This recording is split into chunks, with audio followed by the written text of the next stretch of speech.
kasih gope baru, nggak pakai lama. Dompet andalan gamers banyak damage-nya.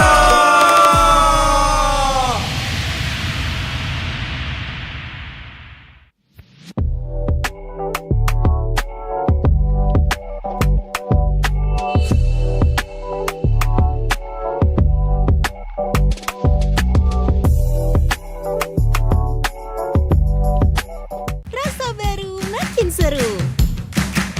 Pertama di Indonesia, kopi susu rasa cookies. Always ready, warnai harimu. Good Day Groovy Cookies. Nikmati sensasi asyik kopi cookiesnya. Tak ada hari tanpa mabar. Main ngelek, kerap buat ku tak sabar. Gimana mau main sampai kelar? Ini waktunya ku bersinar. Oke, let's do it. Game smash andalanku bikin mainku semakin hebat. Pin stabil main makin mulus, rankku fix naik terus. Tukar DG rings, diamond dan voucher game kau dapat. Cuma Game Max makin no debat. Game Max Booster, kini dapat DG Rings. Beli paketnya dan aktifkan boosternya di aplikasi Dunia Games.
相変わらずやかましい奴らだ。今度は背中合わせでいくわよ。よっしゃ、第7班ここに復活だってばよ。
Live from MPL Arena, Jakarta, MPL Indonesia Season 15 is powered by Moonton.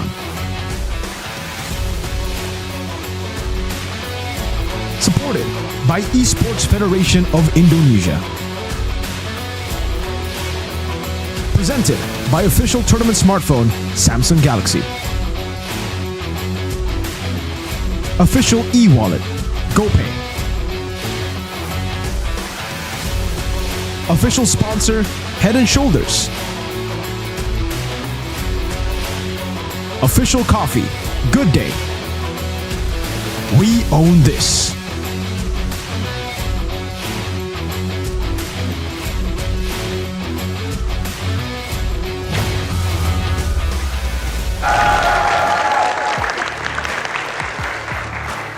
Dan selamat siang para Shinobi yang telah berkumpul untuk menyaksikan hari yang ketiga di minggu yang ketujuh MPL Indonesia Season 15. Dari hari ini kita akan mencari tahu bagaimana tim-tim akan mencari tempat yang mereka tuju. Di minggu ketujuh ini kita sudah melihat ada satu tim yang tidak bisa maju ke babak playoff. Dan kita akan melihat seberapa besar chance dari tim-tim lainnya, 8 tim lainnya untuk memperebutkan 6 slot babak playoff. Dan sebelum kita membahas lebih jauh lagi, tentunya Bude ingin mengucapkan terima kasih kepada kalian semua dan juga khususnya kepada para sponsor dan partner. Karena MPL Indonesia Season 15 powered by Moonton, supported by PBSI, presented by official tournament smartphone Samsung Galaxy, official e-wallet GoPay, official sponsor Head and Shoulder, official coffee partner Good Day. Dan kita juga punya partner ini Esports, ada Telkomsel, Dunia Games dan IndiHome. Tak lupa juga advertiser kita Kacang Sukro dan Hawkband. Dan juga supplier kita RSV Helmet. Dan kalau ngebahas tentang babak playoff, semuanya sudah menantikan. Apakah timnya akan mendapatkan tiket babak playoff? Dan ternyata di match pembukaan ini kita bisa mencari tahu bersama-sama.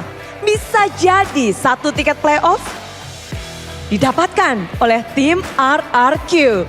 Mereka bisa jadi tim pertama yang akan mengamankan tiket playoff dengan kemenangan hari ini jika mereka menang. Namun lawan RRQ hari ini adalah lawan di musim-musim lalu yang pernah menjadi momok bagi tim RRQ. Geek Fam, The Kingslayer. Mereka pernah benar-benar bisa menaklukkan RRQ. Namun di leg 1 RRQ bisa mendapatkan kemenangan. Bagaimana halnya di leg yang kedua? Karena tim RRQ dan juga Geek Fam sama-sama berada di top 2. Mereka saling mengejar satu sama lain. Dan kalau ngebahas Geek Fam, performa dari tim Geek Fam sedang naik-naiknya. Jadi ini kan menjadi pertarungan yang dinantikan di mana kedua tim sedang berada di pucuk, sedang di masa prima mereka. Dan kalau ngebahas tentang kedua tim ini, kita nggak boleh lupa terhadap impact dari kedua roamer. Dari tim RRQ ada Idok, dari tim Geek Fam ada Baloy.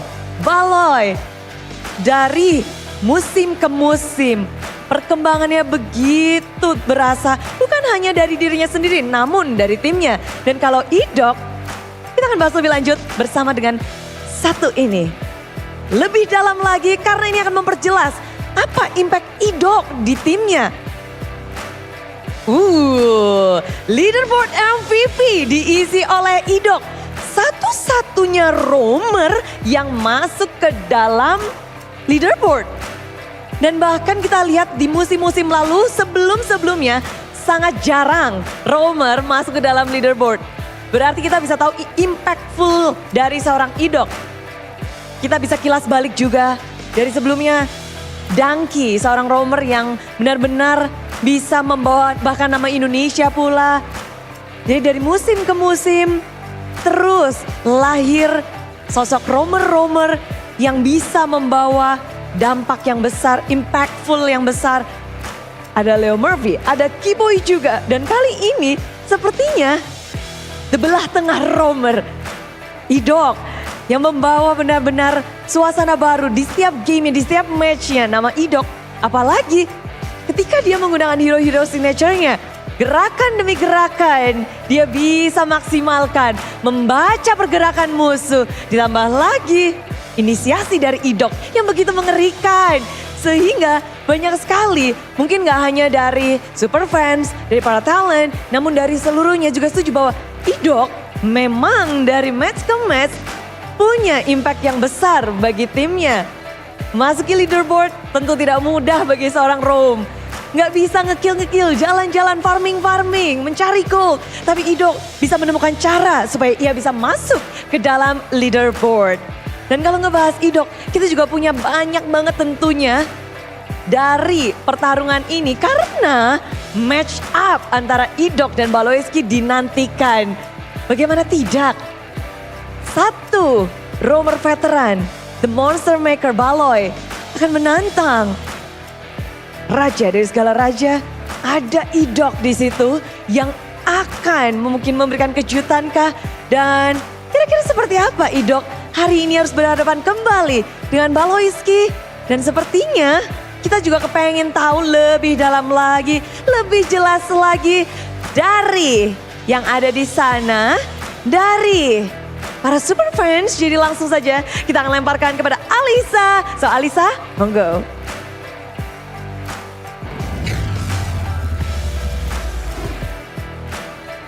Ditangkap Budaya dan kembali lagi di MPL Indonesia. Kali ini bersama Alisa. Alisa hari ini sudah berada di jajaran para Kingdom. Mana suaranya?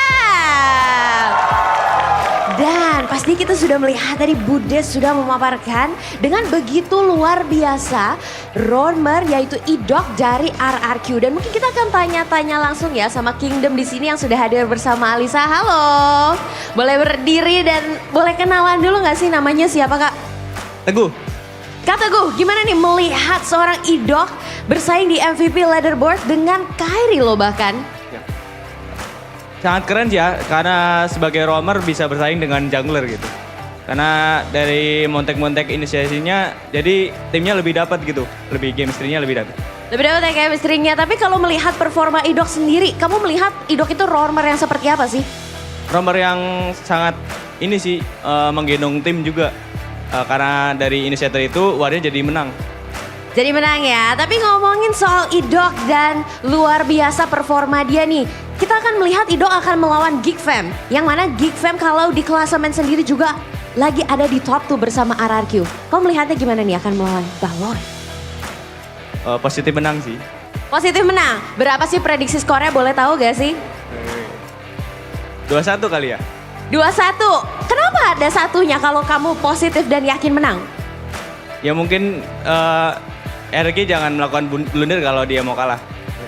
Oh gitu ya, oke kita akan tunggu, terima kasih banyak Kak Teguh.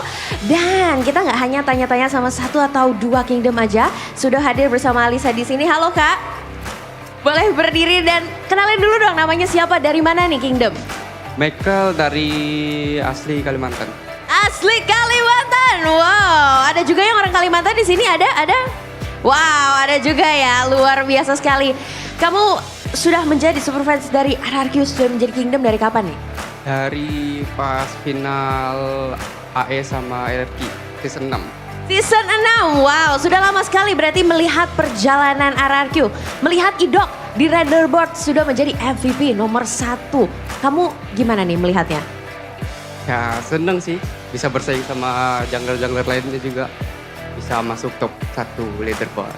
Bisa masuk top 1 dan melihat nanti Idok akan melawan Baloy. Kalau kamu melihatnya Idok sebagai new gen roamer ini seperti apa sih? Ya keren sih dia. Keren, dan prediksi skornya berapa? 2-0.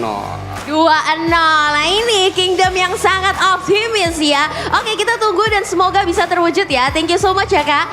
Dan kita mungkin tanya-tanya sama 1 atau 2 orang lagi Kingdom di sini ya. Mungkin ada mungkin kakaknya. Halo. Ada? Oke boleh berdiri mungkin.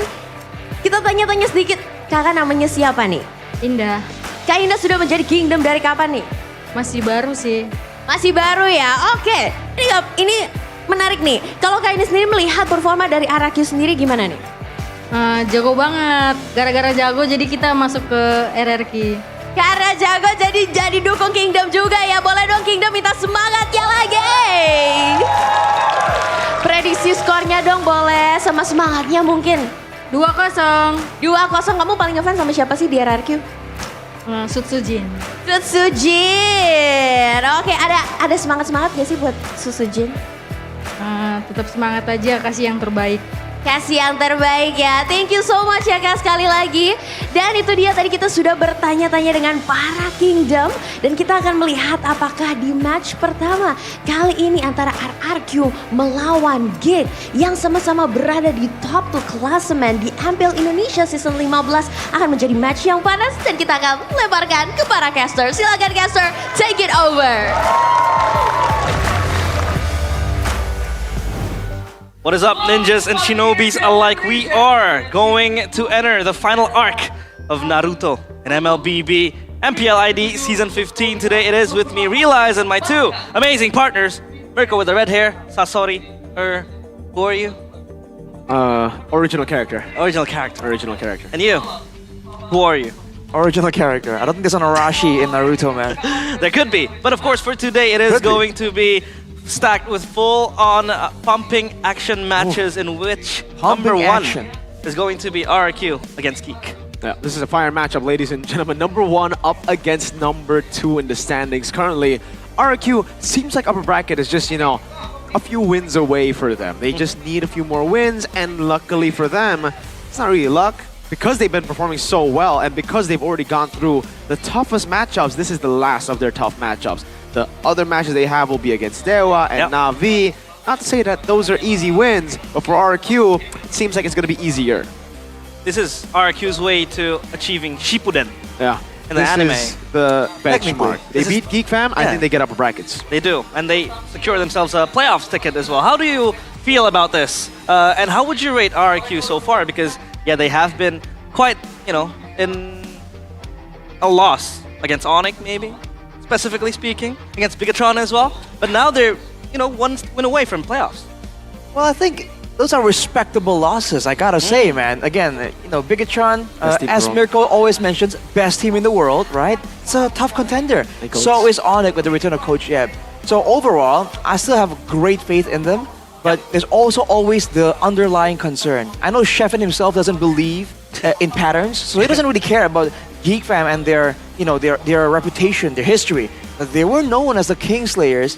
Although that pattern was broken by RRQ, it's still there in the shadows, right? We have no idea when it's gonna come back to bite the kingdom when they least expected. So there's always that air of uncertainty. But I do believe RRQ is gonna get it done. Yeah, of course, Geek Fam are known as the Kingslayers, alongside Baloyski as their general. We'll talk about him later on even more, but for today's schedule, it is going to be RRQ against Geek Fam, Na'Vi against Bigatron, and Team Liquid ID against EVOS, who, by the way, lost the Classic Derby yesterday. So they are in a bit of a tough spot. If we take a look at the standings of the regular season, EVOS is number 7, with Na'Vi basically out of contention for playoffs.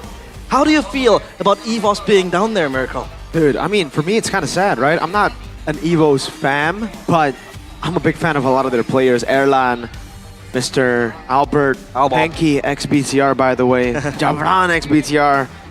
It's crazy to see such a downfall for EVOS, because they were top 2 by the end of week 2, week 3. They were up there with RRQ. We were talking about how this was going to be Season 4 all over again. Prime RRQ versus Prime EVOS, an all-star lineup for EVOS against the system of Kescute.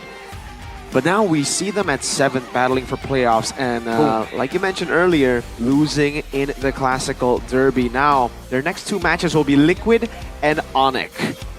That's going to be tough, because if they lose both of those, now at this point, I watched a few analysis videos, I went through some of the simulations. EVOS, even if they win both their matches against TLID and Onyx, they're still going to have to hope that the others, BTR, Liquid, Alter Ego, lose as well for them to make it. So it's not even guaranteed with their own performance. Or maybe we can add spiciness into the tiebreakers later on. But of course, that is something, our conversation for later. We're going to focus on the first match of today. After losing to RRQ in leg number 1, how can Geek avenge their defeat or their loss? Because obviously, RRQ was able to get the better hold of them in leg number 1. A, reduce overcommitment. B, force RRQ into assassin duels. Or C, give Baloy a pick-off hero. What do you think about this, Arashi? Oh man, I feel like these are pretty vague win conditions by all means, and I don't think any of them are quite that critical. I guess the overcommitting point is quite interesting, but it's very situational. It depends on the draft as well, because we've seen Geek Fam also bring out a great variety of different strategies. You know, sometimes they want to commit, right? So that's very situational to what kind of composition Geek Fam are going to try and bring out here. I think that's the one that has the most weight, but also the most situational. So that's why when I first saw it, I was like, that's a pretty weird question. Look at this. Yep. The poster says it all. The King's return or the King Slayer's Wow. comeback. So if we take a look at MPL ID Season 4 up to Season 10, RRQ holds a win streak record against Geek Fam 14-0. But then come Season 11 to Season 13. That's crazy. Geek Fam were able to turn the tide around on towards the 0-8 scoreline for Geek Fam for 8 wins straight. And now Season 14 and 15, 4-0 for RRQ. Exactly, man. Those days are over. It's over. Seems like it, right? It definitely seems like those days are over. But remember, Beloyski, that was like one Beloyski, right? Last season, that was a Geek Fam without the right tools, I'll say. Now, with the right tools, with Make It in the lineup, with Kenziski also performing really well, but with the layer of Chadera, they got a solid shot at actually beating RRQ. They're currently number 2, and they're number 2 as one of the favorites coming into the season. I put them at my top 3 when we started the season, and I told everybody that it's going to be a slow start as usual, but when they do get to their comfort point, to that power spike, 7 deaths, the metaphor for the standings, 7th place. Oh boy, they suddenly turn everything around. It's the Beloy special. It's Beloy pattern, VP. It is. Aside from that as well, if I could add an option to the audience topic voting, okay, would have a D option. D. Put Beloyski on another surprise pick. This is the thing that always happened when Geek Fam, faces RRQ. He was the one who, started with the Gatot Kacha thing back then when it was Season 13 or 14, if I'm not mistaken. So maybe, is there a possibility, Arashi, in your analysis, would Beloyski pop up with a surprise pick? Is that a possibility? If there's anyone that can bring out a off-meta pick in an off-meta role, at this point it has to be Beloyski.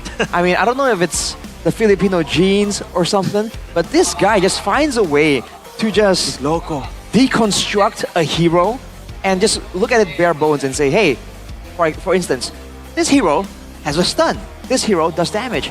How can I work that into a composition? And he does it. And because he has full control, technically, over the team's strategies, that's why he can kind of, arrange his teammates around these peculiar strategies. That's a benefit that not a lot of players have at their disposal. Yeah, but this is the result for the audience topic voting. After losing in RRQ, to RRQ in Leg 1, how can Geek avenge their defeat?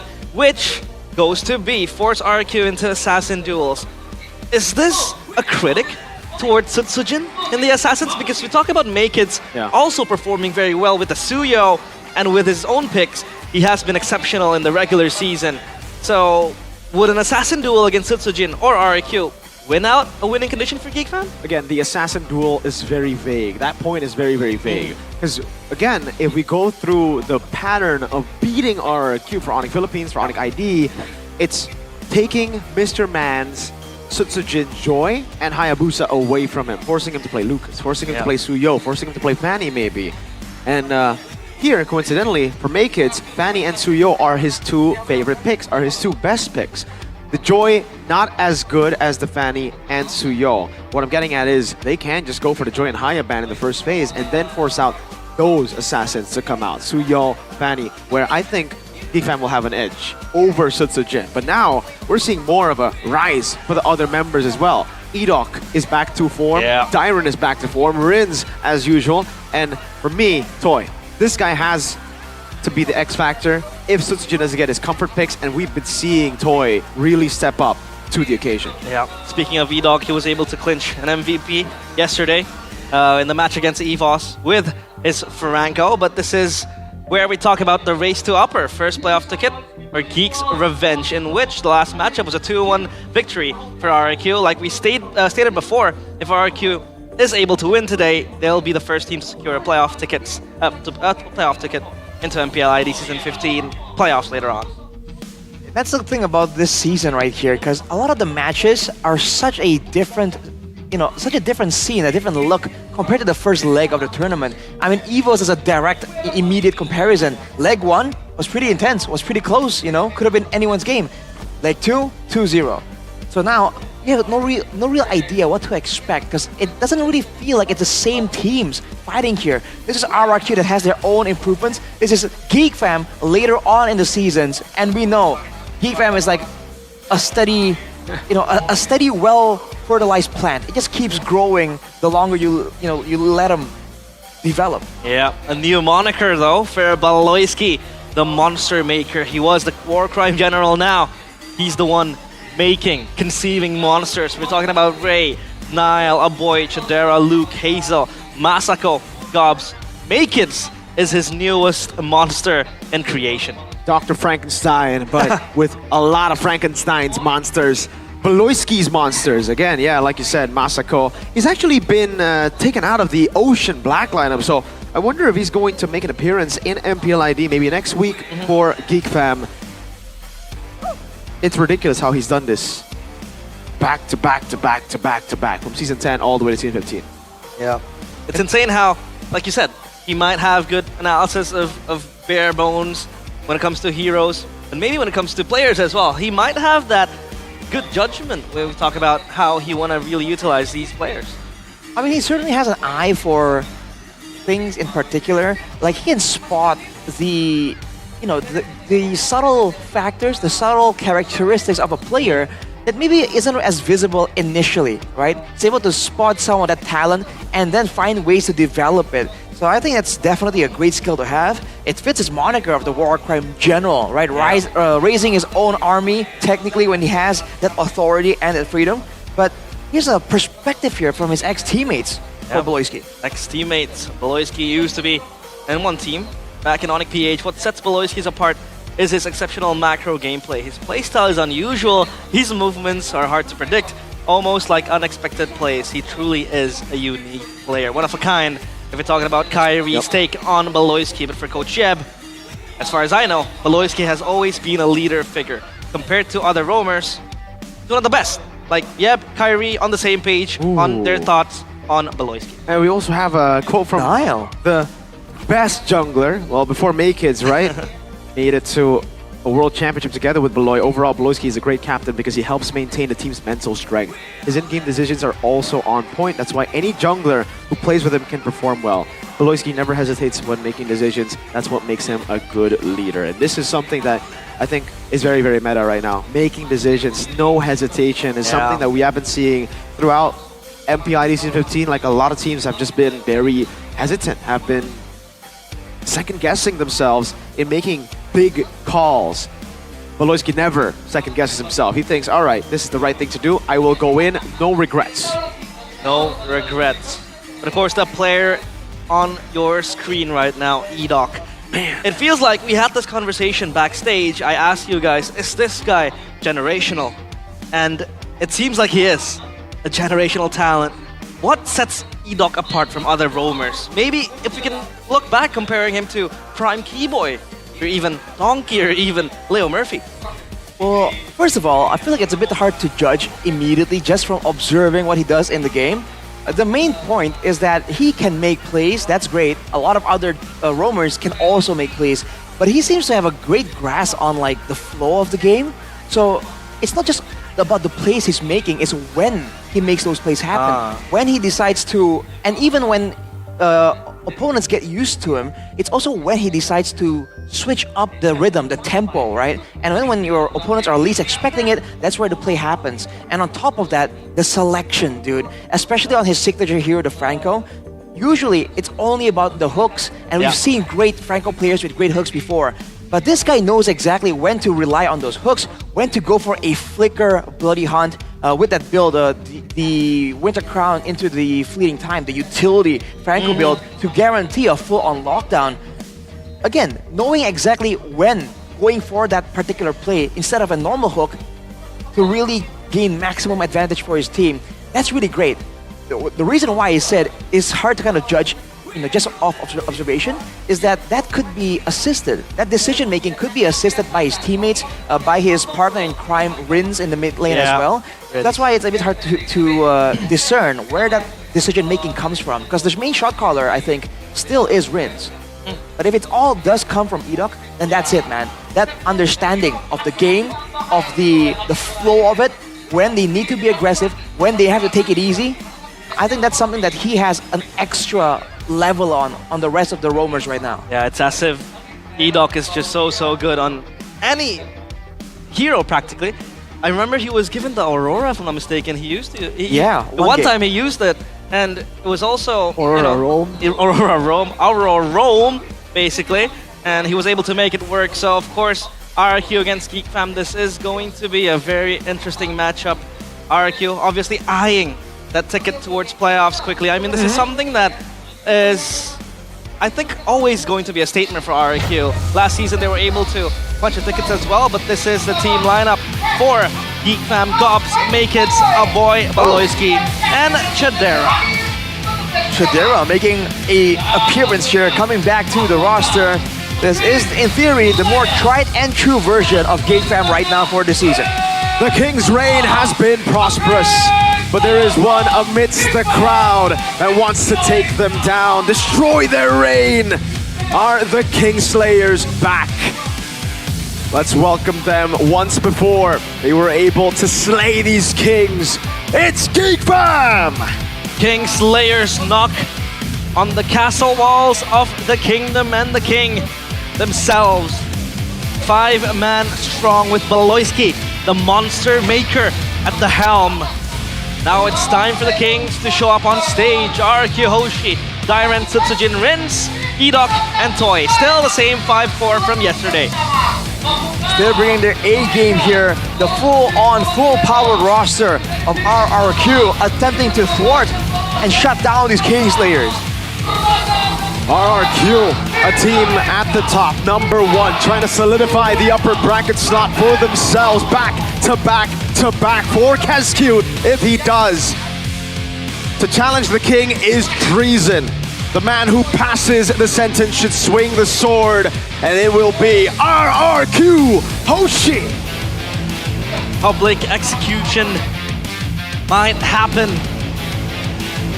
if the Kings are mad, and if the Kingslayers are unable to seat their swords. But of course, the brains of the operations, the coaches from both teams, Kescute alongside NMM and Blovsy and Nora DSP.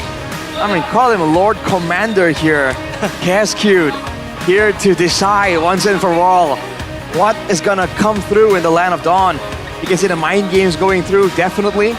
Everyone's all smiles, but you know, underneath the friendliness, underneath all the civility, it's all about domination. Domination indeed. Take a look at this match today. Obviously, Geek Fam, like we said again, a surprise pick might still always be at the table because you never know when it comes to Baloyski. But for RRQ, do you think they'll stick with their comfort picks from yesterday against EVOS? I feel like there's no real urgency to stray away from what has worked so far. But especially against a team as crafty as Geek Fam, I do feel like some adaptations are going to be required. But looking at the stats at least, Edok from RRQ definitely has an edge right here. Number 1 roamer average assist, number 2 roamer unique hero as well. Like you mentioned, I realize Baloyski hasn't really been bringing out all those crazy picks, all those unique picks so far. But maybe against the Kings, that might just change. It feels very weird to see him only pull out 9 unique heroes. If we're talking about Baloyski compared to Edok with 11. Those are rookie numbers. Rookie numbers, but maybe he's saving the best for the last. Who knows? Absolutely. Rookie numbers only to Baloyski, the man who's been the local one in MPL ID. Local. But it seems like, it's going to be the home team, the Kingdoms, blue side, their favorite side. 72% win rate. That's a very, very high win rate. What do you think is the advantage? Or rather, what do you think makes RRQ so good when they get the first pick? When they get the first pick, with a drafter like Kescute and NMM, it's just so concerning because you have no idea what they have planned out. And the idea that usually you want to respond. If you have a good flexibility, you have good adaptations in the drafting phase, you want to go second so you can kind of read into your opponents and then do something. But because Kescu has a great, and other coaches as well, has this ability to hide his intentions, to show a hero, but not the entire game plan, now it becomes a curveball, and there's so much more pressure onto the first 2 picks that red side has to kind of decide on, because from there, they already have to try and make a decision of only 1 pick that sometimes is just a very convoluted, hidden kind of pick. Yeah, obviously, Geek Fam are second in the drafting phase later on. But I feel like today is going to be an absolute brawl. RRQ, they were able to swing their swords high yesterday against EVOS in the Classical Derby. A lot of things happened yesterday. It was so bloody. I mean, Tsutsujin was doing very, very well, even if Albert was winning the red trees left and right in the objective contests. But Toy was managing himself very well. Edoc with an MVP performance. I mean, wins, sometimes he's off position. It always happens to him. It happens to the best of RRQ, but I think for this game, RRQ is well equipped and ready. Certainly are. Again, for RRQ, I think the template can work up against Geek Fam. The Kingslayers have been playing to their own game, which has been very, very, I think, readable. But in the past, the thing is about Geek Fam, you don't really see their real strategy up until you deny it from them, right? We've seen teams like Dewa do that before. Like, they tried to steal the Cho away. They banned the Suyo. They left the Fanny open for some reason. But again, the crucial picks like Choloyski, those screening picks, were taken away. But we saw the Hellcurt come back. We saw Mr. Man, Beloyski on picks that we haven't seen him before on. Haven't seen him play well even. Like, the Hellcurt wasn't a good pick before the Dewa match, but he made it work against Dewa. They have to do a lot. They have, the preparation must be perfect for Geek Fam right now to beat RRQ, because for RRQ, they have so much more comfort picks over Geek Fam. For Geek Fam, I can name a few again. Suyo Fanny only for May Kids. For Rome, I think it's just Cho. The Hellcurt is more of like it's comfort, but it's not really that meta. Harith for Chidera and Moscow. And then that's it. But for RRQ, Tyron has expanded his hero pool. Edoc has expanded his hero pool. Tsutsujin is as deadly as ever on Joy and Haya. That's what I was about to say as well. The fact that Chidera is now in the lineup, obviously, the critics always towards him. A limited hero pool, they say. Harith, maybe Moskov. If Claude is feasible to be played in a draft, he will take the Claude. But again, it's not really a top prio pick for Geek Fam when it comes to the Claude because of how, power crept this hero has been. But for RRQ, it seems like they have so much options in their hands. Again, Edoc can play the Franco. He can play the Cho, he can also play the Chip. This is a pick that is actually, lavished by RRQ so far. So, what do you think will Geek Fam do to try to, counter and stop all these picks from happening? I feel like that's a very interesting, angle to observe this from. The fact that both teams have a great way to utilize their macro potential. Any kind of low Ys, any kind of chips for both Geek Fam and RRQ can really perform well. I think both these teams can work with those picks very, very well. But because there's also prio in the other comfort picks, like Mirko mentioned, the Hayabusa, the Joy, the Harith, the Granger even, right? You do wonder if maybe both teams are going to be looking more towards those picks and leaving open a lot of those macro tools. Yeah, and here we go to the first drafting phase, presented by the official tournament smartphone, Samsung Galaxy S25 series, Geek Fam and RRQ. Of course, 2 bans, Fanny and Harith taken out. The Harith try to creep down options for Chidera. Meanwhile, the Joy taken out of respect of Tsutsujin. They have to. The Joy, again, is a deadly pick when on the hands of Tsutsujin. But I think RRQ have done the same thing, right? We've been talking about the Fanny, the Harith, those really, really good picks for Geek Fam, and they take it out instantly. With the Joy already banned out, I think RRQ will be looking to also deny, if Geek Fam also ban out the Hayabusa, RRQ will try to deny the Suyo by picking it first. Kimmy, though, will be taken away. Yeah, it was a toy pick yesterday against EVOS. And by the way, I spoke a bit with Maykids earlier today, downstairs, and we talked about how he feels up against Tsutsujin. He says, man, Tsutsujin is insane. I need to respect him, but I'm confident for today's match. So obviously, that confidence is still there for Maykids, one of the up-and-coming superstars here in MPL ID Season 15, but the Chusin taken out. Again, another Rin's staple. So the Chusin is very, very good for RRQ in the laning phase and for the rotational plays. Right.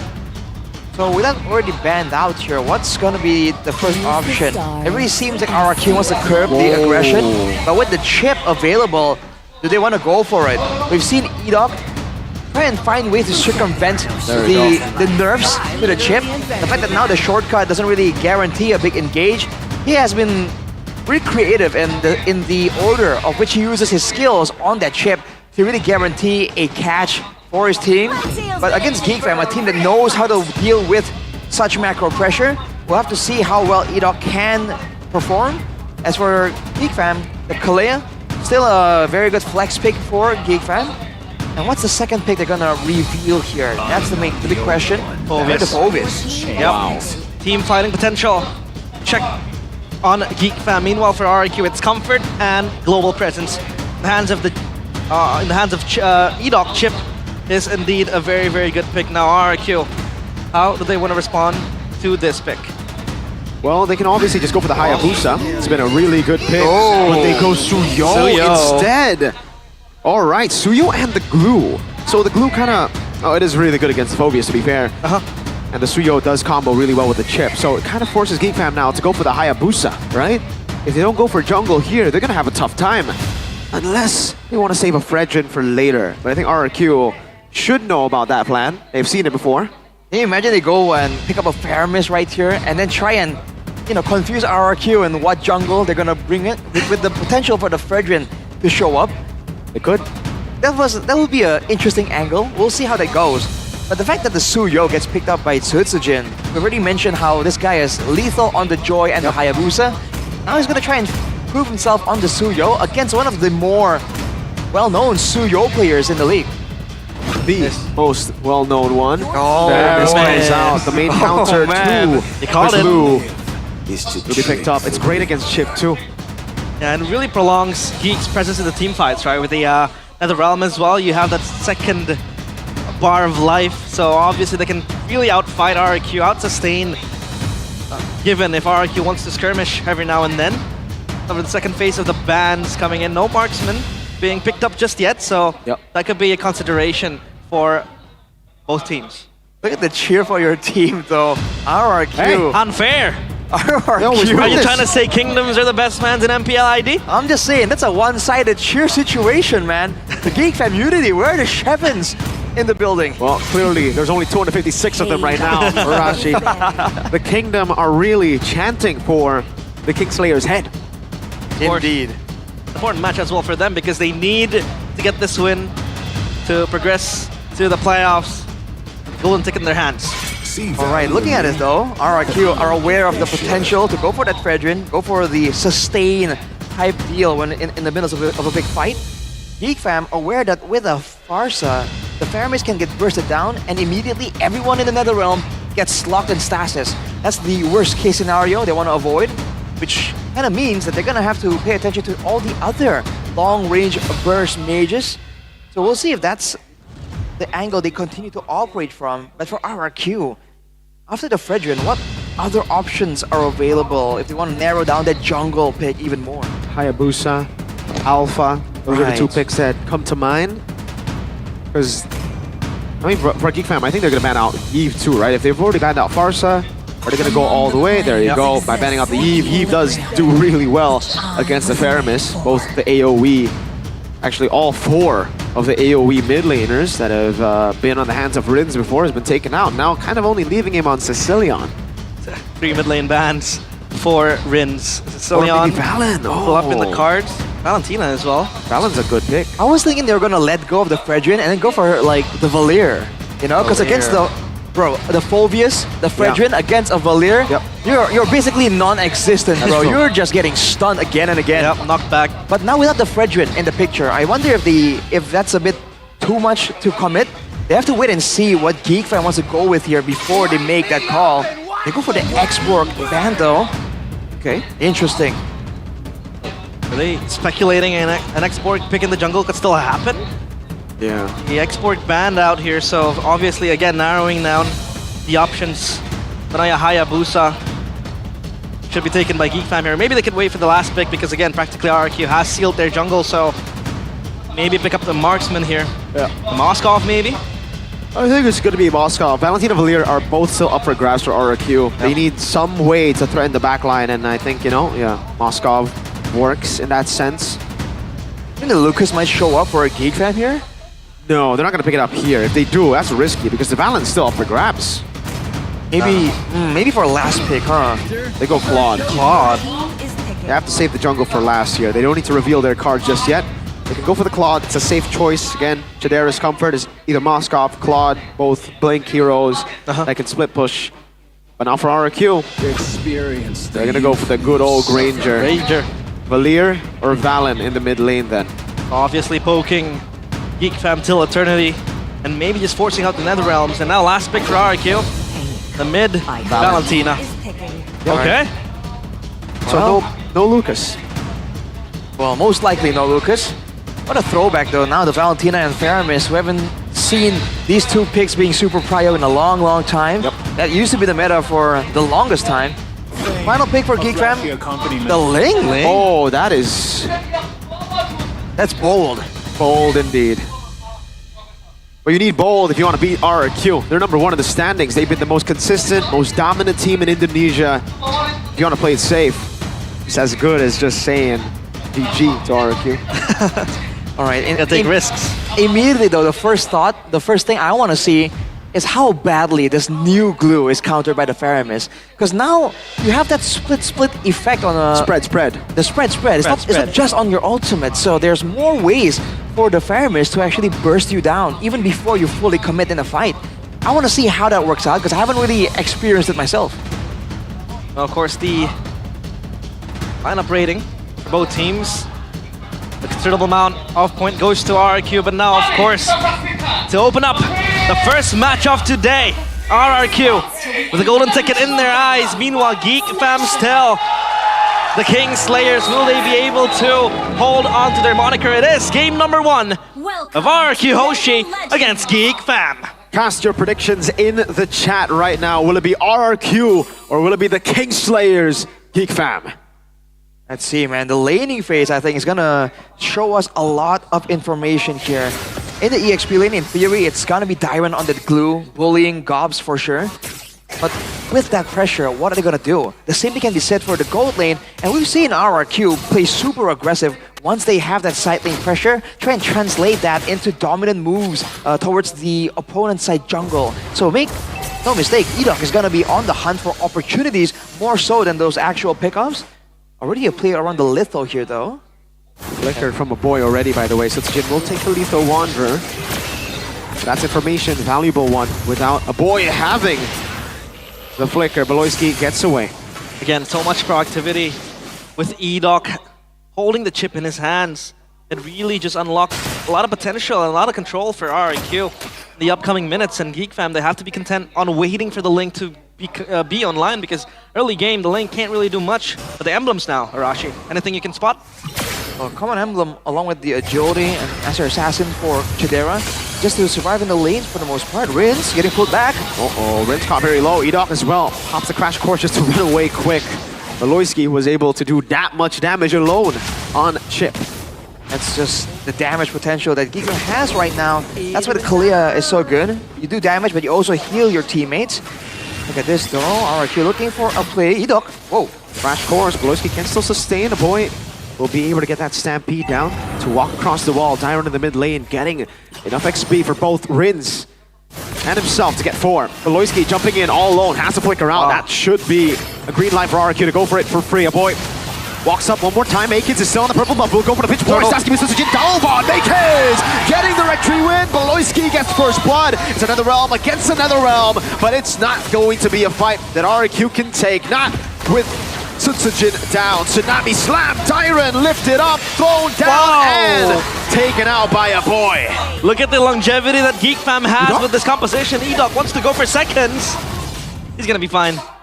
But yeah, Geek Fam, their sustain is just incredible, and make it with the steal towards the turtle. That was all Gobs, dude. In fact, he walked up there in the midst of all the danger and found a knockup onto Sutsujin, pressuring him, getting him low enough that I think it just threw off RRQ's coordination. It seemed like they were trying to sneak the turtle off before GeekFam can even notice, can even react. But because it took too long there, because they had their other members scouting, looking out for GeekFam, instead of bursting down the turtle, GeekFam were able to get into that fight, and with the Netherrealm, with the Phobias at their disposal as well, that's a lot of fighting prowess in the early game.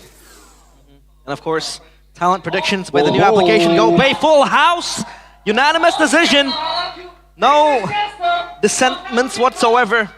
Maybe it's just me and Lim with one game for GeekFam. Where's Mr. Pulung? That's the immediate question. He's not casting. He's stolen. Tyron kidnapped him. All right. With a dominant prediction here for RRQ, GeekFam definitely are working against the odds. But so far, they've been able to actually get a bit of an advantage, and they're still controlling the game pretty well. Loiski, oh! Tsunami Slam, Chain CC with Gobs as well. And for the pursuit down, Tyron gets a beating. Takes a beating, but will be able to escape with the spread.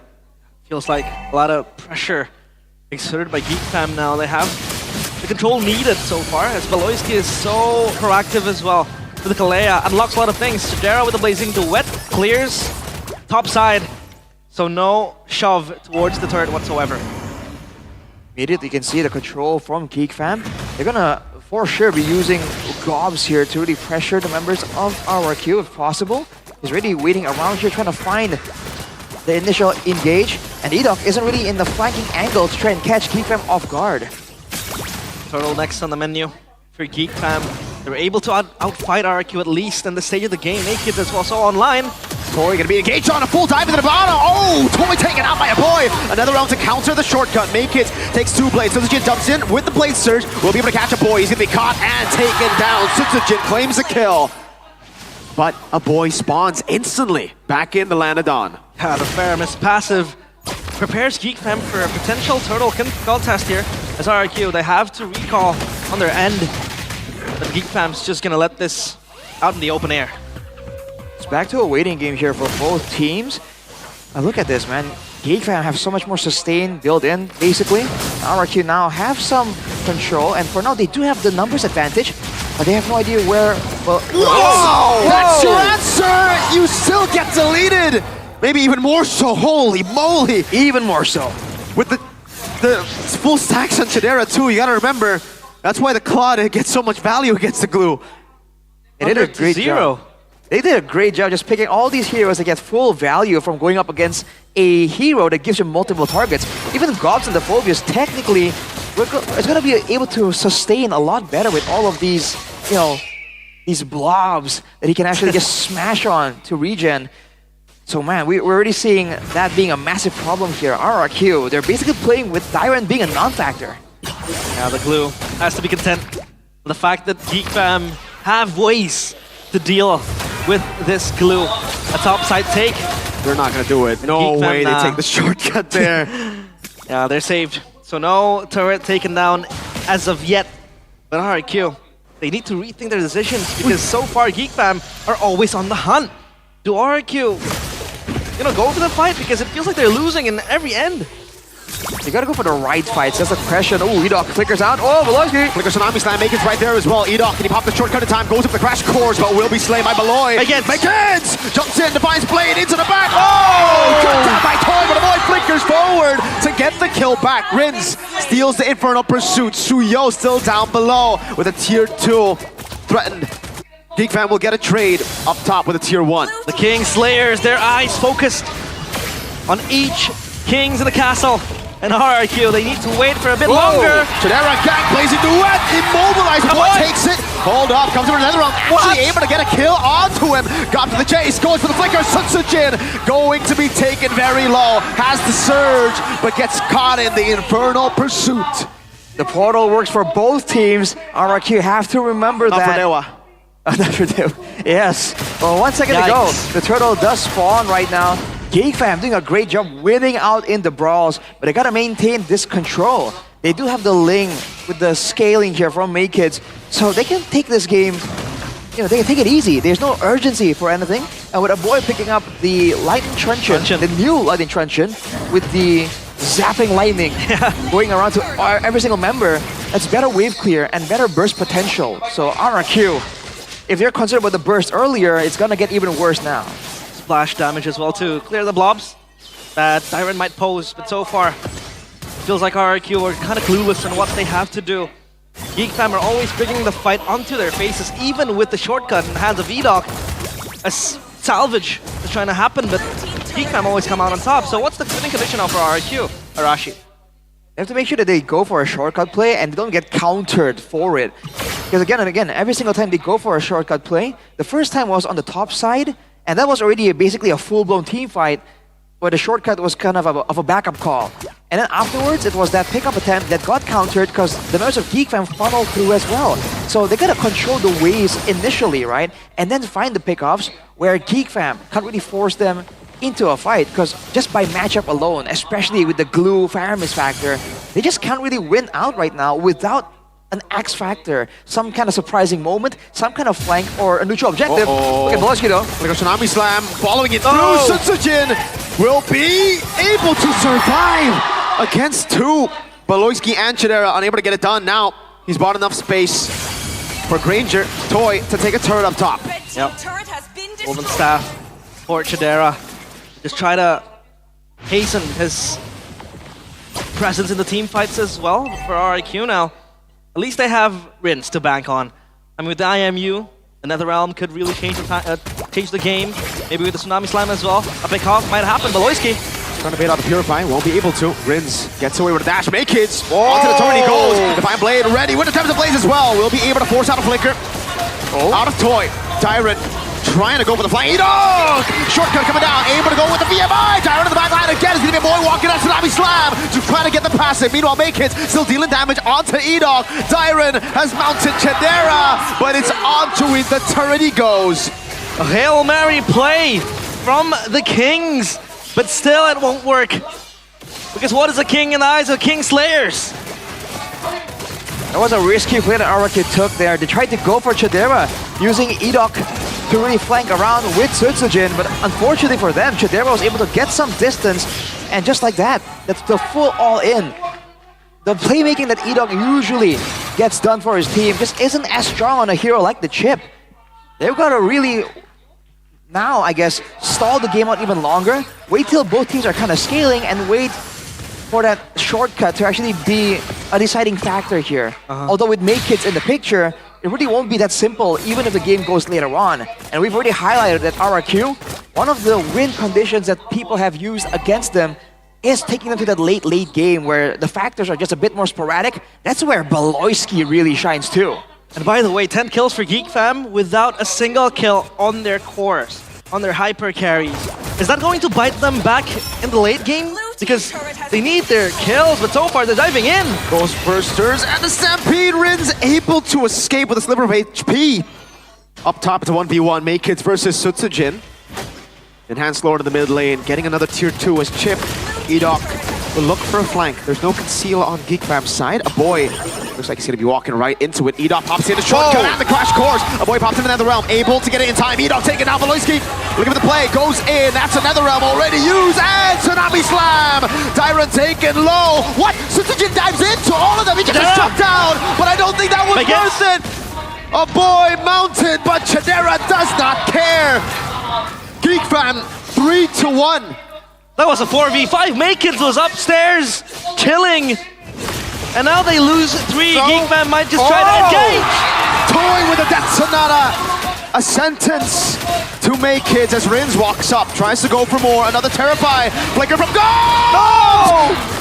Gets a kill. Chidera in the back still, waiting for an angle to BMI. A lot of his calculations for RRQ, and they're going for all these risky plays. Really uncharacteristic. Geek Fam are getting the better of them, again, just by playing the template basic game. Won't be any shortcut attempts right now from Edok. But as you mentioned, realize Chidera, he had no kills earlier, but he has picked up 3 right there. He has a Marksman Trinity and a Wind of Nature as well. So it's gonna be on the hands of Rins to really be a real threat right here. And he still has to be concerned about using the Netherrealm at the right moment.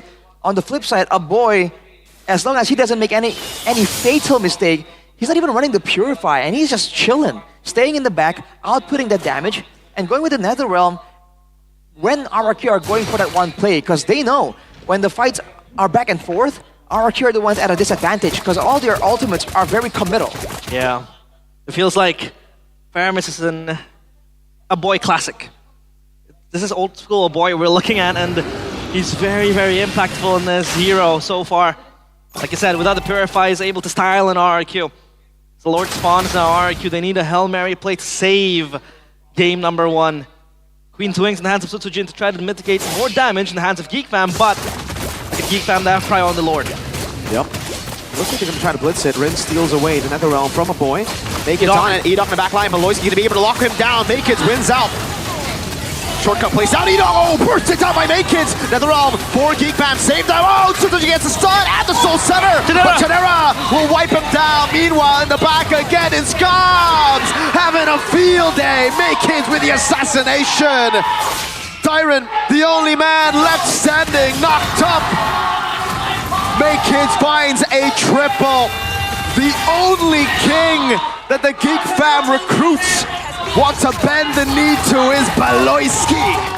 The King Slayers swing their swords. They rumble on the castle walls and they take game number 1. Will they be the ones to spoil the King's feast? Oh man, RRQ. They were pressured, outsmarted, outmaneuvered at every single turn there. It all started from the drafting phase, and we already highlighted the concern there. The glue against the Faramis, and that was certainly a big problem. RRQ had no real frontline to speak of. I think just were powerless. The only real saving grace there was Toy, but in the end there, despite his best efforts, he could not get away from Makekids as well.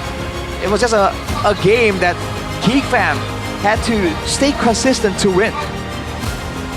Wow, what a performance from everybody. And that Geek Fam lineup, I mean, Gobs was just being Gobs, Makekids, to chase down a boy. What a performance, 6-2 and 10. And just becoming the frontline as well for Geek Fam to save them from troubles. And Chidera has proven to be able to scale to the late game with the Claude, a staple pick of his. And Geek Fam with not just a 1-0, but that was a convincing win. I would say it was one-sided. RRQ didn't have a chance. In a team fight, in a skirmish, they weren't able to win a single one. The Faramis pick, the Ling pick in the end as well. You gotta go bold. Man, winning out that first red tree win on the Turtle, getting the team fight as well, really stopped RRQ's plans. Like RRQ were planning to just snowball out of control with a Suyo, with a control over neutral objective. Getting Turtle 1 was a big part of how they could actually make that win condition happen. By all means, they also did a great job, Geek Fam, by avoiding a lot of the shortcut moments. They played it calm, cool, collected, and waited for the big 5v5s to really happen. And a boy here, damn, what is that damage, dude? That's 3 members basically chunked out to half HP with a single Ghost Bursters. That's the problem when you have, you know, the glue, multiple blobs stacked up against you, man. And in the end here, they keep going for these all-in plays, but they just can't compete with the burst damage. And their marksman isn't exactly a burst marksman either. It's kind of a more of a kitey marksman, so the whole composition just did not work at all. The man on your screen, of course, is your MVP. Presented by the official tournament smartphone, Samsung Galaxy S25 series. It is a boy. This guy is a menace. We talked about his sparks back in season 13, 14, 15. He was in a bit of a slump, but now he's back to his best, I would say. Back on a signature pick, Faramis. Yeah. It's been a long time since we've seen a Faramis. Old school boy. But aside from the Faramis, man, oh man. Damage. That's some damage. Yikes. But also, man, I think Gobs did a great job in this game too. Always engaging it in the... Still engaging at the right moment, at the right time, finding times to really disrupt the right members from RRQ, especially when they're trying to go for that kind of dive. Yeah, that's true. Look at Makekids. It feels like he's so relentless in pursuit, on his pursuit of the Kings. And so far, yeah, they tried a lot of plays from the back, desperation plays, if you would say so. with the shortcut from behind, Sujin hitchhiking a ride as well. But it feels like Geek Fam always has a spotter and trying to, pinpoint the shortcut plays. It was Beloyski most of the time to try to spoil the plans of RRQ. And those shortcut plays, I feel like when it happened as well, Geek Fam were just out-damaging RRQ. It really looked kind of mindless as we got here. Again, it just like RRQ were throwing bodies, hoping for a win. They were literally just gambling with the skirmish, but a lot of that, well, at least in this team fight, it was kind of forced out by Geek Fam. Geek Fam had the control over the neutral objective. They blitzed it instantly. And again, to bring up the quote that we were talking about early before the matchup, I think it was from Niall. Beloyski never hesitates. When he makes a call, everybody has to follow through. That was the whole plan, and the call there was to blitz the Lord. We don't need to go and Lord dance when we're up against a chip, when we're winning early game. We need to force the enemies to fight us, and we've been able to win 5v5. So it was, again, a very decisive call that made RRQ also make their own decisive call. The call for RRQ, it would have been two options. Both are bad options. Stay up top, get a tier 2 for the Lord, or come over and fight a team that has beaten you in every 5v5 in the game so far. Yeah, it is insane. Absolutely crazy from Geek Fam, and their dominance asserted in game number 1. Take a look at the items. Anything in particular, Arashi? I mean, there's not much to say. For the most part, RRQ are counted more from the execution more so than the itemization, by all means. I mean, it's when it's not that Dion and the Glue went for the Athena, and it doesn't matter, like, at all, right? And even if he does survive, the rest of the team will pay the price for giving up all those bounces from the Ghostbursters. So I really felt like RRQ, they tried to go for the Faramis to try and match the sustain of Geek Fam, but in the first place, their composition doesn't really work well against that sustain either. I feel like this was a safer option, but if they really wanted to go, especially for some of those really risky plays, those Hail Mary attempts, they really should have gone for something that can enable that a bit more. I mean, after picking up the chip there, a bit more burst damage would be nice, a bit more crowd control perhaps, because the issue is that every single time they even go for, a huge attempt towards Chidera, towards Make-Its. That's how they like to win those late game, mid-game to late game situations. They take out the main damage dealer, and then they just win out the fight, because in theory, if your main damage dealer, the gold laner, is alive, you're gonna win out the fights. But because they didn't have any other tools, aside from the shortcut, aside from the stun from the Suyo, which is very basic, very small, the Valentina Terrify, they have no tools here to really enable a lot of those pick-off attempts. So I feel like they kind of got caught off guard with the Paramis, and then they tried to adapt and pivot, and then they ended up with a jack of all trades, master of none at all type situation. I feel like RQ, we're also lacking with a easy point-click CC compared to like maybe a Kalea, a Tsunami Slam that could just bring you with one tap. And I think for RQ Hoshio, of course, this pick was a little bit ambitious, but what do you think would be a good alternative for the Glue? Because it feels like the Glue was just taken out of the picture in that game. Hylos. Yeah, I was about to say. At this point, right, if you want a frontliner that can match well against the Phobias, yeah, Hylos is a much better pick with the Faramis in the conversation here. Without the Faramis, though, I still think that to a degree, right? Unless RRQ are really planning on just diving all the way to the backline, it's a whole different story. I'm wondering if they expected Geek Fam to go for some kind of long-range backline mage for a boy, because that's where the Glue can kind of zone him out and kind of be useful. But even against a Faramis, even not against a Faramis, the Glue doesn't really do much when it comes to frontlining for the team. He's more of a dive-in type hero. And if you want to dive into the excitement, you better get on the Samsung train, bro. Yep. Geek Fam, we're gaming. And if you really want to talk about gaming, the latest Samsung Galaxy S25 series is the real champion, the real gamer. This is a gamer. This smartphone is incredibly powerful for gaming thanks to the Snapdragon 8 Elite for Galaxy processor built on a 3nm technology, making it the fastest processor ever in a Samsung Galaxy device. With this cutting-edge performance, your gaming experience is super duper smooth and totally lag-free. Loading into the game right now. Hey! Yeah, we gotta show you a bit of that amazing, awesome experience. It is said that with this phone, it's easy to get maniacs and savages.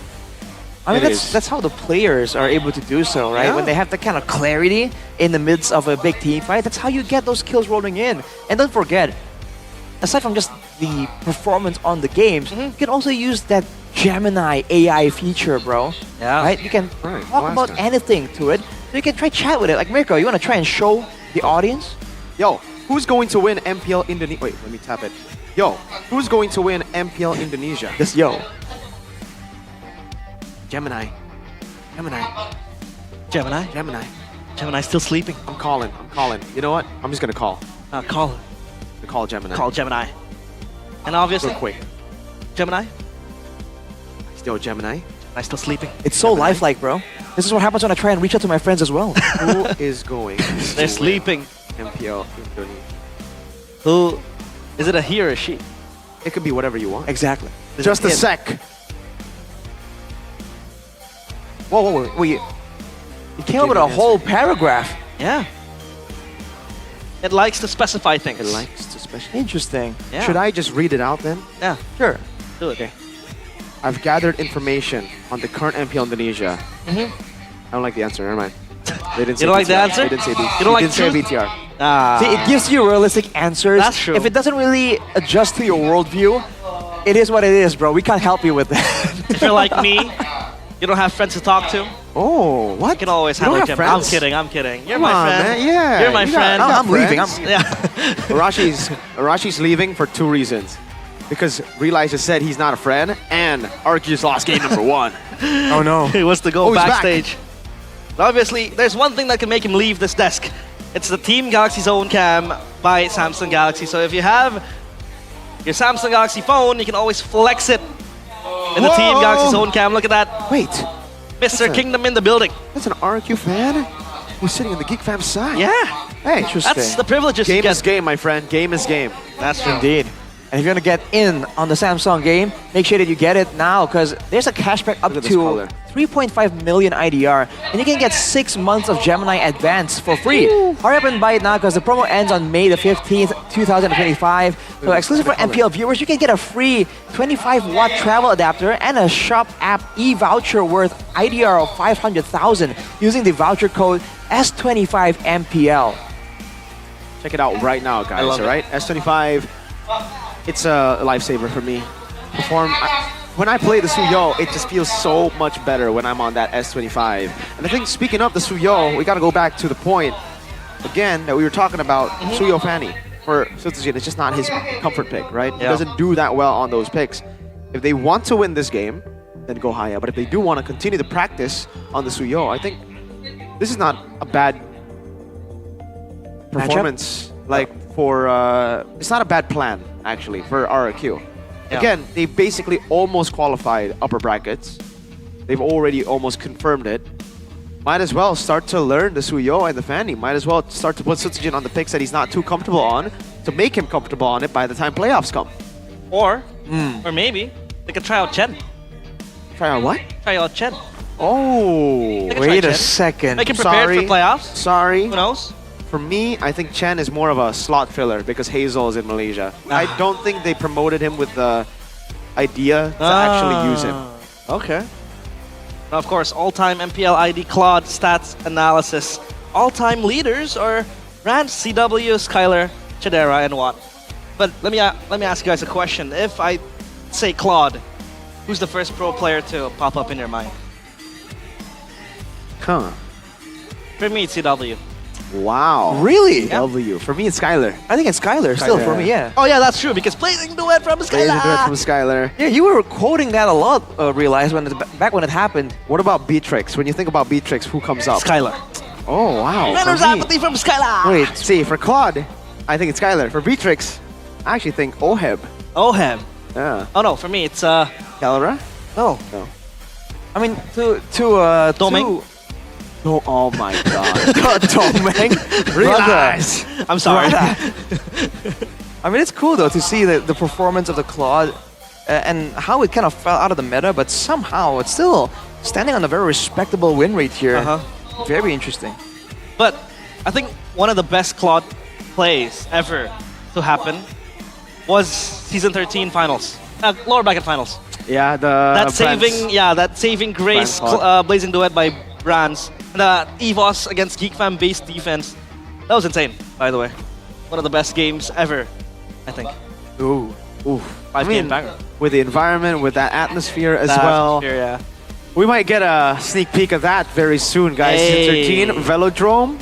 I'm not sure, but it is definitely a possibility for us to have it again in Season 15. Yeah. That was my first playoffs, by the way. And the first time I've ever casted in such a big venue. And with the supporters just chanting. Which one's better, Bandung or Velodrome? Ooh. I don't know. I think I'll stick with Velodrome. Dude, for atmosphere, I agree. I think it's Velodrome by a long shot. For the vibes. But for Bandung, Bandung, man. Bandung, bro. That was a good time. It was a good time. The traffic wasn't on the way there. Yeah, that's true. On the way back as well.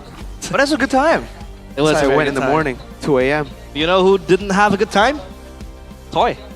Ooh. He didn't have a good time because he was trying to get online, get his stacks going with the Sky Piercer, but Chadera was able to get inches further compared to Toy.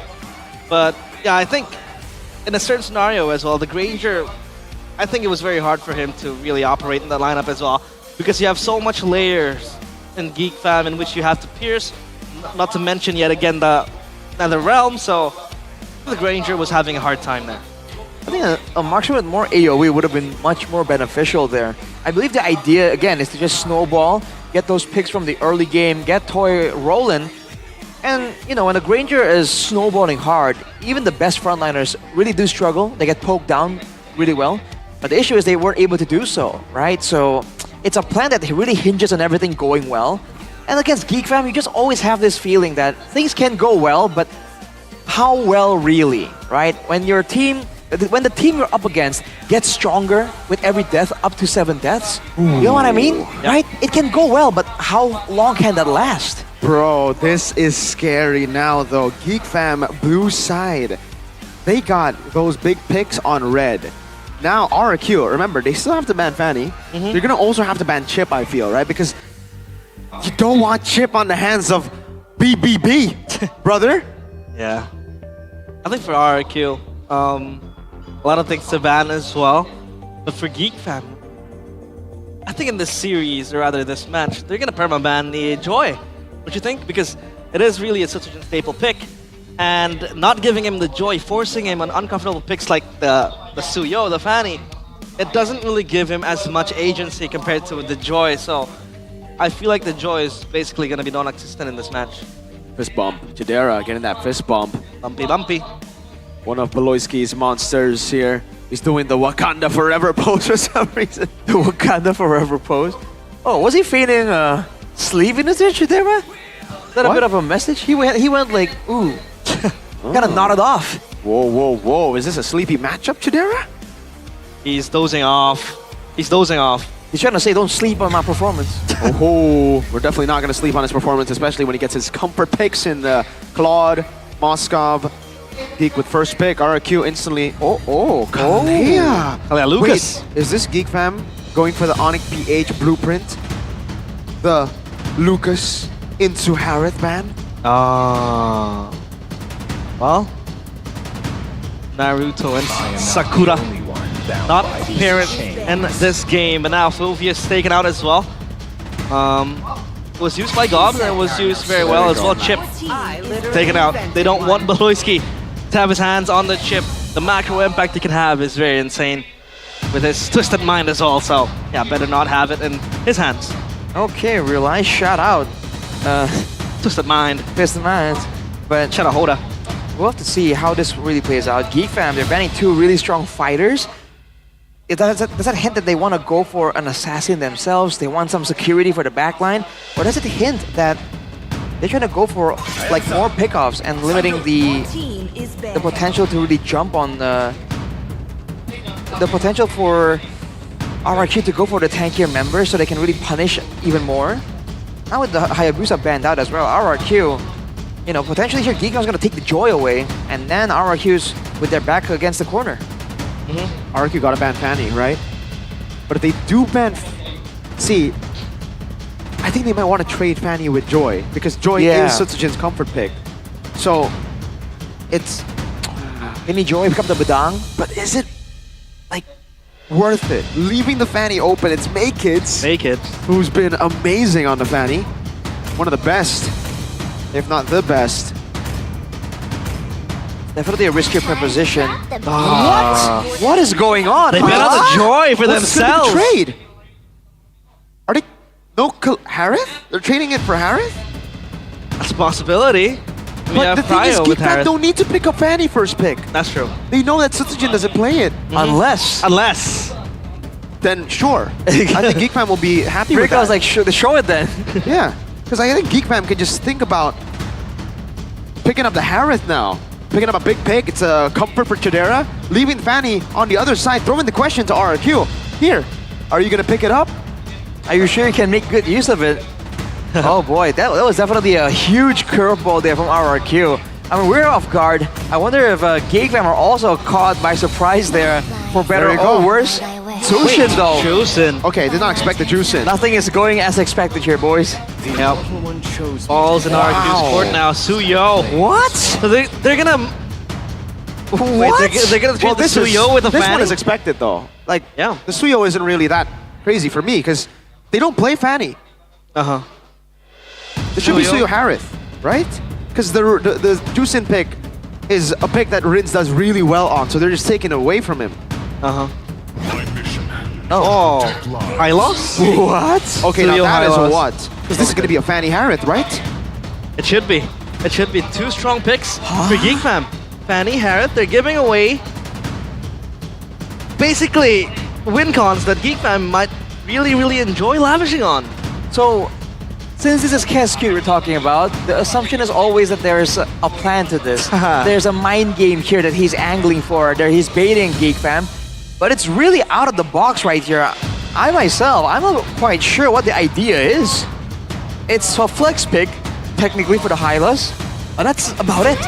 That's all you can say about this sequence. Yeah. There we go. And it's gonna be the Fanny Harith Oh, as no. expected. Well played, Geekfam. A deadly situation here for RRQ to face up against. They go for the Moskov.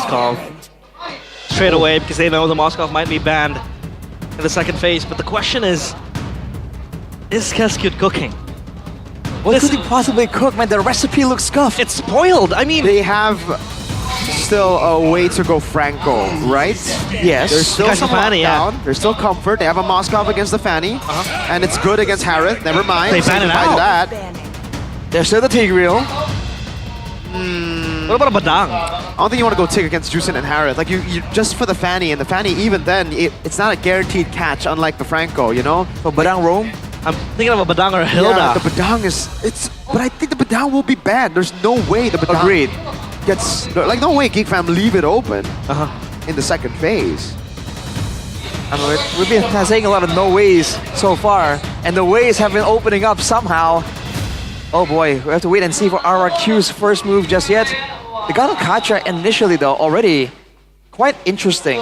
I wonder if they have an abundance of physical damage they want to use to really bully Geek Fam away. In the early game, with the Hylos, they have some staying power, and they've banned away another hero with good regen right now. So they might be trying to just limit any scouting potential from Geek Fam. But there's still the option for Cho to show up if Geek Fam really requires that information. And now the question lies in Geek Fam. What's their last ban? And number two, what is Cascade cooking? Because basically throwing away three strong picks for Geek Fam. I mean, yeah, sure. The Jushin pick was warranted. It's, Geek Fam taken away. Rince's strong pick, but the Fanny and the Harith. There you go. They're giving it on a silver plate, and yep, Badang taken out by Geek Fam, so RRQ. They don't have much options. What do you think of something that can really hold the Fanny in place? Fredrin? Fredrin? With the They top? already have Suyo.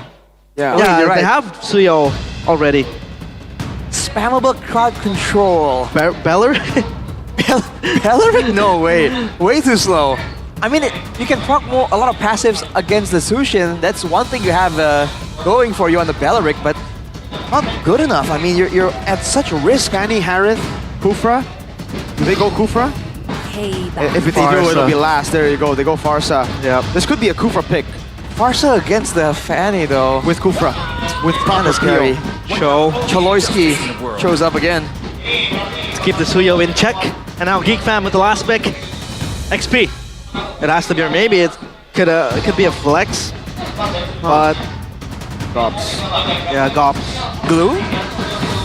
Yeah, the glue could actually, the glue is really good against the Hylos, great against the Farsa and Suyo. Not bad at all here, and there's no chance for a Faramis to show up. Edith. Gonna be the Edith though. All right. Wow. It should be Kufra, because if it's not Kufra, what else can peel for Farsa? What about a Tig? Dude, I don't like the take against this Harith Juice. There's something else in the pocket for Edok that we haven't seen so far. He's always made big moments happen on the Tig and Franco. That's about it. Hey, go Tig. Tig!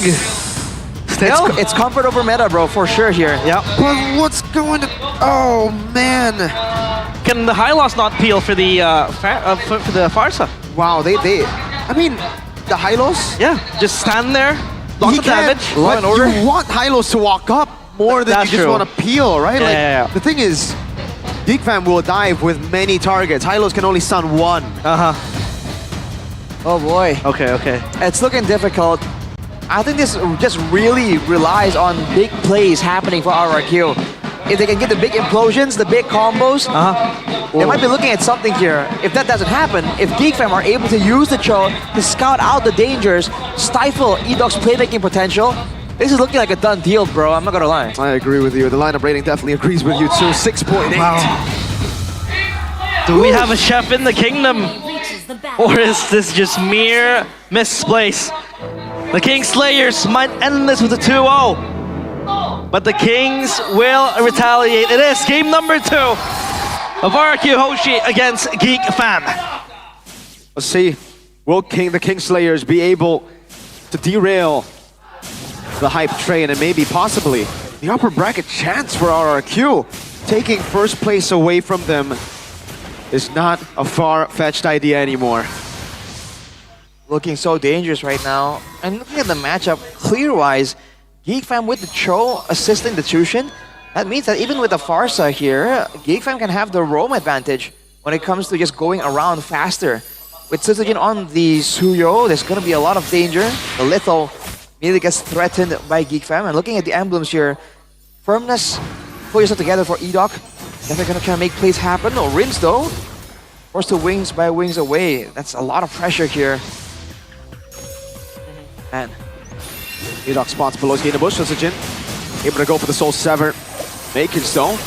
Oh, that was a shove from Edok. Really trying to go and catch Makids as he cables away. Yep. A little bit ambitious there for Makids, but I think so far, Edok can only counterplay and move to where Beloski wants to, because Beloski will be so proactive with the Cho, and Setsujin is not going to have a good time in the jungle. And a boy as well with the Chusin, right? You have so much reach and so much poke with the Lantern Flare, so obviously it's not going to be a very, very fun early game for RRQ. Yeah. I feel like RRQ are just going to find it difficult to get past all of these safety tools from Geek Fam. They have to get past the Lantern Flare, showing them all on the map, and they have to get past Beloski before attempting any other plays. And they have the Edith for counter-engage. Look at this. Trying to delay it. Delay the turtle. Gobs in the back with Onward and the Flicker and the Earth Shatter. Makids walking up. Suzuki wins the retreat but gets cut thrown down by Makids. First blood over. Double knock up. Tyron. Can he escape? One more lift up. Gobs gets the kill. They have the damage, but not the turtle, so at least that's something that RRQ could bring home.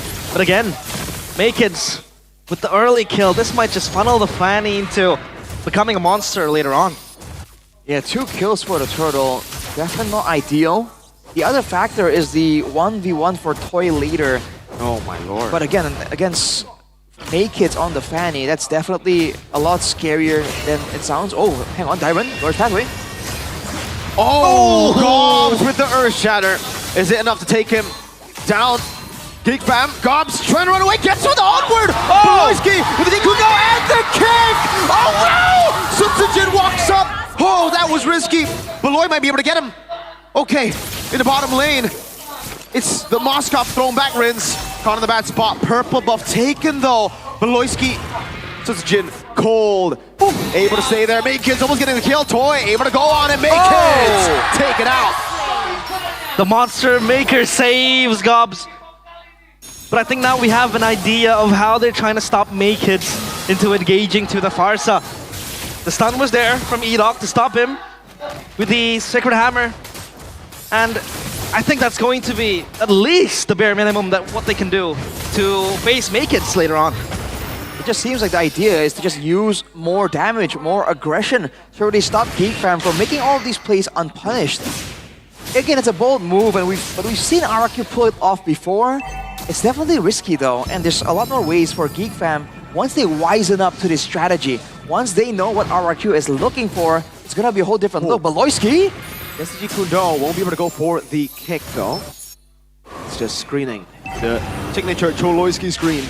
He's just having an afternoon walk, driving by, just eyeing Sutsujin, not giving him a good time in the jungle, and he's just gonna relinquish the orange buff, preparing for a total take. This contest is going to be great. Chain CC onto a boy, that's a Blade Surge as well. With the Crimson Beacon and the Flicker will be used up. So many big ultimates already used. Beloyski with the Weighted Dragon. I think he expected a Flicker! Getting the Implosion, that's gonna be Gobs. Right there, Beloy taking him down, Primal racking him down, it's now Makids walks around. You can see all of them have used their resources. Edok low, as soon as he gets his turtle. But a boy will go for more risk, taken low. Chidera gets the kill. GeekFam playing for kills, RRQ for objectives. The King Slayers take charge as they get everything they need. RRQ lose too. And this is where it turns around for GeekFam. Man, for RRQ, they're just going all in on trying to go for these catches, these outplays. But because they used the Feather Airstrike earlier, that big combo from Edok can't really be followed up and secured that easily. Oh boy. They have to really make sure that they use everything at the right time for RRQ. Wait, hang on a second, did Suzuki not get that purple one? Does it look like it? I think it was stolen away because he went for the chase down below. Interesting, okay. Right, but yeah, at a 2K gold, Gobs is here. Oh, gets the Earth Shatter too. Edok will be taken down. Has the Implosion. Buying a little bit more time, but it will be Chidera who gets his second kill of this game. We have to talk about it. This power spike is going to be very big for GeekFam. Definitely, that's the main problem here. GeekFam, they have a really good snowballing composition. Oh, strike back from RRQ though, but GeekFam kites away. Yep. And they've already made it a few resources. Gobs the Earth Shadow won't be able to land it. Now, wow, Glorious Pathway, a boy caught in the back. Oh, Beloyski with a kick. Now Makids looking for the kill onto Rinse, gets it and gets out. Gobs taken down. That's a stun over. Purify and will Toy take it? He does. Spear Misery doesn't pin Chidera down. Sutsujin looking for the kill. Can he get it? Chidera with the dash. Beloyski with the shot. Pull a snipe. Oh, Sutsujin gets the Quilla. There you go. With the Susaro's arrow.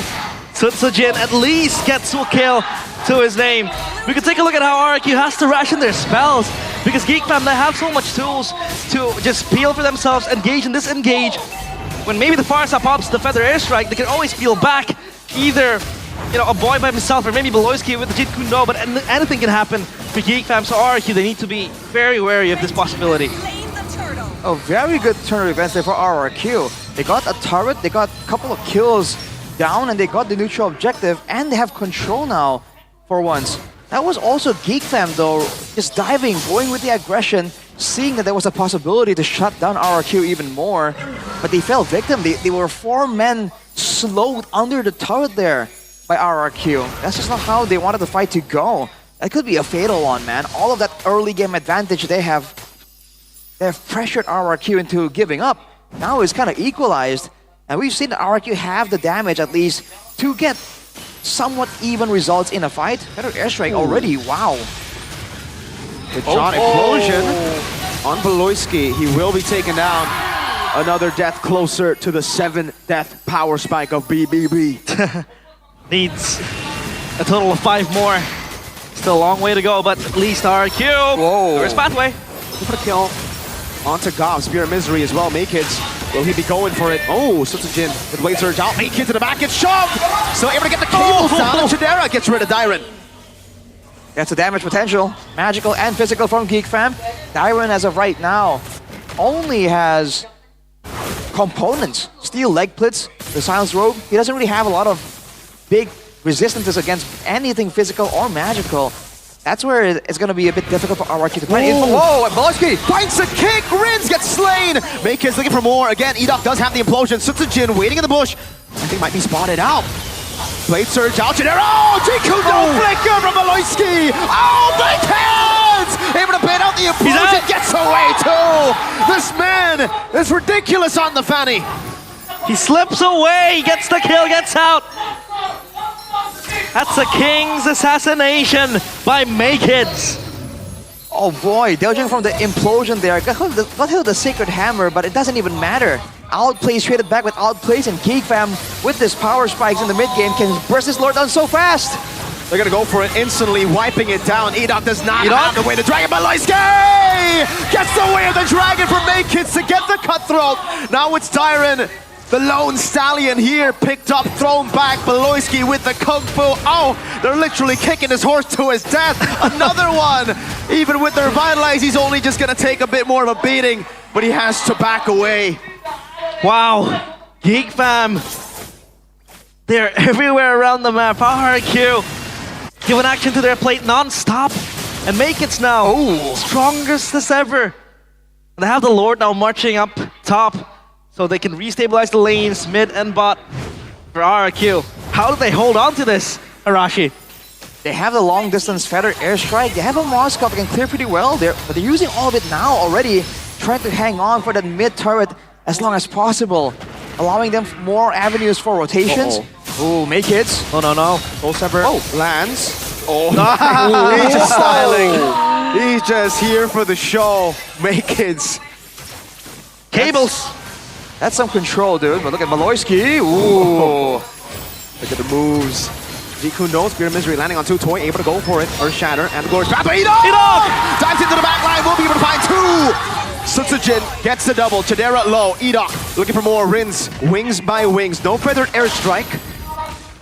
No tier 2s falling. Another RRQ win con. Edok implosion. 4-man, 5-man. I think that could really turn the tide around for RRQ. Edok implosion into a feather airstrike into a queller would be the ideal combo. On top of that, if the Spear of Misery can be added on top of that, that's the idea. Oh, Makekids! Whoa! Spear of Misery already used. Now they have to play PL. Chidera in the back. What is the Mod Force? Able to go for more. Feather airstrike. Last one there. Makekids unable to get the purple. It was Sutsujin with a steel tie. Types in. What? Will be kicked. Purify out. Toy taken. Very low. Toy gets a kill before he finally died. No! Toy Slayer survived. Toy! What in the world was that? Kiting away. No way. Was supposed to be his demise. Insanity! The King gets out of an assassination attempt. He gets a kill on his way out. And he's back. RRQ at least are back. What was that? It's a replay right here by the official tournament smartphone, the Samsung Galaxy S25 series. It was a full-on Spear of Destruction, and he was supposed to go down here, no questions asked. Purify. He purifies, he kites, his Spear of Misery is Baloiski. Oh my lord. And a boy didn't have enough mana, it seems like, to apply some more of those stacks to get that lift.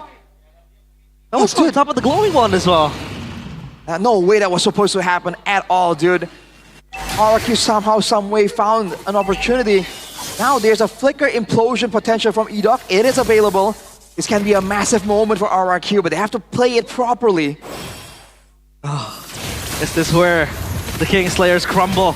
Because RRQ seems like they have a way back. Implosion, Baloiski with a shampoo. Gobs pops into Primal Rat. Edok no more. That's gonna be Makekids in the back. Finding him, and Sutsujin claims the kill. Chidera still free hitting with his force. Dyron left alone, all alone. Gobs taken down by Sutsujin. Now it's a conceal. Edok looking for it. Baloiski with a kick. Chidera, can he go for the damage just yet? No! Sutsujin! Triple kill on the Suyo. Chidera, only one left for Geek Fam. The Mercenary is back. RRQ is back.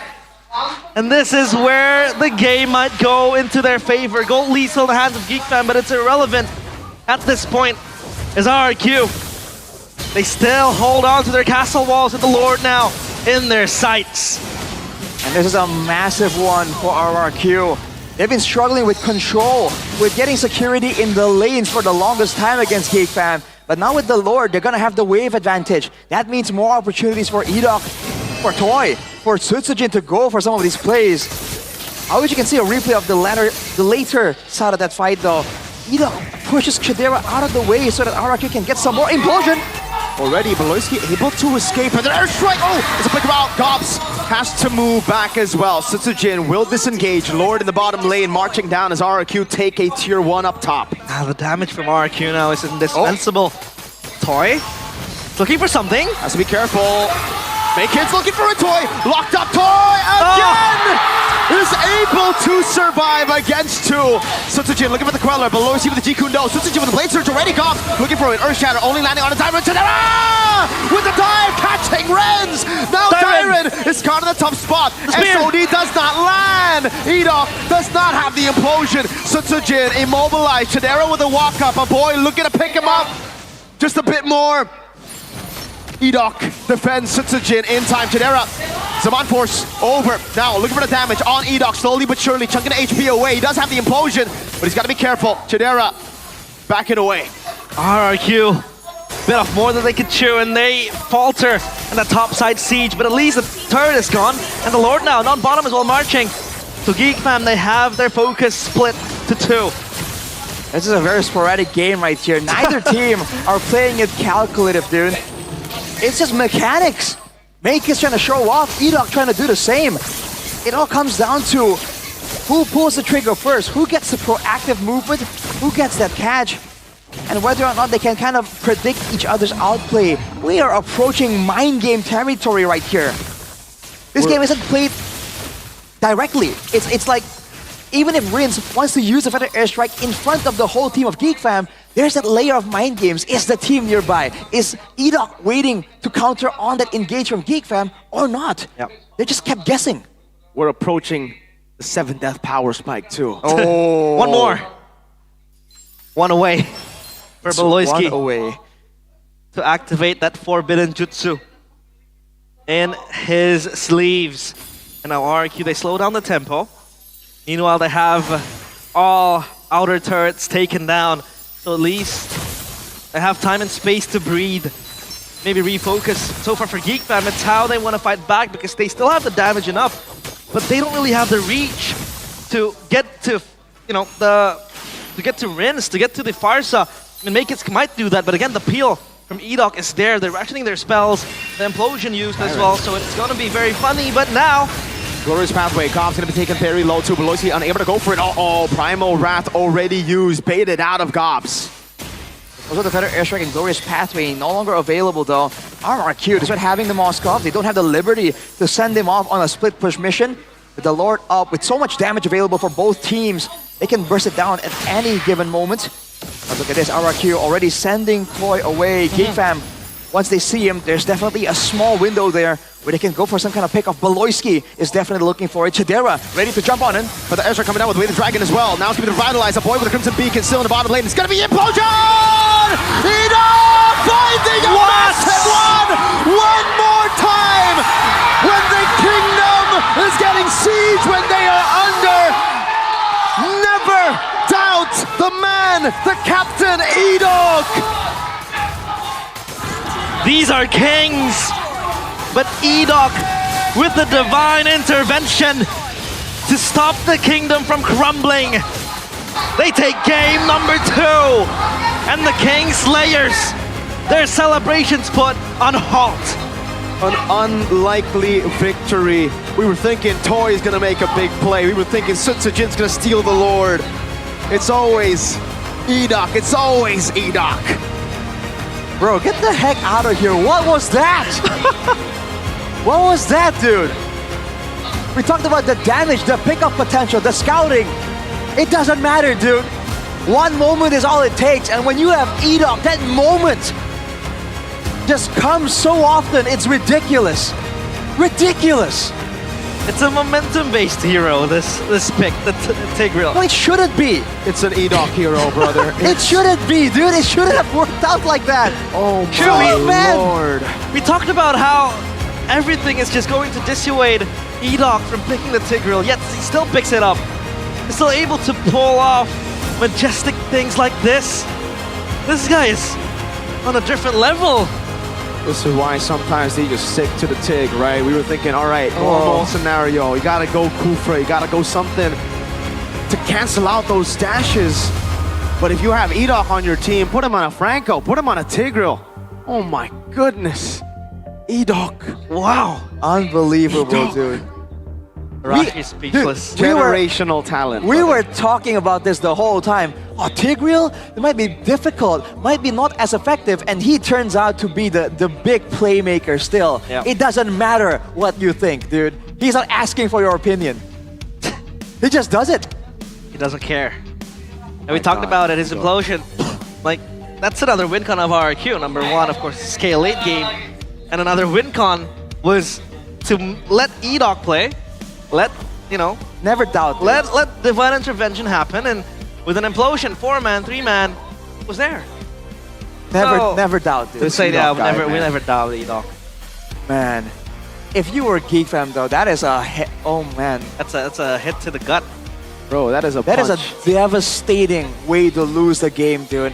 And remember, the big point in the drafting phase we were talking about is that, oh man, RQ gave them everything. They got everything they could possibly want. Everything. And they got wrecked like that. Wow. Oh boy. No way, dude. After everything going against their favor in terms of the picks, the drafting phase, they still made it work. So, what is something that's able to make this work? It's insane. It's just he just knows what to do, man. I don't know how else to explain it. He sees things before they happen, bro. This guy. Of course, your MVP for that game presented by the official tournament smartphone, Samsung Galaxy S25 series. It is Edok. Remember his name. It's always him and Dyron, by the way, right? I mean, that whole play was kind of baited by Dyron, but Edok with the capitalization of a lifetime. And again, there were moments, aside from the implosion, again, this was the moments where Dyron was able to actually, you know, set things up indirectly. He's on a high list, so he can't really do anything too crazy. But by all means, I don't know who made this game this messy brawl here. Is it RRQ? Is it Geek Fan? Because they both seem very happy to just oblige each other in these plays. But look at the Sacred Hammers as well from Edok. It's not just the implosions. Oh my lord. Of course, it is the implosions mainly we're looking at. But even the Sacred Hammers, I think we're gonna see one more fight. This one, dude. Oh, and shout out to Toy as well. This, again, if that implosion wasn't supposed to happen, Toy is not supposed to survive here. There's no way. Voloisky could have went for the hit. He wanted to give the kill away, and this is why, folks, when your tank kills the enemy team, it's not a KS kill steal, it's a kill secure.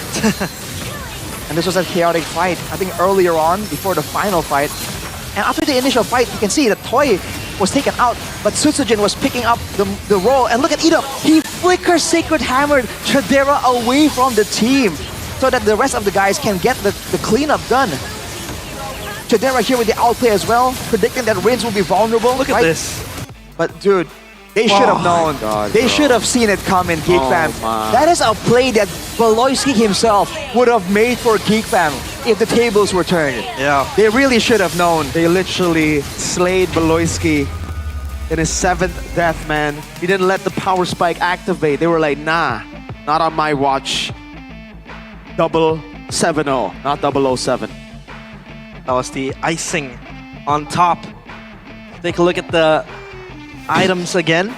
I don't think there's anything out of the ordinary because it was more of a brawl. Replay that Edok ult one more time. Just replay that again, please. I'm gonna watch that every time I wake up. It's gonna be on social media all over the place. Dude, we can bet it's gonna be there. With on multiple channels. Yeah. Put that up there with the, actually, obviously not, but Keyboy 1 is still more special because he did that in the upper bracket finals of M5.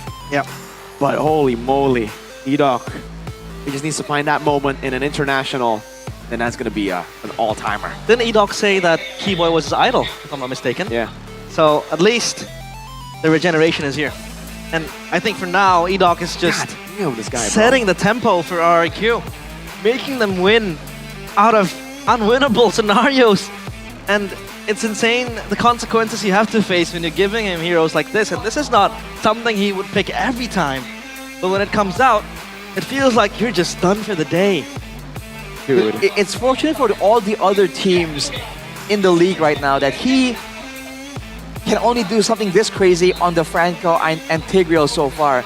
If he has more options, dude, I can't imagine drafting against this team. Right now, the Tigreal, the Franco, you can somewhat deal with, but dang, dude, they even brand the Franco and it doesn't matter. This guy's like, sure, I got the other option available. You want to shut me down? You need to take both away. I wonder if GeekFam are really seriously considering just banning both the Franco and the Tigreal at this point. Why not? Oh, that was so ridiculous. Out of words. God. And again, shout out to Koi, but also to Sutsujin, because we were saying that on the Suyo, he can't perform at the highest level. And by all means, he was set up for a lot of successful moments by his teammates. But when there were fights where Toy gets immediately deleted, where Toy maybe trades his life for someone on the side of GeekFam here, Sutsujin did a great job picking up the slack, getting the secure on those kills. You know, overall, it was a respectable attempt, a team effort. That's all I can do. Yeah. That's all I can say. Yeah. That's all I can do. Edok, what up? I gotta breathe, dude. Edok. Oh man, it's absolutely insane. That was good. That was good. That was a good game. Again, it feels like they're just trying to reject our comments. We're saying that, their picks are taken away by GeekFam. A, B, C, D, E, F, G, all the strong picks. Edok is like, nah. Comfort. My middle name is Tigreal. Imagine Edok going, oh, did he pick up my PP? Edok Tigreal Ho Chi Minh. It doesn't matter. That's his middle name, right? The I in Edok stands for implosion. Edok Tigreal Ho Chi Minh. Ho Chi Minh. Ho Chi Minh. Ho Chi Minh. That's his last name. That has to be his last name. But of course, 1-all, GeekFam, they are yet to defeat RRQ, and RRQ, they still have a chance to get that playoffs ticket. But we're gonna throw it out to Alyssa for an interview.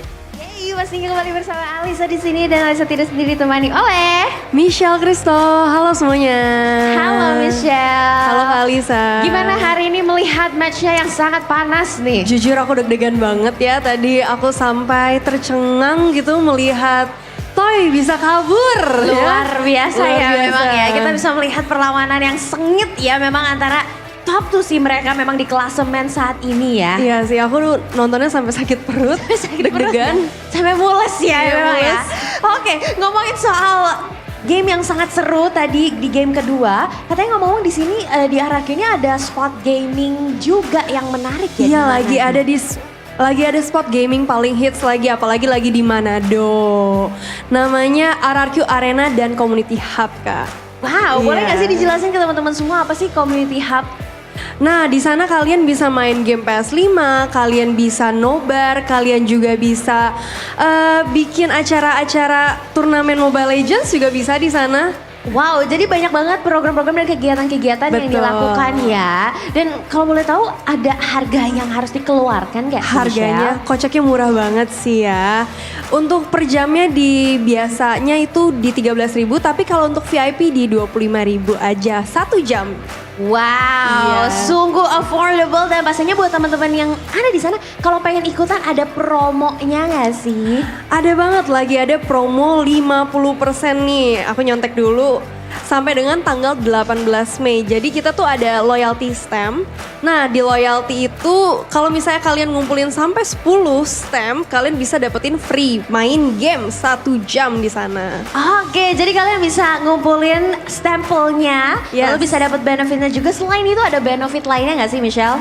Benefit lainnya mungkin kalian bisa ketemu teman-teman baru kali ya di sana ya, karena di sana terkumpul para kingdom pastinya. Para kingdom yang ada di Manado ya, pastinya dan Sulawesi Utara. Dan mungkin Michelle kalau misalkan teman-teman gak mau kelewatan update-update soal RRQ Arena dan Community Hub yang mungkin ada di kota-kotanya juga, gimana sih caranya?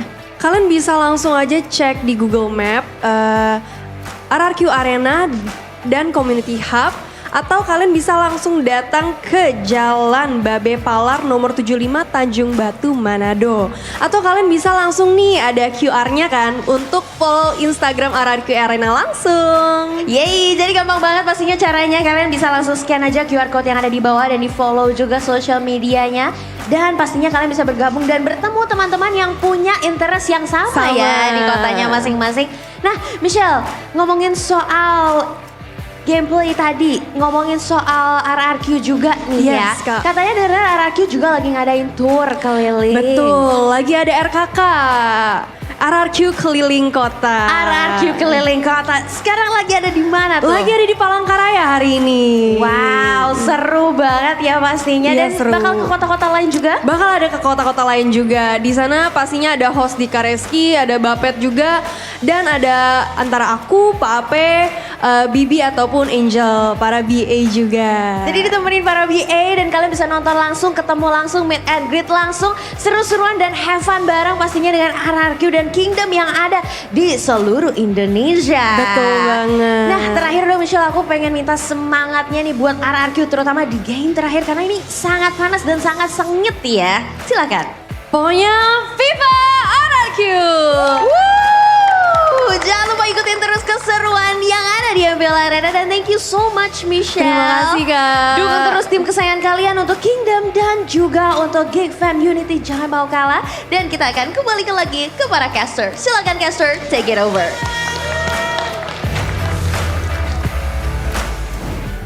That is, of course, Michelle, talent of RRQ. Dude, I didn't even see the interview. I was just mesmerized still. Speaking just of talent, of the RRQ has a lot of talent. Oh my god, Edok. Edok and other players as well. I mean, Toy was doing great. Tsutsujin, Yeah. he was doing good, you know, amidst the fact that maybe Suyo isn't his comfort pick. 11, 2, and 4. Yeah, 11, 2, and 4. But yeah, Edok is just stealing the spotlight. This Edok. guy, bro. Oh boy. This guy, so good. It's insane. But another thing that steals the spotlight is Gope.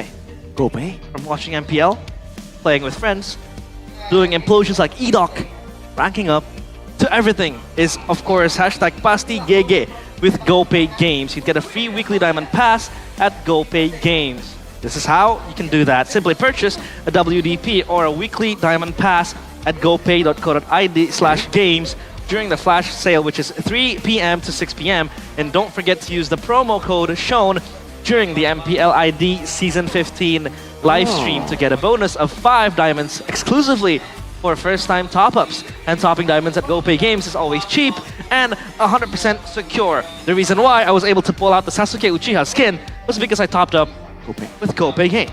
Check it out. Now. Popping up diamonds at GoPay is always cheap and 100% secure. WDP is only 26. Again, you heard it, all right? Now, it's time for you to vote for your champion. Because you guys can get a chance to spin the wheel that you see on your screen right now. There's a chance for you to win 2 electric motorcycles, wow, 5 smartphones, 5 power banks, 25 wireless earphone winners for y'all, all right? So you still have a chance to win 13 remaining electric motorcycles and other awesome prizes if you go over and check out gopay.co.id/games, win guaranteed rewards, vote for your champion, and then spin the wheel. Spin the wheel. But how do we vote for our champion, Arashi? Well, you go to gopay.co.id/games or open the GoPay app, obviously, and select the top up game icon. Then you click on the trophy icon on the top right. And you can, there's a button that says vote now to get a token. Vote now to get a token. Afterwards, once you get the token, you pick up your winning team and enter the final match score. You gotta predict the results and the score as well. And if you do, you can get up to 59 free diamonds and 1 token free for your first vote. And then you can use a token to keep spinning in the gift arena and win your dream prizes, bro. And if you feel like you want to keep spinning, you want more tokens, you can always top up your game credits starting from about 10,000 IDR, and your token immediately will be available for spinning. If you have good luck, good luck, spin the wheel. Check it out right now. If you guys want, you guys have to check it out, okay? Okay, you got it? Yeah, good. You guys can get a chance to win, brothers. Like, this, it ain't that deep. You don't have to do much. It's just download the app, put in your details, register, and then you get in. You get a chance to win. I've already done it. I haven't won my motorcycle yet. but maybe you're luckier than me. And if you're lucky enough to have good connection, that means you're good. But if you don't have good connection, you need Talk himself. Because you cannot let lag cause you to lose ranks and lose out on those implosions. You don't want to implosion Scuttle Crab. You want to implosion 4 players like Edok did, so you can enjoy a seamless gaming experience with IndiHome Paket G2 Satu. You can offer, or rather you're offered a fast and stable internet. Get speeds of up to 100 Mbps or megabytes per second for just I'm lagging. For just 375,000 rupiah. No way, brother. So you said earlier that if you're lucky enough, you technically don't need to be lucky. All you need to do is get it right now. Yeah. No luck here. Just get yours. 375,000 IDR, 100 Mbps, IndiHome by Telkomsel connection, and you good, brother man. Can you do the delay? I need help. Do it, Arashi. Hello. Whoa, Arashi. How did you do that? Arashi, can you say Edok is the best player ever in Indonesia in MPL ID history, and he will win the MVP trophy and M series? Brother, this sentence delayed. is way too long. Just do the mouth movements. Yeah. Huh? Just make it like the lag thing. Yeah. Again. It's so long of a sentence. No, it's okay. Just to be. I'll say it. I'll say it. Yeah. Bigatron, best team in the world. Bro, I got set up for that. No way. But of course, if you're done with your internet and you have your diamonds ready, you go pay with IndiHome as well. Don't forget to snack. Whoa. Like a champion, because gamers snack like champs with Sucro. I don't want to ask the question, but Gasla. Sucro Man. Why are you laughing? That's Sucro Man right there. Sucro Man. Yeah. Bored like that. Born like that. Okay. Tough times in the hospital. Gasla. Sometimes you just gotta do, you know? Don't think, just do. Exactly. Yeah. And then think later after the game. And that's what Edok did. He was like, I'm just gonna, that's maybe why his name is Edok. I do, okay?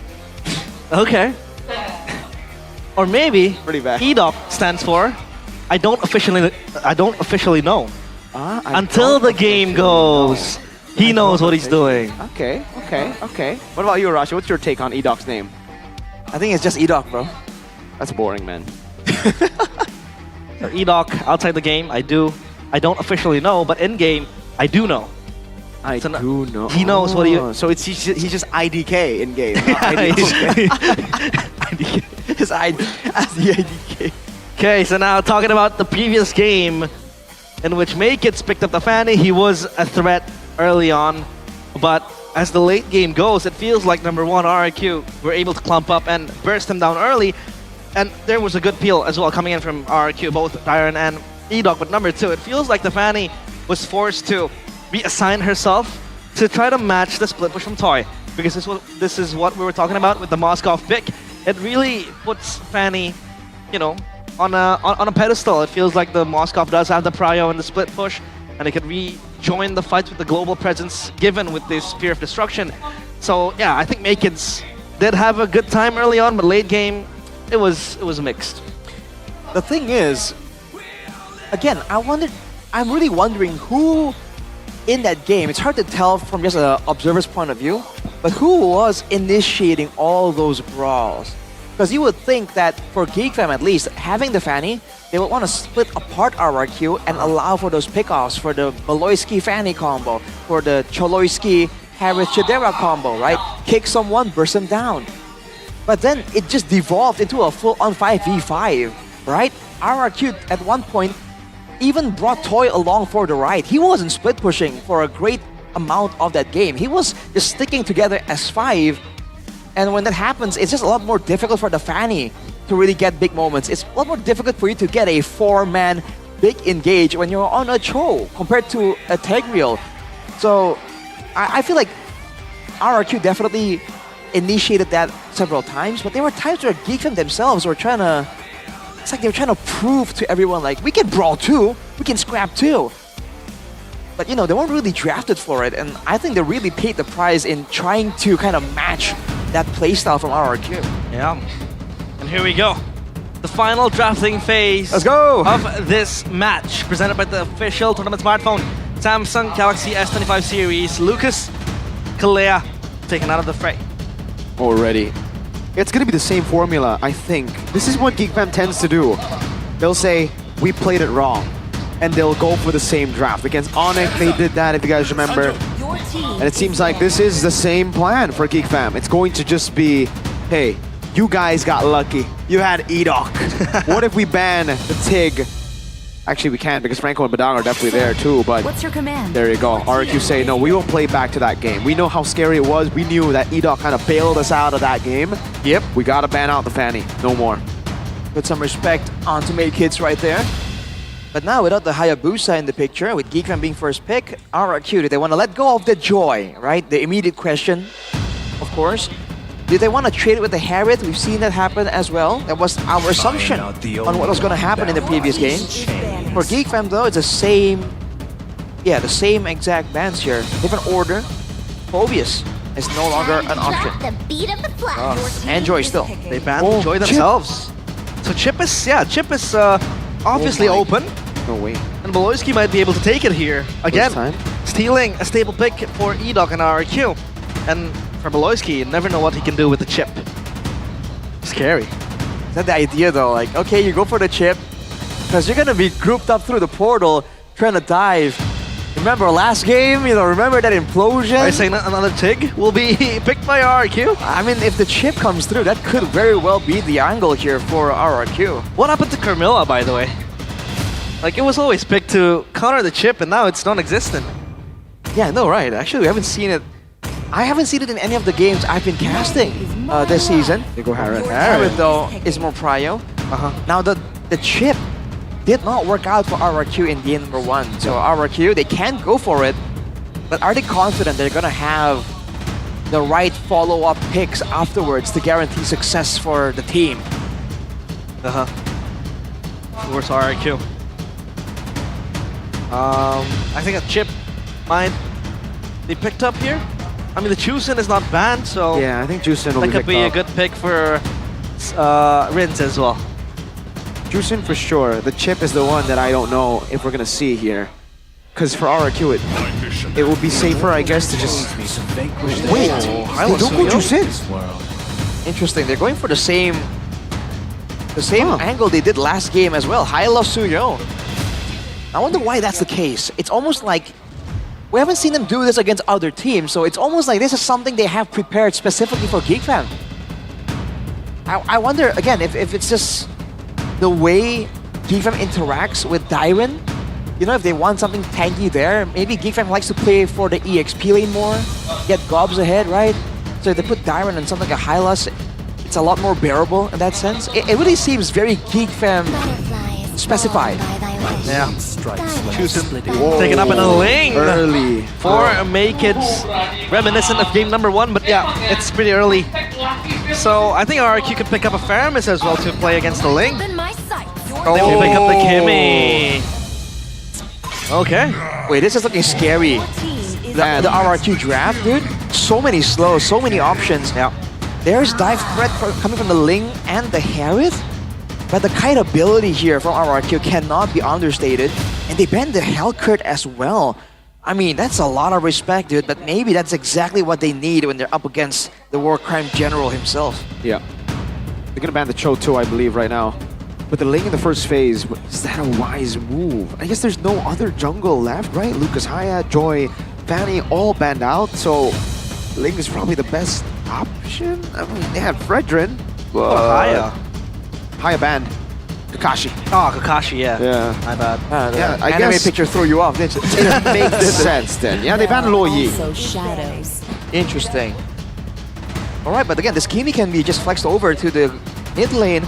Although we've seen this pick usually go towards Toy, but knowing Keskute, if the going gets tough, when there's a good reason to do so, you're gonna see it flexed around, that's for sure. Now for RRQ, the Cho, if they're concerned about the engage and the scouting, that's why the Cho usually gets picked up by Beloyski.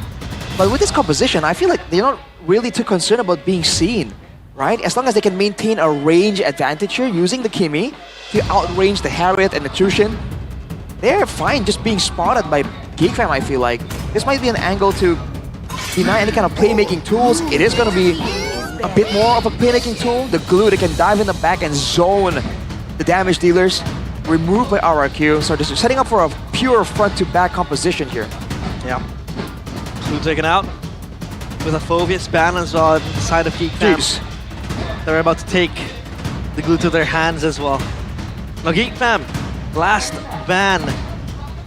Feels like a very, very strong first phase for RRQ. The Kimmy as well now taken. Most likely going to in the hands of Toy. For Geek Fam, one last ban. It's gonna be a roamer. Franco, yeah. Franco. But in this composition, I mean, Rico, you can testify to this. The Ling against something like a Tigreal, not exactly the most fun of experiences. No, not really. But I guess you, unlike the Fanny, you don't need to come in first, right? I mean, you can really just wait for the end, and you technically have a way to just Tempest the blades out of it, even if you engage. So, unlike the Fanny's like pure just cables. Badang is just yeah. Oh man, the Badang's so good here. RRQ looking back and forth in the drafts here. Like they don't even need to go for again those one moment picks anymore. They can go back to the old setup game. Yeah.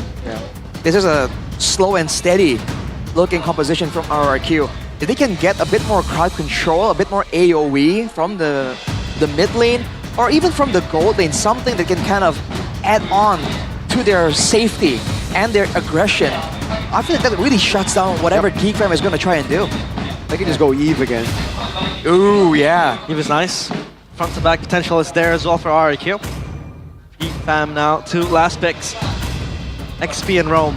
The chip is still up for grabs, technically. Normally, Beloyski would just go for Cho. There you go. They last pick chip. Oh, interesting. I am the devourer of stars. Oh, huh? So Kimmy Gold against the Jusin, against the chip, technically more survivability. Yeah. There's a DD. I mean, that's okay, go. I mean, that's my solution whenever I'm against a team that will get onto me. I know for sure. I just hop on that Zask real quick.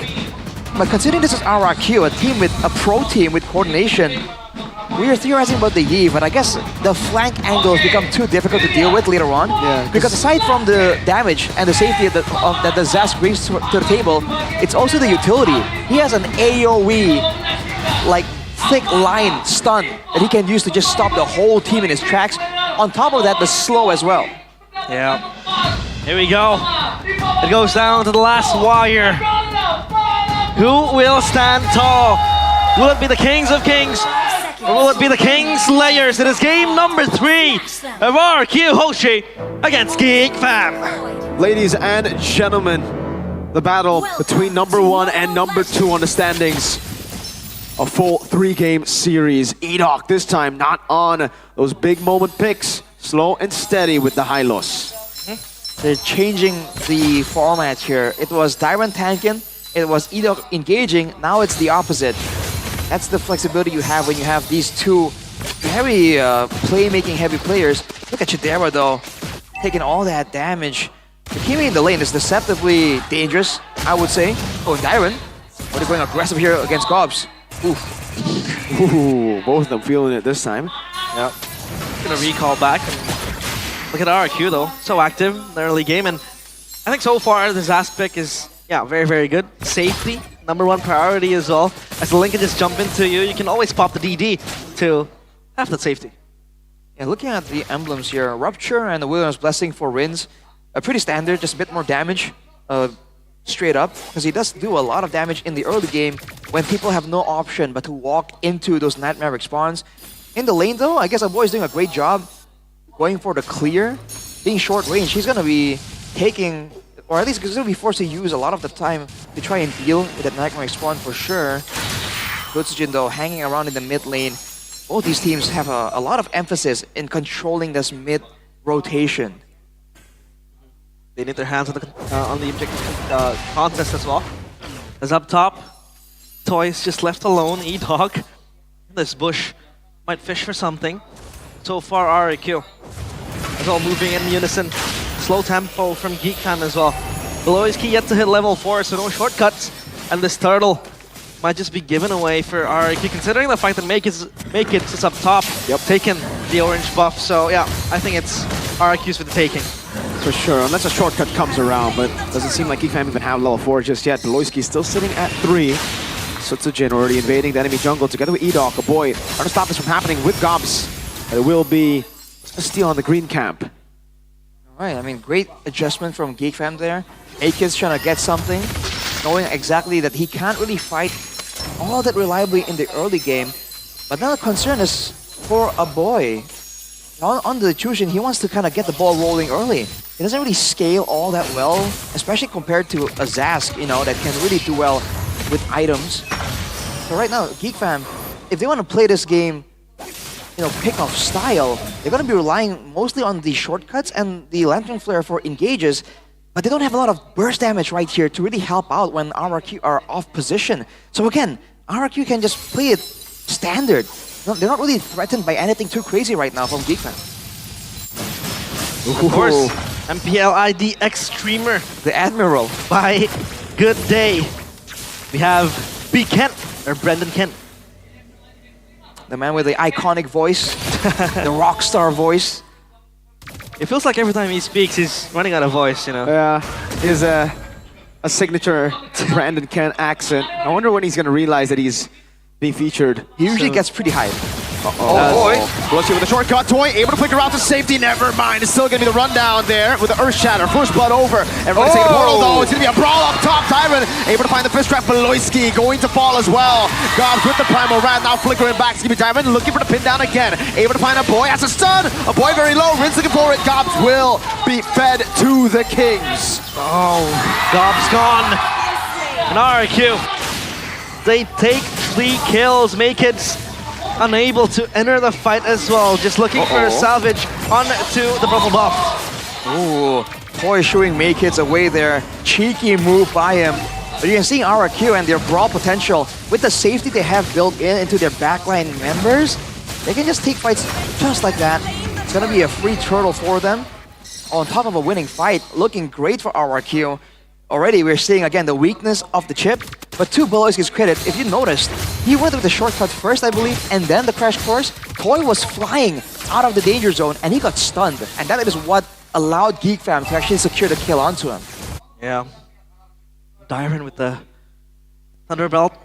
Taken hands of the Badang. Same build goes for Gobs and GeekFam. It seems like early on, RRQ are very, very well prepared to play the front and back. But for GeekFam, what do they really want to achieve in game number 3, Arashi? Well, again, they have to try and use this. They have to try and use the shortcut, try and get the pickoffs, and they're trying to zone as much as possible using a boy, right, against all these shorter range heroes from RRQ. But there's just ways for RRQ to go around that. They can get vision with a Nightmare Spawn, harass a boy as well by putting it next to him. They have the Kimi for the harassment from the long distance, for the wave clear advantage. Oh, shortcut! Wow, Sutsujin gets away! Tyron! Pin down Tyron! Able to get a boy, that should be him taken out. Still has the Crimson Beacon in the flicker, but the Zaz follows through! With the Dominator set, Gobs will fall. Sutsujin gets a kill. First item priority with the War Axe 2. Whoa, that's gonna give him extra healing, but RRQ, they take the shortcut hitchhiker ride onto Beloyski's car and they get 2 kills, or rather a kill to their name. Chidera though has the Starlium sight ready. Oh, conceal? Wait, Beloyski. Interesting conceal usage right there. But again, he still has control. He still has a chance to surprise RRQ. But no, it's back to the waiting game. And you're seeing, by the way, Rins with the Dominus Descent, he can just play so aggressive. And this time, there's no risk of him being punished for it. Look at this, already the setup. With Harriet on the far side, GeekFam are trying to use a shortcut, but the concealed boy, Edok. Nice make it. Stunned up, pinned down, Tyron. Look at the fist trap, we'll be able to find it. Oh! JCC Toy gets a kill on a boy in the mid lane. RRQ back to their normal strat. It's gone from bad to worse. The King Slayers, their swords dull. And Chidera has to go out! Punched in the bush, 1v4. You may have the chip, but RRQ are the ones with the man advantage. Beloyski throw back. Sutsujin will go for the chase. Shortcut only to get... It's a desperate one. A call for help by Beloyski, but no one is there to respond. RRQ are just piling up the aggression right now. Rinse flickered there as well, just to ensure that that Chidera does not escape unpunished there. And they have full control right here. The chip, even though there's macro pressure, there's just not enough danger. Oh, the stun! Chain CC, Gobs. Oh man. Ling gets a turret down below. No, it's a tier 1 up top. I think the turret down below. Yeah, it's a trade. 4,500 gold lead for the Kings. Yeah, at least they have a cross-map play and make it. In the worst case scenario, he could always play the split push game, play the long lanes, get the split push going, and just, you know, when a fight breaks out, he has the shortcut to just take a ride, but Edok, it's not going to matter because Geekfam will peel themselves away. That was a great ult. Katon from Sutsujin takes the purple buff away, and now the Ling in the first phase is really going to struggle. It's not a fun game as a Ling here. No, not at all, dude. Man, Geekfam, again, in theory, have the Ling, have the chip, but they are not having any pressure at all. RRQ are doing a great job forcing these fights out and then hitching a ride onto the shortcuts here. Yep. Not really concerned about getting surprised because they have the responses already.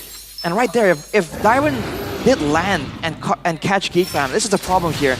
They are forced to respect the engage potential of this Badang, which allows Dyron to just walk up. Oh, shortcut! Again, it's gonna be the all-in, but it's only on Dyron. He likes those ults! Toy gets a kill, a Sky Piercer stack. And it's looking over. Not even a shortcut can get them a kill. Free Lord for RRQ. Oh boy. Even the Holy Crystal for Toy. 9 minutes. He has the concentrated energy, the Sky Piercer, and then the Holy Crystal at 9 minutes. He has Sustain, he has Burst, he has Utility. He is an absolute nightmare for Geekfam right now. And he's not the only one. Rins, like we mentioned, has been such an annoyance right here. And he has the Divine Glaive already, so those zaps can no longer be ignored. Beloyski. Oh, flickering out. Just a taunt. And yeah, super safe now for RRQ. Maykits has to hold the Lord by himself. Sutsujin is here, 1v1, imminent. But Dyron's in the wings though, it's never fair. Unfair! Finch poised to the other side. There's a shortcut if they want to go for it, but he will just recall in the bush. But down, Dyron's still looking for the chase, looking for every single bush, won't be able to find him. Purple buff. Can they even take it? With Sutsujin down below. Oh, 3-man. Flicker out. Purple buff taken by Maykits. Gobs goes in. Damage percent. Oh, Rinse very low. Maykits will decide to run away. Sutsujin? In the finding the assassination! Getting a boy. He gets there in time. Flashy as ever. As the Lord gets the turret to half HP. But RRQ will take it away. Plunder is the name of the game for the Kingdom. They can just keep doing this. There's nothing stopping them from pushing continuously. Beloyski was behind him for the longest time, but he could not find an opportunity, a window to make a play happen. RRQ playing the siege game, standing there, forcing Geekfam members to take some damage. Beloy.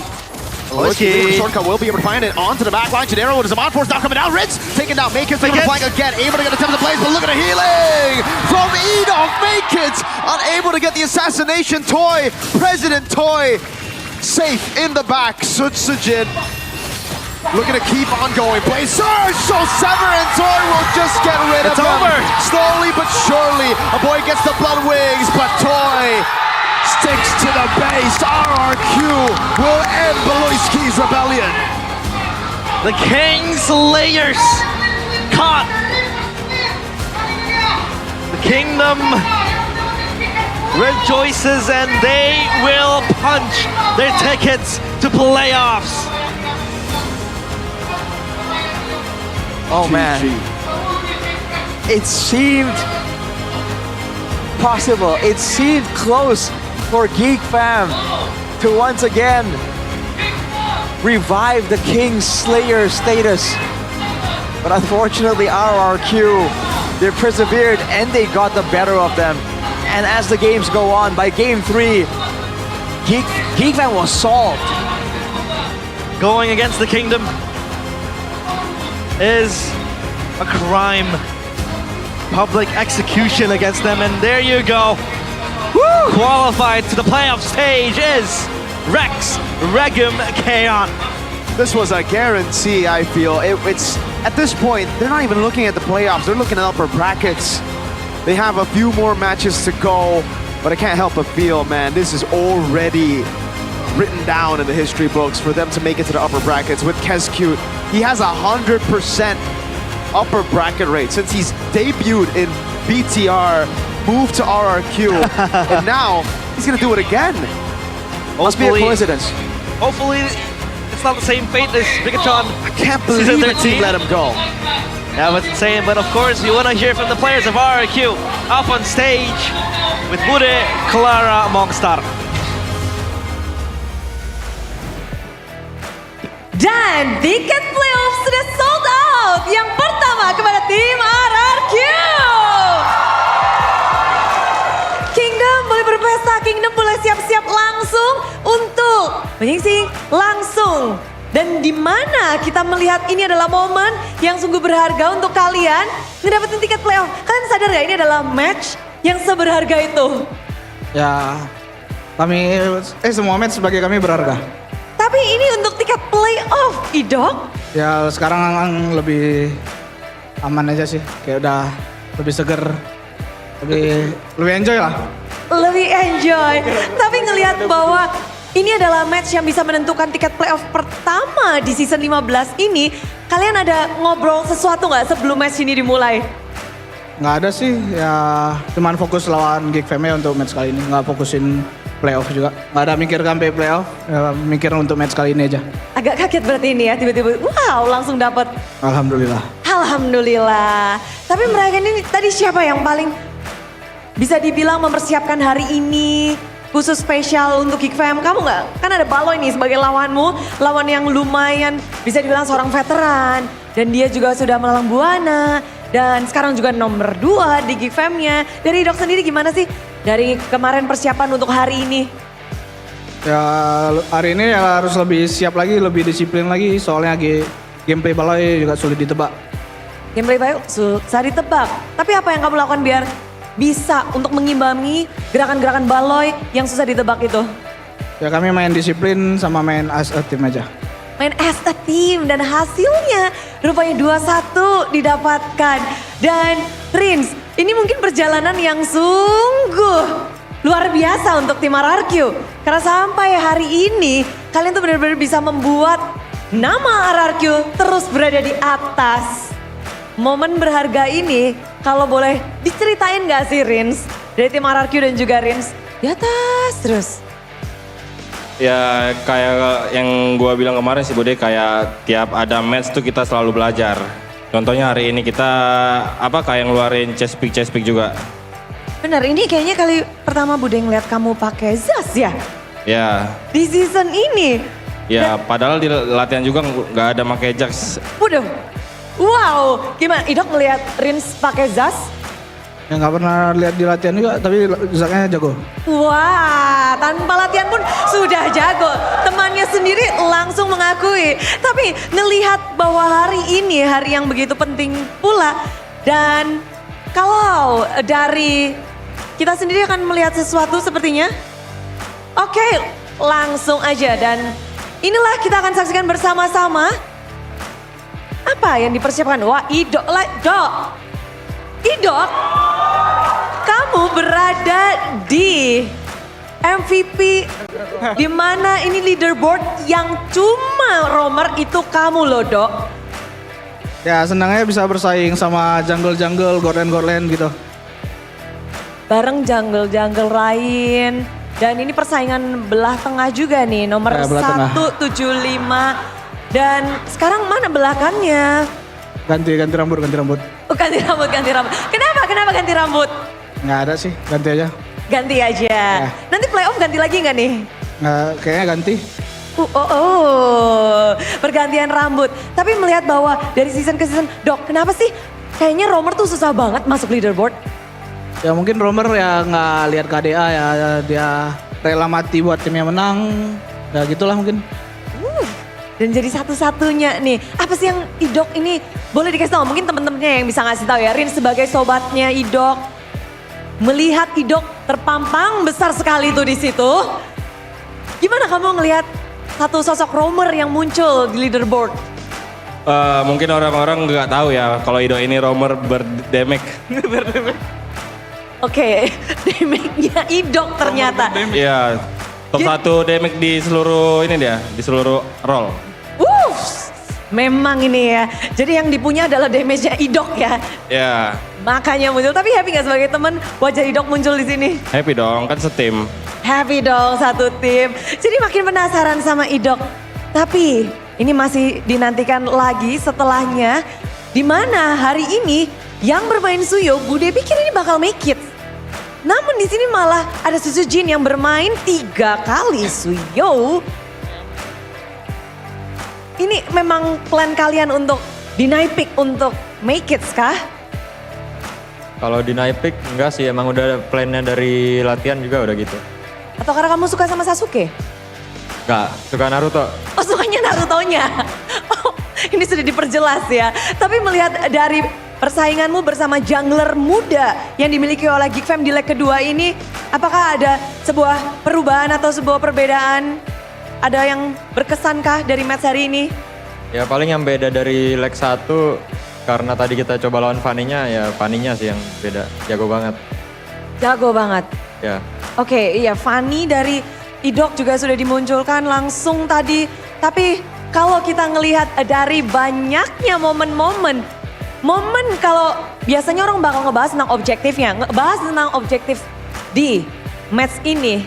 Seberapa intens sih perebutan objektif? Intens banget sih, tadi rada pusing juga di flicker-flickerin terus. Sama siapa tuh? Sama Gops. Sama Gopsnya.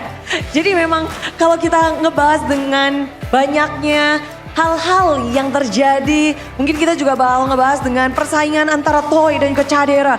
Ini adalah mungkin head to head yang paling menarik yang kita lihat. Gimana Toy match hari ini? Alhamdulillah senang deh. Karena apa nih? Senangnya kenapa? Ya menang. Bener sih. Masuk playoff sama menangnya lebih seneng mana? Menang kayaknya. Lebih seneng menangnya berarti? Menang. Menang. Kenapa? Ada hal maksudnya sebelum match kamu memikirkan sesuatu kah yang ingin kamu lakukan di dalam pertandingan dan kamu juga laksanakan? Ya kalau menang soalnya kalau menang abang gak marah soalnya.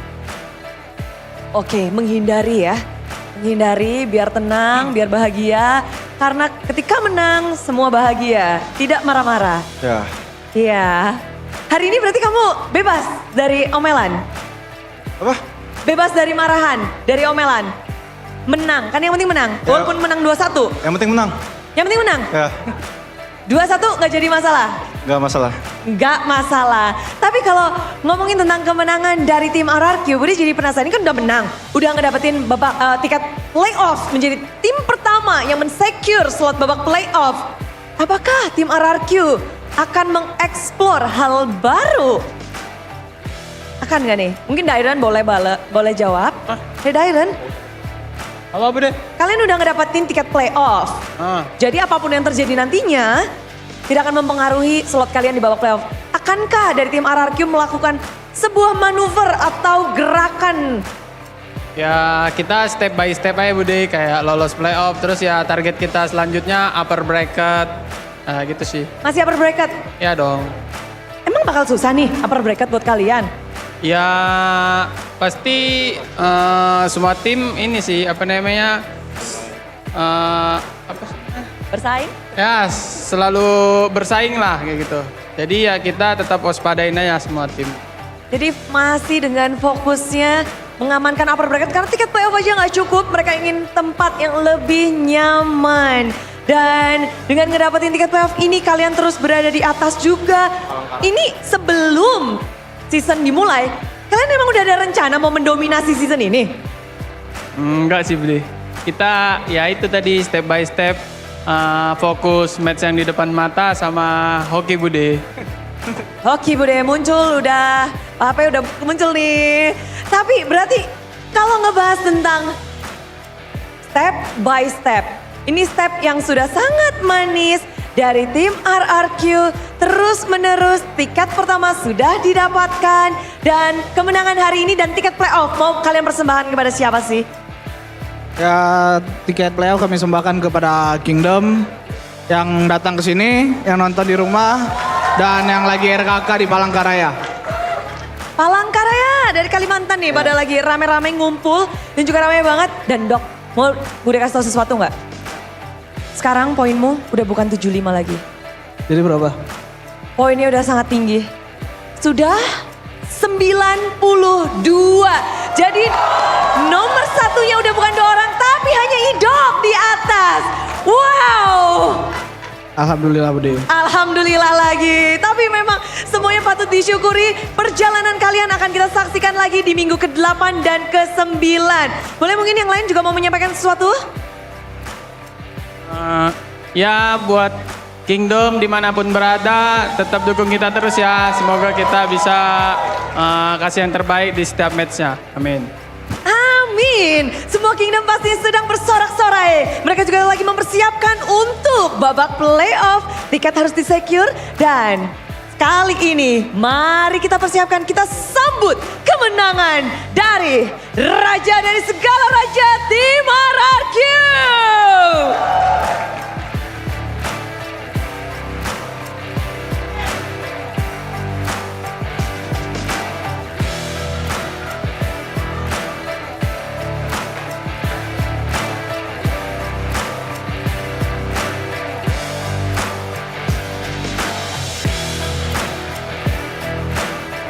Semua sedang berfokus untuk menselebrasi. Bagaimana tidak, tiket playoff pertama dari 6 tiket akhirnya sold out kepada tim RRQ. Dan Bude Clara di sini akan membuat kalian lebih bahagia lagi karena ada apa? Ada GoPay hadiah GG. Caranya gampang banget, yang penting kalian udah punya aplikasi GoPay. Jadi buat yang ada di sini, siapkan device kalian, siapkan smartphone kalian karena caranya akan Bude kasih tahu sekarang juga. Nah, ini dia cara untuk ngedapetin GoPay hadiah GG. Pertama-tama sudah pastikan kalian punya. Kalau yang belum punya langsung aja download. Langsung aja unduh aplikasi GoPay di Play Store atau App Store. Pokoknya semuanya bisa. Dan setelah itu buka kamera pada smartphone untuk scan QR code-nya. Dan setelah di-scan kalian tinggal klik buka hadiah. Kalau kalian udah buka hadiahnya, otomatis GoPay Coins akan kalian dapatkan. Jadi siapkan device kalian, siapkan. Udah pada tinggi-tinggi, udah pada punya, udah pada ready? Ready? Nanti QR-nya akan ada yang di biru-biru situ. Kita akan hitung mundur bersama. Inilah dia GoPay hadiah GG dalam 3, 2, 1, let's go. Asik.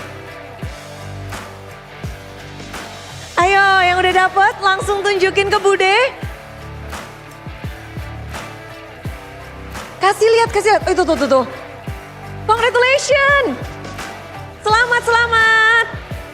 Asik, dapat GoPay Coin. Selamat kalian, congrats. Asik banget ya. Habis ini bisa pada happy-happy bersama. Memang GoPay itu begitu baik dan membuat kita semakin happy juga.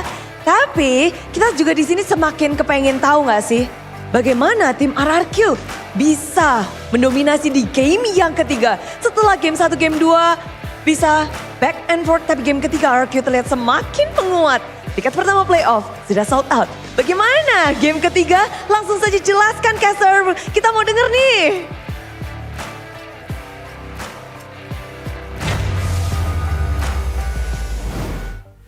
Know what I'm doing? What's that? I'm punching. Pedang? No. What is this? Punching tickets to playoffs. Oh. Hey. RQ.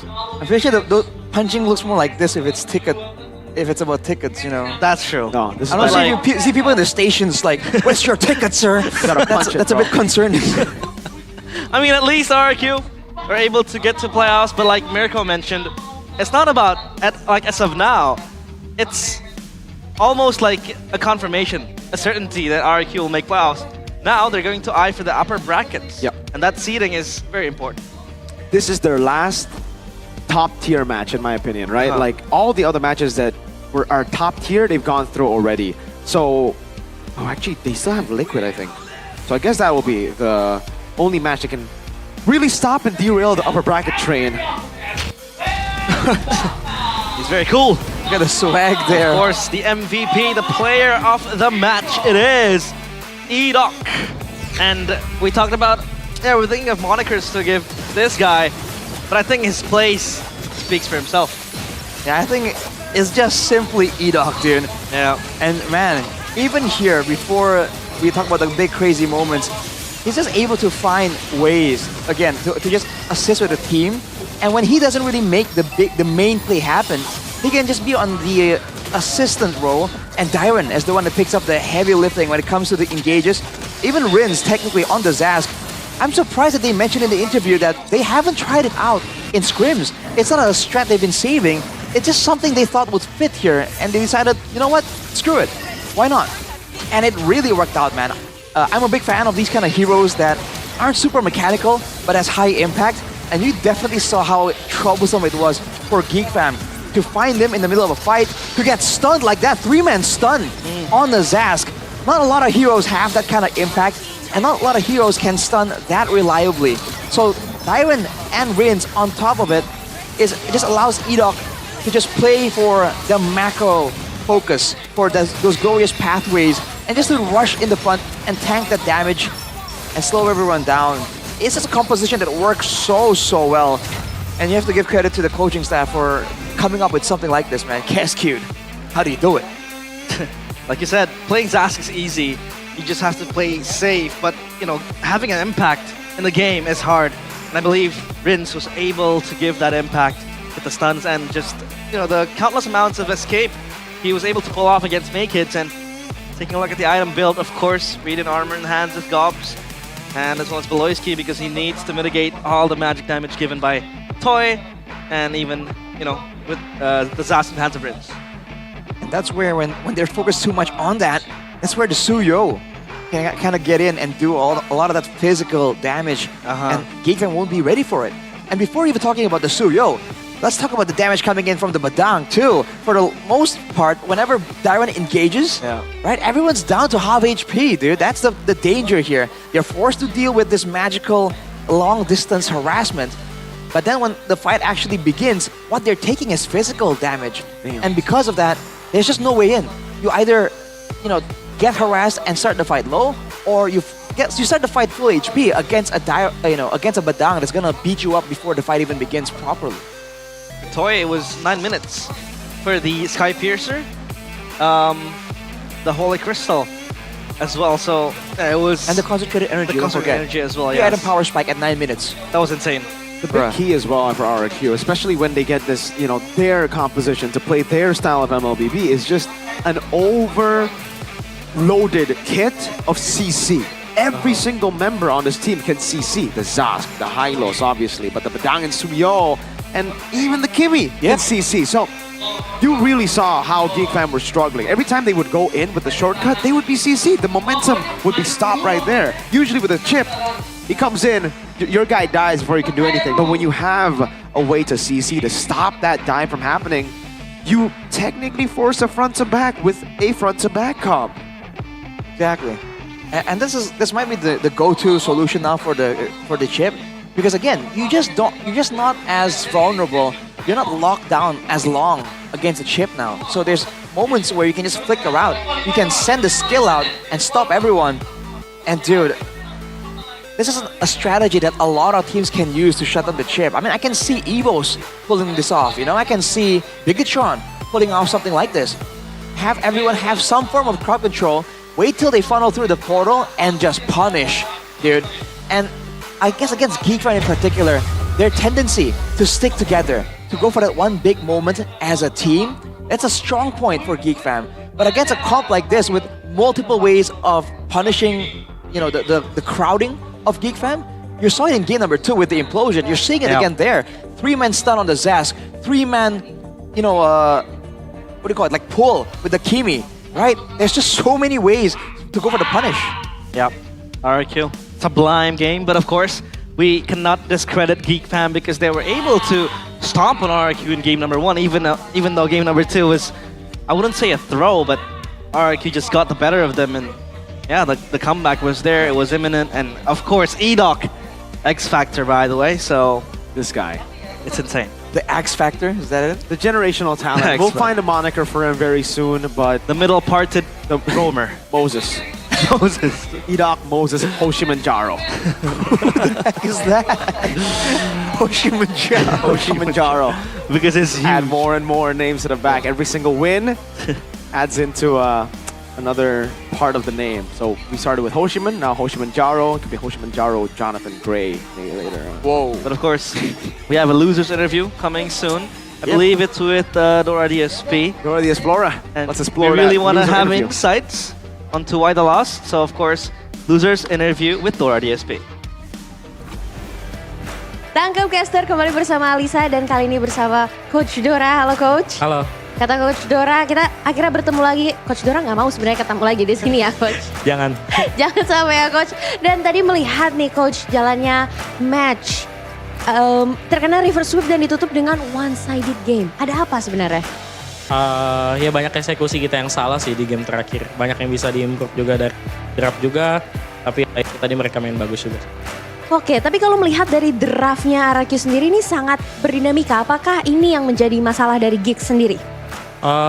Draft mereka bagus sih. Tapi kita juga tadi bisa imbangin juga sih. Dan kita bisa pakai draft yang bagus juga. Tapi mungkin kita juga harus lebih improve di draft juga. Mungkin kalau bahas draft mungkin lebih banyak option.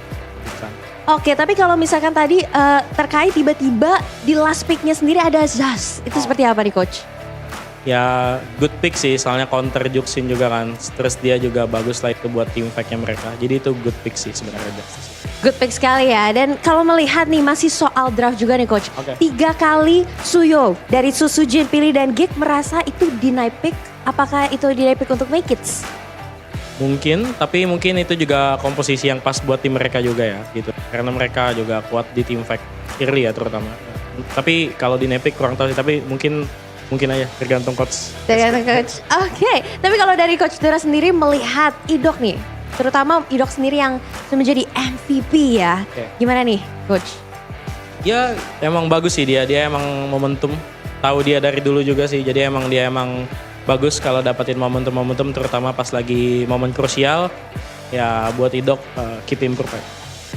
Keep improve ya pastinya, dan kita melihat tadi Edoc sendiri selalu menciptakan momen-momen krusial terutama tadi di game kedua di mana tadi sebenarnya sudah bisa lead ya di awal game namun sayang sekali keadaan ini berbalik.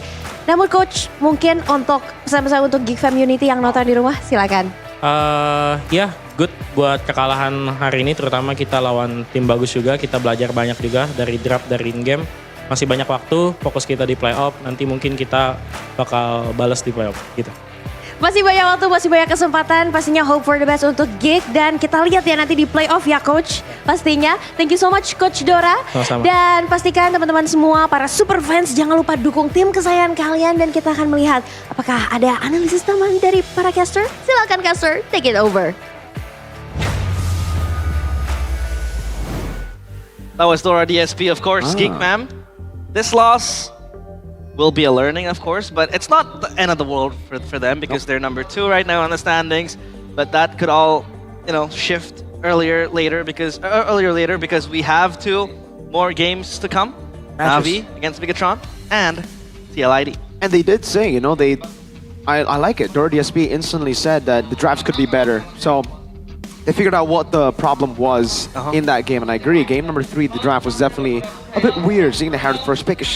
All right, but yeah, I like it. I like that they already dissected their problems. Yeah, we all like it. But of course, we will take a break before we prepare for Navi against Bigatron. So, prepare your snacks, prepare everything you need, your drinks. Your sucrose. Prepare your Bigatron jersey because, by the way, my sister just bought the varsity jacket. Memphis? Yeah, the one. But it's too big for her, so I think I'm gonna use it. It's very big. It's very big, yeah. And my sister's like very small. Very small. All right. Well, man, so there's 2 more matches to go today. Yeah. Don't worry, guys. You see the hair? We're gonna get our win today. Please, Navi. Please, Navi. Please, Navi. Please, Navi. If Navi wins, I'll get my hair blonde. Really? Yeah, I'll go Kyrie mode, bro. Okay. We got it here. So, of course, we'll be back for MPL ID Season 15. We'll see you after the break.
Ya, aku merem. Ulang dong.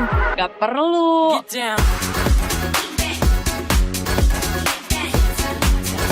Guys, review.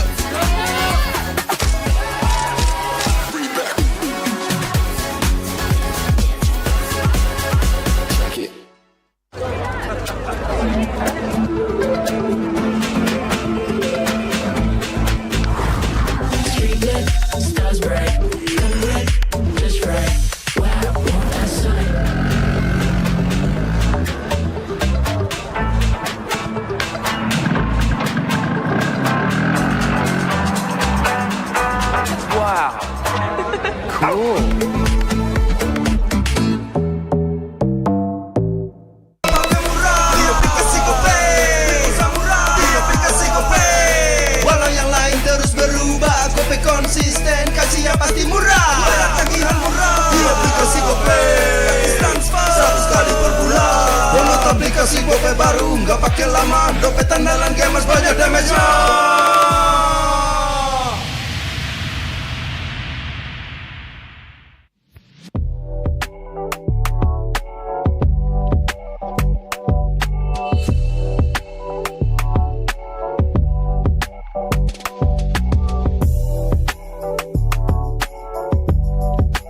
Rasa baru makin seru. Pertama di Indonesia. Kopi susu rasa cookies. Always ready, warnai harimu.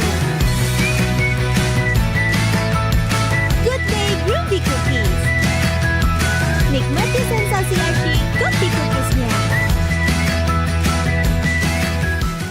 Tak ada hari tanpa mabar. Main ngelek, kerap buat ku tak sabar. Gimana mau main sampai kelar?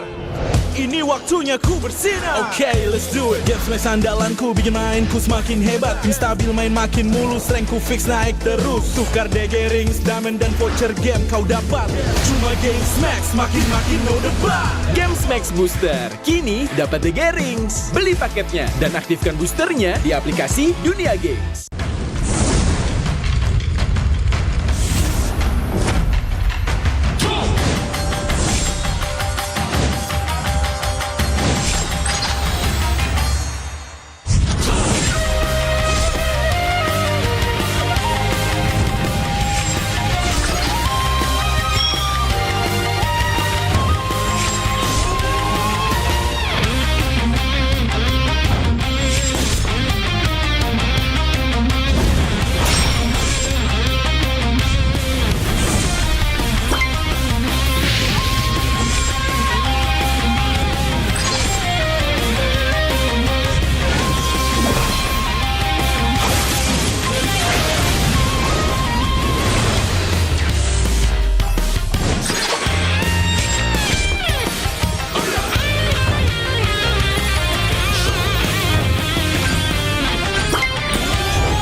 相変わらずやかましい奴らだ。今度は背中合わせでいくわよ。よっしゃ第7班ここに復活だってばよ。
Dragon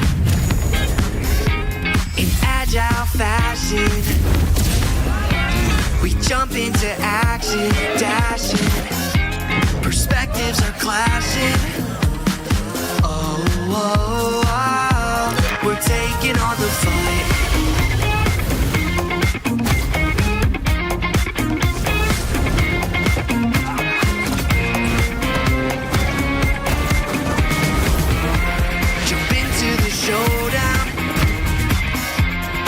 Justice is found.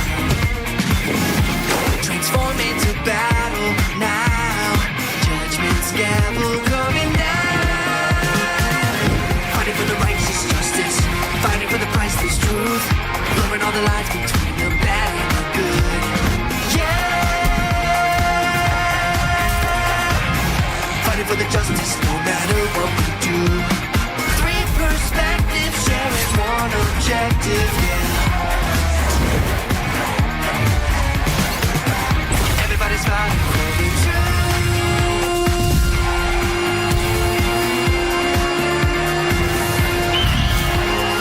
Justice calls.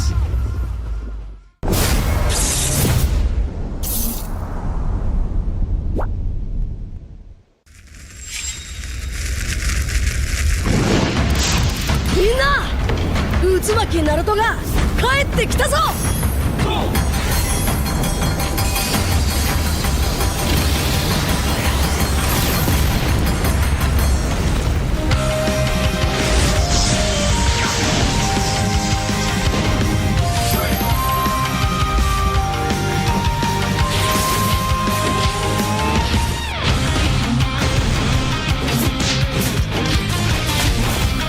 クラマ、力を貸してくれ。よ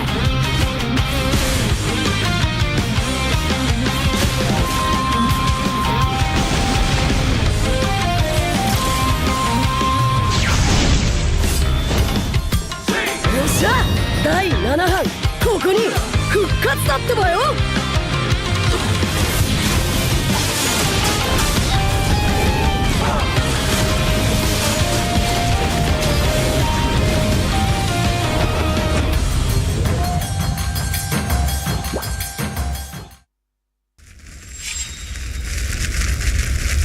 見せてやるよ、シャリンガンの本当の力をな。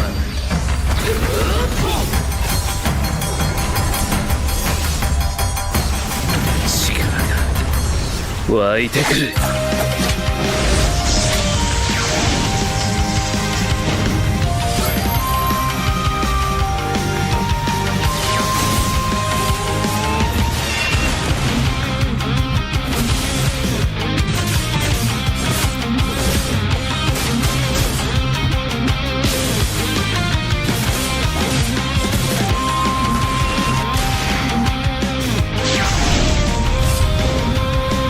相変わらずやかましい奴らだ。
ここは俺に任せて。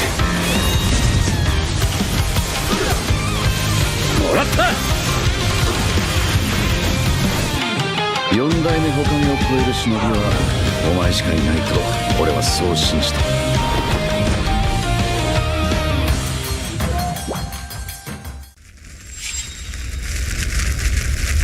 みんなを守るために私はもっと強くなる。さよなら。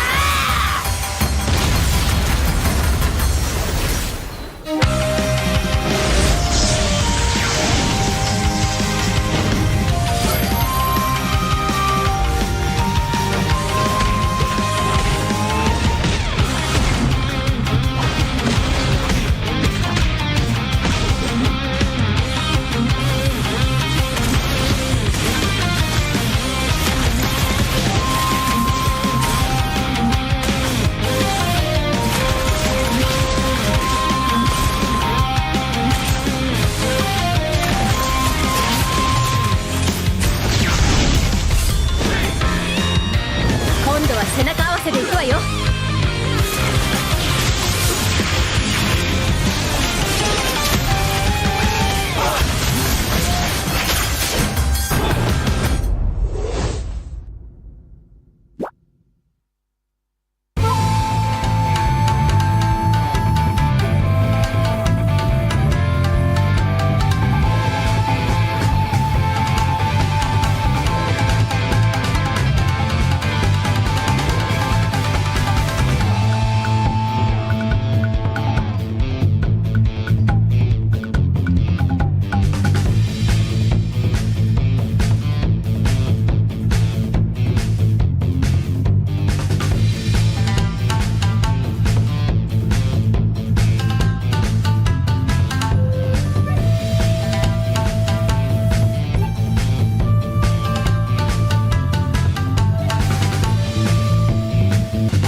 Ya, aku bareng. Ulang dong.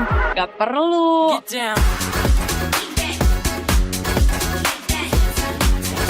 Guys, review.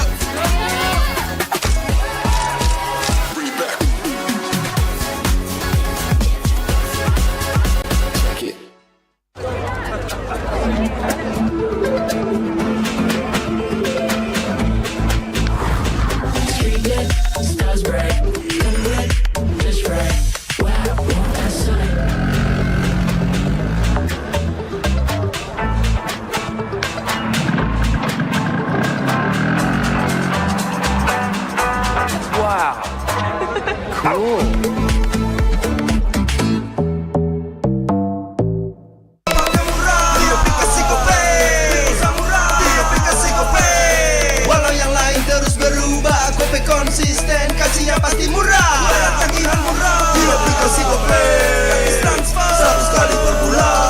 Download aplikasi Gope baru, nggak pakai lama. Dompet andalan gamers banyak damage-nya.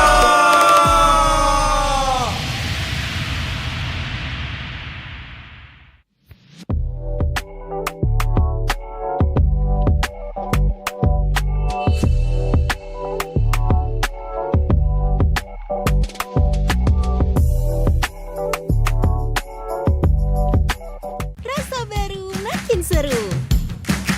Pertama di Indonesia. Kopi susu rasa cookies. Always ready, warnai harimu. Good day groovy cookies. Nikmati sensasi asyik kopi cookiesnya. Tak ada hari tanpa mabar. Main ngelek, kerap buat ku tak sabar. Gimana mau main sampai kelar? Ini waktunya ku bersinar. Okay, let's do it. Game smash andalanku bikin mainku semakin hebat. Tim stabil main makin mulus, rankku fix naik terus. Tukar DG rings, diamond dan voucher game kau dapat. Cuma Game Max makin no debat. Game Max Booster, kini dapat DG Rings. Beli paketnya dan aktifkan boosternya di aplikasi Dunia Games.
Live from MPL Arena, Jakarta.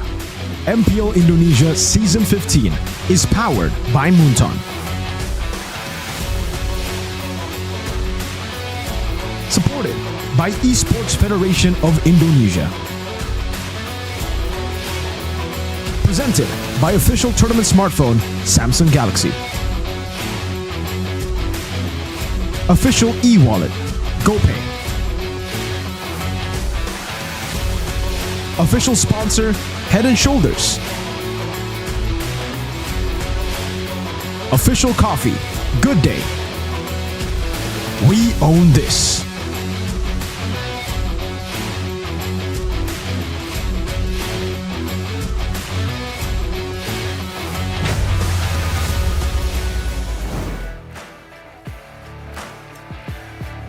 MPL Indonesia Season 15 semakin mendebarkan dan kita kembali lagi di match yang begitu berharga pula karena ini adalah match kedua di hari terakhir minggu yang ke-7 di mana semua tim sedang begitu kerasnya memperjuangkan tiket playoff yang sudah tinggal 5 karena satu tiket playoff sudah sold out di tangan tim RRQ.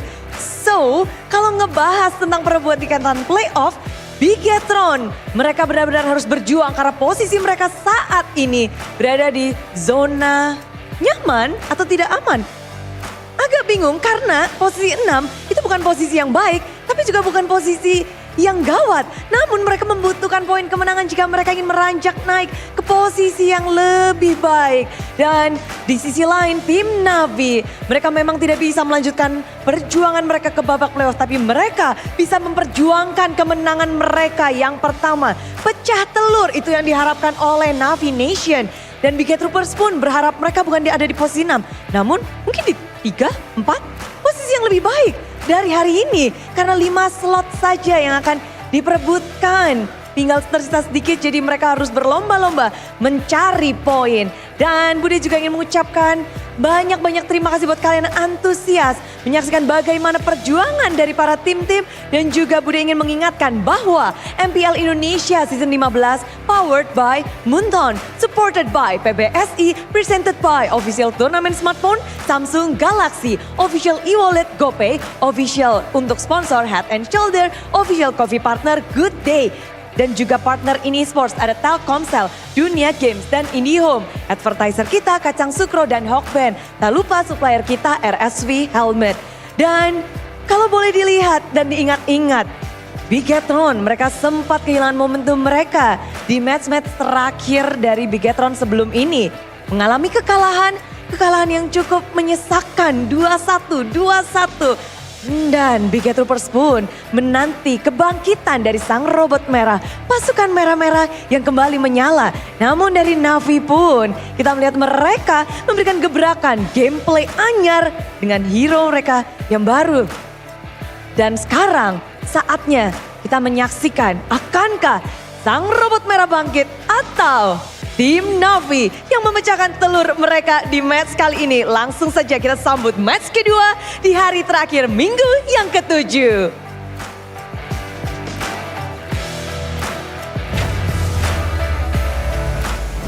Welcome back to MPL ID Season 15. We are en route to match number 2. Navi, Natus Vincere against BTR. Bigetron, of course, are eyeing for their win. Navi still winless, but let's see if they can pull a magic trick under their sleeves, because it would be absolute cinema if they will be able to take down a giant. Or rather, my friend here says, the best team in the world. Best team in the world. Best team. There are concerns here right now though. The further down Navi goes, when you least expect it, that's where your weakness gets exposed. Can that happen today against Bigetron? A team that has been they've been playing well, but there are moments where you're like, whoa, hang on a second, what are they doing? Mirko looks very convinced here. By the way, we had an interesting talk before this game started. It was last match. Mirko says that if Navi beats Bigetron, he will dye his hair blonde. Kyrie boy, style. best team in the world. Oh But of course, boy. on this topic voting, facing Bigatron, what should Navi do to secure their first ever victory? Number one, or A, is play more structured. B, bring early draft. Or C, change strategy and protect CV. Because I do think that CV has been Mr. President for quite some time now. He has been the core carry that would be funneled upon towards the mid to late game, and he does have that carrying capabilities. Yeah, he does. But unfortunately for Na'Vi, they've just been using him as a weak side. It's crazy to think that, again, Shive has been their main man for the longest time, but they haven't really played to their strengths, which is Shive. They've just been playing normal MLBB, putting Shive in the weak side and expecting Shive to carry anyways. I think at this point for Na'Vi, if they really are looking for a win, it really depends on where the mentality is for them. If they're looking for a win, they gotta start playing towards their strengths. They don't have a lot of those strengths, but that's why just play for Shive. Try funneling everything to Shive first. If that doesn't work, then all right, GG, well played.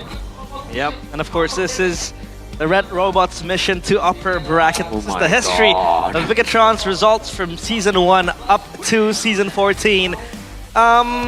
So far, they haven't really finished first, I'd say, but still they're able to acquire the upper bracket. But you know what happened, Arashi? The last time they got upper bracket? Oh, they crashed and burned, to say the least. Wow, that's extreme. Yeah, that really wasn't what we were expecting from Bigatron at all. That was just 2 seasons ago, I believe. Next season, man. We'll come back stronger next season. Yeah, I mean, it's unfortunate. The closest they got to the first place was actually Season 7. That was a season where Mirko and I started casting, so definitely a memorable season. Since then, though, it's been a rocky road up and down, and Mirko has been bearing first-hand witness towards the whole endeavor. Wow. But of course, if Bigatron wins against Na'Vi, they will be able to secure top 3. So top 3 would be RRQ, GeekFam, and Bigatron. Yeah. So yeah, of course, that is one endeavor, like you said, that they want to get with the players here. Of course, 2 roamers in their repertoire. They have Light and Finn. Rawr. Yeah, why is Finn emoting? He did that after beating Evos. Okay. He's That pulling makes a repo on us now. makes a lot more sense. He also did this to RRQ, remember? Yeah, that's true. So he's a very spicy guy. I really Yeah. like this Finn guy. They should keep him. Best roamer in the world. He is. Now, audience topic voting, facing Let's see. Bigatron. What should Na'Vi do to secure their first victory? And the results are play more structured. Do you more think structured. Na'Vi lacks structure? I don't think they need to play more structured. I think the structure has been really listen. All right. Listen. Playing normal MLBB won't work. They gotta try something different. They gotta try their own style. What is their strength? Shive. Play for Shive. If they play more structured, that means no, they're not gonna play for Shive. They're not gonna play for their own win cons. They're not gonna play Na'Vi MLBB. They're gonna play meta MLBB. And unfortunately, meta MLBB, they're not gonna win in meta MLBB currently, right? Teams have tried meta MLBB up against RRQ as well, but RRQ do meta MLBB the best. That's why they have to go Ling. That's why they have to go for these crazy bombastic picks, explosive picks over against RRQ, against other teams. And I would argue that, mechanically speaking, Na'Vi, I wouldn't say that they're bad in terms of mechanics, but if you're going to pair them up against the junglers we have here, obviously the Suyos, the Fannies, the Lynx, Na'Vi has been gapped. That's been the case. And also the coordination whenever they're in the Land of Dawn. This is why we're talking about going with something that's not really meta. Because they just don't have that I don't know, man, that communication, that synergy. They don't seem to be in sync whenever they're in the Land of Dawn. So is that the solution they might try? Just 5 aggressive picks, see what happens. Anyways, because at that point, right, rather than force something that's not really working, might as well try something that might not work as well, but works somehow, I guess. Just the watch list, of course, Light or Finn. If you talk about Light, number 1, average KDA for a roamer. But for Finn, it feels like he's more behind in terms of the statistics. But again, statistics are just statistics. But there is something that Coach Do has said. If Finn plays, Bigatron's communication will run more smoothly. As a roamer, communication is very important. Perhaps Light still has some language barriers. Do you agree with what Coach Do says? Mirko, especially as a Bigatron fan. from what I've heard in the mic checks, I don't think the communication issue is a problem anymore. It's just more of like how they are synced together. Because Light plays in a very different way, Finn plays in more of a BTR way. So I'll agree on that point. I think Finn does suit BTR a bit more.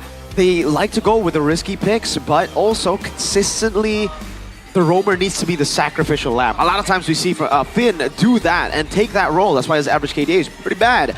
But for Light, he's much more of a roamer that doesn't want to die. He wants to find quick games, clean games, and unfortunately the rest of the team isn't really known for that. You know, they're not clean gaming. They're BTR. This is it's Luke. When you have Luke as a captain, you don't want to go for the clean games. What you want is you want to go and fight and skirmish and out-mechanic your opponents. So it really depends. Like for BTR, for the longest time here, we saw it. When they get their comfort picks, they do really well because, again, all they want to do is brawl. And when you want to brawl and out-mechanic your opponents, it's great when you have comfort picks. I think the win con we were talking about for Na'Vi could be placed down for BTR if they want to win. They got to be more structured. They got to stop playing this crazy MLBB when it's unnecessary. Like sometimes it is. Maybe when you're up against RQ and match point, you need to go a little bit loco to beat them. But if you're here, just get some free points, you know, get some points in. Play normal MLBB and try to snowball from the start, play clean. Talking about clean, Eman is the definition of clean. Basically, as a marksman, he wins the lanes, but he plays far back. So at least, you know, they have that insurance in the hands of Eman. But speaking of Na'Vi, I don't know. What do you think stands out for Na'Vi, Arashi? Because if we talk about RRQ, they have Sutsujin, back then they had Skylar, now they have Edok. Insane player for Bigatron. It's Eman with his consistency. For Na'Vi, what is it aside from being winless? Well, back then they had Cars, right? We talked about how Cars was such a big factor. He was able to have so much impact from the EXP lane, but now he's no longer in the EXP lane. He's from a position where he can dictate things. He's put to a position that enables. Now that's great, and I think that his instincts serves him well when it comes to engaging, when it comes to finding moments for sure. But afterwards, when he finds those moments, what happens, right? Unfortunately, I don't think the rest of the team are ready or are coordinated enough to actually take advantage of his plays anyways. So that's exactly why we were so confused when we saw him moved over to the wrong position. Because we knew that he has impact in that lane independently, and now he's forced to kind of adjust and, you know, serve the benefit of the whole team. Whereas the whole team is kind of new. That's true. I mean, we had this conversation multiple times. Cars was seen and touted as one of the best XP laners in MPL ID. Now that he has shifted to roam, it feels like he's an average roamer in MPL ID. Even worse, under average sometimes. Yeah, I agree with that assessment. Below average roamer. He's been... Oh man, it's crazy to say this because again, Cars, we love Cars here on the desk, but... We do. I think he might just be, right now, statistically, the worst roamer, right? Obviously, Hanafi has that, but it's the same team, so we can't really compare both of them. Cars is really good on Kalea, and that's the only pick I see him do well on the chip. On the other picks, again, that require coordination, everyone on the team looks like the worst. Maybe except for Shiva, because Shiva is actually doing well, and he's playing his role. Yeah. I don't know what the idea was in the 3-week break that they had, but for some reason, the solution to a big problem they had in the first 3 weeks was to move Cars from XP to roam. That ain't a solution. That is another question. That is another problem that they're gonna have to solve. And the math doesn't check out. It's not negative times negative becomes positive like that. Exactly. You can't just do that and expect the problems to go away. Now it just seems like there's more problems, and now the things that made them at least somewhat stable are no longer in the picture. So you get really confused because they're still switching out members too. What was the problem for Na'Vi first 3 weeks? Jungle. Okay. Jungle. So what's the solution? Exactly. There's a solution to move the XP and to the wrong position. It's like your engine's broken and you get new tires. I feel like they're on their wits' end because they had two junglers. Ether, Washipol. They tried interchanging. I don't even know who's better. That's true because they're both like on par. And none of them have been given time to develop because they constantly swap. Yeah. And what you do next is, you know, changing. undoubtedly one of your best players to roam. I mean, back then they had two standout players. They had Sive, they had Cars. Two win cons that they could really funnel into. But now it's only one. Now it's only one. Sive. Ex-Bigatron, by the way. And it's rough because again, we've seen Sive have some pretty good like stats so far. Yeah. And that's with a team that's not really doing so well. So there's definitely potential there. So if anything, they might try and draft for him. I think that's something they can try and do. I mean, they have to bank on something great for Bigatron Esports. Luke, Annabelle Moreno, and Light. Light is going to play in place of Finn. Jahyo! Jahyo making an appearance here. Unfortunately, our own Jahyo isn't on duty today. But this is going to be Bigatron coming in. Technically in full force still with Light. This is a combination that has performed well before, and against Na'Vi, it shouldn't be any different. It's again a problem that, oh, Moreno with a smooth G-face. All right. The Red Robots coming in with Flair, with Jahyo Light in the lineup. Bigatron Esports. I like that swagger that Moreno has. And of course, the players of Bigatron still 5 hair, all red for their hairs. Yeah, that's kind of funny because it was fading out and we were making jokes like, hey, their performance is dipping as well. They got a retouch, and they did. And now for Na'Vi, winless. Okay. But still looking to get their first ever victory. Bikushai, Washipol, X-Magic, Cars, and Chive. How will they fare against Bigatron Esports today? 2 XBTRs deployed up against BTR. Chive, Washipol. Oh my god. Is it going to be enough? Na'Vi Nation, let me hear you in the chat. Let me hear you in the crowd. Give it up for Na'Vi. Smooth coordination right there. Spreading onto the stage. Just like glue. Just like who? Glue. Just like bread. Just like glue. Let's see if they can kind of manage that kind of consistency up against Bigatron. It's gonna be a tall order for sure. This is a team that was number 2 in the standings. But they have a shot to try and make something of a statement at least, to tell the people that there is hope. Whoa! There is something to be relied on for the next. Oh my god! Stage. Whoa, hang on a second. Ladies and gentlemen, E2 Max will not be deployed today. Theonile. It'll be Coach Theonile with Tazi. And of course, Aldo and Raiden for Na'Vi. And back to their name, Na'Vi, Natus Vincere, born to win. But so far still winless. I feel like that's a burden that they have to carry up to this stage. Not the best first year. Did you just say Natus Vincere, realize? Natus Vincere. I haven't heard that in a while. Oh my god. Yeah, I think I heard it. We're supposed to. And you know what? You know how when you're in trouble, your parents use your full name? Yeah. Exactly. Does that sign realize they are in, well, the problem's gone already. Like, I mean, unfortunately, even if they win here, if they win all the remaining games, they're out of playoff contention. This is just more of a, let's go, let loose. And is Cars going to be let loose? Will Cars play a car in this game? Because Johnson... Please. Hey, Johnson. Come on, we Johnson. talked about this. Yeah. There's nothing left to lose. Exactly. Just go with the... Go with the flow. Go with the flow. Okay. Funky picks. Cars, we believe in you. Come on, Cars. Go with the car. It's #1 roamer unique hero here at 12. We'll see if he brings in something crazy. If it's not the car, I wonder what else really fits his reputation, his nickname. If it's not the car, I hope he goes back to XP. I'm not even joking. Like, he's really good in XP, dude. Yeah. Maybe he goes something like a Benedetta or something, you know, going back to the aggressive style, brings in a Paquito. I mean, we haven't seen it, it's not meta, but if he performs well on it, that's kind of crazy. Horashi, relax. Yeah. We saw Onyx do that. Kyrie, utility jungle, Benedetta in XP. Can't Cars do that? Like, what would you call Aether? Play Fredrin? Yeah. Stay in the jungle. Let me do the hard lifting, right? Let me and Mr. Shive, President Man, do the hard lifting. But now, because he's roam, he can't. He can't. Maybe he'll pick up a carry roam. He'll pick up the Amasha. The Saver. Saver? Yo, actually, yeah. It's pretty bad, but I like it. Damage, bro. It's all about the damage. Damage. Jahyo, though. Jahyo? In your picture. Look at His him name is warming Light for a reason. He engages so fast, the speed of Light, that his friends are there to back him up. So I mean, have we explained to the audience why his nickname is Cahyo? So, ladies and gentlemen, light in Bahasa Indonesia is cahaya. Cahaya.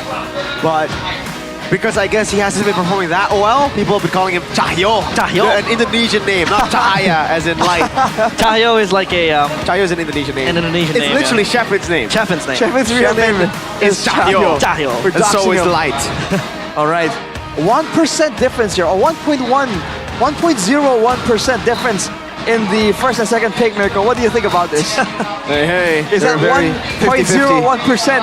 Gotta be critical in ensuring a dominant performance here for Bigatron. Hey, at this point, you go with the flow, Rashi. Go with the flow. Go with the flow. There ain't you. Oh, just go with the flow, man.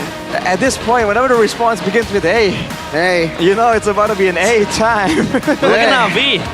20% on their first pick, second pick. 15.79%. Under 50%, by the way. Yikes. Are they the only team to have, like, both under 50% win rates in both sides? Oh, I'm not sure. I think Dewa might be pretty close. Dewa, yeah. What about them? I don't remember it, I don't remember the exact numbers, but I assume that's the case. But I wonder again, if you are the architect, if you are D.O. himself, Big Doe, D.O., what's the idea here? He's known for crazy things. He hasn't been that crazy. Is it time to let loose? Well, hey, please, let loose. Fundamentals, man. Fundamentals. I'll start with fundamentals. Fundamentals. I don't know what that means, but you know what it is. Yeah. Alright, drafting phase. Presented by the official tournament smartphone, Samsung Galaxy S25 series. And wherein we see Kakashi right there taken out. And Chip also banned. So no Haya, no Chip. But here it says Tazi as the main coach. So is Tazi's gonna be the one to draft? I guess so. that's an interesting situation there. Have we seen Tazi being the main drafter before? MDL, BTR female lady. For MPL? This season. This season, no. Right. Okay. Oh, this season MDL. No, but not for not MPL. No. Because I haven't seen it before, so I'm interested to see the thought process, the options that she will explore here. Meanwhile, after the Hayabusa and the Lo Yi, Do himself has taken out the Chip and the Herod. So far, pretty standard. Yeah, two strong picks for Bigatron, obviously. Chip in the hands of Light. You know what he likes to do with the Chip and the Herod as well. A staple pick for Aman. Meanwhile, for Bigatron, the Haya taken out, the Lo Yi as well just tries to decline any possible global impacts that the Lo Yi does have. Okay. Interesting. All right. I think their time here, both teams, and thinking of the right option right now. So far, for Bigatron, I'm not sure what they even want to respect from Nami. They still go for the Fanny. I think Washer Paul might still pop off on it potentially, but we'll have to see. But is Washer Paul that feared though with his Fanny? I don't personally think so. I see the expression, Mirko. Hey, what you trying to say, Mirko? Just go with the flow, Go with man. the flow. Don't think about it too much. Alright. Gotta go with the flow, bro. Go with the flow. Serves up, brothers. Hey. But by the way, off the record, look at the Navi Nation. They're still here cheering for the team. Wow. What do you mean off the record? Like, we're on broadcast, bro. I mean, like, they can't really see the Navi Nation, so... This guy's trying to get out of the broadcast. Well, let's see. Final ban. Granger banned out. The joy left open. Can be, should be first pick, right? Or is it going to be Juice In? Yeah, Juice In is an obvious pick. It's basically wide open, so Bigatron could pick it up, but Eve as well is there. If Bigatron does pick up the Juice In.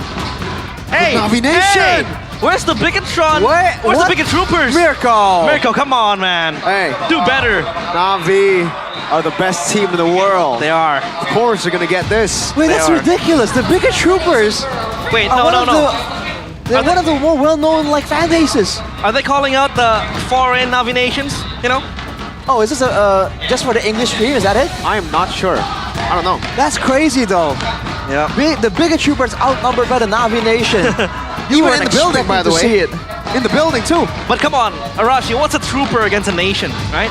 Exactly. I mean, how can you maintain that nation without troopers? Hey, good overview. But back to the draft, the Kalea taken, and they have the Joy and the Kimi picked up both for Walshy Paul and for Shive. But again, this Kimi could still be flexed. Right, now with the Kimi, I do wonder, what picks would you say would be good to counter the Kimi? This is quite the fresh new pick. We've seen it rise in popularity.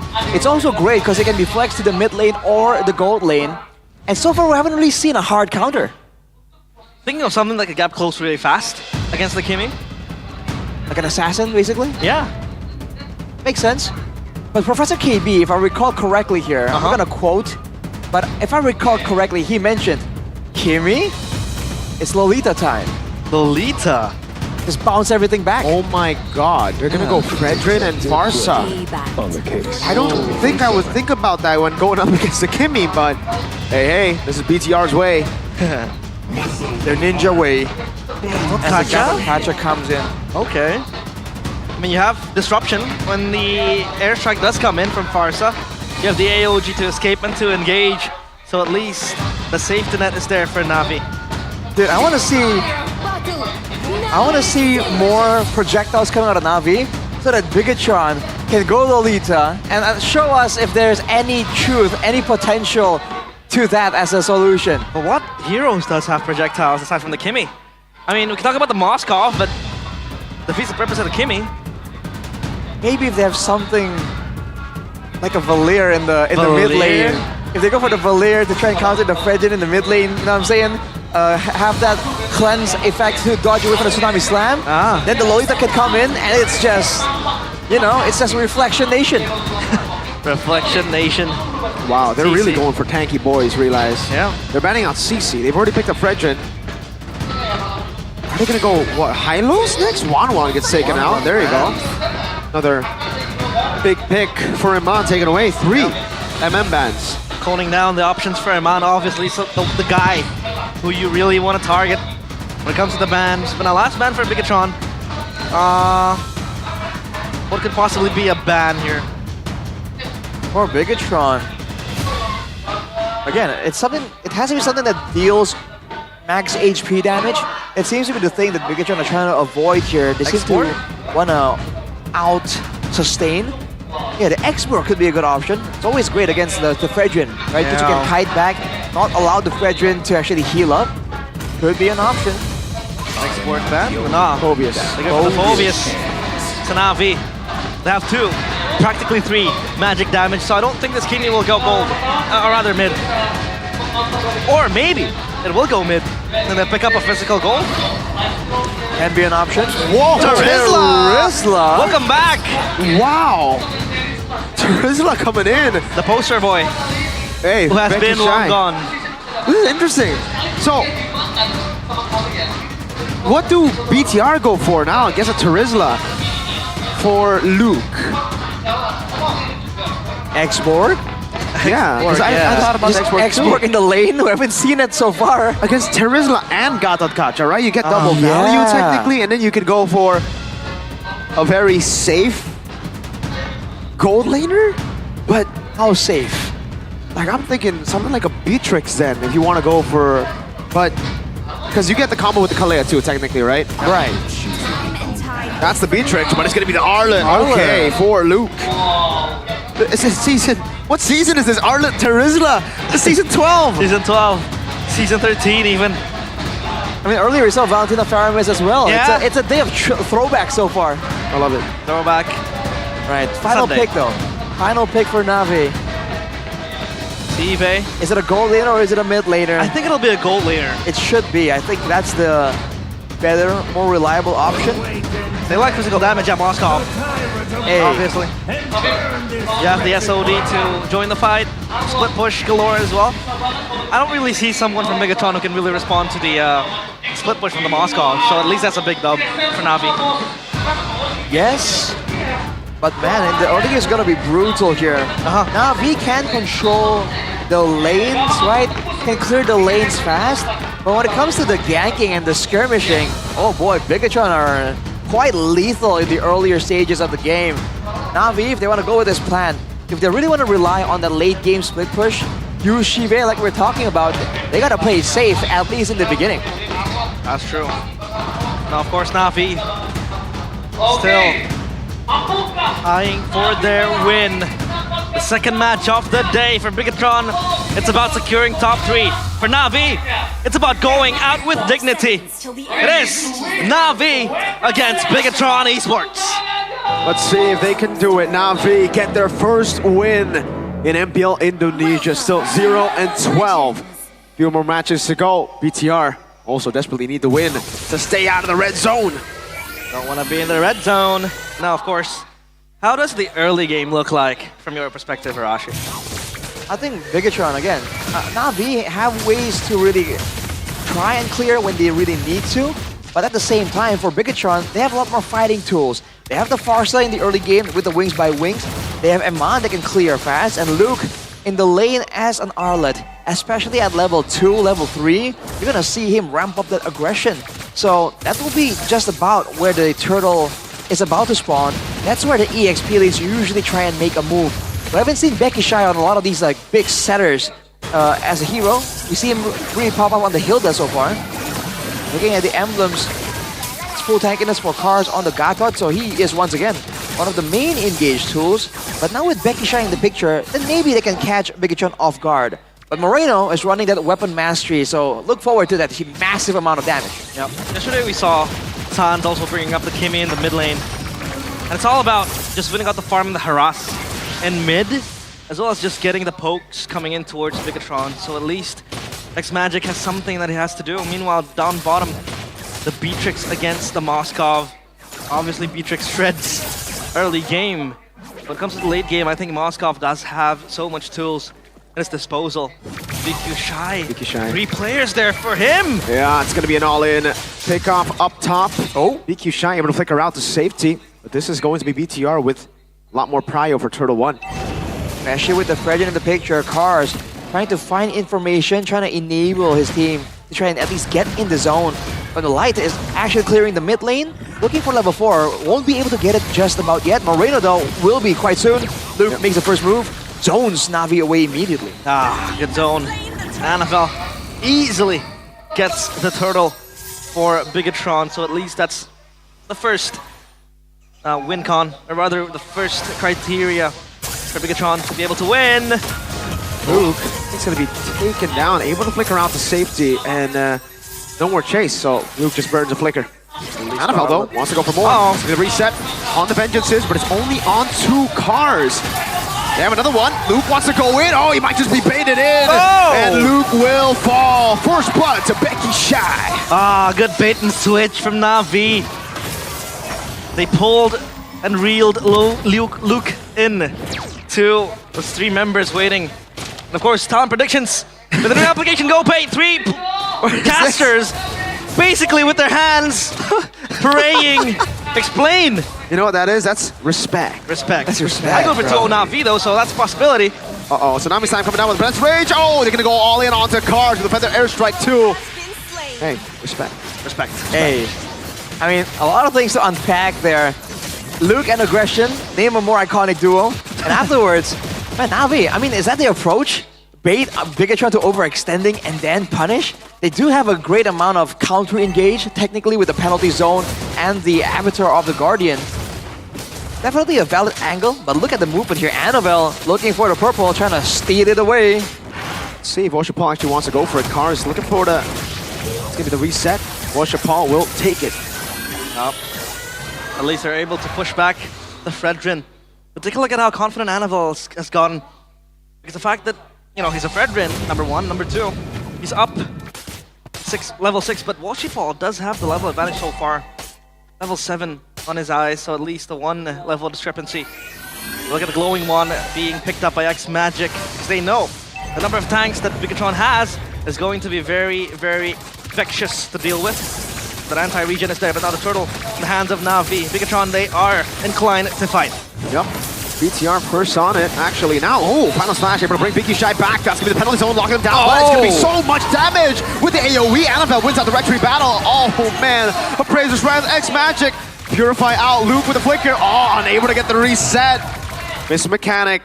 BTR winning the fight, but Shiva is farming up. Light. Boom, smack. That's it. That's it for now. But Bigatron, that was a great fight. They got engaged. They have Na'Vi kind of committing to a fight, and they just wreck them using the Feathered Airstrike and the Bandit's Rage, Nibiru's Passion combo. 1,000 gold ahead now. It's gonna be the Malefic Gun rush for Eman. So already a lot of penetration on those massive bombs from the Bandit, and also a lot of ways for him to actually kite back further away. So we talk about how the Kimi usually has so much value because you outrange your opponent. With the Beatrix in the picture with a Malefic Gun, not so much. Look at Luke though. Looking for a play. Light gonna go into the back, no Purify. Bandit's Rage from Eman in the back. It's gonna be VQ shy with the penalty zone, but Eman is able to escape. Moreno takes the kill on Becky. Cars AOG in time to get him out. Shiva just going to shove in the way, but it will have to recall. BTR. Watch your Paul walk. Oh no! That's why the Fredrin is a good pick. Oh, Luke trying to go for the final slash there. Good target selection there from Light. Shut down X Magic without a Purify, so the Kimi is going basically no damage for them. And then comes in the Fredrin to just stop the Joy and her tracks. And it's gone from bad to worse for Na'Vi. It feels like they're clueless, and their composition is just not exerting enough damage. They have a lot of engaged tools, but they're not allowing space for the main damage dealers to actually perform here. Oh, Becky Shy. Oh my goodness, Tsunami slam too into the Bandit's Rage. Annabelle gonna be caught, still will be able to march it forward. Light in the midst of it all, trying to sustain there. Rage's Wrath doesn't land, but Eman gets a mega kill. Shiva on the Golden Sap, Turtle number 3, spawning in the bottom side of the map. Would you say, if the late game does come in for Na'Vi, they have a chance against Bigatron? In theory, they do. I feel like if it does go late, right, Bigatron are still gonna be the ones making the move. Na'Vi are going to be forced to react, and that's the problem here. Reacting is a lot harder than actually being proactive and taking control, taking command, and exerting your own game plan on your opponents. So I feel like they have the macro pressure to try and make something happen with the Moskov, but they're also waiting for the moment that Luke or Annabelle jumps on them, and they won't be able to respond that easily. Look at Annabelle. She's having a party in the jungle of Oshipal. It's free, dude. It is free. Real estate. And now, of course, Na'Vi. They're grouping up as 5, but again, the team fight, they always get baited into these skirmishes in which Bigatron will win, basically, because of how much damage! Bandit's Rage, but there was a Purify for X Magic. He's able to escape. Eman now on Renner. Boom! Macarino, he's gonna wait. He's gonna take his dear time. He's holding it. Shoots cars. Oh my, they're playing ping pong with him. He got knocked up like a billion times, dude. I mean, we were laughing at how long Eman was holding that Renner's apathy. Yeah. But at the same time, it kind of zoned the whole team from Na'Vi. So hey, who's laughing now? Hey. They're scared of a laser. Yeah, man. If you're walking at night and you see an infrared laser on your chest, you're getting scared. You're running away. You have no idea what's behind it. That's true. It probably is a random kid, just like pointing a laser. Yes, I don't think it's going to be a sniper in real life. Most likely, right? Most likely. Are you willing to take that chance, though? I ain't. In the land of Dawn, no. Not in the land of Dawn. It's called there ain't so many lasers in the land of Dawn. Passive-aggressive zoning by Eman. And yeah, so far, to quote it, turn Teori Ancaman. Yeah, Teori Ancaman. Threat theory. It's a zoning ult. Yeah, basically it's a zoning ability, whatever you want to call it. And of course, for now, Na'Vi are down in the dumps. 15 seconds for the Lord. Meanwhile, for Bigatron, all they want to do is just push the lanes, shove it in, and have prio for every lane in which they can transition into the Lord. But for Na'Vi, what now? Well, now they gotta clear the top lane. It's pushing straight towards the turret, and they gotta contend with this composition from Bigatron with a decent amount of poke and a lot of burst damage. So, whoa! Moreno and not even a... Whoa! Was that not even a snipe from the Renner? It was just Feather and Airstrike? Nah. Tsunami Slam, Bandit's Rage, good night. Oh my, dude. Hey, that's what happens, man. You can't walk up like that. Even with the Terizla, with the damage reduction, that used to be such a massive factor. The Terizla can stay alive for so long, take less damage, heal with his own built-in abilities, it's not allowed, man. Bigatron are just snowballing so hard, out of control. And Man already has a BOD, by the way, and Moreno has the Lightning Truncheon. So these burst tools are just gonna get more and more painful. And if you look at the inventory slot of the front lines of Na'Vi, the Terizla has a Dreadnought armor. So when Moreno finds him, that's good night immediately. Cars has steel leg plates and a silence robe. Oh, man. Anyone is gonna burst him down. The body of Smith is just disrespected. And now the Lord knocks in the base of Na'Vi. Schmack into the base. Light walks up as well. Annabelle just holding it front. Oh, man. X-Magic is tickling the Lord right now. Interesting. Tickly do. Well, that's the Lord going Like, down. oh! Coming in, but it's Rage as well. Oh, the burst is too much. But then Annabelle didn't even get their freeze wrap down there. Oh, Lou with the final slash, finding two. A shot from Evan! Flickers out the... Oh, what the heck was that? Cars, oh my! That was Annabelle's damage with the Appraiser's wrap feather airstrike. Watch Chapal dashing away from it. And Man with a triple. Only the two ex-BTR members surviving. Watch Chapal walking up, Annabelle with a taunt, and Man just on the base already. Watch Chapal find beats. They're looking for a penalty zone. Coming down to, and Man trying to run, will be able to actually. Whoa, whoa. And it's Shive with the defense. Oh, was sniped down. And now we have a lot. Oh, Flicker, Moreno, boom, bang, bada bing. What is this Fiesta? It's a Fiesta that Bigatron can afford to take, man. Moreno with the bangs, dude. That's 3 big bangs right there. But that Annabelle damage. Bang, bang. That was Oblivion. I mean, Cars didn't know he was gone as well. He jumped into the Appraiser's wrap. Single whack. He got wrecked. That was good timing though. Like, it was timed, right? Yeah. Yeah. That was in favor of Annabelle. Yeah, but no, I mean, it's good timing for Annabelle, not for Cars, bro.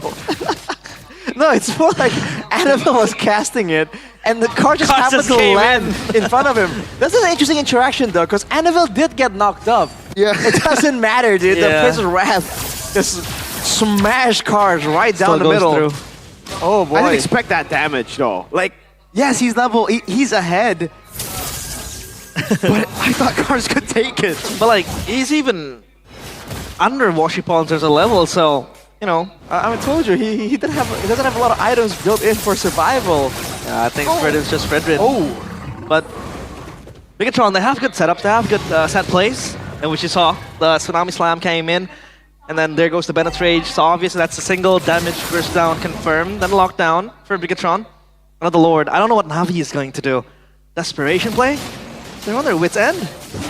Well, it doesn't matter. They don't get there in time, regardless of what the plan was. There's gotta be a Hail Mary play here to try and get something somehow against Bigatron before they just end the game with the Lord, right? So look to Na'Vi, look to Becky Shy and Cars, because this is the moment where they have to do something.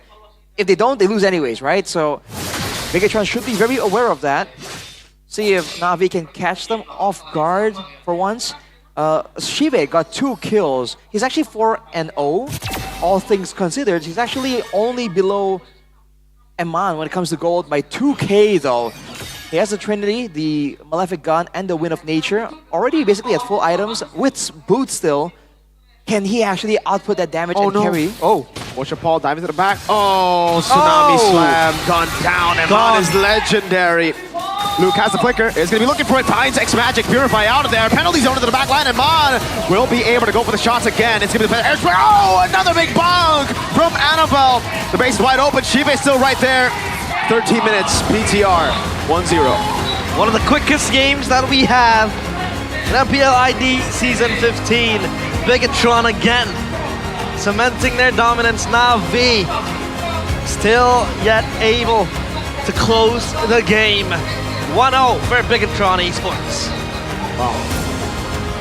Quick and simple 1-0 right there immediately. Man, dude, Bigatron are just outclassing them in the execution, even in the drafts. They just really seemed like Na'Vi couldn't really do anything. The main weapon they secured, the Kimi, couldn't even get any cryo in the mid lane. Yeah. So there was no real point. X-Magic was a mid lane clear machine until the laning phase was over. That is not how you wanted the Kimi to go.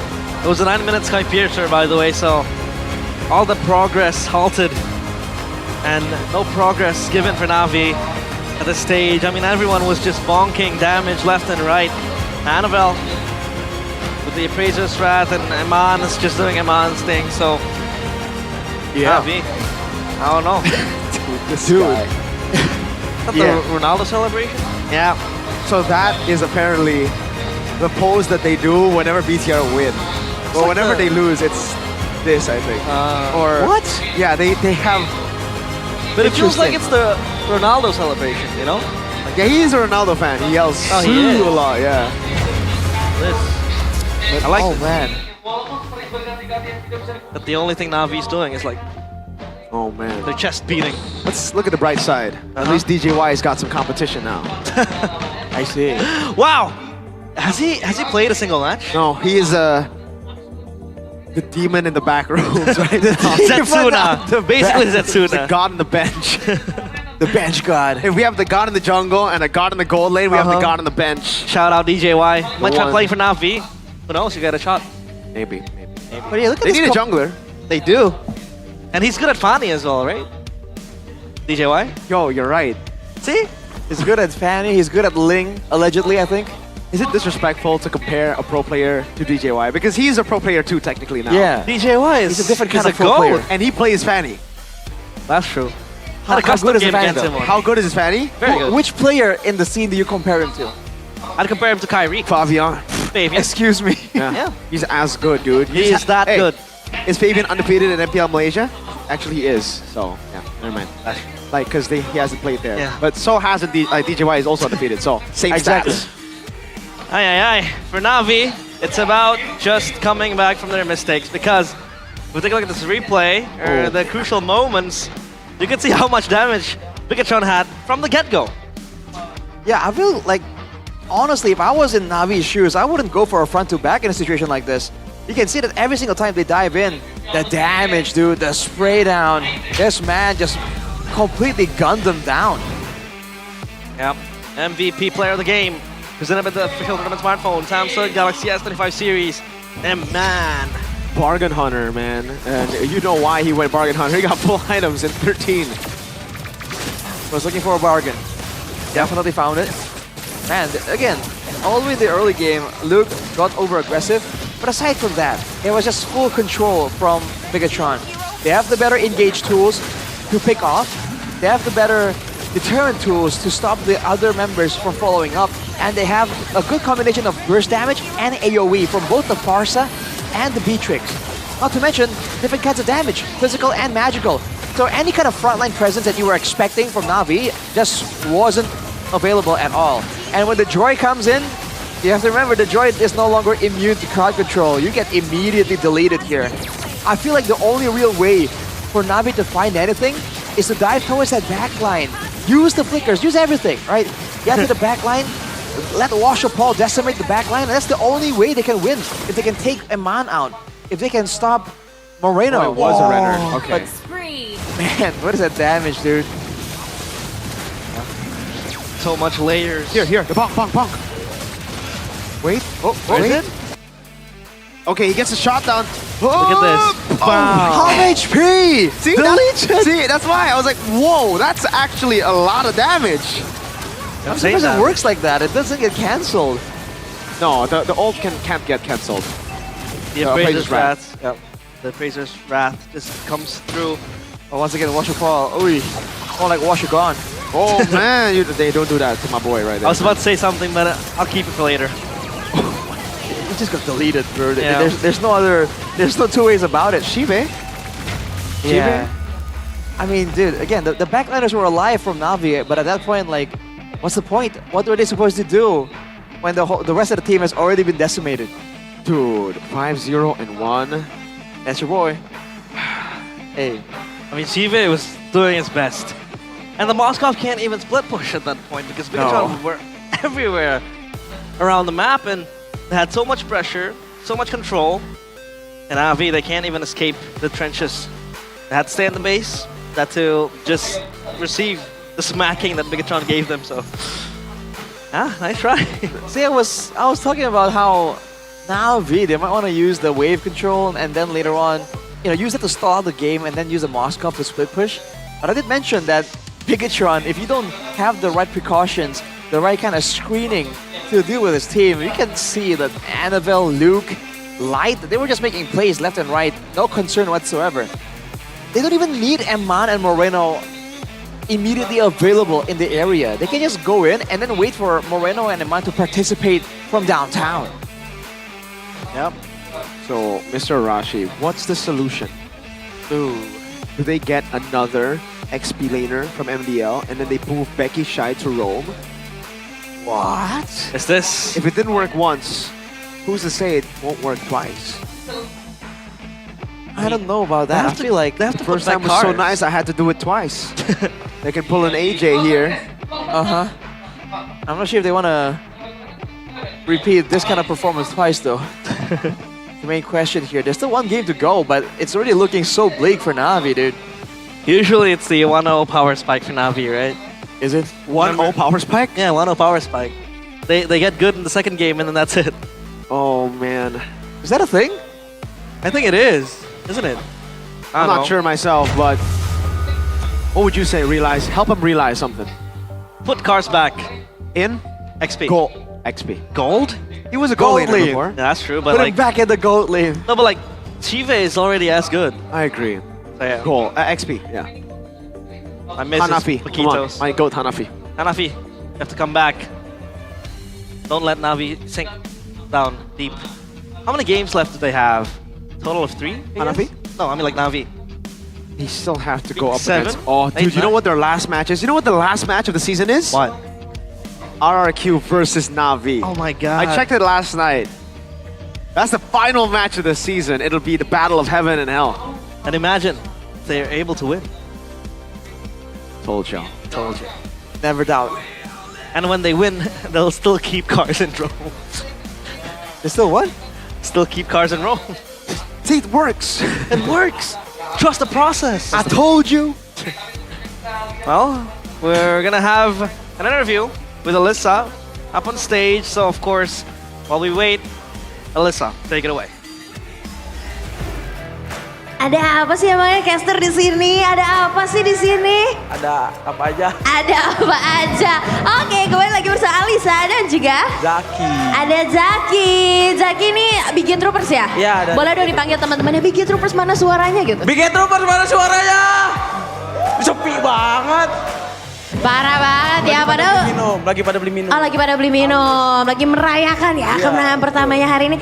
Zaki, aku hari ini mau ajak kamu main games karena kita MPL Indonesia lagi crossover dengan Naruto nih. Dengar Zaki katanya super fansnya Naruto juga. Waduh, suka sama Naruto. Suka sama Naruto. Oke, jadi kita bakal bermain blind ranking. Nanti Zaki tugasnya gampang banget, nanti aku bakal kasih satu-satu skin dari Naruto dan Zaki harus nempel sesuai dengan rank kesukaannya Zaki. Oke. Oke, super easy ya. Nanti harus dijelasin juga kenapa kamu tempel di situ, oke? Oke, kita langsung saja ambil skin yang pertama nih. Zaki, ini yang pertama ada siapa? Wah, ini ada Gara. Ada Gara. Gara kamu mau taruh di nomor berapa nih Zaki? Gara nomor 4 aja. Nomor 4. Kenapa di nomor 4 nih? Dulu sempat jadi musuh Naruto walaupun sekarang jadi teman. Oh, walaupun TTM teman tapi musuh dulu baru jadi mesra gitu ya. Oke, boleh. Kita langsung saja yang selanjutnya. Siapa dia? Wah, ini Sasuke. Ada nomor Sasuke. 2, nomor 2. Nomor 2. Kenapa nih? Ini cukup tinggi nih. Dulu ini adalah rivalnya Naruto yang paling susah. Yang paling susah. Iya. Tapi dan sekarang jadi teman juga. Sekarang jadi teman. Kalau nggak jadi teman kamu taruh nomor 5 ya kayaknya ya. Harusnya kalau jadi musuh ya nomor 5. Oke, kita lihat ya di yang ketiga nih siapa skinnya nih. Siapa? Oh, ini Sakura nih. Sakura. Mantan yang diincar Naruto dulu. Ini doinya Naruto ya? Dulu, walaupun sekarang sama Hinata kan. Iya betul. Jadi udah terakhir. Kenapa? Karena dia udah nggak sama Naruto ya? Nanti diomelin Hinata. Oh, nanti diomelin Hinata. Ya, Oke. Baiklah, kita langsung ke skin yang keempat. Ada siapa? Nah, ini harus nomor 1. Naruto ya? 1 ini gampang, gak usah dipikir-pikir lagi. Ini super fan Naruto ini kamu mau taruh di hero-nya siapa nih? Lukas sudah bagus kok. Lukas sudah bagus? Sudah bagus. Selain Lukas ada lagi gak? Apa lagi ya yang mirip-mirip Naruto ya? Mungkin Fredrin. Fredrin? Iya. Oke, good choice. Kita lihat yang terakhir, last but not least. Kita punya... Wah, gurunya. Udah otomatis 3 dong. Udah otomatis 3. Oke, kenapa Gurunya ditaruh di 3 nih? Kan gurunya Naruto. Gurunya Naruto, jadi sensei ya. Iya, Kan harusnya betul. di 2 gak sih kalau gurunya Naruto? Gak apa-apa, 3 aja. 3 aja. Sudah puas dengan pilihan-pilihanmu? Puas. Oke, kalau dari semua ini selain Naruto, siapa yang menjadi favorit kamu? Sasuke. Sasuke. Dan kira-kira Sasuke mau ditaruh di hero siapa? Sasuke. Siapa yang enak ya? Fanny mungkin? Fanny? Iya. Oke. Wow, bisa jadi juga. Dan kamu sendiri main Mobile Legends? Main. Sudah pakai skin-skin dari Naruto? Belum. Belum. Oke, nanti kita tunggu ya. Oke. Dibeli dulu ya skin-skin. Muntun mau endorse boleh? Boleh, silakan. Langsung aja. Thank you so much Zaki udah Iya, nemenin aku makasih. main di sini ya. Iya. Dan jangan lupa teman-teman semua karena kita punya skin-skin Naruto yang bisa langsung kalian mainkan di Land of Dawn Mobile Legends. Dan kita akan langsung melihat di game kedua ini apakah Bigetron akan tampil prima dan bisa langsung mengalahkan 2-0 dengan Navi. Kita akan lemparkan kembali ke para caster. Silakan caster, take it over.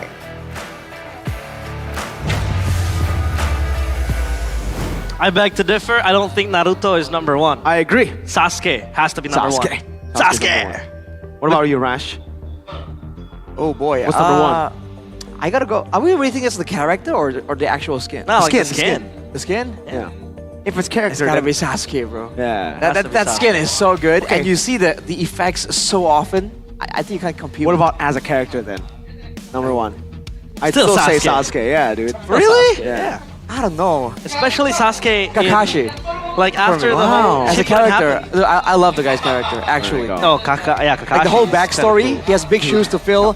His dad was a legend. Yeah. And he had like unsolved like dad issues, parental issues. Dad issues. Oh, yes, daddy issues. And then they met each other in the afterlife. Yeah. Deep, very deep. Yeah. That was after he was taken down by Then he had to pain. kill the girl, Rin. Spoilers Yeah, if you haven't watched the yeah. show. If you haven't watched, what are you doing? Dude, come on. But have you seen Sasuke on his redemption arc? Oh yeah, of course. When he has only one hand and he has the black robe with him? The last, right? In the last yeah, the movie? last. I like that Bro, that movie. was the That was a good most movie. OP Sasuke. He stopped The a meteor alone, yeah. all by himself with Yep, a blink of an eye. And then all these great, amazing people just went irrelevant, and then Boruto comes in. We don't talk Make it about- make sense. We don't talk. We don't talk. We don't talk about that. We Make it don't. make sense. It, You can stop meteors. Naruto ended with the Boruto movie. That's it. Yep. That's it. I see. Naruto and Hinata became married. That's all. Became married. Yeah, they That's got very married. Interesting Mans phrasing got there. became seventh Hokage. Hokage. He was late for his inauguration. Yeah.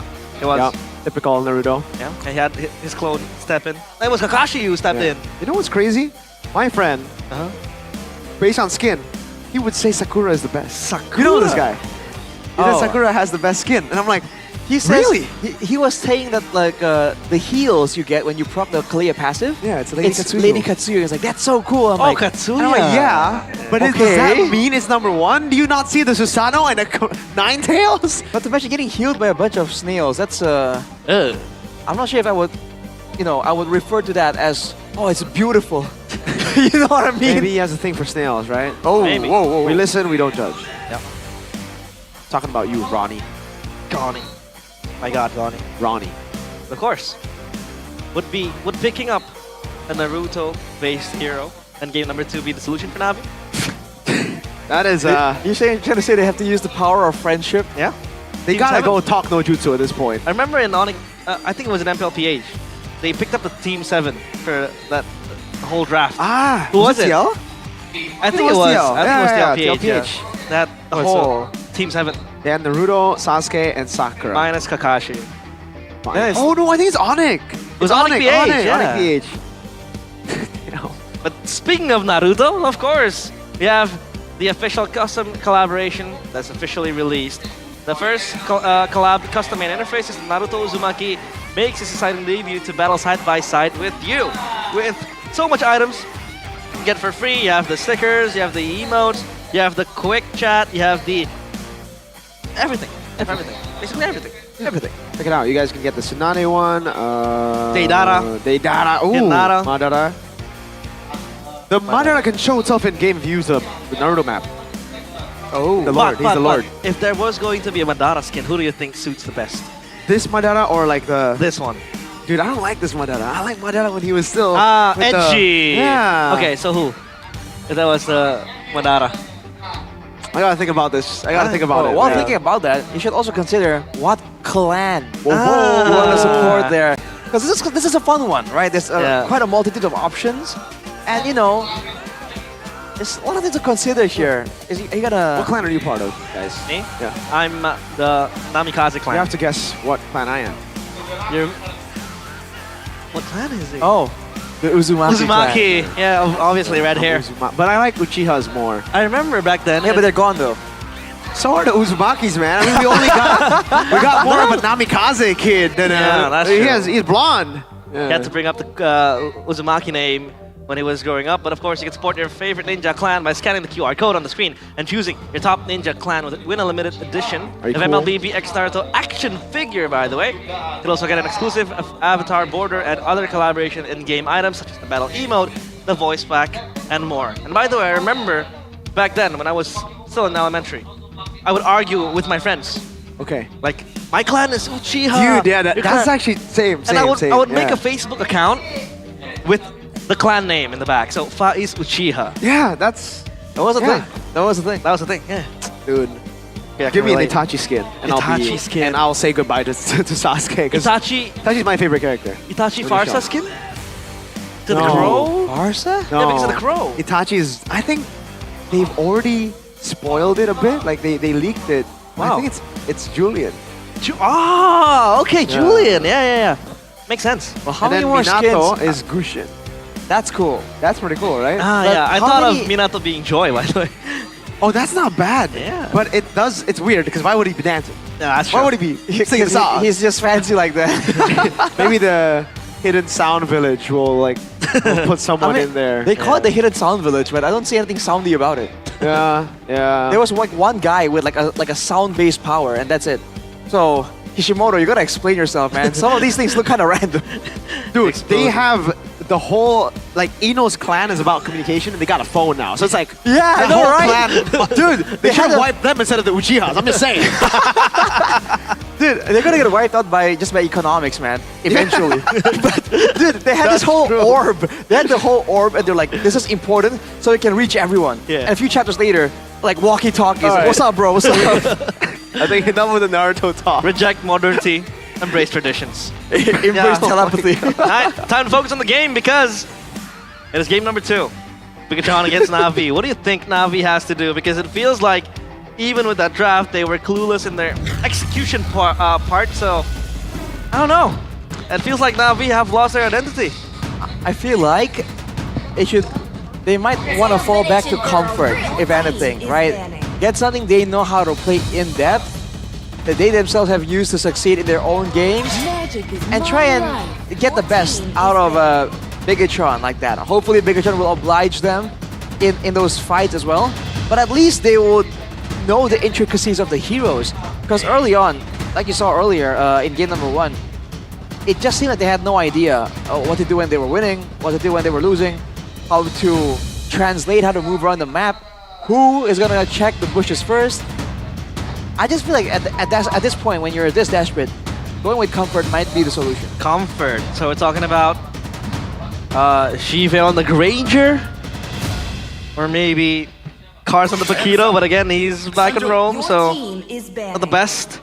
But taking a look at the bans, Kalea and Hayabusa gone. Kareth and Fredrin taken out. They respect Annabelle Fredrin now. Is this Fredrin ban like a ban because they want to go Joy? Is it just a setup? Because technically Fredrin and Harith are both really good against the Joy, right? So they're setting up for it. BTR, are they just going to ban out the Joy here? Or do they just want to ban out all the Naruto? Maybe they don't like Naruto. That's an interesting one. For once, they're like, no, none of your anime skins are going to show up. Yeah, dude. No power of friendship.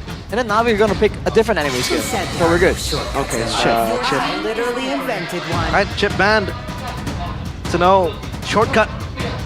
The Land of Dawn. And of course for Navi, the Joy is open if they want to pick it up. It's a Washipol go-to pick as well. Without the Frederick and the Herod, now they will have so much agency to try to activate this Joy. Oh man.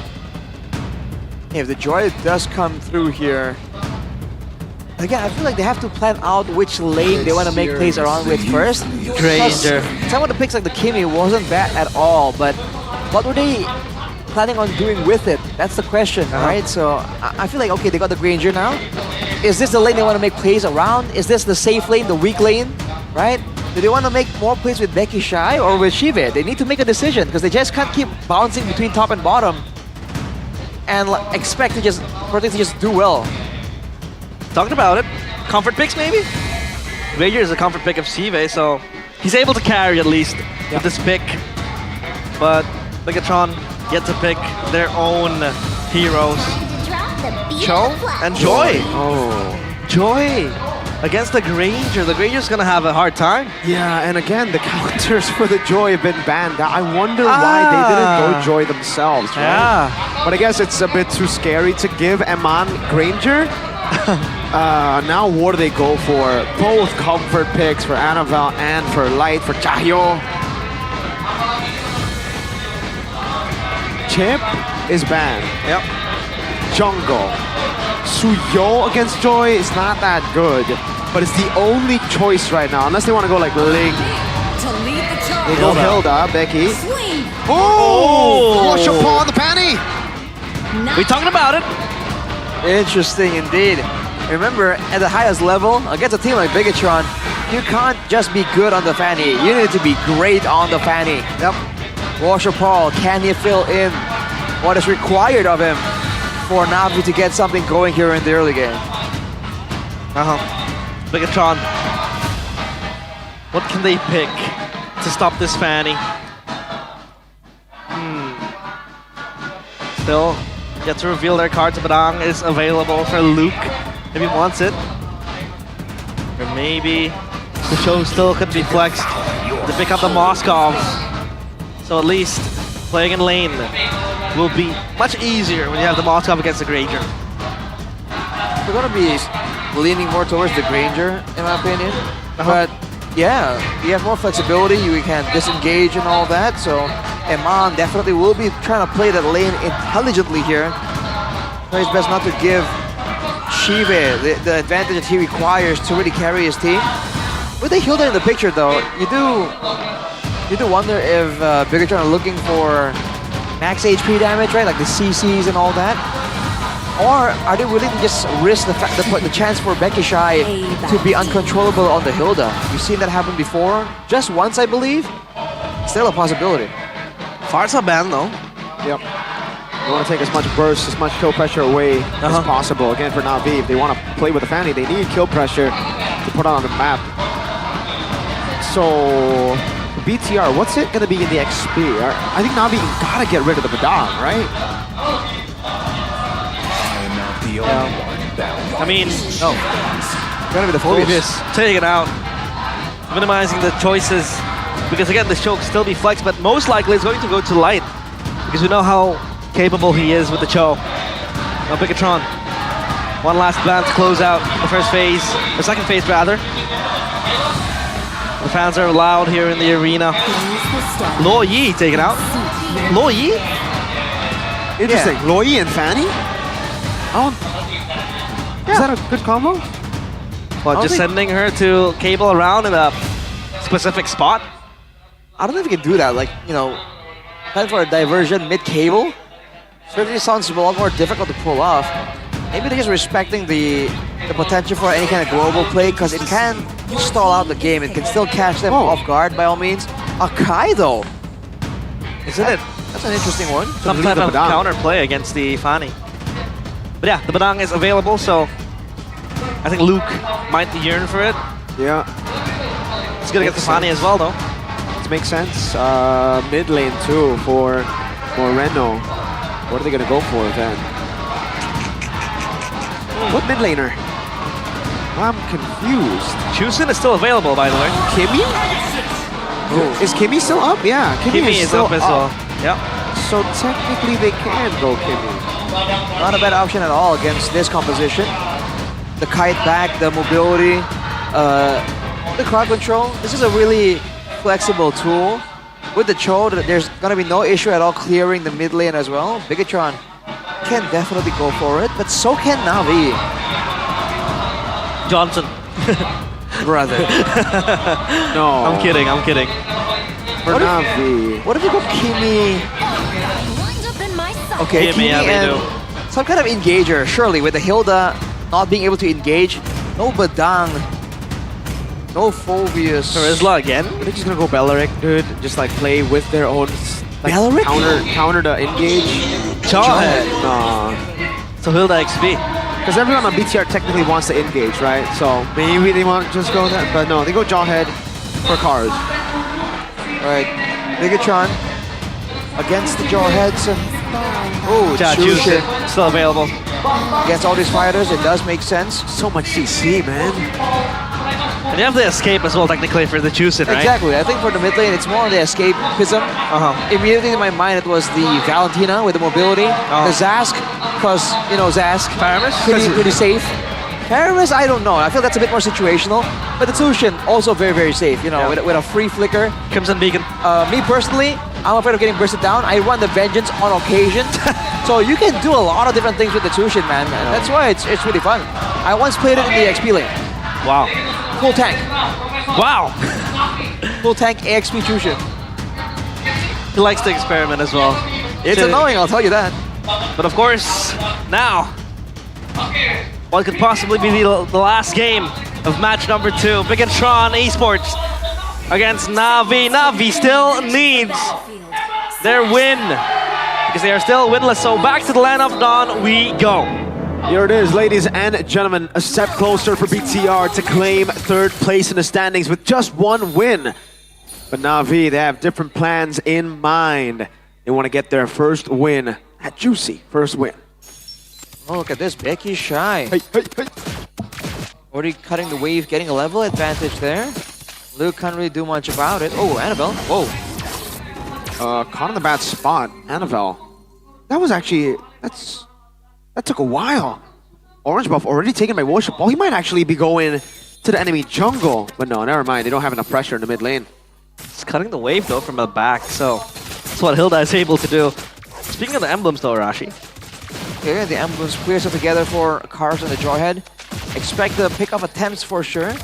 Along with that though, did I see a Bargain Hunter for X Magic? You did. Yep. Yeah. Bargain Hunter. Yeah, items are gonna be great for him. But he's winning the Weakness Finder as well, by the way, so not the usual emblem we've seen. Maybe looking for more aggression towards the members of Bigatron. Becky Shy, that's definitely the man they're trying to use to exert as much pressure as possible. Watch the ball! Oh, looking for the cut there. Pin down coming in from Luke as well. Luke, first blood to Cars. Cars gets the first blood. Got trapped though by Luke, even if that was the case. Cutthroat! Watch Paul getting the kill. Annabelle with a disrespect right there gets punished for his troubles in the mid lane as well. X Magic and Moreno duking it out. It's funny, both these heroes do some kind of DPS technically. Not really. Cars is in the area though to swing the balance in favor of X Magic. Moreno has to be careful here. A lot of attention on the mid lane because Na'Vi needs this mid lane pressure in order to set up for this neutral objective. So far it's working to their favor. Especially now, cut their sights on the turtle. But Light and Luke are here. And they have strong skirmish potential. But so far, Annabelle still waiting in the wings.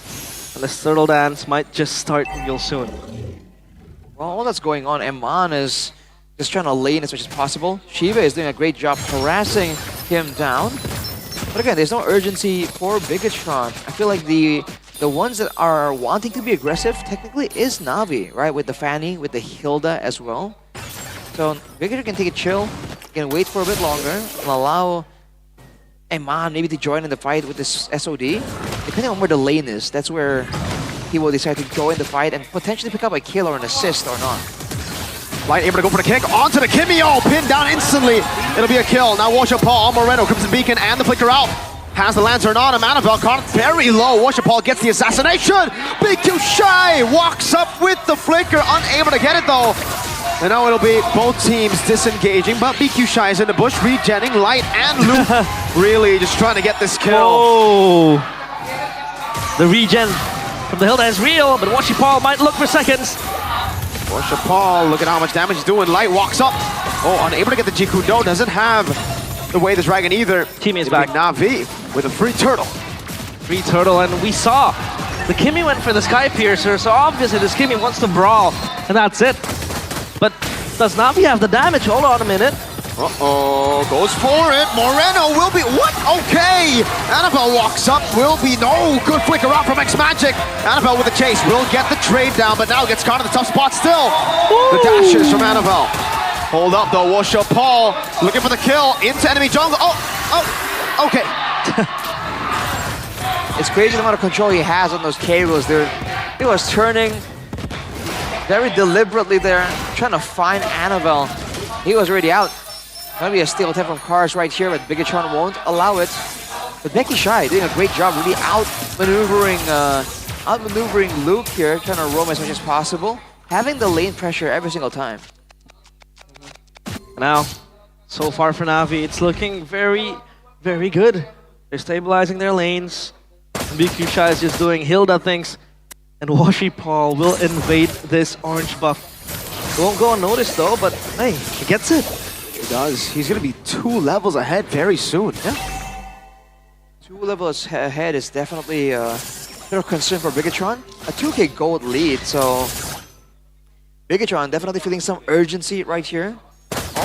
The whole time in this 5 minutes, the only play they made is with Light going for the way of the dragon. So it's might be a good time for Luke to start roaming around, get some more pressure, show to Na'Vi that the Badang is definitely still a big player here in the engage game.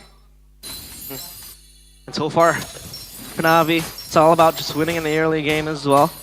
Funnel the Kimi, get him to work, and the Granger as well will just kill for late game BQ Shy. Look at the Hilda pressure. It's able to exert towards Bigatron. They're not let loose. Bigatron does not have the agency to move as free as they were in game number 1. Turtle in their eyes though, and this might be another contest going on. Annabelle still clearing the lane right here. Luke makes the first move. Onto Cars they go. To flicker out from Cars. Info for BTR. Washer Paul on the purple, BTR on the turtle. Becky Shy already onto Moreno, gonna be picked up as well. Luke again pinning down Cars. Shiva with a turret down below. Turtle for turret trade. Luke will not push the tempo, will side against it. Yep. At least the cross-map play, but BQ Shy still there. It's a beefy boy, so he's gonna be fine. Ooh. Look at him. Cable ready.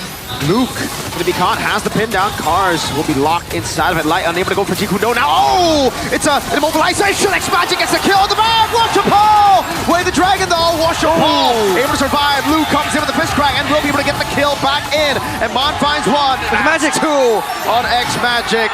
Now Becky Shy pulled back again.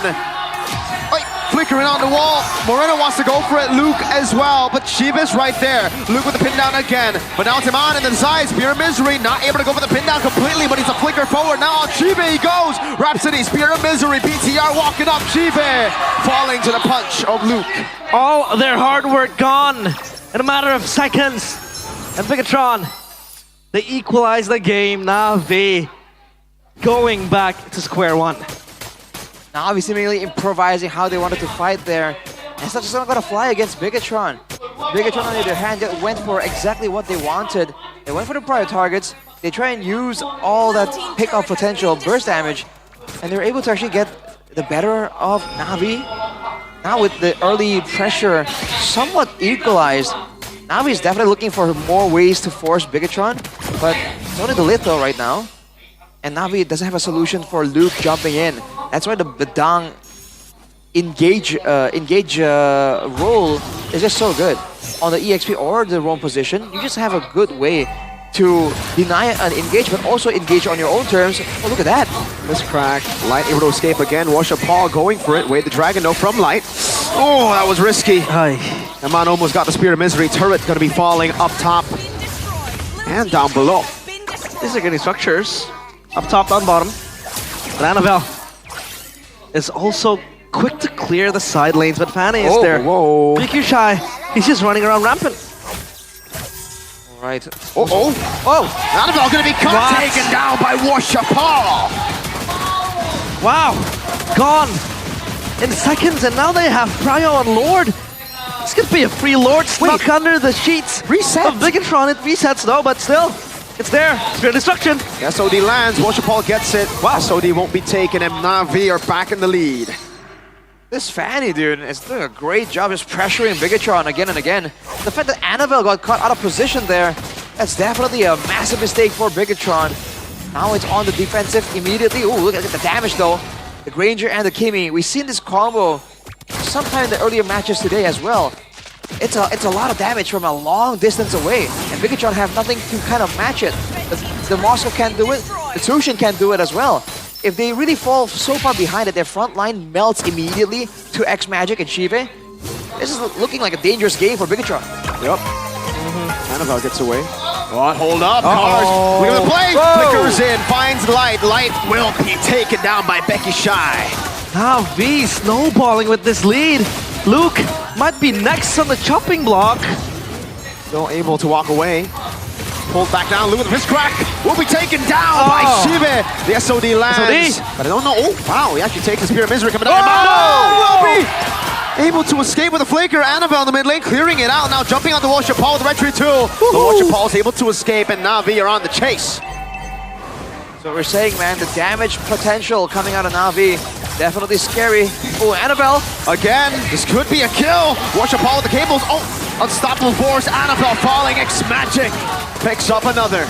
Bigatron are losing in all departments. Take a look at Na'Vi, they're unstoppable. And they know their win con is just to try to be as aggressive as ever because they have the hill to set that up. And they have Washapal could really burst down the members of Bigatron. And X Magic is scaling. Shiva is there as well, getting stacks.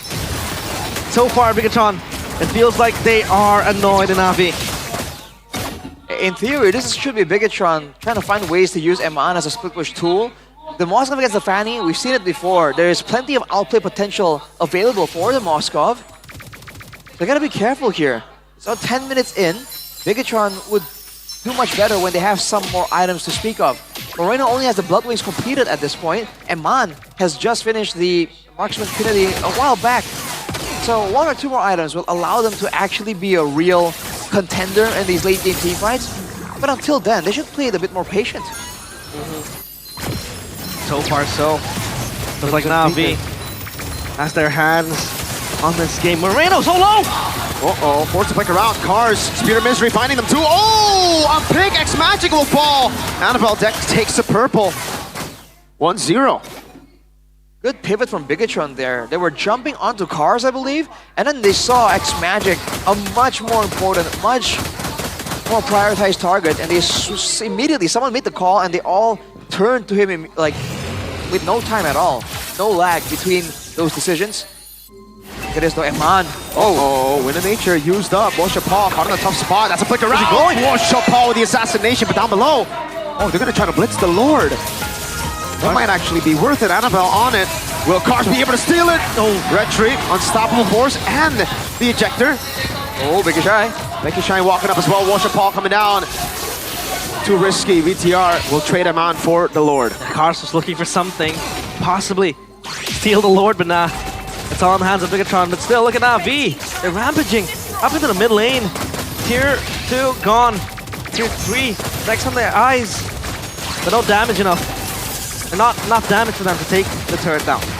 Yeah, and you can see, by the way, Washapal is doing a great job right here. He's seen that Bigatron can respawn in time, have the reflexes to deal with this diving Fanny. So he's doing a lot more feints. He's throwing out cables, but not going all the way towards the team of Bigatron. Just forcing out some of the reactions, gauging how committed Luke and Light are on their crowd control tools. And if he gets a good read, he might find a window to go all the way to the backline. But now Bigatron has the Lord at their backs. They should be trying to find something, but Light spots the whole team of Na'Vi. And they're going with a 2-lane split, but Luke stuck in a duel. This crack, Washapal able to go for the 1v1. Now Moreno and Man down below. Lord cleared up by Washapal. 5-1 and 4 on the Fanny. It feels like we talked about how Bigatron has the tools to try to stop the Fanny from being a menace. You know, the Crimson Beacon, The fist crack, the badang basically is there to really just tank the damage. But so far, Na'Vi with Washipal has been very, very good in trying to just pull out and bait out the spells from Bigatron, in which they will leave the whole team exposed to Washipal, just cabling around, getting the cutthroat, getting the burst damage down. So Na'Vi, at least this game, they have a plan that's working. Oh, unstoppable force, fist crack. Oh, Luke gonna be melted. Taken out in the back by Chive. Meanwhile, another 1v1 as Annabelle walks up, but won't be able to do it. Solo kill! Washipal gets it. Oh, what? A kick up top. Spear of Misery too. Eman walking out with the nature. Able to survive. Becky Shy a bit too deep and will fall. SOD lands. But he will not take it. All things considered, Na'Vi was able to get so much value there with the individual solo plays. Oh, Washipal trying to go for something again. Cars too. Shive gets the turret. Moreno picks Cars up and will be to dive into the back with the cutthroat, almost taking Eman's life. Oh man. I was about to say, with the outplays, with the Fanny mechanics here, Na'Vi finally getting some steam going, but Bigatron are able to punish Na'Vi for overextending in the base. Now, with only the middle base tower taken, it's really far from chaos for Bigatron.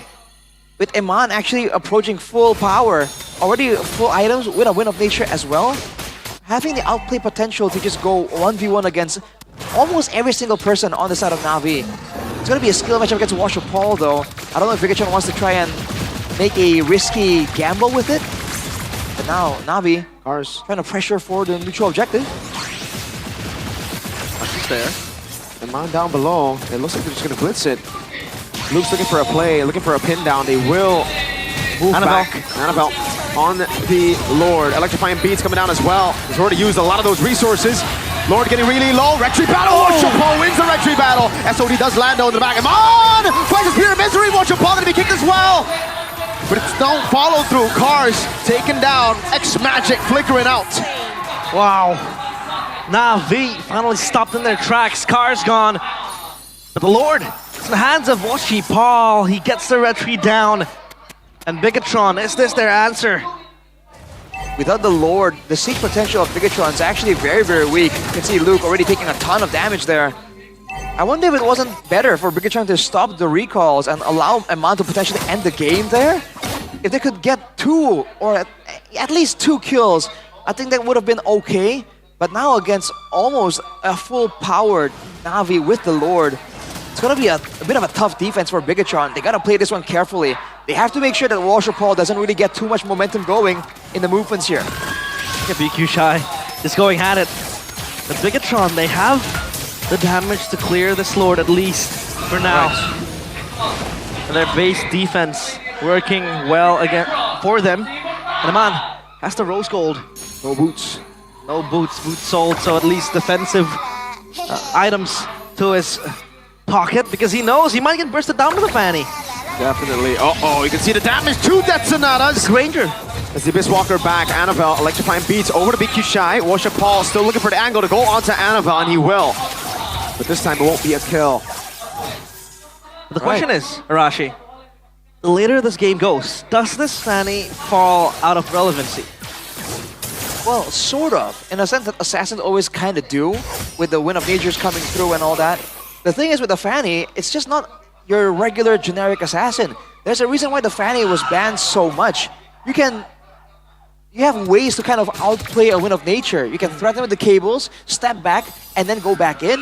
You can burst down your target before they can even react. There's so many options available for Washipal right now. But later on, I think like Annabelle will be able to be a bit more relevant because he can actually burst down multiple people at the same time in a bit more of a reliable fashion. The concern though is not just that, it's the fact that Eman is already at full and Na'Vi technically have 2 marksmen with the Kimi and the Granger. Look at Cars though, whoa. Cars is actually all alone, does have the flicker, will be able to use it in time. It's gonna be fine. It's just game of objective as of now.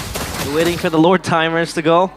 And for Bigatron, they've lost their inner turrets, 2 of them, mid and down bottom, so at least they have to try to push the waves, bounce it towards Na'Vi. I think Eman would be the suitable man for that. But for now, at least for Na'Vi, they have Fanny, they have Washipal try to respawn towards the split push down bottom. Washipal's gonna clear it. I feel at this point it's Bigatron. If they can orchestrate a play to get to the back line, like Annabelle and Light maybe diving together, Moreno can use a Crimson Beacon, and then Eman landing an SOD towards Shive or X-Magic. That would be ideal, man. That would allow them to really circumvent all of the front-to-back mechanics that Na'Vi have been using to really abuse them. And at that point, without Shive and X-Magic, Worship Paul, you know, he's a menace, but he's not a solo. He's not a menace solo. He needs the team around to gain the respect of Bigatron so that he has a window where Bigatron doesn't have any tools to shut him down. Because if he goes in with the cables and he gets stuck, that's a dangerous situation to be in for Worship Paul. This is a risky play though for BTR. They're gonna have to. Are they gonna give it away? They shouldn't. Have to contest this. Annabelle's coming through. Eman's so far away though, he needs to land the SOD. Car's gonna be pinned down. Oh, land in the back, able to find a Kimmy. There's gonna be the all-in as well. The SOD will land in the back. Eman goes for it with a nature from Shive and the Lord. Annabelle wins it out. Eman in the 1v1 one more time. Annabelle getting Becky Shy's immortality and the kill. It'll be a double for Annabelle. Worship Paul is trying to find an angle to recall. He's gonna go all the way to the base. Will Light spot him? Oh, he will. Light, wait, Light. Oh, what? Oh, my lord. Oh man! In the nick of time! And Na'Vi, the mirror shatters! Bigatron! The ball is in their court now. Oh boy, 3 members down, 26 seconds on Becky Shy. It's going to be a scramble from Bigatron to try and use this Lord as much as possible. If they can get any kind of pickoff, any kind of fight here to cycle the death timers, that's going to be super ideal. Washer Paul trying to find something. Bigatron, they're playing it slow. They know they can use this Evolved Lord with the damage reduction to end the game decisively. They're playing it as patiently as possible. This is an Evolved Lord, ladies and gentlemen. This could be the end. They've taken all the base turrets as well. They're doing all the homework, all of the housekeeping. Worship Paul down below. Lord still very, very, very healthy. Yep. The Lord's gonna march in soon. Bigatron is there to clear the waves. It's a 1v1. Annabelle against Worship Paul, but the Lord though. Evolved Lord, BTR gonna be looking for... Oh, gets it! Fist crack to the back, finding them! Shibe buys a rose gold, but will be slain by Eman. Despite the close game from Na'Vi, BTR end it. Bigatron secure top 3. But for Na'Vi, it is yet another winless week. Still to get their win. And Bigatron punishes them. Oh boy, somehow, some way, that looked really, really close. Is it the draft? Is it the execution? Was it the Fanny? Regardless, Na'Vi were that close. They were so close. They got the base turrets of Bigatron even. But that final fight really sealed the deal, man. As predicted, the dive towards that backline, the chaos in the front to back, and Na'Vi crumble immediately. Bigatron showed that it's not just about the skills, it's not just about the execution, it's also about that experience. And in that department, Bigatron are not backing down. Man, all the hard work they had, what they built in game number 2. The early game was there. Worship Paul was styling on Annabelle. But Bigatron show that they have what it takes to overcome a tough game like that. You can see a little bit of the friendliness there. XBT, good kick by the way from Light to start things off here. The Kimmy by the way. All gone, done and dusted. Oh boy, there was an Evolved Lord as well, so it's very, very easy for them to barge into the base. And Bigatron, top 3 in their eyes. But of course we want to hear the interview up on stage with Bude Clara Mongstar. Take it away.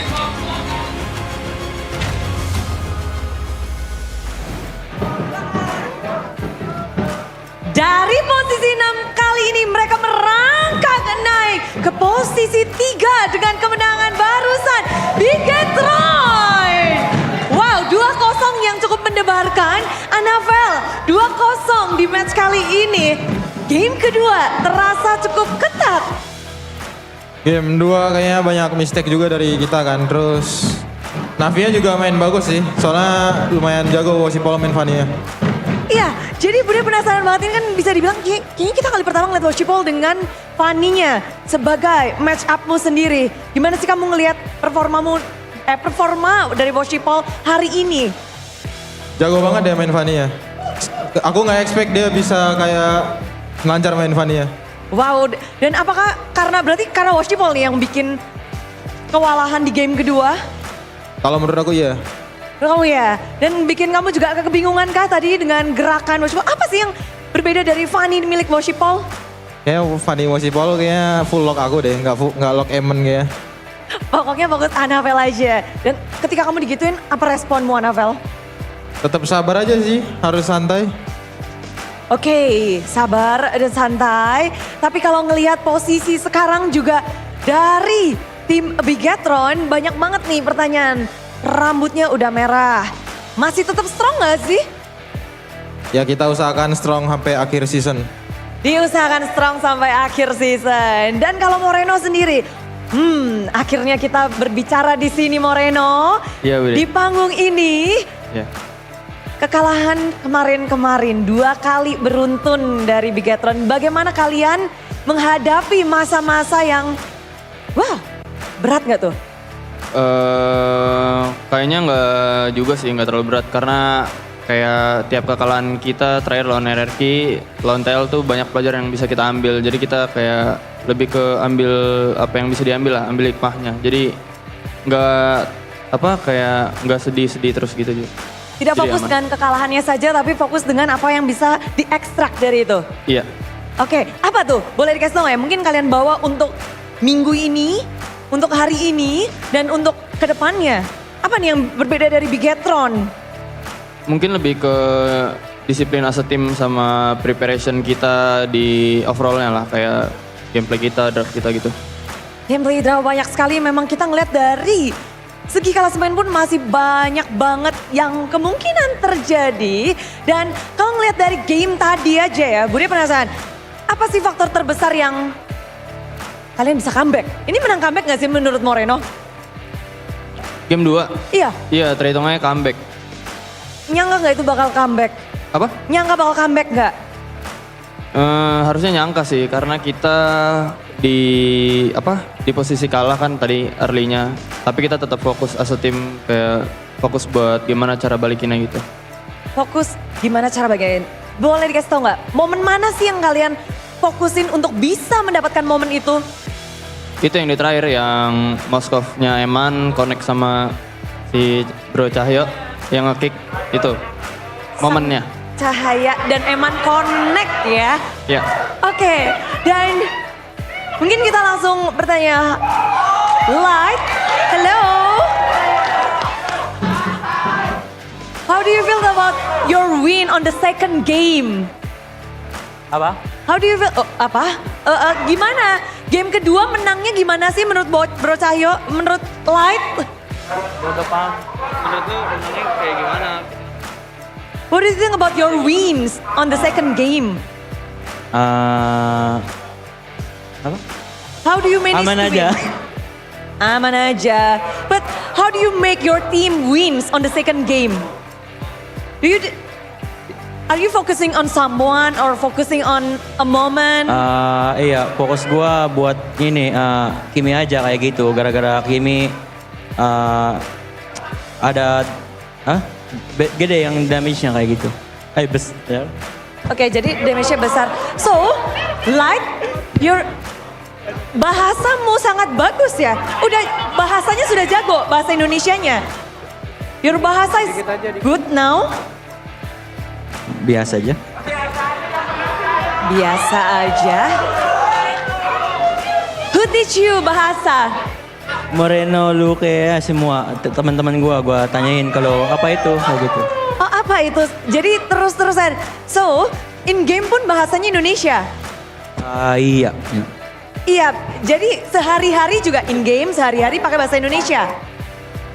On daily basis is Iya. Iya juga. So, you're comfortable with bahasa sekarang? Udah comfortable with bahasa Indonesia?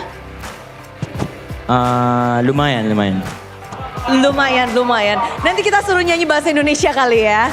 Asik. Tapi kalau dari look sendiri, perjalanan dari Bigetron sekarang ini up and down-nya cepet banget. Tadi kalian start di posisi 6. Kemenangan barusan membawa kalian ke posisi 3.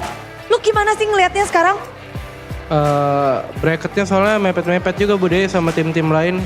Ketat lah persaingannya season ini. Lalu setelah 1 tiket sudah sold ke tim RRQ, kalian ada motivasi lebih nggak nih? Pecutan lebih nggak nih? Ada dong, kita masih mau upper lah kalau bisa. Kalau bisa. Iya. Semangat aja dulu. Semangat aja, tapi wajahmu kok kurang semangat, Luk. Semangat. Semangat! But after this win, Eman, we know that in this season it's really competitive. For the next week, what is your plan? Mungkin ini latihan serius sama kayak tadi. Ya, itu dah. Hari ini udah serius? Ya, udah serius. Kemenangan tadi udah kemenangan tadi tuh udah set the standard for Bigetron, new standard for Bigetron. Belum sih, masih ada dikit. Masih ada yang bisa dibenahi, masih ada yang diperbaiki, but is there anything you want to say to Biget Troopers, to your special one? Thank you for supporting us and then my family and my girlfriend. Ya, itu aja. Itu aja. For the next battle, good luck, have fun, and then we give our best to have enjoy. Ya. ya itulah dia. Semuanya masih tenang, masih kalem. Dari tim Bigetron juga nggak ada yang panik ya. Happy aja. Dan semuanya masih begitu percaya diri. Hari ini tim Bigetron telah membuktikan diri. Kalah 2 kali bukan berarti apa-apa. Mereka sudah mempelajari semuanya dan memberikan mereka kemenangan 2-0. Biget Troopers, sambutlah kemenangan dari tim Bigetron.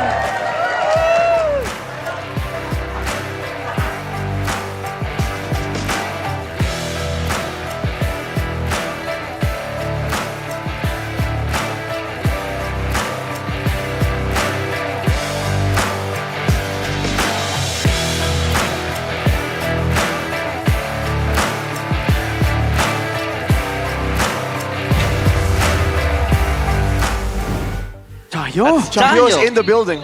Chahyo? He's being escorted out. CITB? Chahyo in the building? Chahyo in the building. W Chahyo. Oh, there's an Akatsuki guy behind us. Yeah, there is. Yo. Akatsuki What the boys. heck? I wasn't ready for that. What jutsu will he bring out? But of course, the crucial moment now in that game, or game number 2. Eman was bullied hard, to be honest, but he's able to land SODs, just come back, and this SOD as well. It was important because he basically isolated Sive into a 1v1, and Sive couldn't even jump into the team fight. Look. Yeah. When, Shive, we already mentioned how impactful he is when it comes to damage output. And again, even before that, that pickoff they got on the top side, they got a punish, they got 2 kills after losing 1 member twice. They lost 2 members individually, and then they were able to trade it back 3v5 to get 2 members. You can say it's a mistake by Navi, but I think there was a degree of outplay there involved by the big man himself. Of course, player of the match, presented by the official tournament smartphone Samsung Galaxy S25 series, Eman. This guy, the Terminator, is The Red Raider. unstoppable. The Red Raider, indeed. And man, the early game was looking kind of tough here. Again, I'm curious to figure out if this is actually just the Fanny power and Washupal piloting it well, or is it actually just the matchup here? Because overall, it seems like Bigetron are always gearing in for a proper fight, a front to back. And when it happens, man, the damage output is just so contrasted between the 2 teams. Even when they do get a kill and they're able to trade it back, it takes so much. But still, there were kills given. I say given to Bigetron by Navi, because there really was no need for Navi to play it all that riskily. And there's moments like this where there's just outplay attempts again and again. And yes, it looks cool when it works out. When it doesn't, that's how you lose a game that seemed like a done deal, at least in the mid game. And through the small trades, just 1 or 2 kills every single time, Bigetron were able to make sure that the gold advantage wasn't higher than 3K. Right here, they lost Annabelle, they lost Luke, but then they got X-Magic out of all people, and they were able to get Becky Shy as well. Again, moments are not necessary here for the side of Navi. And in the final fight, we've been discussing how Bigetron have been losing in the front to back again and again. With the assistance of the Lord there, they just completely dismantled the formation, man. There was nowhere safe to kite back from So even the best Grangers, the best Kimis, had no safe zone to go to. And with the Evolved Lord, it is what it is. The damage reduction, the extra damage, it's just too much to handle. That's why that Lord is the game ender. And Bigatron did a great job stalling long enough to get to that point, to get the Red Tree battle win, to get the backline of Na'Vi and get that victory. It's expected, but it's definitely not the way we were expecting it at all. Washi did everything he could with the Fanny. I mean, look at his build. He went for the harass and then goes for the Queen's Wings as well to minimize the damage. But again, Bigatron are able to layer their spells, ration it to use it against Washi Paul. I mean, in certain occasions, he was coming out on top against Annabelle in the 1v1. Split push as well, playing the far lanes. But yeah, as late game comes in, Bigatron were much more solid. They really were, and it became really tough for Na'Vi to really crack Bigatron, which is crazy because with that kind of lead, you would expect them to be able to, but I think it just goes back to Na'Vi being a very safe team. They always want to play it safe, even when they have an angle to end, even when they have an angle to attack. They would much rather wait for a mistake on the other side, which isn't really the best game plan when we're talking about MPL level, right? Right. You gotta be the one making the proactive moves. If you have that lead, yes, sometimes can lead to a throw, but you got nothing to lose. I still think they're playing right now with a lot to lose. There's still pressure. Coming into next week, I feel like for Na'Vi, that's something they gotta fix. They gotta come in, guns blazing, with no pressure. Like, there literally is no pressure anymore for them. But on the flip side of that as well, the moments where they do go aggressive, like earlier, it was a dive onto, a team with decent crowd control with no minions, right? So you've seen the aggression possible from Na'Vi, but it's not being utilized, not being, I don't know, like guided in the right direction by all the players. And their advantage here is the range. We talked about the range again and again. Moreno and Eman can't really get in range, right? Na'Vi weren't sieging. I don't remember seeing them siege with the Lord that often at all. Like, why? That's a very glaring mistake that you can kind of like immediately see. Wow. Oh boy. Still winless. And it feels like they're playing with something to lose. In which we say, there's nothing left to lose. Use this season, the remainder of this regular season, to fix up some mistakes, fix some hiccups. Oh, man. Get confident for season 16. And, my oh my, get confident as well because you have Good Day. Good Day. Nice. It's the groovy cookie, man. Ready to it's drink the good stuff. 3-in-1 bottled coffee with a variety of delicious flavors, including fantastic mochaccino, original cappuccino, tiramisu bliss, avocado delight, and the newest addition. I opened it up Groovy for you. cookies. Realize. Thank you. Cheers. Cheers. Cheers. Cheers. Cheers. Okay, you don't need to chug it. Realize. I was about to chug it. You gotta save it. Save it, yeah. man. Like, enjoy it. Realize. I have to enjoy coffee. Chug it. Because I don't drink coffee aside from Good Day. Save it. We'll save it. We'll drink it again later. Yes, sir. Chefin always chugs it. But he does. He actually brings all of them back home with him. Even mine. Takes it away from me. And of course, when strategy and speed are key, the speed I do when I chug Good Day. Oh, that's you need focus and protection, because protection is everything. Yep. Both in game, outside of the game, and on the road as well. You can get the exclusive collaboration design of RSV helmet and the MPL teams acquired within it for any riding style. For example, if you're riding in a low road, you're going down below, get the Na'Vi one. If you're trying to fly across a flyover, get the RRQ one.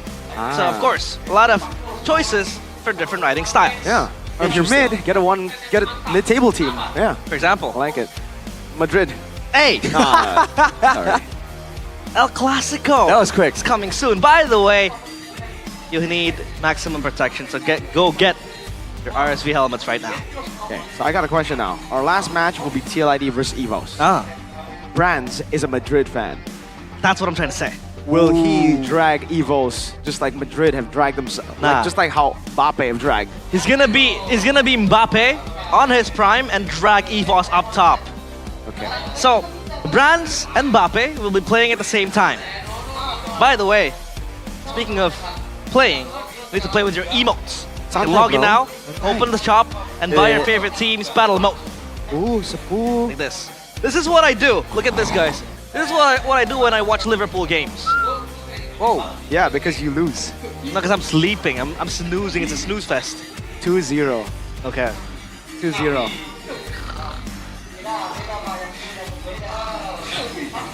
Or do you want to talk about Relax, the Arsenal relax, loss? brother, relax. Do you rate Arsenal? I don't. You don't? I don't. But they beat you. That's true. Yikes. But of course, Santai, to bro. prepare match number 3, we will take a short break. So we will see Brands and Mbappe Brands as well playing later on. So of course, don't forget to tune in, prepare your drinks for the last match, and stay tuned in MPL ID Season 15. Cheers. Hala Madrid. No.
Ya, aku merem. Ulang dong.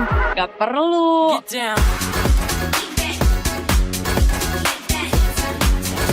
Guys, review.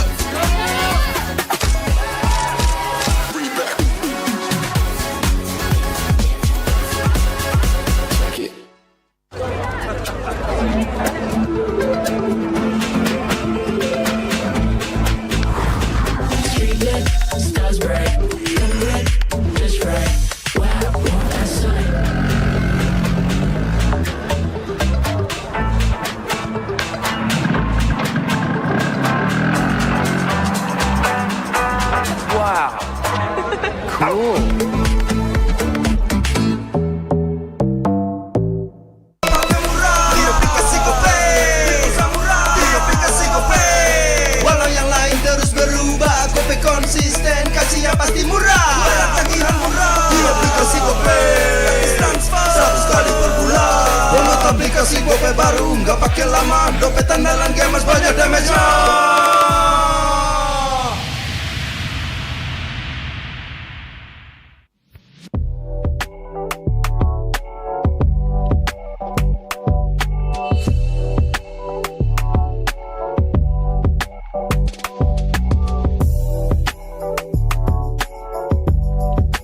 Rasa baru makin seru.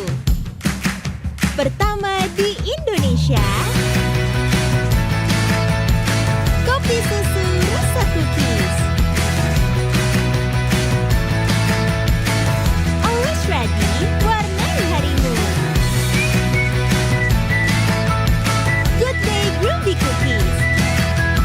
Nikmati sensasi asyik kopi cookiesnya. Tak ada hari tanpa mabar. Main nge-lag, kerap buat ku tak sabar. Gimana mau main sampai kelar? Ini waktunya ku bersinar. Okay, let's do it. Games max andalanku bikin mainku semakin hebat. Tim stabil main makin mulus, rankku fix naik terus. Tukar DG rings, diamond dan voucher game kau dapat. Cuma Games Max, makin no debat. Games Max Booster, kini dapat DG Rings. Beli paketnya dan aktifkan boosternya di aplikasi Dunia Games.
相変わらずやかましい奴らだ。今度は背中合わせでいくわよ。よっしゃ、第7班ここに復活だってばよ。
Dragon in agile fashion, we jump into action, dashing, perspectives are clashing. Oh, oh, oh, we're taking on the fight.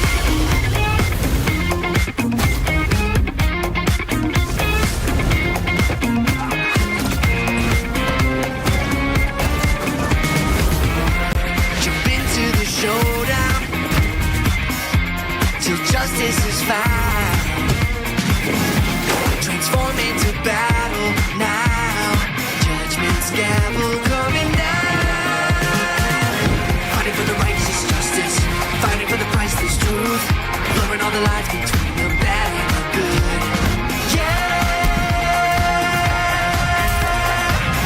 fighting for the justice no matter what we do. Perspective, sharing one objective, yeah. Everybody's fighting for the truth.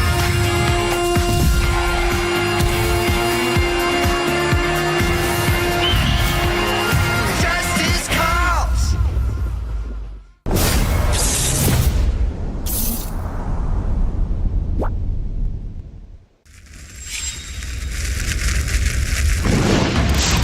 Minna! 渦巻きナルトが帰ってきたぞ。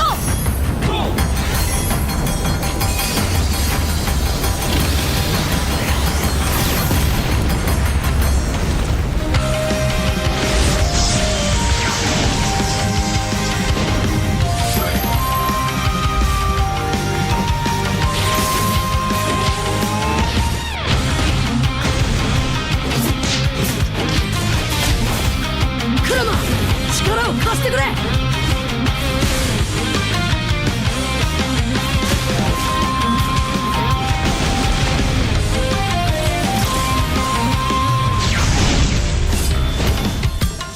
よっしゃ、第7班ここに復活だってばよ。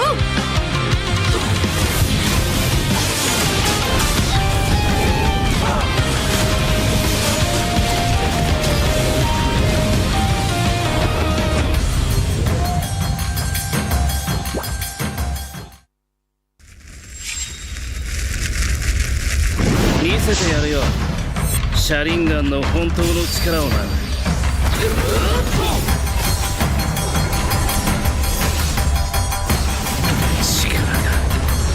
湧いてくる。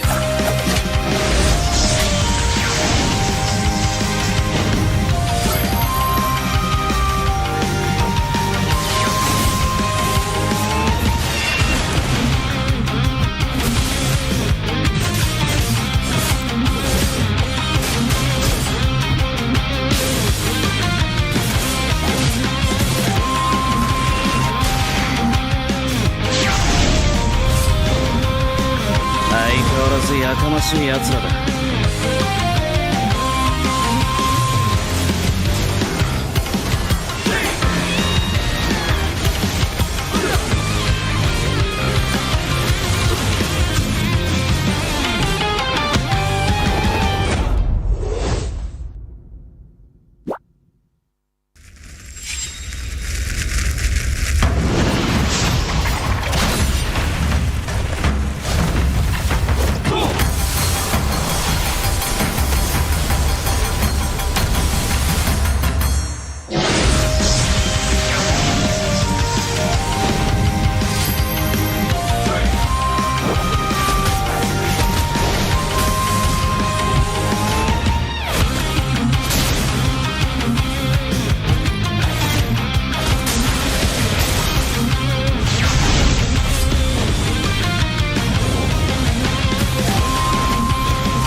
ここは俺に任せて。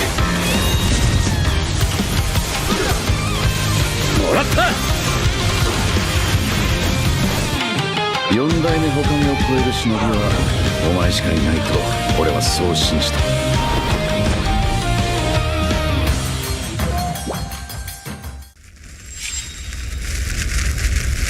みんなを守るために私はもっと強くなる。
Ya, aku merem. Ulang dong.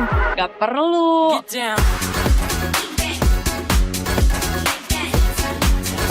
Guys, review.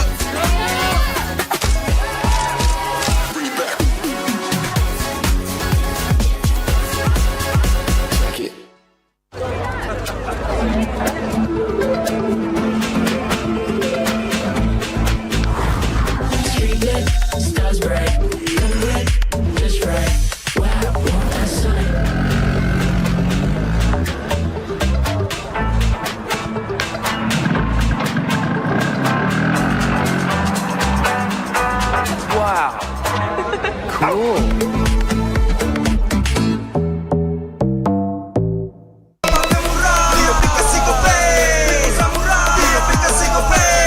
Walau yang lain terus berubah, Gope konsisten, kasih yang pasti murah. Bayar tagihan murah di aplikasi Gope, transfer 100 kali per bulan. Download aplikasi Gope baru, nggak pakai lama. Dompet andalan gamers banyak damage-nya.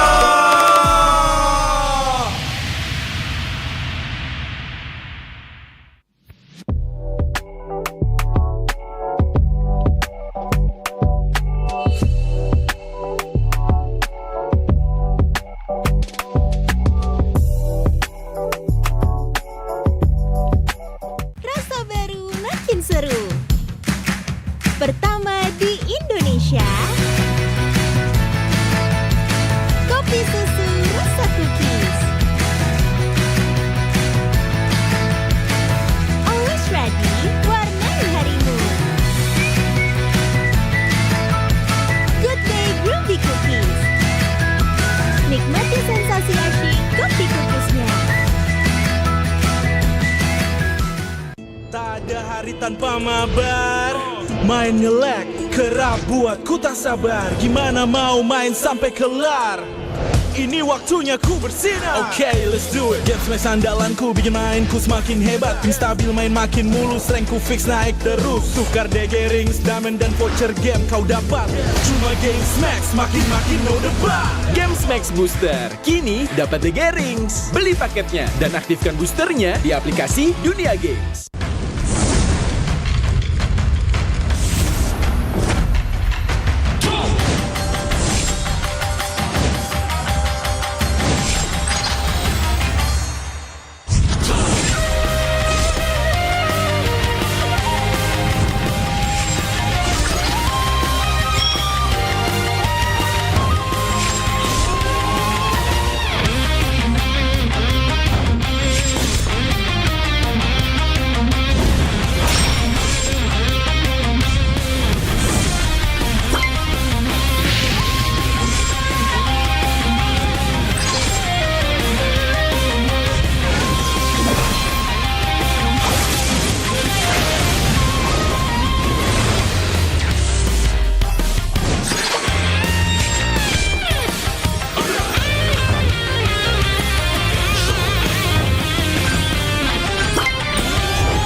相変わらずやかましい奴らだ。今度は背中合わせで行くわよ。よっしゃ、第7班ここに復活だってばよ。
Dragon in agile fashion, we jump into action, dashing, perspectives are clashing. Oh, oh, oh, we're taking on the fight.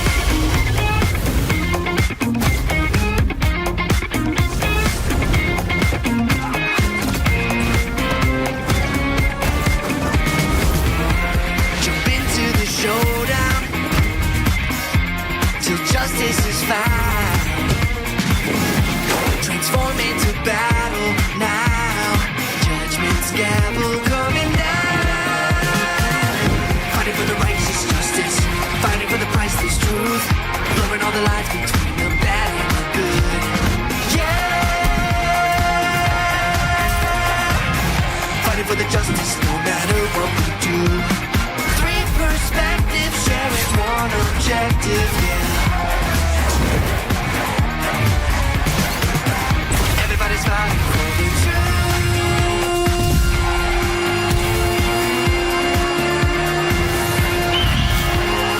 Justice calls.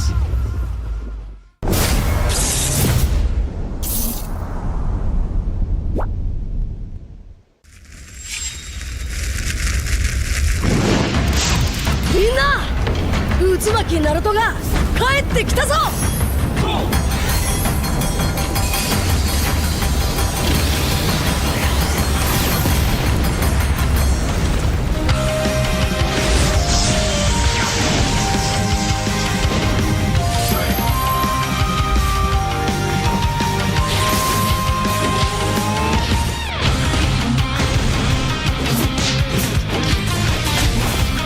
クラマ、力を貸してくれ。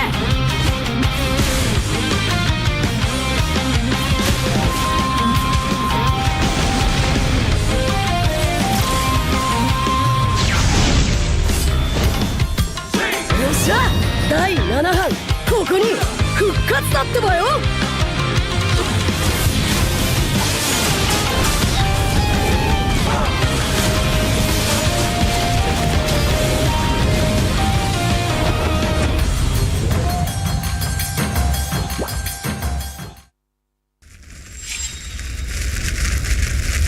見せてやるよ、シャリンガンの本当の力をな。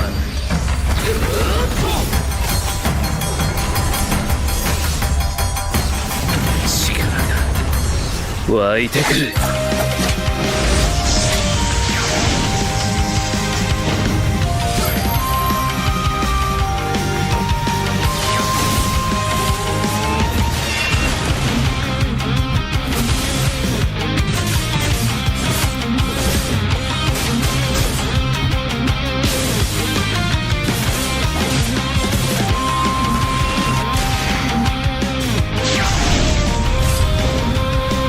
相変わらずやかましい奴らだ。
ここは俺に任せて。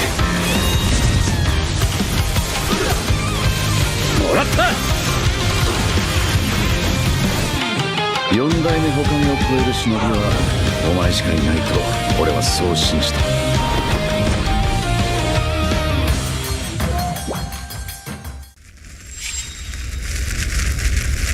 みんなを守るために私はもっと強くなる。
Ya, aku merem. Ulang dong.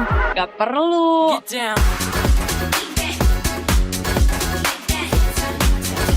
Guys, review.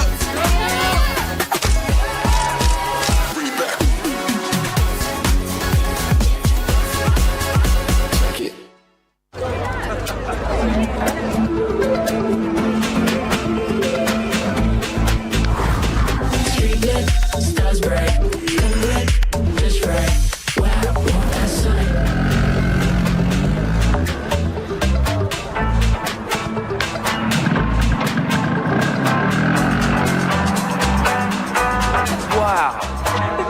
Cool.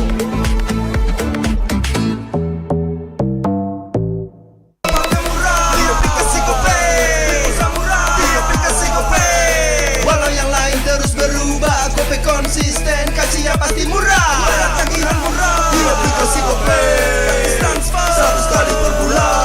Download aplikasi Gope baru, nggak pakai lama. Gope andalan gamers banyak damage-nya.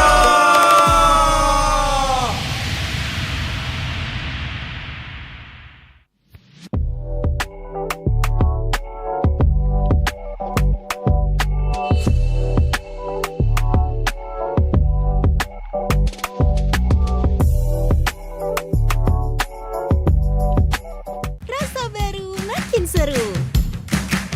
Pertama di Indonesia. Kopi susu rasa cookies. Always ready, warnai harimu.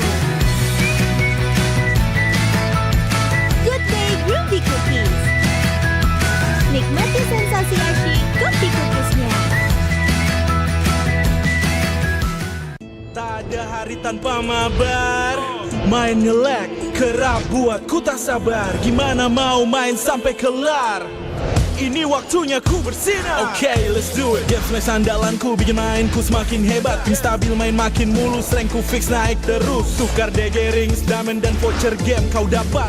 Cuma Games Max, makin-makin no debat. Games Max Booster, kini dapat DG Rings. Beli paketnya dan aktifkan boosternya di aplikasi Dunia Games.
相変わらずやかましい奴らだ。今度は背中合わせでいくわよ。よっしゃ、第7班ここに復活だってばよ。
Dragon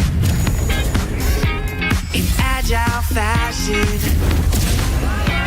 we jump into action, dashing, perspectives are clashing. Oh, oh, oh, we're taking on the fight.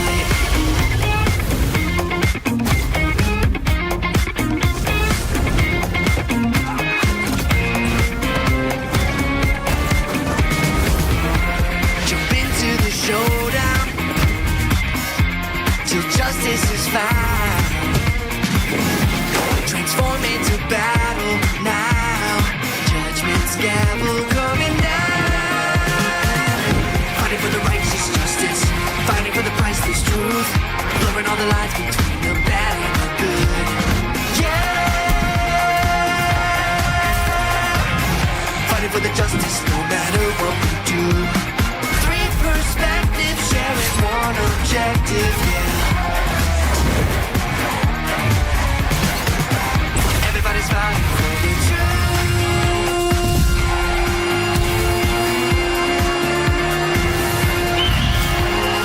Justice calls.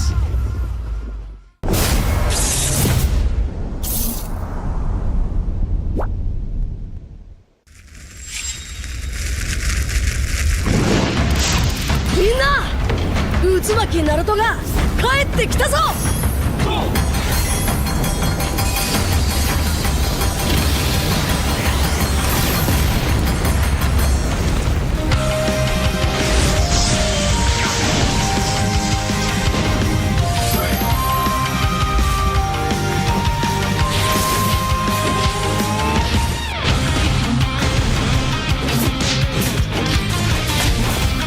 クラマ、力を貸してくれ。よ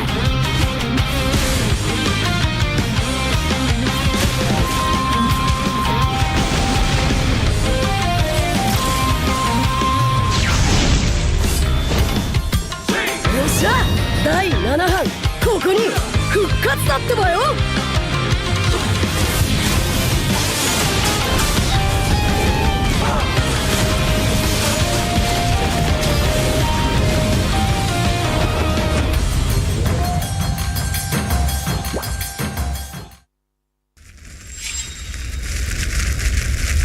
見せてやるよ、シャリンガンの本当の力をな。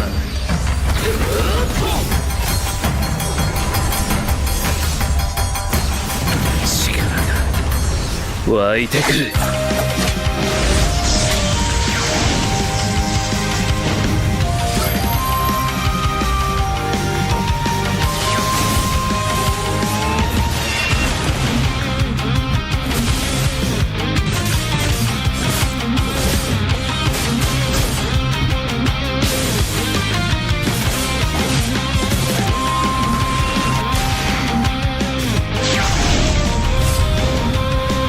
相変わらずやかましい奴らだ。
ここは俺に任せて。もらった。4代目他目を超える忍びはお前しかいないと俺はそう信じた。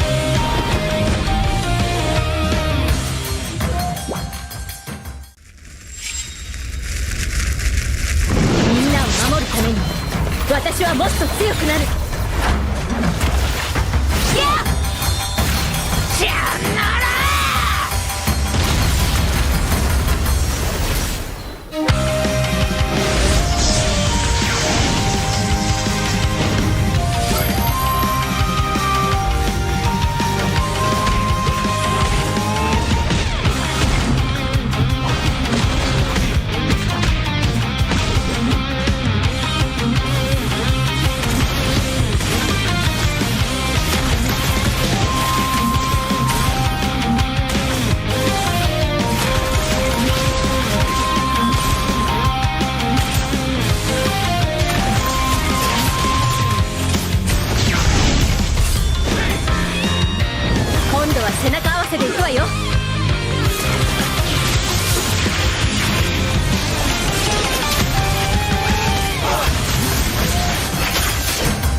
Ya, aku bareng. Ulang dong. Gak perlu.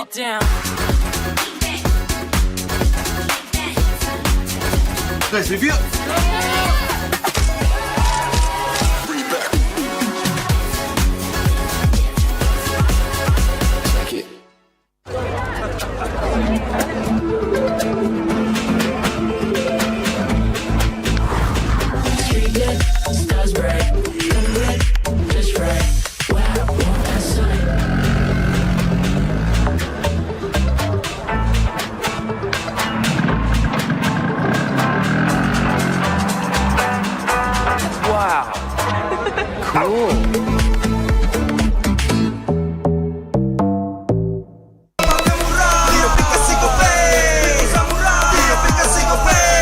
Walau yang lain terus berubah, Gope konsisten, kasih yang pasti murah. Bayar tagihan murah di aplikasi Gope, gratis transfer 100 kali per bulan. Download aplikasi Gope baru, nggak pakai lama. Dompet andalan gamers banyak damage-nya.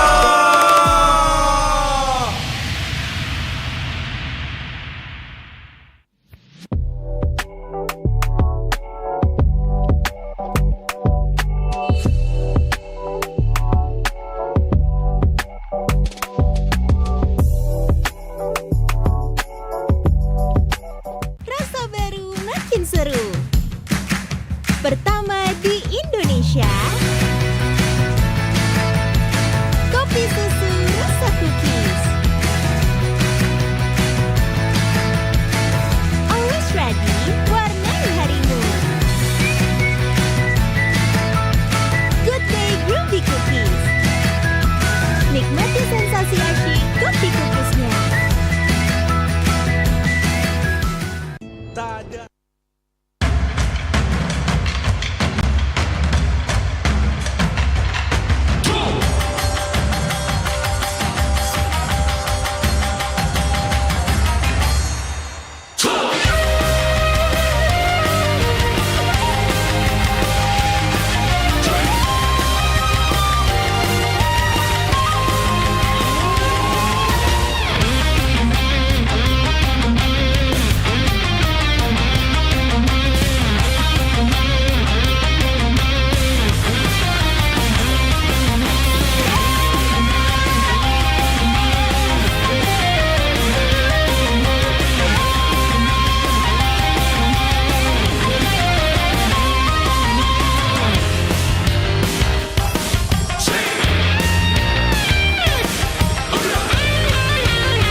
Live from MPL Arena, Jakarta, MPL Indonesia Season 15 is powered by Moonton.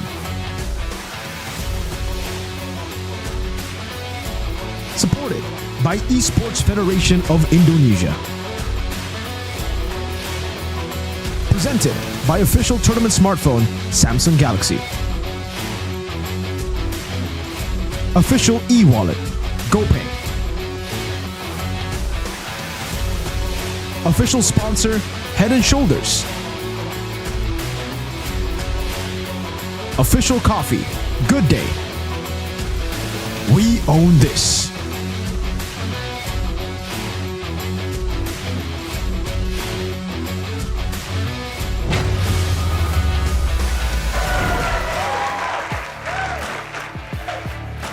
Para Shinobi telah berkumpul untuk menantikan match penutupan di minggu yang ke-7, di mana ini adalah pertempuran antara dua tim yang posisinya sama-sama mengekor di posisi yang sedikit mendebarkan. Namun kalau kita lihat dari mereka sendiri, mereka sedang berjuang untuk tiket playoff yang semakin tipis, dan kita juga bisa melihat bagaimana tim Liquid ID dan juga EVOS akan bertempur di match penutupan kita di MPL Indonesia Season 15. Ini adalah pertemuan kali kedua mereka di leg yang kedua. Di leg pertama, mereka bisa dibilang mereka benar-benar harus bisa menjawab satu sama lain. Karena kalau kita bahas, sekarang posisi mereka ada di posisi 6 dan 7. Tentu saja bukan posisi yang mereka inginkan kalau mereka ingin masuk ke dalam babak playoff. Dan kalau kita ngebahas tentang kedua tim ini, pastinya di sini kita nggak bisa lupa dengan banyak momen-momen yang dihasilkan oleh gold laner dari kedua tim. Dan kayaknya kita bakal langsung ngebahas bersama-sama, melihat dan ngobrol-ngobrol dengan gold laner dari kedua tim. Siapakah dia? Dua-duanya punya dua gold laner yang berbeda. Langsung saja, inilah dia gold laner dari kedua tim. Ciluk, siapa nih? Dan inilah dia Iron Siki dan juga Erlan. Wih. Minggu yang ke-7, 1 tiket udah sold out. Sekarang tim Liquid ID berada di posisi 6. Aaron Siki, gimana kamu hari ini? Baik Bude. Baik-baik aja walaupun posisi 6? Ya nggak apa-apa. Kenapa bisa nggak apa-apa dan baik-baik saja? Karena Evo 7. Nggak bercanda. Oke. Ya. Ya jawabannya sudah di lock ya. Udah 3, 2, 1 di lock. Dan bagaimana dengan airline hari ini? Kurang baik Bude. Kenapa kurang baik? Soalnya aku 7. Soalnya kamu 7. Oke, ini jawaban yang menarik ya. Tapi tentu saja semuanya masih bersemangat karena masih ada 5 tiket playoff yang bisa diperbutkan. Dan kalau dari keduanya kalian bertemu di leg pertama. Ada momen-momen yang kamu ingat nggak dari Aaron dulu deh? Yang aku ingat aku di solo kill sama dia Bude. Wish. Jago. Dia jago. Kita bakal ingatkan lebih lagi nih Aaron yang di solo kill oleh Erlan. Yuk kita lihat bareng-bareng. Inilah dia. Oke, di sini Aaron pakai Harit. Lalu, di pojok kiri sana ada Granger dari Erlan. Sang seng song. Aaron, apa yang kamu pikirkan di sini? Ngadu bareng Erlan. Aduh mekanik aja. Di situ adu mekanik, mencoba untuk dalam perhitunganmu di kepalamu itu akan menang. Harusnya menang kalau misalnya dia kena mental, tapi mental dia bagus. Mental dari Erlan. Oke, kalau dari Erlan sendiri ingat nggak momen kamu nge-solo kill Aaron Siki? Berkesan nggak sih nge-solo kill dia? Berkesan sih Bude. Gimana tuh cara Erlan untuk bisa nge-solo kill Aaron? Susah nggak sih? Susah banget. Susah banget. Tapi bohong deh Bude. momen tadi itu dari Airline, kalau kamu ingat gimana caramu bisa nge-solo kill dia? Emang kalau dari perhitunganmu dari awal memang bisa menang makanya kamu stay dan adu aja ya mekaniknya, tapi atau gimana? Gara-gara darah aku masih full aja sih Bude, makanya aku bayawanin dia. Dia nantang kan, ya udah kita lawan. Ya udah kita lawan. Tapi dari awal kamu udah tahu, ini aku akan menang? Udah. Itu, jadi nge-solo kill Aaron pengen lagi nggak? Pengen sih.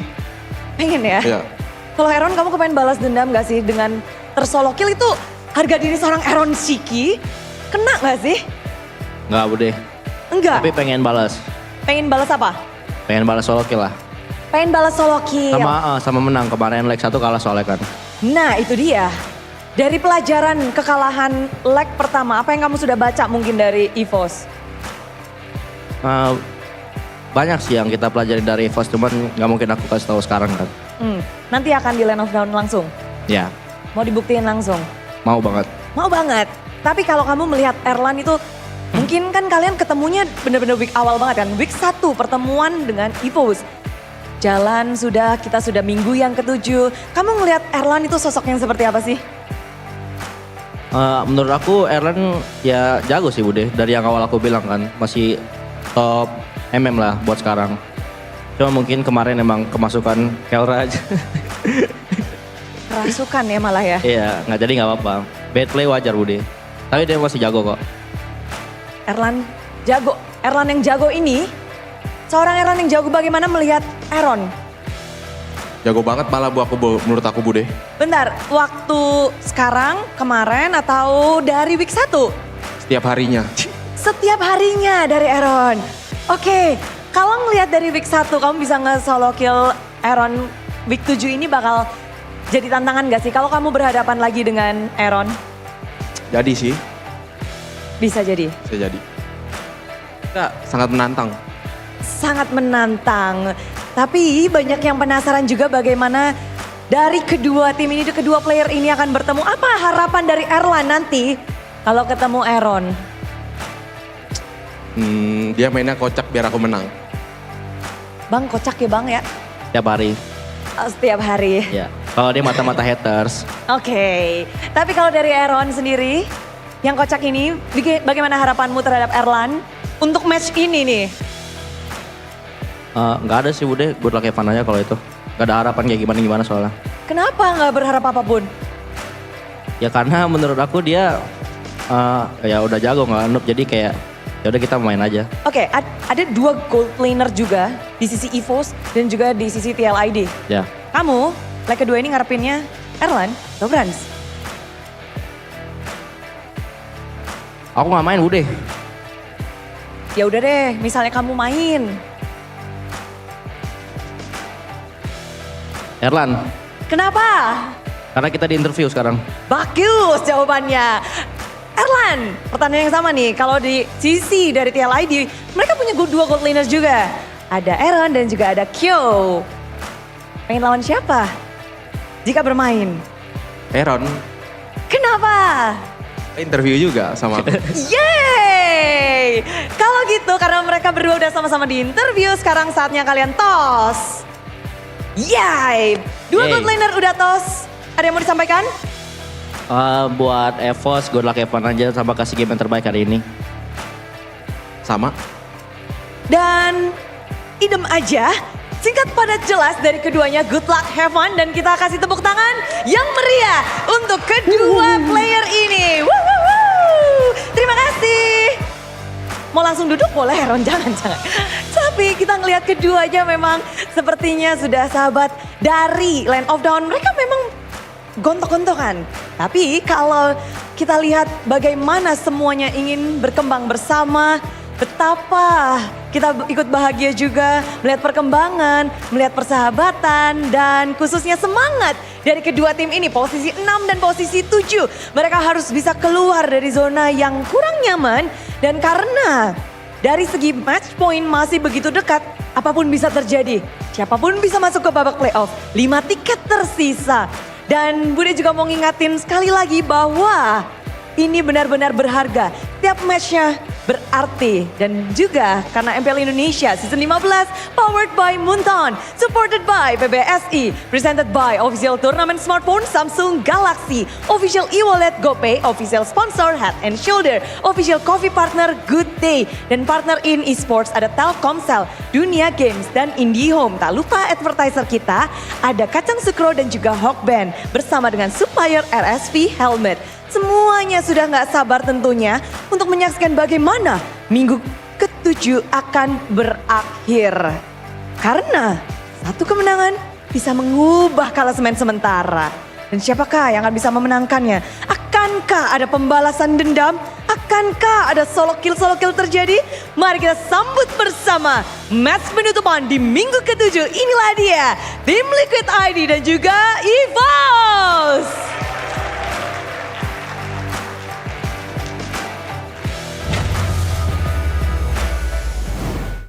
The Battle of the Bijus.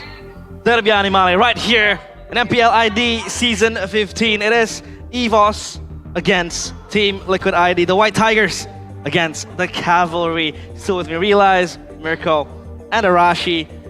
And how do you feel towards the third match today? Man, it's going to be a stellar match. Again, Battle of the Blues, Battle of the two animals, the Cavalry up against, the horse up against the Tiger. Rawr. Looking at the stats, I would say that it should be a Liquid victory here. Hey. But after seeing that interview, Erlan seems very confident. He is. Now, is that a good thing or a bad thing, though?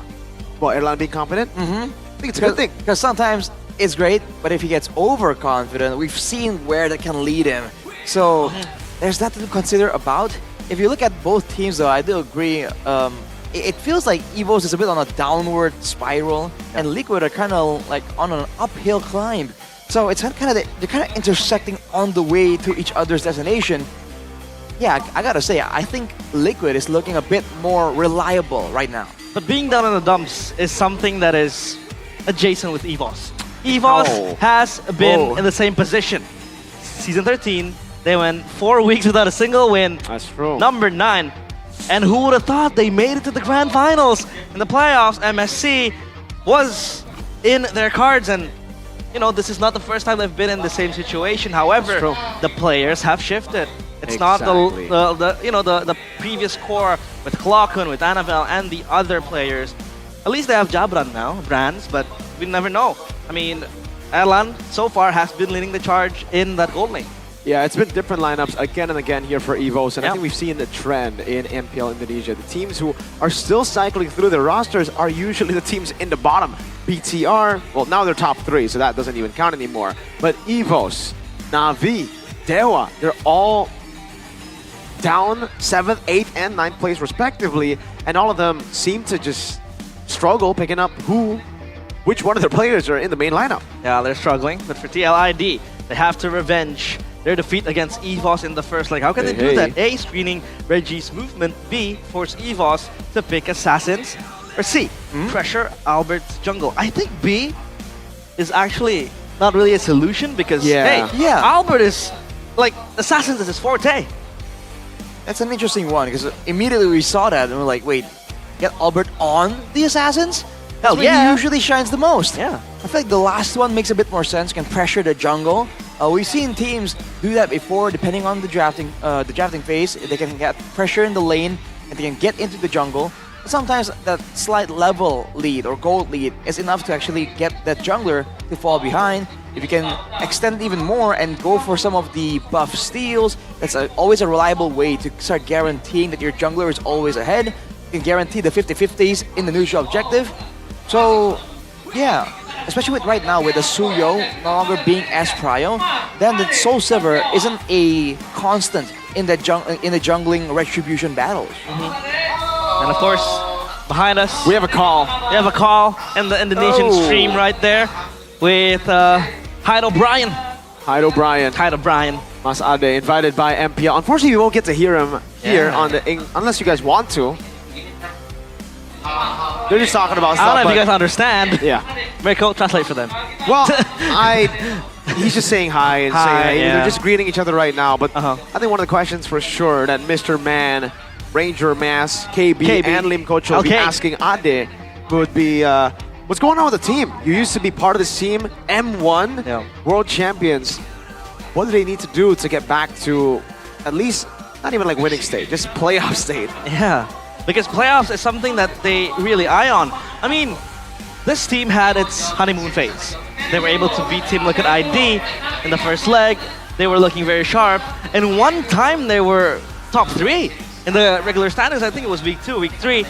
And then from there on, it went down on a slump. I feel like Albert, again, very shaky in the jungle. Key, it feels like he's not synchronizing well with the whole team. And again, he's interchanging Natko with Reggie up top, or even Jabran or Brands with Erlan in the gold lane. So, you know, they need to finalize the lineup because, again, consistency is going to be key for EVOS if they want to be able to get their tickets to the playoffs because, of course, the EVOS fans, they want to have that place in the playoffs.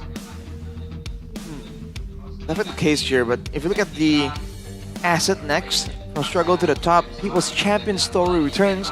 This is exactly what you're talking about earlier, realize the potential for EVOS to go on another Cinderella story, you know, anime, movie type of run from all the way in the bottom, all the way to the playoffs.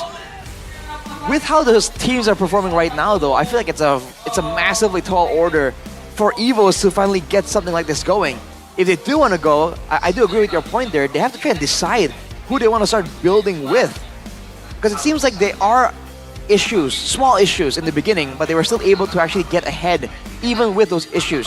Now you add the changing of rosters again and again into that issue, and you have a recipe for quite a little bit of chaos. Yeah. Aside from the rosters though, Miracle, in their perspective, what is happening with EVOS right now?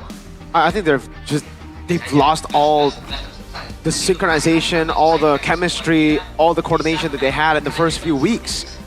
Going through rosters like the way that EVOS have been doing is weird. Again, when we saw the EVOS lineup, a lot of people seem to bring this up a lot without knowing the context. Yes, they were able to get that miracle run with a new lineup, but that was the lineup that they promoted up for them all played together in MDL for the longest time. They played with each other even before that.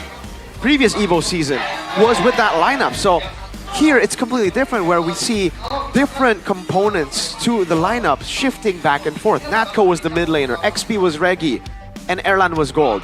Natko got swapped up for Swaylo, Reggie got swapped up for Natko, Erlan got swapped out with Brands. You're not changing the full lineup. You're not changing at least the trio mid. The trio mid itself is changing, the XP is changing, and the gold. There is nothing that stays the same. What's the stability here for EVOS? They've been rotating too much of their roster. If they wanted to, they would have to go with a team that's already kind of built that chemistry, which they had at the start. Changing too many things. I think I'll accept the Swaylo change. That's about it. Yeah, the Reggie Swaylo. change, well, he did get married, so they kind of had to agree to that. But this is the outcome that we're going to see right now. And the fact that they're still choosing between Brands and Erlan, I really hope they don't. I really hope they just stick to one. Again, if it's Brands, it's Brands. If it's Erlan, it's Erlan. But stick to one, god damn it. We're in week 7. There's no more time for experimentation. There's no more time to see who's better. You gotta decide. By the way, if EVOS loses here, their chances for a playoff run is going to be down to a thin air. Like, they have to rely on other teams' results up top. So obviously you don't want to have someone else decide your fate. You want to decide your fate by your own. So EVOS, of course, 4-game losing streak. They want to end it now. But enough for EVOS. Team Liquid ID. Again, critics towards Aaron Chiki saying it's not been the same. But lately, I feel like it's been a better version of himself. I mean, Team Liquid ID, they are able to clench on a momentum, a 2-game streak right now. What do you think is the main contributing factor to Team Liquid ID's resurgence lately? I mean, they just individually started really performing better. Again, a big critique that people had was that where was the individual flair? That's a big thing about Team Liquid ID. They work well as a team, but individually, there's always that moment where you're like, dang, that guy just made a play. Oh, that's the play. You know, that guy made his own outplay, you know, aside from the whole team outplay. But you haven't really been seeing that. Now you're seeing more of that. So I don't know if that's a confidence issue. I don't know if that's a communication issue. Whatever it is, they just seem to be more in the game now. Like they're at least closer to their prime MPL winning selves. And I think that's a big deal here, especially with all the other teams and the level of competition in general rising, right? You're seeing that same similar effect popping up here and there from even rookies. For example, Makeits from GeekFam, right? These players are no longer that concerned about making individual outplays mechanically, right? So if Team Liquid ID want to really assert their dominance again, they're gonna need the team outplay, but also that individual outplay even more than now. I'd argue that TLID and EVOS are basically in the same boat because TLID themselves are indecisive Are they going to play Kyo? Are they going to play Aaron Shiki? So for you, for now, it feels like, you know, there's still a debate between those two gold laners. But it feels like Kyo, when given the chance, he delivers very well. Aaron Shiki, we expect the best out of him because he was in this lineup that won MPL ID season 14. He was lineup that played in the grand finals of M5 or M6. I'm sorry. Yeah. So yeah, these things do happen, and Aaron Shiki slowly but surely is getting to his best. But Kyo is a real contender. Hey, even when Kyo was playing for TLID, I have stuck to my opinion that Aaron is the better gold lane. Like, Kyo is very defensive, he's a safe kind of player, and they needed that for a time, but now, if they're really looking for the title, I think they gotta go with Aaron. I think they figured that out as well. Week 6, they started playing Aaron Shiki. He started going full spicy mode again. Don't know what clicked inside of him, but we're seeing the old Aaron back. We saw him beat BTR as well. Let's see with the world, by the way. I'm a big fan of Aaron. The way he plays, the way he talks, mainly the way he talks. I want to see Aaron. I think we all know right now that Aaron is better than Kyo. He walks his talks. By the way, did we just hear Ade Setiawan voting for Liquid? Wow, because I don't know, boys, if I misheard, but if they lose here, their next match is up against Onyx Evos. So not some. Oh man, Onyx are looking good. They're looking better than good. They're looking great. Better than great? Great. Greater than ever. They're looking greater than ever. Hey.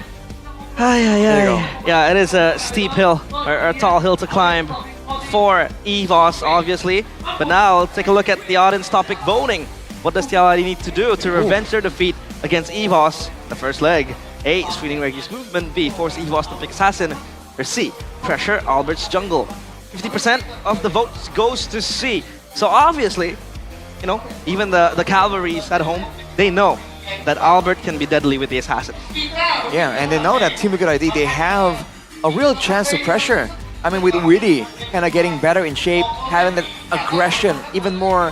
You have to remember, this is a guy that played the Khalids and all that, you know? He is fully capable of playing those aggressive style roamers. So if the whole game plan is literally, hey, Albert's a problem, shut him down.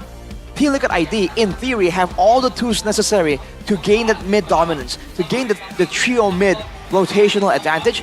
And if they get a good draft that's allowing them to be that aggressive, especially in the early levels, Albert's in for a huge problem.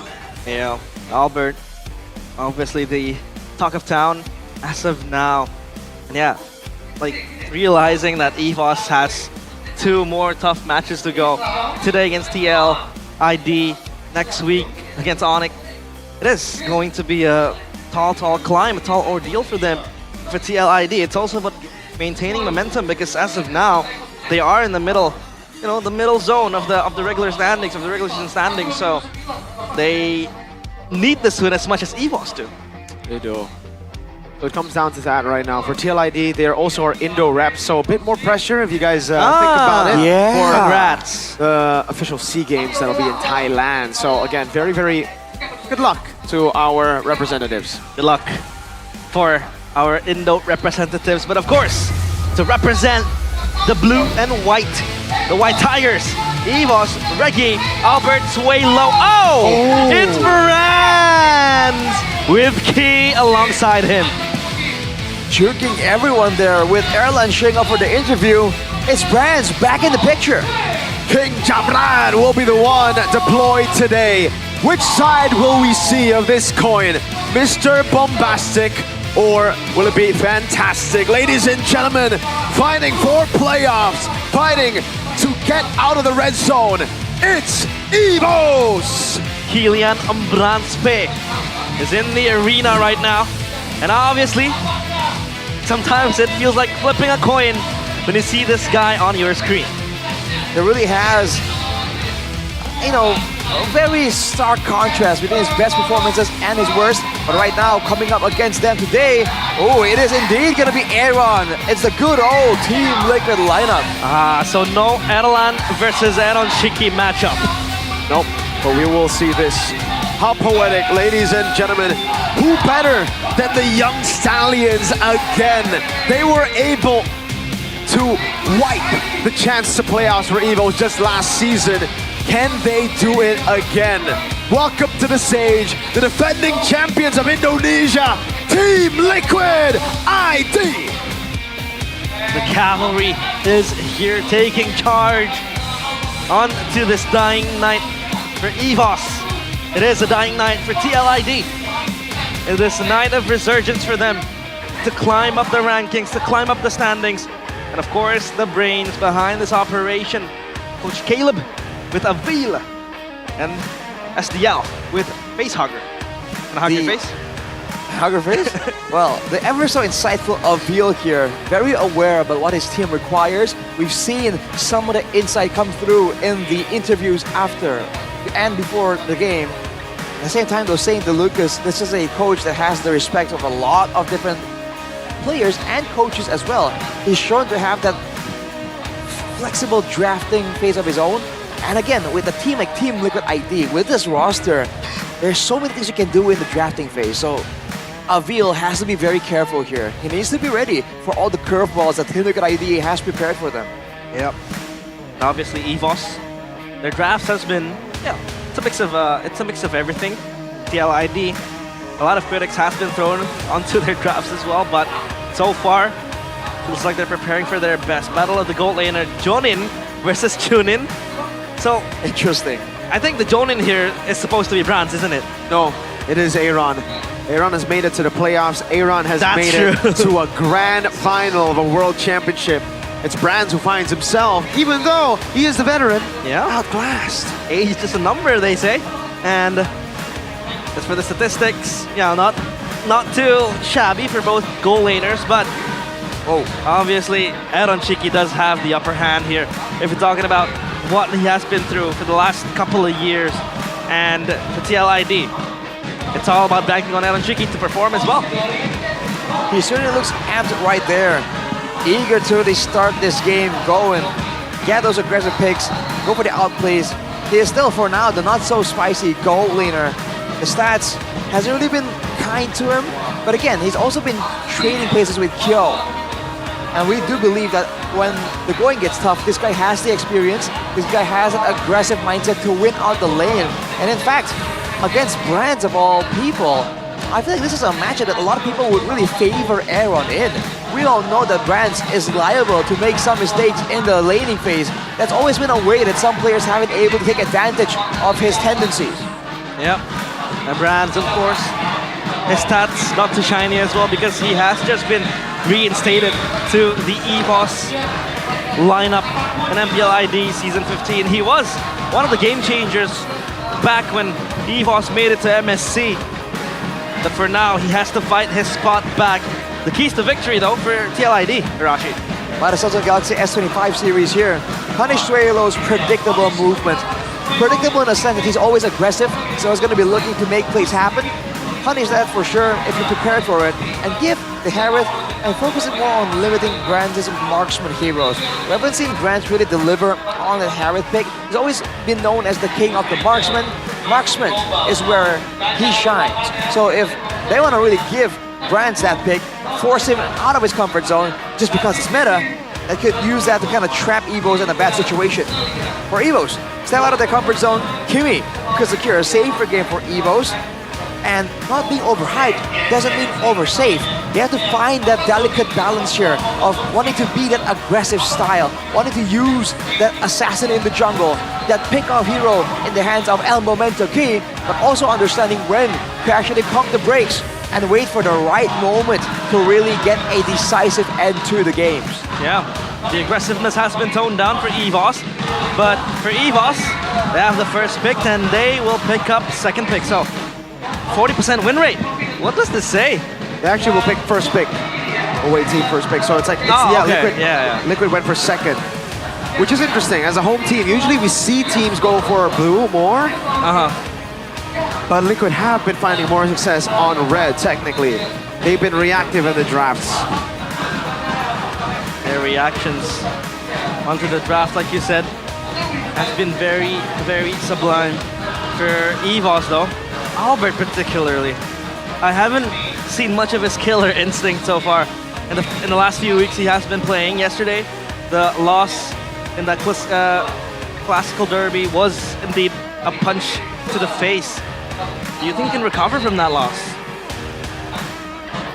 I mean, it's definitely possible, but that's where the question lies, right? After such a devastating loss up against another, rival in the league so far. Let's see how it plays out, man. This is the drafting phase for game number 1, presented by the official tournament smartphone, the Samsung Galaxy S25 series. Yep, Harith banned out. They don't want to pick it up themselves. They don't want to. They don't want it in the hands of Aaron Chiki as well. So take it out to Matilda as well. The Granger and the Luoyi now banned out by TLID. Last 2 bans will probably go to the Assassins. It is a possibility because both players, respectively for EVOS and TLID in the jungle area, are one of the best Assassin players we could have in MPL ID. Yeah. So far, Key actually has 100% win rate on the chip, so I wonder if TLID will take the chip away. They've already picked up the Luoyi and the Granger EVOS. Last ban will be... Wow! So many bans onto Aaron Shiki. And look at the second one. It's a Harith. This is a big point of criticism, I would say, for EVOS, and especially EVOS when they play with Brands. Brands hasn't really been able to play that well on anything that's not a marksman. Who said there are no shortcuts in Chip, life? take it out. Obviously out of respect. Wait. There's no way they leave Fanny open against Fabian. They got to first pick it. Albert's Fanny though. How do you think it fares against Fabian? I think Fabian still is a cut above the rest, but Albert is definitely relevant on that Fanny, so immediately it gets picked up. We're gonna see another Fanny game today for Team Liquid ID. What is the reason that they are willing to let go of that chip and the Fanny, sorry. The Kimi and the Kalea. Good flex right here, technically for both these picks. Fanny picked up by EVOS. It's a Kalea and Kimi. So obviously a safer approach to the game. Go for the Kimi to scale and the Kalea with the point and click CC to have the fights going, to bail your team from a skirmish. And for EVOS, they have options in the mid lane. The Juicin is available for Suelo if he wants it to. Or maybe the marksman before it gets banned out, because again, like you said, Bronze has been struggling in terms of the hero pool he has in the marksman in the gold lane. I think a fighter along with the marksman will be a great idea here. Something that can still be flexed around just to be a bit more elusive. Want to be a Gato-Kacha and a Bruno. Bruno? Interesting. More chunk against the Kimi. Yeah. Gato-Kacha does better against physical, but against the Kimi here, EVOS has selected this Gatot. Again, there is flex potential, but most likely it won't really go on in the roam position. I think we've seen Key perform on this Gatot. Doesn't really seem to be his style, right? It's more of a counter engager. It's not really as proactive in the early game. With the Bruno though, I'm interested to see like what the idea is behind that. If they feel like the Kimi is going to the gold lane, is that it? They want a strong Bruno to deal with the Kimi? Oh boy, with the Suyo selected here for Team Liquid ID, I gotta say, man, I think Team Liquid ID's draft is a bit more confusing, and it's also a bit more flexible and even more efficient, effective now in the current meta. The power couple, we got Sasuke and... Whoa! Our captain, EVOS! Captain Psychots is in the building watching EVOS from the stands. Well, I'm trying to read what he's saying, but I can't, unfortunately. I'm very sorry, folks. Yeah, back to it. Power couple, Sasuke and Sakura together in the same team. Bans for Liquid. Mages both have picked it up.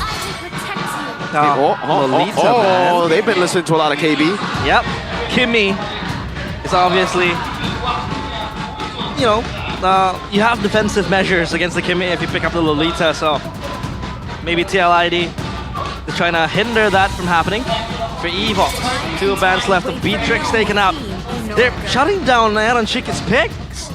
Like the Harith, the Moskov is gone, Beatrix gone as well, Granger's not available, so it's getting hard. Well, back then, Aaron, one of the things that made him so difficult to kind of deal with is the fact that he was able to play a variety of different gold laners. Remember the Alice gold lane, the Ruby gold lanes. Why not a Kimi gold lane? I think it's still very much within his potential here to go for it.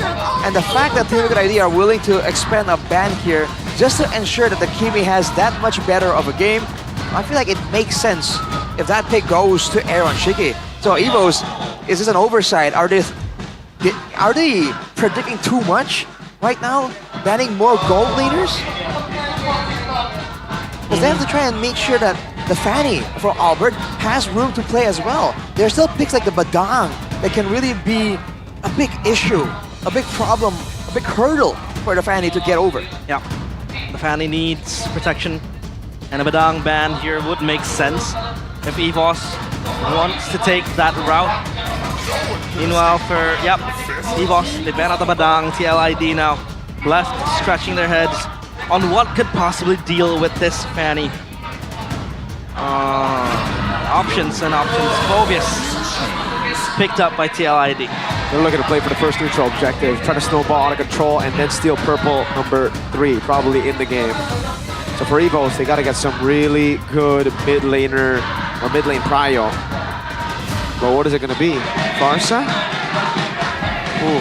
I mean, especially against the Kimi, it's really a lot easier said than done. They need someone with good wave clear, but also good brawling potential in the early game.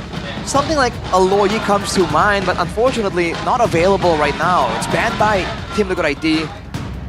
Something like the Valen, maybe? Wow. But no good ultimates either. That doesn't sound right. Wow, maybe the only Tsunami Slam. Oh, yeah. Oh. And Glue. I thought he would just go for the Zas, knowing how much dive there is, but I don't know. Suelo on the Eve hasn't been too good. And there's still a chance they go Faramis, by the way. I guess that's why. They go Yeem in case Faramis comes out. So, okay, I see it. I understand it now. I see it. Well, again, they really want to go with the Faramis here. Even with the Eve, I don't know if they're playing on snowballing, right? Making sure that there's no frontliner for EVOs is still a bit more valuable than, you know, the chances of being caught in the real world manipulation. I feel like that's a risk that Team Liquid ID can take if they really want to. Won't be fatal for them. But in 3 seconds, we're going to see the reveal here. Is it going to be a Kimi gold lane, Kimi mid? Farsa. Yep. Kimi gold. Kimi against the Bruno. A day full of throwbacks, man.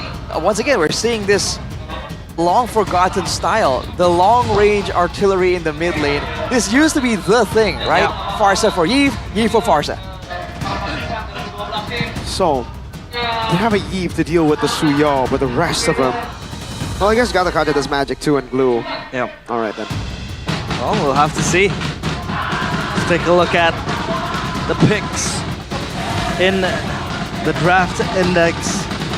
More slightly leaning towards EVOS as of now, but we'll have to see in Atlanta Dawn as we will close out week number 7 with this match. A match full of fate-deciding turnarounds. It is EVOS versus TLID game number 1. Will EVOS end week 7 at 7th place? That's the big question here, Albert, on a Fanny. A very dangerous hero in the right hands. Albert definitely has style, has flair, has aggression. He's gonna be required to dodge around all his crowd control tools if he wants to get his hands onto that backline artillery. If he wants to get to Yehezkiel and get him out of the game. On the other hand, for Fabian, on the Suyo, not gonna be as straightforward of a path for him to get to Suelo. Look at this gold lane, man. Whoa, Aaron is just hosing brands down. Yeah. What is a ball to a laser blazing gun? Yep, not much. That's what it is. Oh, I think Suelo just stole that lethal, by the way. Void Blast, definitely a great tool in the early game. Whoa, Albert. Great cancel from Witty there to peel for Yehezkiel, but it's still going to be a flicker used by Yehezkiel. Aaron will play it safe now. Seeing Fanny starting to get online on the cables. That's a flicker though, expended by Witty. So at least, you know, EVOS has that information on towards the objective take later on. Albert, level 4 already onto himself. TLID, at least they have a peeling tool to stop this Fanny from just cabling around, and Witty. Technically, healing tool, but if Witty is going to be forced to just play defense again and again, that's a huge tool taken away from their aggressive arsenal. That means that when it comes down to a dance, Aran is going to be the main engage tool. Now he can do so, but in general, against a team that can adapt, you don't want to have predictable moves in your game plan. So if you're going to rely only on the Phobius for engage tools, I feel like that's a bit too predictable. They got to alternate it. They got to plan exactly for every single fight. Is it the Phobius' turn, or is it the Kalia's turn to really shut down the Fanny or go for a pick? Reggie will have to pop the spread. Witty is very close to level 4. Key already level 4. So advantage for Evos. Aran getting the Inferno Pursuit double time. Reggie caught in the bad spot again. Aran will continue the push. Key walks up and it will be free for Fabian. Witty with the knock. That's it, just a turtle. Not even close. TL ID. Regardless of what happened to Witty burning his spells, they have an easy streak. Take the turtle.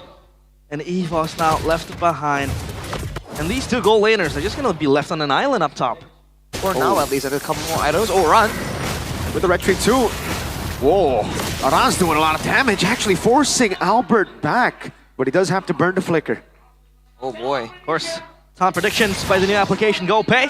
Again, a lot of votes for TLID, but wait a minute. Tsunami Slam, everything thrown at him. Witty takes the kill with a concussive blast and a few shots, a few punches. You're seeing again why Evos aren't really willing to go for the fight right there. The Phobius in the early game, so dangerous. And of course with Witty, oh, Aaron Shiki! Oh! Cut down by Albert with the cutthroat.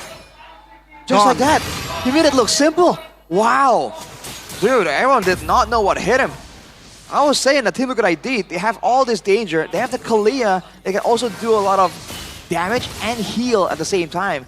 But if Evos make the plays there when Team Liquid ID are not grouped up together, doesn't matter. And Albert has shown that he has what it takes to take Aaron Shiki out before he can even react. Yeah, at least the burst potential is there. Especially when we talk about a Kimmy. Sure, it can kite. It can poke you in the back. But mobility, when faced against this Fanny, that Kimmy is going to have a hard time. Right, seeing the rotations here to the bottom lane. Fabian, Albert showdown. Blade Surge just to escape. Evos with better control over the bottom side of the map. Key already charging the taunt. Will be able to find Fabian. Swalo just with the Void Blast. Aran trying to go for it. Witty. Tsunami Slam not going to be used just yet. There does a Purify out, but the RWM will be used just to get Fabian a kill. Blade Surge locking him down. Aran able to get Albert caught in that shoulder bash. It's a double for Fabian. It's going to be a triple for Fabian. Now only Reggie left to deal with the Usurper. He won't get his Maniac, but it's Yehezkiel on the board. Again, the lone stallion running rampant and just charging towards the White Tigers. Albert going in again. Whoa, uh-oh, able to get the shutdown. Well played to Albert. Immediate confidence right there. Immediate dive in to try and get Fabian, punishing him for the aggression, punishing him for trying to steal away the orange buff. That was dangerous though. If Team Liquid ID were prepared for it, they could have really punished Albert. So seeing moments like that, maybe Team Liquid ID can kind of predict and start planning on how to deal with Albert. Because they know he's coming in headstrong. It feels like, as of now, Evos don't have enough damage to fight TLID unless they have Albert with their side, in their side. And for now, Albert will be the main player to just cut down through TLID's defenses in the backline. And a glowing one ready for Sway Low. Just try to have that anti-regen. Tsunami Slam, AOG, has able to flicker out, finding the further airstrikes while he does so. Witty able to go back now. Cables! Albert in the back, Witty still able to sustain, but will be cut down. Aran gets 2 on the board for the CC, but he will fall. 2 for 1 in favor of the Tigers. 2 for 1 there. Team Liquid ID, they try to go for the aggression, but Evos has the better amount of damage.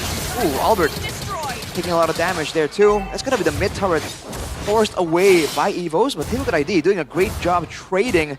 We know that Fabian, at least back then in the prime Team Liquid ID days, this is what he's really good at. He can get those kills. They can also translate immediately the time spent into an objective, into a steal, and the likes of it. But without the mid turret now, Team Liquid ID are running out of safe zones to run away from Albert. Let's see. This turtle already contested. Aran's gonna be the one holding it in, but they are... Oh! Witty actually able to dodge away from that. Very close to a hit. Yep, still a dance for EVOS. They don't want to rush this. And so far, Albert will be the one to recall. TLID will pounce forward slowly. They have all 5 members here, so the damage is in their pockets. EVOS will try to clear mid side. You know, Fabian will always have that tool to just slip into the turtle and maybe steal it, you know, with the Soul Sever as well. Key with the Athena ready. So at least more magic reduction on his side. They're just gonna give it away. Shades of old TLID. They're just gonna go for the trade, but there's not much to trade on the board. Fanny picks up a turtle. Across map, though, down bottom, they're trying to shove this wave onto the tier 1 turret down bottom. So I think TLID might be able to get this, but up top, Albert also responds this with another turret as well. In fact, the topside jungle here for TLID is denied. With Key in the picture there, Fabian does not want to risk it. Now both teams grouping together, potentially for a clash in the mid lane. Earlier we saw that it favors EVOs, man. More ways for them to actually output the damage. And they're going in, AOG! Oh! Doesn't land though. Would be a wasted engage from Key. Yeah. That's a big resource. A bit ambitious there, the AOG. It's like there's also scouting towards the purple buff of Fabian, technically. If the purple buff was there, I think EVOs would have made a move to really zone him out, denied from him. But Fabian was able to secure it earlier already. Still playing it safe, still having the gold advantage actually, despite actually... No, both teams actually equal when it comes down to the turrets. And we've talked about how Albert has been the main character for the first 8 minutes, 9 minutes approaching so far. But aside from Albert now, and maybe later on Brands as the Bruno just scales onto the late game, what is EVOS' winning condition here, Rashi? EVOS' winning condition? Yeah. If they can get Brands a bit more ahead here, aside from just Albert, that would be ideal. Because Albert getting kills is great. Snowballing Fanny is always good for your team, but they need something more consistent for the late game, right? That's where Brands would supposedly come in with that Bruno, by all means. And they have the tools available to protect the Bruno when he's outputting the damage, so that has to be the next angle. But with the conceal, Aran already exposed though. That's the benefit of the Yeve, man. You can just throw spells out and it just stops a lot of movements from your opponents. Yeah, at least they have something to check the bush. And TLID, their conceal play halted. Meanwhile, Brand's just farming. Naranshiki has the Holy Crystal ready, so at least the Kimi does have the damage. If a fight breaks out, the Sky Piercer also ready to go. And now, Lord spawned. TLID still waiting in the wings slowly. But at least EVOS, they have Prio up top. The wave is pushing towards them. They can get this Lord if they want to. Aaron already has a Sky Piercer and a Holy Crystal, by the way, so... Oh, good flicker from Reggie. Really good awareness there. Like you were mentioning, Mirko, power spikes are running in through. The Lightning Truncheon just completed for Yehezkiel as well. Unfortunately for Aran, he only has the Dreadnought armor. No Radiant armor just yet. So he's really expecting all the damage coming through him to be physical. He thinks that Sway Low will have his focuses elsewhere. That's a bold move for sure. But TLID are now going for the threat. And look at this poke coming through, man. EVOS. He brought back in.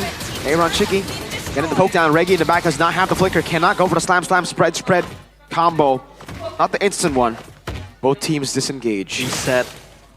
Look at the items coming in for EVOS. Radiant armor and also the Malefic Roar for Albert. That's gonna help him cut down the tanky members of TLID. But the airstrike to the back, Heat charging in. That's giving 2 members locked in. Tsunami Slam with a real manipulation into the back line. Not going in, but Chiki is able to play with the front to back. Albert caught there. It's going to be the stun. Flame of Fae finds him with the Blade Surge. 2 for 2. XP Jungle down for XP Rome. Might have been a bit over-ambitious by EVOs right there. They sent Albert in, but there was protection available in the back lines. For EVOs, they were able to actually protect Brands, allow him to just free hit onto Aran. He was nowhere tanky enough to withstand that damage, but now without Albert... Oh, they go make a play for Fabian. Another airstrike over to Brands. Oh, whoa! Soul Sever! And the feathered airstrike! Jabran didn't know what hit him. Oh, gone in mere seconds. EVOS lose 2 of their pillar members, and TLID might run for this Lord. Only Reggie here. Albert's down bottom, clearing that orange camp. Right, so it looks like this Lord is free for the taking. 8 seconds on the retribution, but Evos don't know that. And it's perfect for the purple if they want to go for it. It's up. Aran is scouting. Further airstrike takes Sway low to half. Yeah, so far the Farsa is untouchable. I mean, look at it. There's so many ways for Team Liquid ID to actually output long-distance crowd control. The fact is, Evos, they're only relying mainly on Reggie to threaten anyone to move in the front lines. Key has been playing it very defensively. And this is something that we said might not really favor Evos. For Team Liquid ID, oh man, look at what they're able to do here. They can go for poke damage, they can go for pickoffs, and they can again engage using Aran or Witty. They're always keeping Evos guessing, especially Albert, man. Albert is not having a good time when it comes down to looking for opportunities in the middle of these fights. There's always something up the sleeves of Team Liquid ID just for him. The cooldown now is very short on that airstrike, so man, Yeskiel always will have that zoning tool to just dissuade EVOS from pushing forward. And so far, it's gonna pop again. They're gonna get the tier 2 turret. The siege tools, man, really favoring TLID. And out of nowhere, 3,000 gold lead. This is looking like Season 14 TLID, you know, waiting for their power spikes, calculations, and then the big explosion, the big climax. What? That was even without the Enchanted Talisman, so yeah, the cooldown is short. It's also the fact that it feels really short, but Yeskiel is also using it at the right moments, at the right time. It just seems to always be ready when Team Liquid ID needs it. And Team Liquid ID seems to also be moving in to aggressive zones when they know that Yeskiel has that as an option. Oh, Swalo already half HP. Purify. No Purify as well. Purple taken. No, they're just scavenging the remains of EVOS at this point. This is hard to recover from. I mean, TLID, they're getting their items.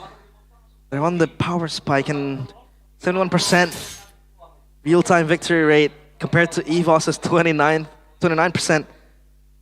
Is this done and dusted, or EVOS, do they have like a late-game plan they want to really try to achieve? Unfortunately, in a straightforward way, I don't think they have a direct way to just win out and scale better in the late game. Technically, brands can chunk harder. Fabian. Oh, just flexing on him right as he dodges away. He gets the Queen's Wings too, by the way, so you saw that damage reduction. Yeah. If EVOS are gonna win, I guess they can only rely on brands maybe, because crits are gonna hit you harder than the continuous spray of damage from Aaron on the Kimi. But aside from that, it has to be some kind of Fanny outplay. And so far, Team Liquid ID is doing a great job. Even look at how they move here. Every single one of their vulnerable members are always walking around with Aran or Witty as an escort. So there's no real easy way for Albert to find anything. He might be resorting to go for some kind of split push maneuver here, but Team Liquid ID, with the control, already pressuring for this Lord. Yeah, Witty has been very, very good at shadowing his carries. And look at what he's going to do. Tsunami Slam! For the airstrike, Reggie able to break her out. Key unable to go to the AOG. And it's Fabian with the Soul Sever and the Retribution. Now the AOG lands onto Aaron. Cheeky doesn't break her out though. Fabian caught in the back spot. Mounted on. Albert jumps in and Reggie finds the kill. But Aaron is untouchable. Still free hitting in the back as Aran tries his best to tank it up. Another mount coming down. It's under the turret. Aran is going wild. But TLID are the ones with the Lord. Mr. Fantastic is here. And the Bruno late game damage is finally doing something. That's the Has Claws, Berserker's Fury, Malefic Gun already, and a Wind Talker immediately after. He just wants that DPS, dude. Finally a Rose Gold completed for him as well. Hey, look at ID. They can still get value from this Lord even though it gets cleared out. But in future, trading 1 for 3, even if you get the Lord, cannot be the play for them. They have to go for something a bit more calculated. And of course, Albert will work on the side lanes, just trying to shove the minions further up top. TLID feels like they were shaken by that fight. Swalo. Swalo? What the hell was that? again! He had to go in to help, and now he's dead too! What was that? Sway low? What? I think he was expecting 1 or 2 members, not the whole team to be there. Oh man, he severely underestimated Team Liquid ID, and now look at this. They're pushing into the base. With a feather airstrike, Reggie already spread. Mid lane here, base, turret taken down. And now they just dive into them. Albert trying to save the day right now as Aron dives in deep. Ain't able to buy any mortalities. That's going to be Albert taken down by Aaron Shiki. Swaylo coming back up top. It's going to be another base turret for TLID. Swaylo, that mistake has costed the team. He's gonna have to do some deep digging to come back now. Oh my god, that mistake costed them. The inner turret's gone now. Bronze was the last pillar to stand and defend the base. TLID, they deem it enough, but Reggie, it's too far, but he's fine. By all means, there's still great defensive capabilities here for EVOs. With the Bruno and the Yves, they can defend pretty well, but they cannot afford to lose a member like that. I really thought that he was trying to, you know, threat. He's trying to show Team Liquid ID that, hey, I'm not scared. We are gonna threaten you instead. But in that situation, especially when Aaron Shiki has a clear line. Whoa, hang on a second. Okay, trying to go the cancel, into the cancel. AOG canceled twice, and he will fall. 7 seconds for the Lord. It's an evolved one. The timing of Evo's deaths have been perfect for TLID to capitalize. Yeah. No engage tool for EVOS. -1 frontline as well. It's just going to be Reggie tanking all the damage here for EVOS. They're chancing it. They're thinking of this. TLID, they blitz it down. There's no way EVOS can play and fight without Gatot Kacha. Yeah. Just like that, unfortunate series of events there for EVOs. And forced to concede it without contest. They're trying to find a way to still get this purple buff as well. But Team Liquid ID definitely want to push their advantage even more here. And oh boy, it's looking rough. There is a Yves and a Bruno on the side of EVOs, but for Team Liquid ID, again, the Kimi and the Farsa probably isn't really as much clearing, but I don't know, it's just more burst technically against EVOs. So the spacing between the backline is going to be so important here, because if EVOs overstep a little bit, if they can chunk too low before the Lord is even in the picture, it's looking dangerous. But Team Liquid ID are ready. Gonna try and escort this Lord. This is an evolved Lord, ladies and gentlemen. It might as well be the end of the game. Winter Crown used, but Winnie did not use the Tsunami Slam. Reggie caught in the bad spot, able to go for the spread. AOG to the backline as the SQ Saber survived. Now that's going to be Brands. Still free hitting on the Lord. Lord dealt with already, but look at the front line. Tsunami Slam, Albaraba cannot survive that. Fabian with a dive back and the Soul Sever. Aaron Shiki flickering forward to get the shutdown and a triple. It's going to be another for Reggie falling. Aaron Shiki gets the Maniac. A Maniac to close game number 1. Aaron Shiki is back. But for EVOS, it is tough. They have a hill to climb.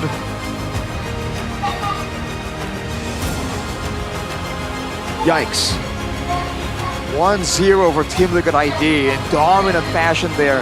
It was looking so close, so competitive. Back and forth for both teams.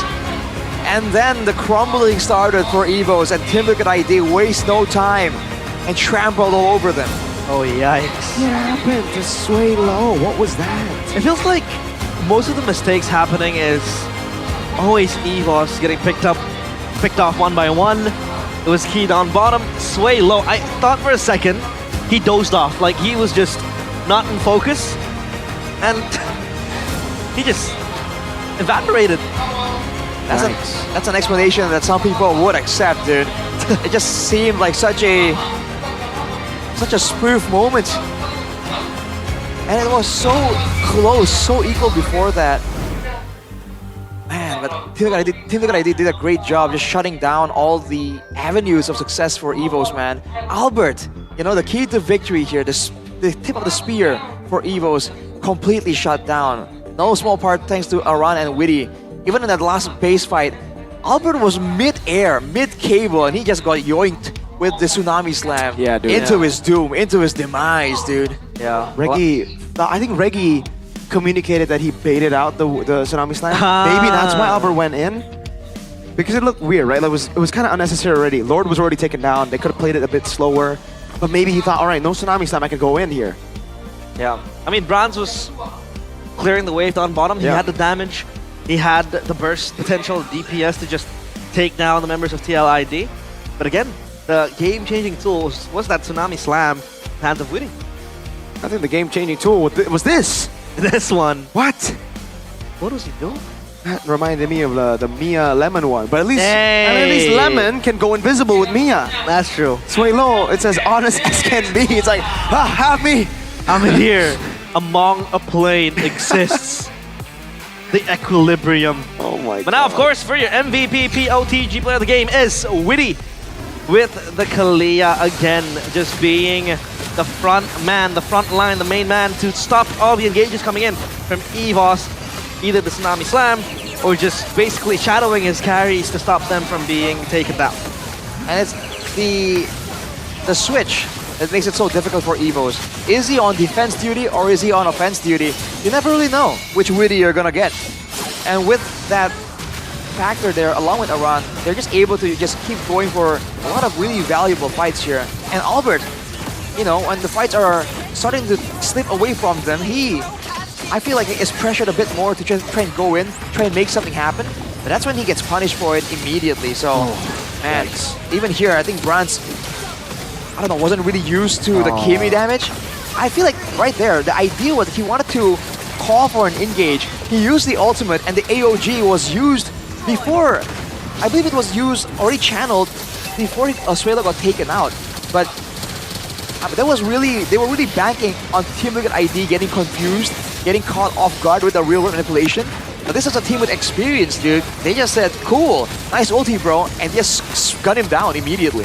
So conclusion, a lot of miscommunications?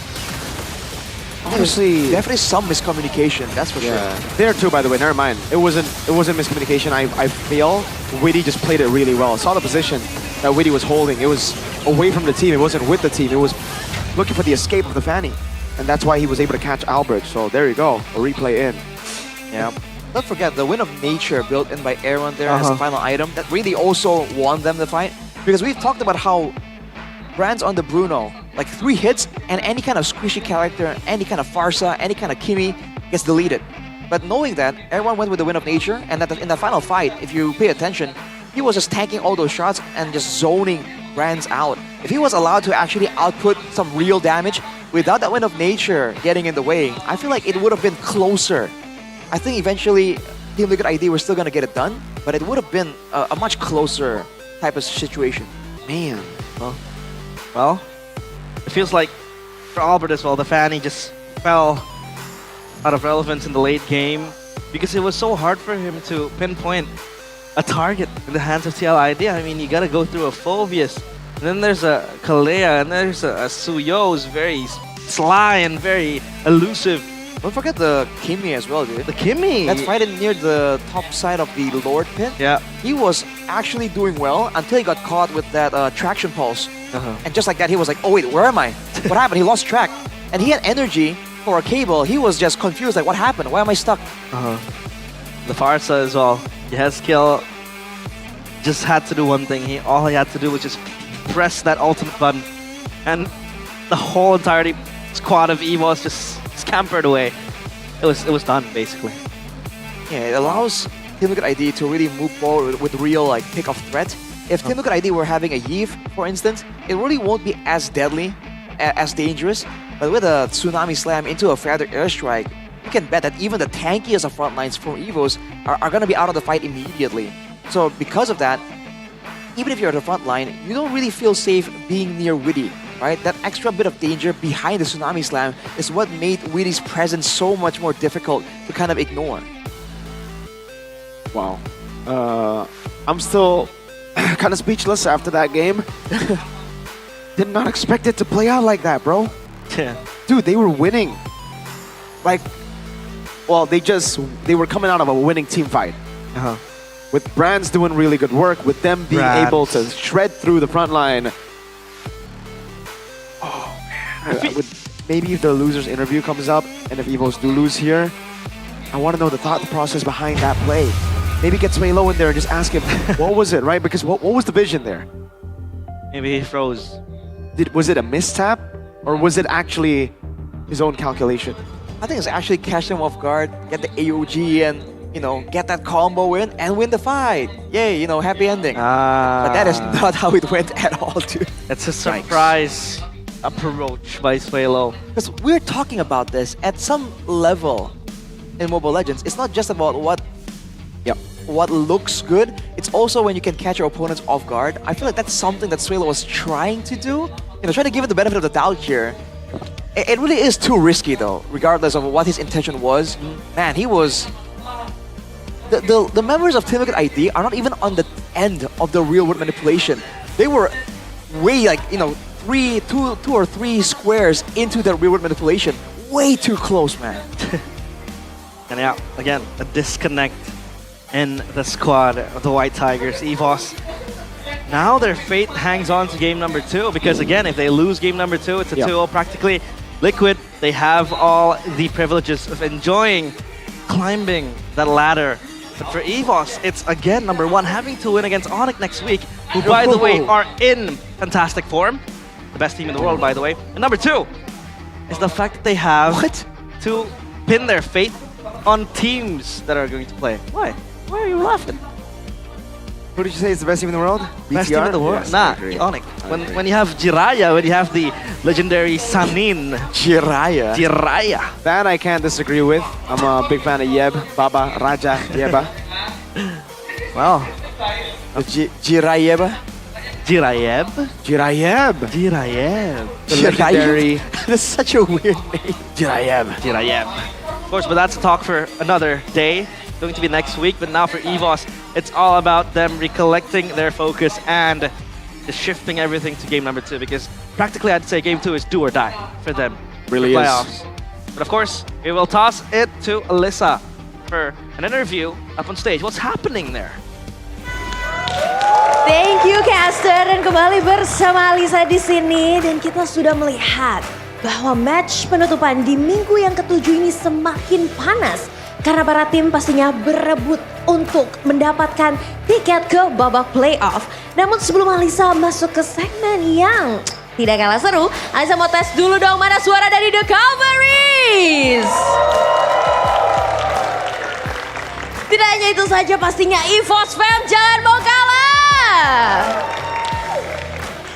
Pertarungan yang semakin memanas, tapi akan Alisa dinginkan sejenak karena Alisa di sini bakal bagi-bagi hadiah. Ada 2000 diamonds yang akan Alisa bagikan untuk para super fans yang memahami dan mengerti tentang Mobile Legends crossover with Naruto. Dan boleh langsung Alisa invite gak sih di sini para super fans yang kayaknya udah hatam banget nih soal Naruto. Boleh dong bergabung bersama Alisa. Boleh dong kita kasih tepuk tangan. Yeay.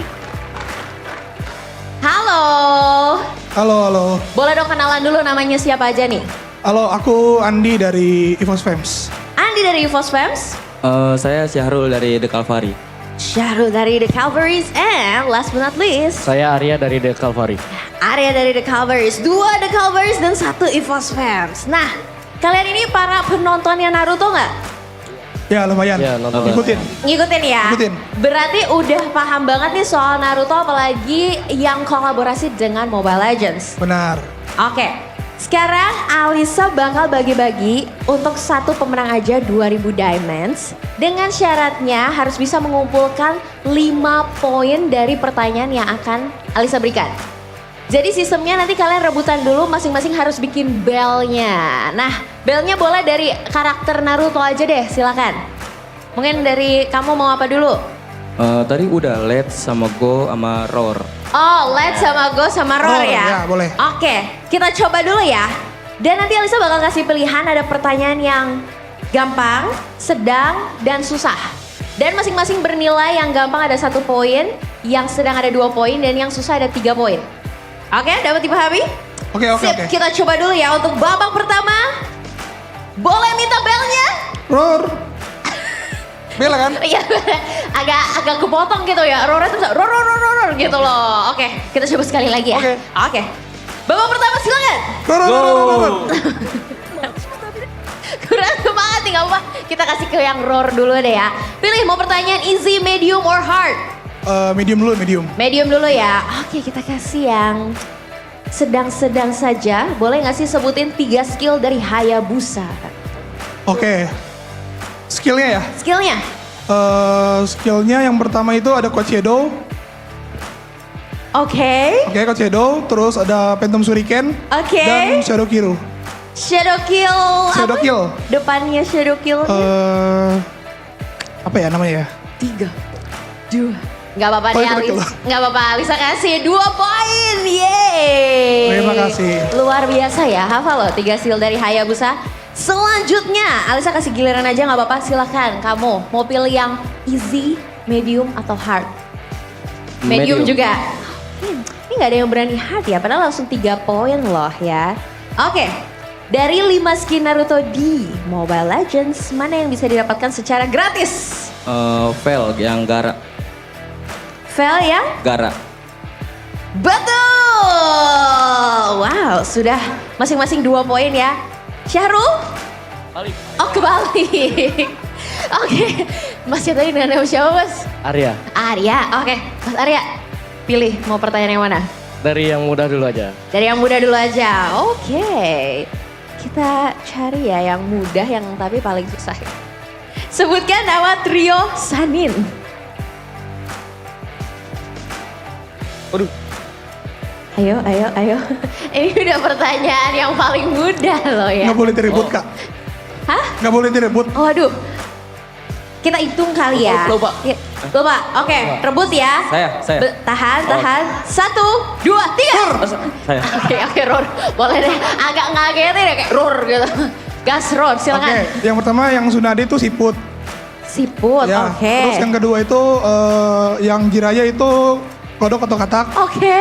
Yang ketiga Sasuke yang dipakai Sasuke sama Orochimaru itu ular. Betul. Wow, ini benar-benar hatam sih. Tadi masnya namanya siapa? Andi. Mas Andi. Oke, Mas Andi udah dapat 3 ya. Jadi sementara 3, 2, 0. Oke. Kamu yang masih kosong, aku kasih kesempatan sekali lagi deh. Boleh pilih, mau easy, medium, atau yang susah? Medium dulu aja. Medium. Medium dulu ya, oke. Gak apa-apa. Apa nama kedai makanan favorit Naruto? Ramen. Ramen apa? Ramen apa? Harus lengkap dong, ramen apa? Nih direbut lagi nih sama si Mas Ror nih ya. Sama Mas Andi nih yang udah hatam banget. 3, Gak tau lengkapnya. 2, 1 rebutan. Aku. Oh yaudah. Ramen Ichiraku. Ichiraku dan jawabannya betul. Wow. Ini benar-benar sudah hatam ya. Tapi masih 1 poin lagi nih ya. Jadi sekarang pertanyaannya lempar ya. Kita lempar nih untuk Mas Syahrul dulu. Silakan mau pilih easy, medium, atau yang susah? Yang susah. Yang susah, oke. Kita akan buktikan apa nama buku yang dibaca oleh Kakashi Hatake. Iya. Harusnya sih bisa ya dijawab ya. Ini nama-nama yang populer di Indonesia 2 kali. Terus tambahin belakangnya pantai. Ini ada clue-cluenya. Lupa lagi. Biasa kalau nama Alisa di Indonesia dipanggilnya apa? Alisa. Nama pendeknya. Nama gemesnya, nama sayangnya. Cia. Dibalik. Ini jadi Aici apa? Ada Alisa dibagi Aici ya. Apa? Alisa. Biasanya Alisa Subandono deh, sama suaminya dipanggil apa? Ini kenapa jadi kayak acara gosip ya? Alicia. Oh, Ica. Udah tuh udah dikasih clue ya. Rebut lagi deh Mas Andi, bisa nggak? Bisa. Oke, silakan. Oh, katanya nggak tahu. Iya. Tahu. Apa? Gue ngikutin sampai Naruto udah punya anak.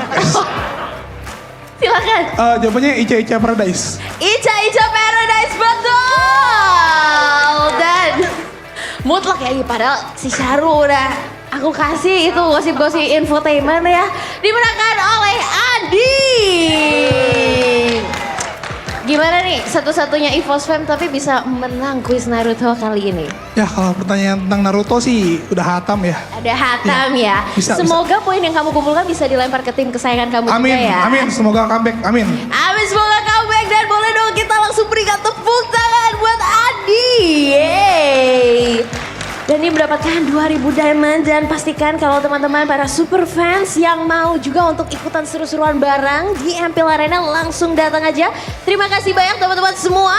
Dan kita akan melihat apakah di game kedua ini EVOS akan bisa comeback seperti harapannya Andi ataukah akan dibantai habis 2-0 oleh tim Liquid Indonesia. Dan kita akan langsung kembalikan saja ke para caster. Silakan caster, take it over.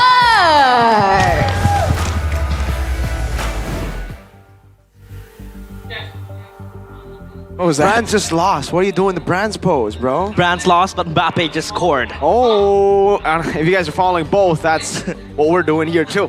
It's unlucky, by the way. Brands lost. But speaking of Brands in that game, by the way, he had a... remontada? Almost a remontada. Yeah. It's not a remontada. It's not enough for a remontada. 3 kills, it's not enough. It's not enough, mate. Not yet. Not yet. I mean, he lost the game, but he hasn't lost the match yet. He was playing a decent game, Mr. Bruno. You know, doing his own stuff, scaling. And if you want to have fantastic hair, like this gentleman right here, you can use Head and Shoulders.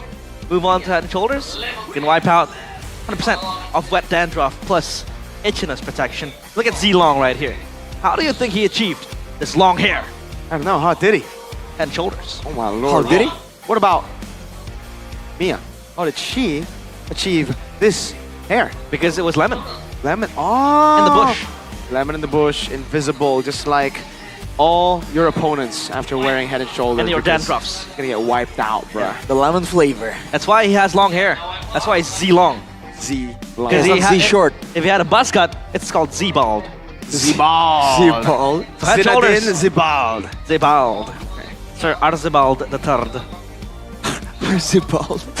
So of course, you're going too far. Go grab yourself Head and Shoulders for fantastic hair and itchiness, anti-itchiness, and dandruff.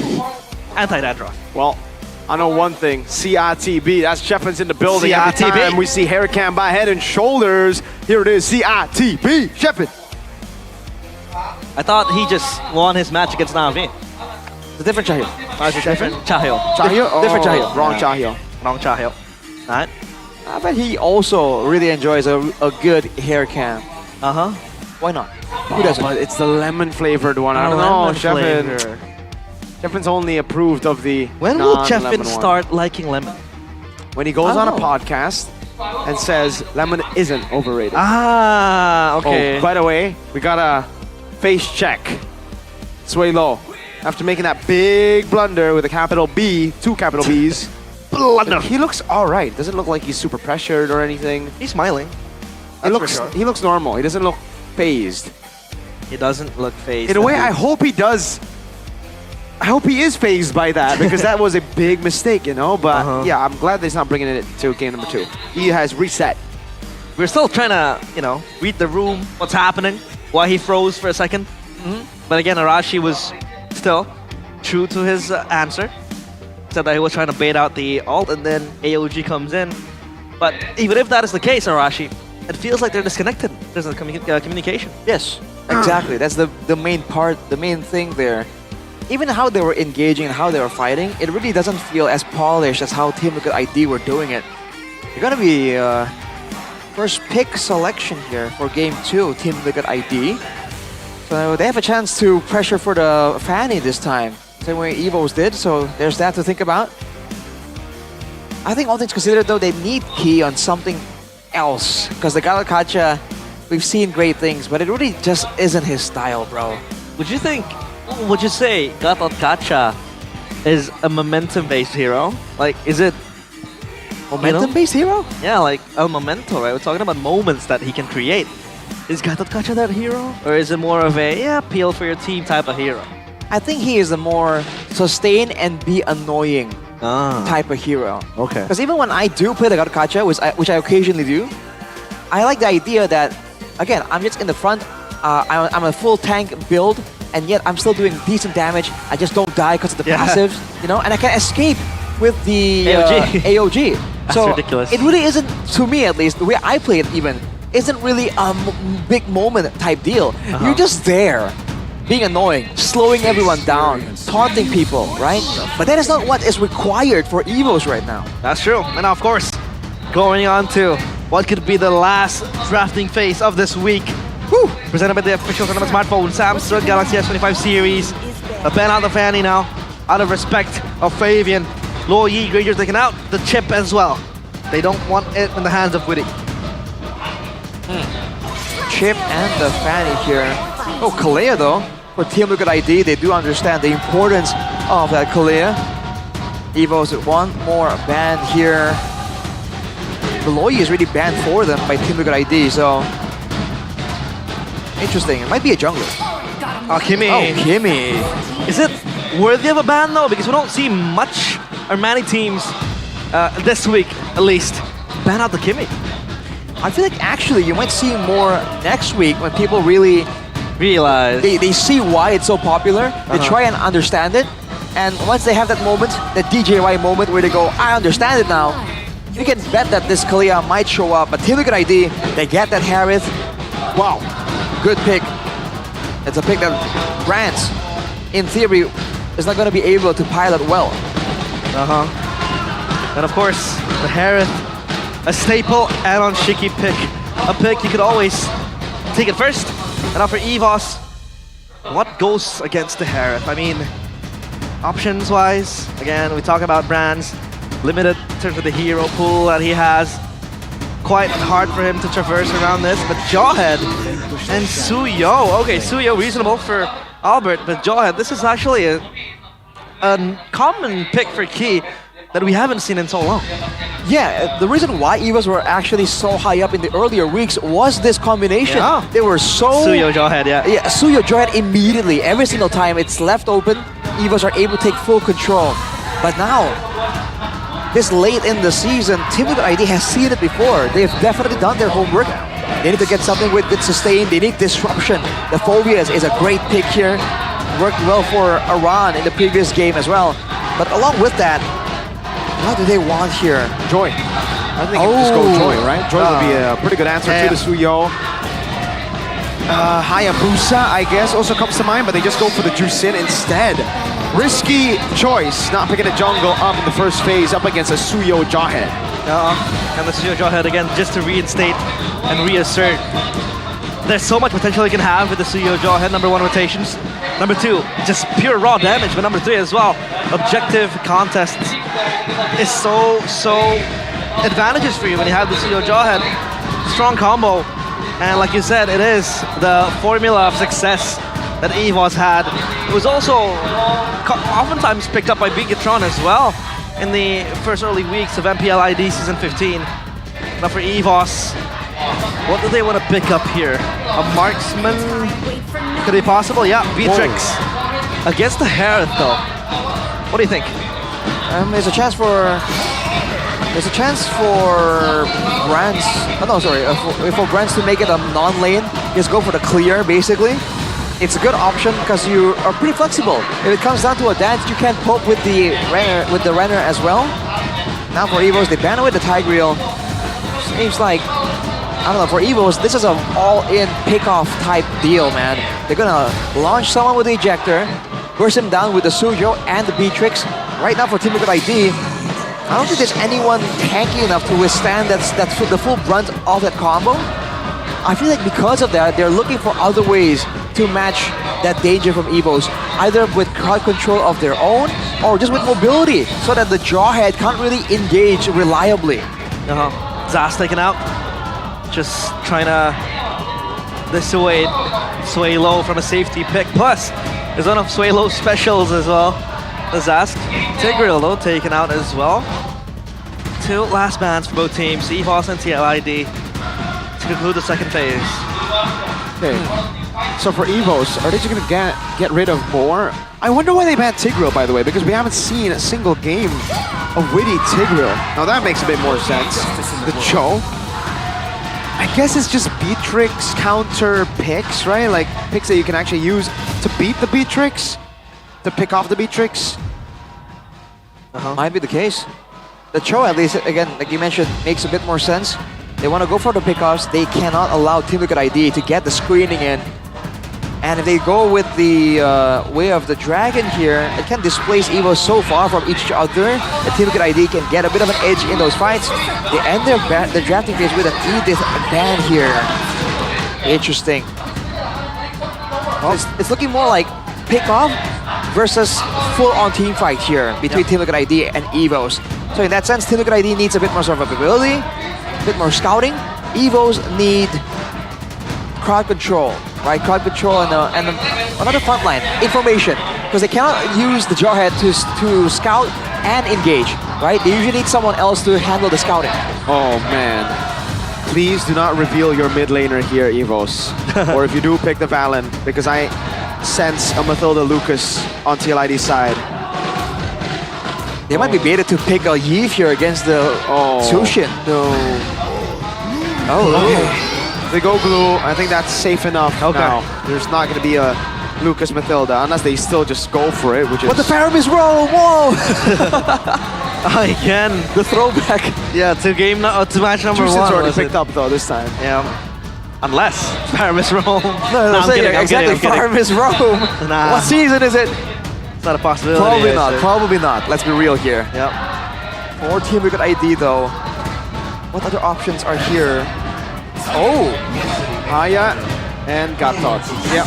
Gotcha. It would have 100%, I think, been the Mathilda Lucas if Evos revealed their mid. But because they didn't, this is going to be the Haya and the Gatot Kacha. Haya and Gatot, obviously. Good fight that they have in their sleeves for Evos. Last pick onto their mid laner. Yves then. Yves, possible. Especially in lane against Juicin, you can stain yourself. You can scouting as well.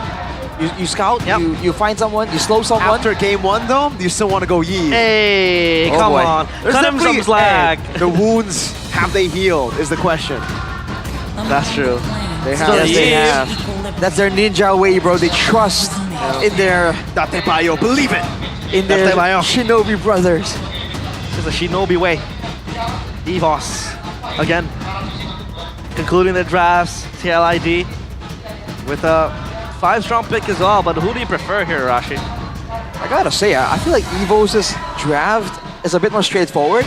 Team Liquid ID, their draft can work, but it's a bit more situational. They're gonna need the Phobius and the Gata to work well together with good comms, and they're gonna need the Harriet to do really well here.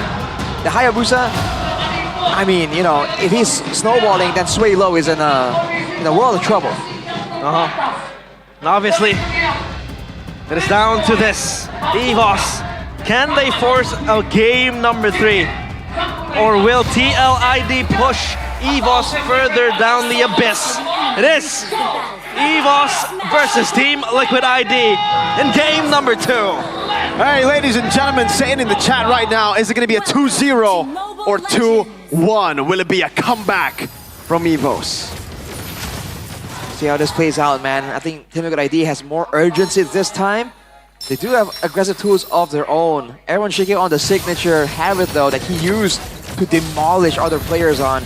That's something that Evos definitely has to respect. Oh. The damage, though. Ooh. Early game Sushin. Yeah.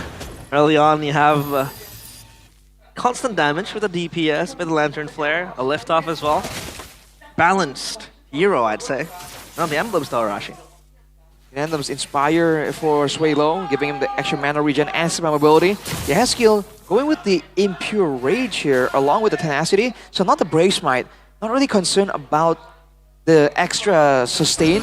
He just wants more damage, more mana. So go for these short trades here. That's an interesting option. But maybe it makes sense with how they are assuming the game's gonna go. It probably won't be... Haskell himself probably won't be the main target here with how far he can actually cover distance away from the danger zones of Evos.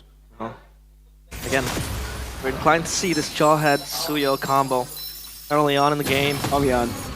Very oppressive. The Fabian is coming close. They have level 4. The trio mid walking up close. EVOS are prepared for this fight, possibly. Witty able to get back though in the back line. You can see already an engage with a shadow kill. Good flicker around. That will be Witty taken down on the Gatot Kacha. Sasuke strikes first. Hey. PL ID, they're trying to bait Swalo in front. Maybe making a bit of a read, seeing how he was playing in the previous game. But he was able to get out with the flicker. Just like that, Team Liquid ID lose their momentum. Evos are gonna take the first one here. Oh, hang on a second. Yes, kill. Crimson Beacon and the disruption. Aran able to find all 3 of them. Still the retribution coming down with the RWM, locking him in. It'll be a flicker from Reggie, a kill, another one for Evos. 2-0 and Turtle start. Things are going their way in EVOS. This is the early game, the start they're dreaming of. And is this the damage that the Suyo Jawhead plus the Eve early on offers you? Ooh. Yeah, this, the damage is definitely there, especially when it comes down to the pickoff. Remember that the Jawhead allows you to get up to about, what, 15% extra damage with the passive. It's like a free focusing mark, basically, the Jawhead passive. So even if you're a Gatot, even if you're Aran on the Phobias, you're gonna get taken out a lot faster than usual, might catch you off guard. But I really felt that Team Liquid ID were kind of pushing it there. There was a great moment by Aran to actually get multiple members, you know, with his skills, but unfortunately no follow-up, right? So it's a different look compared to the first game where Team Liquid ID were the patient ones. They were willing to just go for the trades and let go of the objectives. Fabian though. RWM already with the shadow kill, still is gonna kill for Fabian. Blade Surge not landing.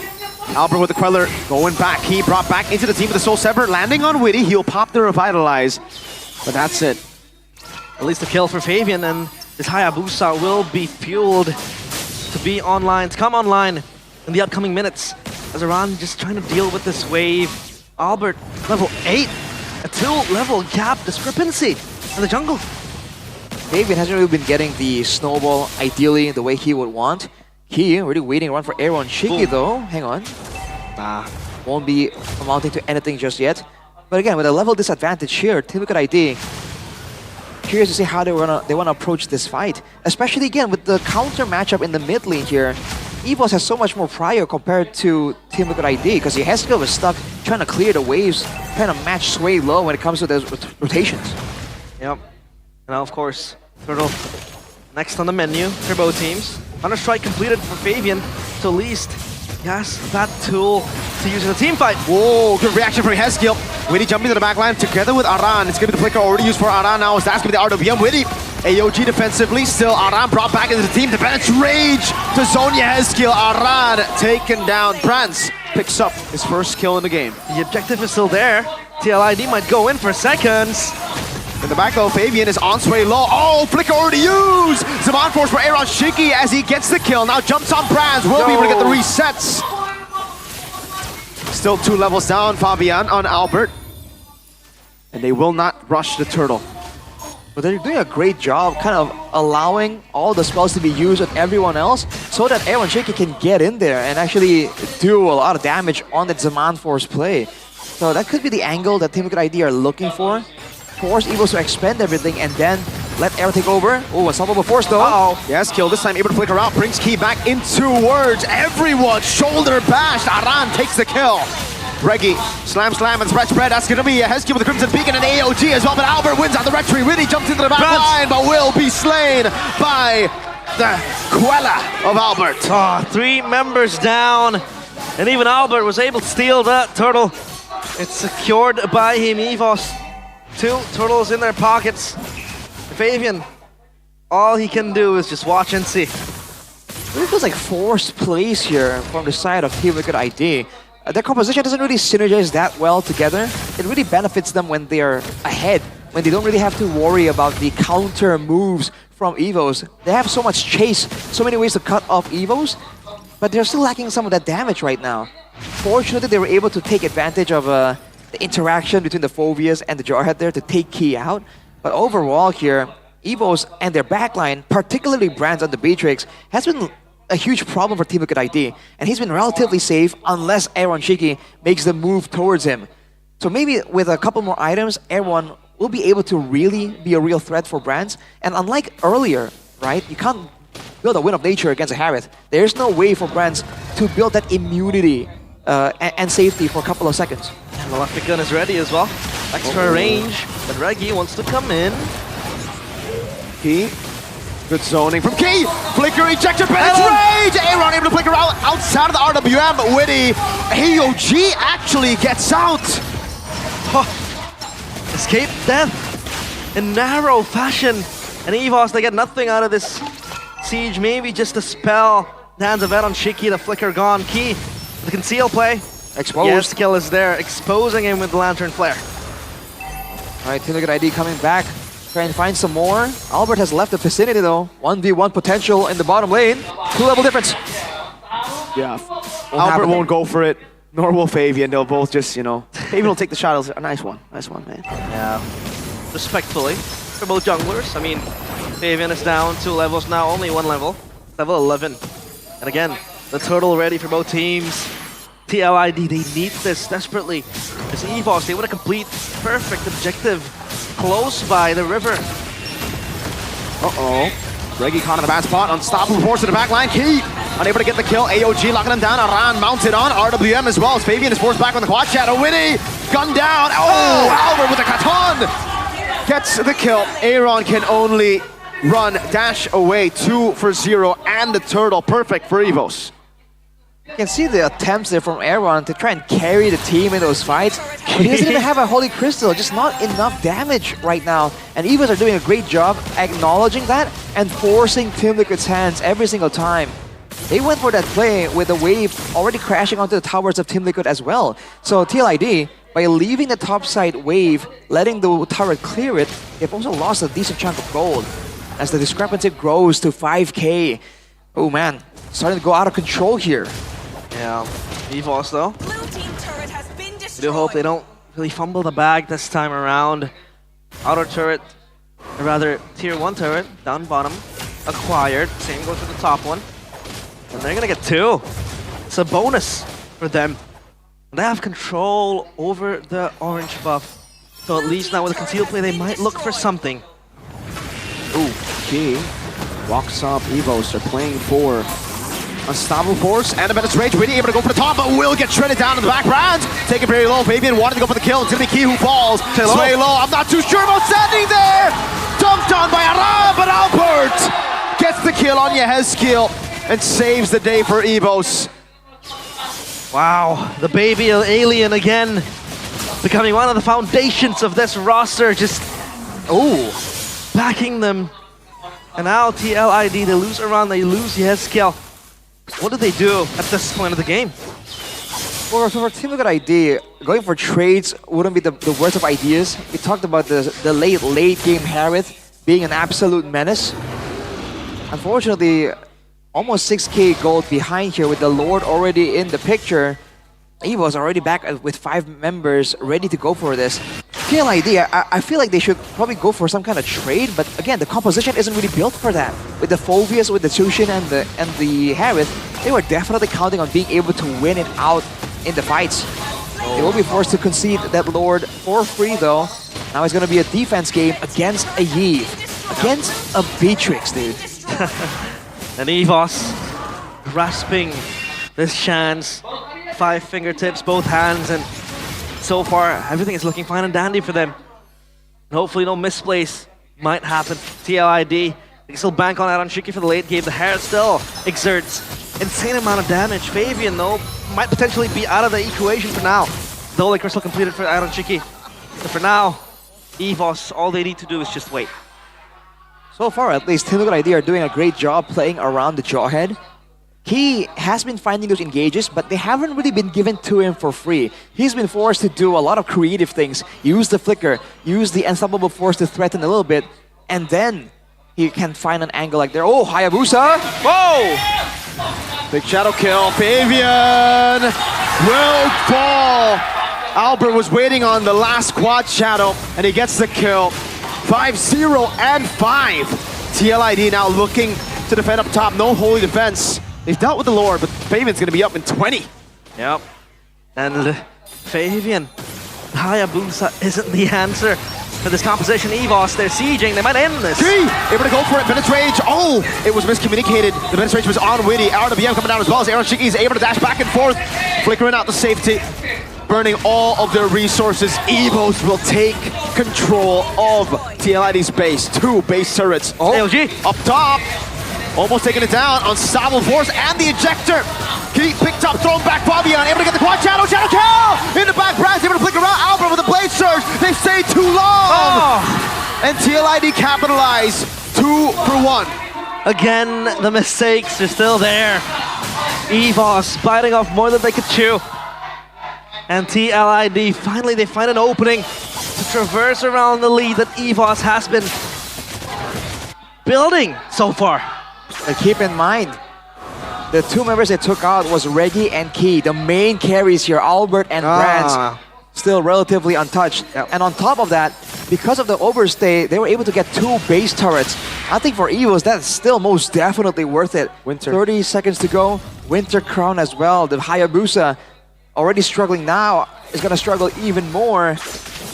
With 28 seconds to go, again, there's nothing else Team Liquid can do but bank on the next fight being enough.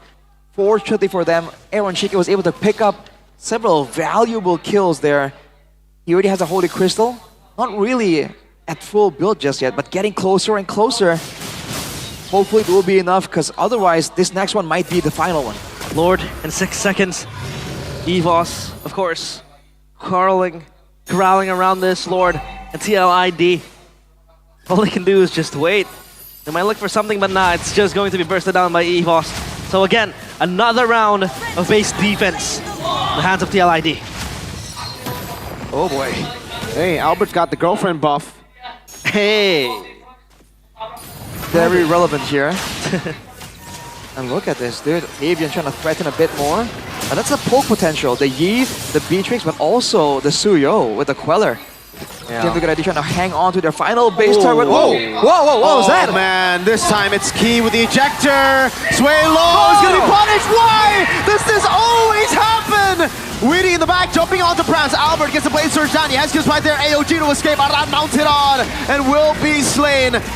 But oh my lord, without Sway low, I don't think they can end. They can't.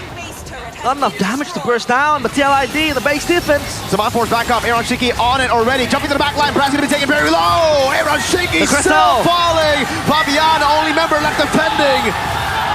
Big sigh of relief. EVOS are able to win despite that big blunder. You can see it on Henki's face. He's like, oh, thank goodness. The White Tigers still roaring. Game 3 on the cards. It's not over yet. It's TLID on bended knee, 1-1. Oh boy. Lord. Finally, we see EVOS with that signature aggressive style. And you see that even the more composed, the more strategic Team Liquid ID, they're doing so much better. Oh man, that was a close one though. I think emotions are definitely high. There was that moment of panic when Sway Low got ejected all the way towards Team Liquid ID, gets picked off. What the heck, dude? Why does it keep happening? And look at Key, by the way, sliding all the way to the base. Wow. Funny how there's always a moment like that in these matches. Dude. That, if they lost because of that, oh my lord. Can't recover from that. But at least it's a sigh of relief. And look at Albert. His face shows it. And now, EVOS, they still live to see another game. It's not over yet. Look at the passion. The cries. Is she a TL fan or a Madrid fan? Because both are kind of shaking right now. Don't talk about Madrid. We don't talk about football here in MPL. I'm sorry. Yeah. Real Madrid. What happened to all that energy earlier, bro? I don't know. Remontada. I told you. I hear a voice saying, I told you, bro. I told you. Remontada indeed. Oh my goodness. I don't know. All I know is that EVOS just equalized the game 1-1. Yeah, they did. And so, looking at the patterns that we've seen recently, will this be an EVOS reverse sweep? Who else got reverse sweep, by the way, as of now? BTR. Bigatron. Okay. Yikes. Yikes. So, yeah, I guess. And EVOS. Geek Fam. Geek Fam. Yeah, that earlier match today, but of course the crucial moment here, as we see, I feel like EVOS, they were snowballing from the get-go. Again, with the Suyo Jawhead combo, they were able to unlock a lot of things, and it was just everything, like they were everywhere at the right time. Hey, it seems like right here, again, these fights, Team Liquid ID had a vision on how they wanted this fight to go. It really seemed like they had planned on winning it outright, but Evils just denied it, dude. And this guy right here. Yeah, baby alien, adopted by a pack of white tigers. It is Albert. That's the MVP, the player of the game. And that was an impeccable Suyo game. He was deathless? Yeah, 6-0-8. Definitely playing it calm, cool, calculated. And again, to be fair, there's not a lot of things he needs to do, which in a sense made it even better. Because even though there was pressure to maybe try and do something, to get involved, he knew exactly what a team's win condition was. Stayed in distance, do some damage, help blow up the main guy diving towards Brands, towards Suelo, and that's it. Use the Soul Sever to secure and burst down these tankier members from Team Liquid ID instead of diving in and potentially getting punished. And all he had to do was that and be on point with the retributions, and he certainly delivered on both. If you look at the damage dealt as well, he's actually just below Brands. So he was doing higher damage than the Yi. And that's a pattern we've seen again and again. The Suyo actually doing more damage than a spammable long-range mage like the Yi. I mean, Suelo was there as well too. Really unsure the damage was coming through, but is that another excusable moment, or was it just him dozing off again? I think that was kind of planned out by Evos, as in, okay, we can stay, but again, like we mentioned earlier, Brands and Albert weren't taken down. So it looked bad. This in particular looks really bad. We talked about the Winter Truncheon. We definitely didn't expect it to be used like that. But afterwards, right, Team Liquid ID tried to capitalize even more. Unfortunately, they were just really too far behind here, almost 10k. They went way too deep, like they got sway low. Why are they going in, you know what I mean? You know what I'm saying? I know. Then again, it's the Phobius, so maybe he ain't got no choice. Witty. I'm wondering why he tossed Suelo up in the air. I think it was a mistake. I think he just meant to just tap it, you know, like whatever, throw it away, and then maybe it's a bait. It's a big brain moment. Got flung, and he's like, hey. Suelo's probably like, man, what are you doing? Would be cool if that was a bait though. Would be cool. We'll say it's a bait, just because it worked so out. Like, oh yeah, so they'll jump on Suelo and we're gonna wipe the floor with them. Nah, tactical. Because Suelo was the one who was taken out multiple times, you know? He's not on 0 deaths, he wouldn't mind, right? Yeah, just toss him into the Lions taking one for the team. It's not taking one, it's taking four. 4 deaths for him. Man. This definitely is a more aggressive take on the Yves though. Going straight with the Warrior Boots, with a Mana Crystal there, and just going straight for the Glowing Wand, the Wishing Lantern, and then the Winter Crown. He really wasn't concerned about having too much mana to spam out all those spells. Just made sure that he's relevant when it counts, right? When during the big team fights, because again, Team Liquid ID's composition, it's all about those big moments. They have big ultimates, they have big all-ins. Unfortunately, all those big all-ins were deflected. And yeah, EVOS again, still pulling themselves together. The TLID. I mean, it was, it's not what you expected from Team Liquid in this match particularly, because we talked about it, the draft. I mean, it's not as easy to execute. And again, not much of a bursty damage, you would say, compared to EVOS. You have the Suyo, you have the Yves, again, constant upstream of damage given by the Yves, again, a spammable spell from long distance as well. So yeah, EVOS again with the damage output, just out damaging Team Liquid ID. To the people back at home, please do not try to make what Key did make sense. Because I'm worried now for all my mage players out there. Me, yeah. Their roamers might be like, oh, that's a strat. It's Yves, here, go and bait. It could be a strat. The injector into the real world manipulation. Yeah, there you go. Yeah, but no, that is not. There you go, buddy. No. Did you see what happened to him? Hey, ladies. Did you see what happened to him? Don't try this at home, okay? You got Don't mauled. try this at home. Can I try it? You can try it here, I guess, because they I tried was- it here. But don't try it at home, man.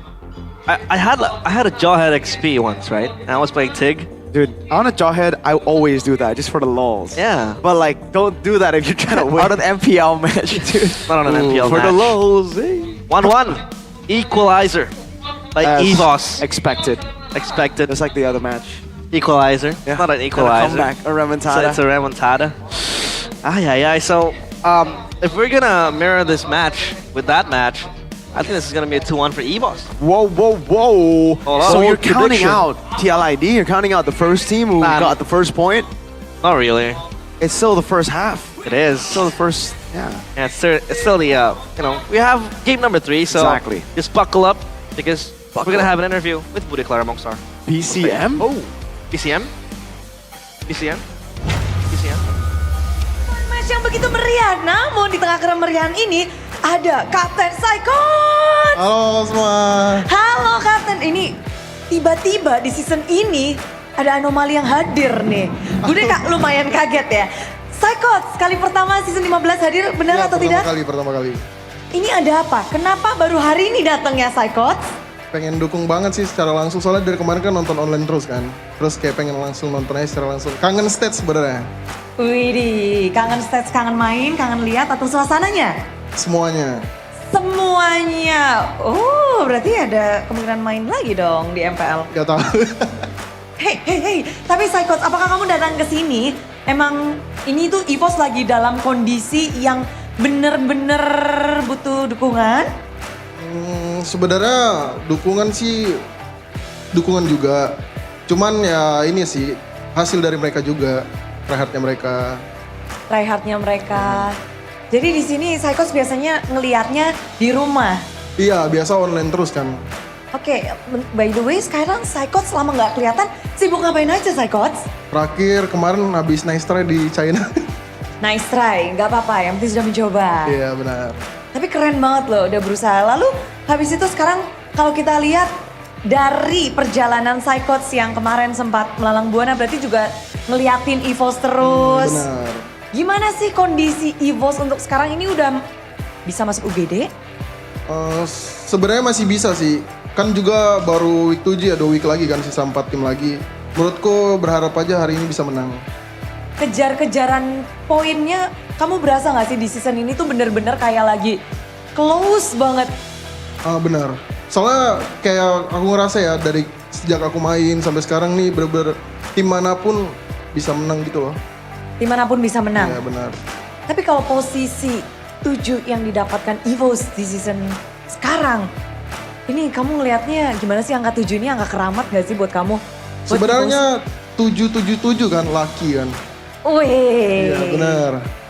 Berarti lo benar, kan waktu itu udah sekali apa 2 kali dapat 7. Ini mau kali ketiga lagi nih. Kalau misalnya ini 7. percobaan soalnya biar jadi lucky kan. Lucky hoki. Biar mau stay di Kan 7 kemarin kan terus. 7, season 10 7, season berapa lagi 7, ini 7, berarti ini bisa playoff berartinya. 7 gak bisa playoff, Enggak, Saikot? kan kalau misalnya menang lagi bisa naik kan. Oh, berarti season ini gak dapat 7 dong.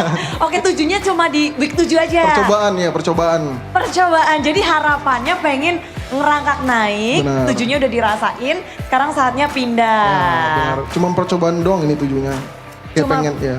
Benar, tapi kan kita ngeliat kayaknya EVOS nih lagi banyak berganti-ganti. Ini EVOS bisa dibilang salah satu tim yang sering banget mengganti playernya dari role-role-nya. Bahkan dari minggu awal, di tengah-tengah, lalu sampai sekarang juga. Kalau dari Saikot ngeliatnya gimana sih? Sebenarnya karena jago sih sebenarnya Bude. Makanya ganti-ganti role kan. Terbukti Nacho dari mid ke XP menang kemarin. Emang jago aja, belum hokinya aja Bude. Emang jago aja. Kalau perubahan role dan juga ada perubahan player di sana sini juga. Jadi memang menurutmu pergantian-pergantian player ataupun pergantian dari segi role itu nggak masalah untuk EVOS? Gak masalah kalau jago kayak Nacho. Nacho. Tapi masalahnya apa nih? EVOS ada di 7 nih. Seperti biasa sih Bude, hoki Bude. Harus cari hoki nih. Iya. Hoki kan harus diusahakan juga ya. Apa Benar. nih yang harus bisa, mungkin sebagai kawan, sebagai ini, apa yang bisa diusahakan EVOS lebih nih? Khususnya untuk game ketiga, karena kemenangan ini cukup penting loh untuk EVOS. Kalau dari dulu udah ya biasa kalau satu sama itu udah tergantung mental lagi kan. Apalagi kayak kondisi sekarang lagi terpuruk juga ya bisa dibilang #7. Pasti dari player semua, coaching staff, siapapun itu pasti effort buat playoff. Pasti ya, yang penting mental karena kemampuan mereka, skill mereka dari Psychos juga percaya bahwa mereka mumpuni dan cukup. Kalau udah masuk roster MPL udah pasti percaya lah deh. Udah pasti percaya. Tapi game ketiga mental yang harus dibuktikan. Benar. Benar. Udah pasti mental. Tapi Psychos, kamu di sini ada requestan dari player kah untuk datang ke sini atau dari seseorang? Gak ada sih, pengen sendiri bude kesini. Soalnya kayak dari kemarin nonton kan online terus kayak pengen lah langsung kesini ngerasain soalnya kangen stage kan. Ya udahlah semoga kayak bisa bawa hoki juga kesini. Wih, tapi mereka kan katamu mental harus bisa kuat. Coba kuatkan mental tim Evo sekarang juga, Psychots. Kapten Psychots. Masih bisa boy, jangan YTT aja, Bran. Lu gua lock lu, Bran. Kebanyakan yahai bude, takutnya ente kan nanti kan. Jangan tuh. Semangat terus lah boy, pokoknya masih week 7 juga, pokoknya effort lah buat kalian buat playoffnya. Semangat terus. Semangat terus dan harapan, semangat semua yang sudah diberikan. Dari EVOS Fam juga coba nih, masih pada semangat gak sih EVOS Fam? The Cavalry juga gak mau kalah pastinya dan semuanya mari kita sambut. Udah gak sabar game ketiga? Gak sabar. Yakin menang? Amin. Amin. Tapi bagaimana dengan hasilnya? Hanya kedua tim yang akan bisa membuktikan. Langsung saja inilah dia EVOS dan juga TLID. That's Mr. Captain, Mr. ISF, Mr. ISF. Psychots. Captain Psychots, with that, I believe Evos have gotten enough to fully come back. Yeah. TLID, they're looking in shambles, man. Losing like that lead at the start. Yeah. What was it for if they overcommitted in game 2 like that? They just gave them chances, you know? Like they were good in the offense, but defensively, what was that? Are you making references? No. You're not? No. Ah, I see. Dude, we were just talking about how they were doing so well trading, avoiding, waiting for the power spikes. Where? What happened? Not there. Where'd it go? It's not there. We were just talking about it. You know, we blink and it's missing. Like, what? Yeah. Where was that patience, bro? Right? They were brawling since level 5. It's like the hype carried over from game 1. You can't do that. Hey, you're all talk. You think you can play? Why not join the MPL Superfans League? You're a Kingdom, right?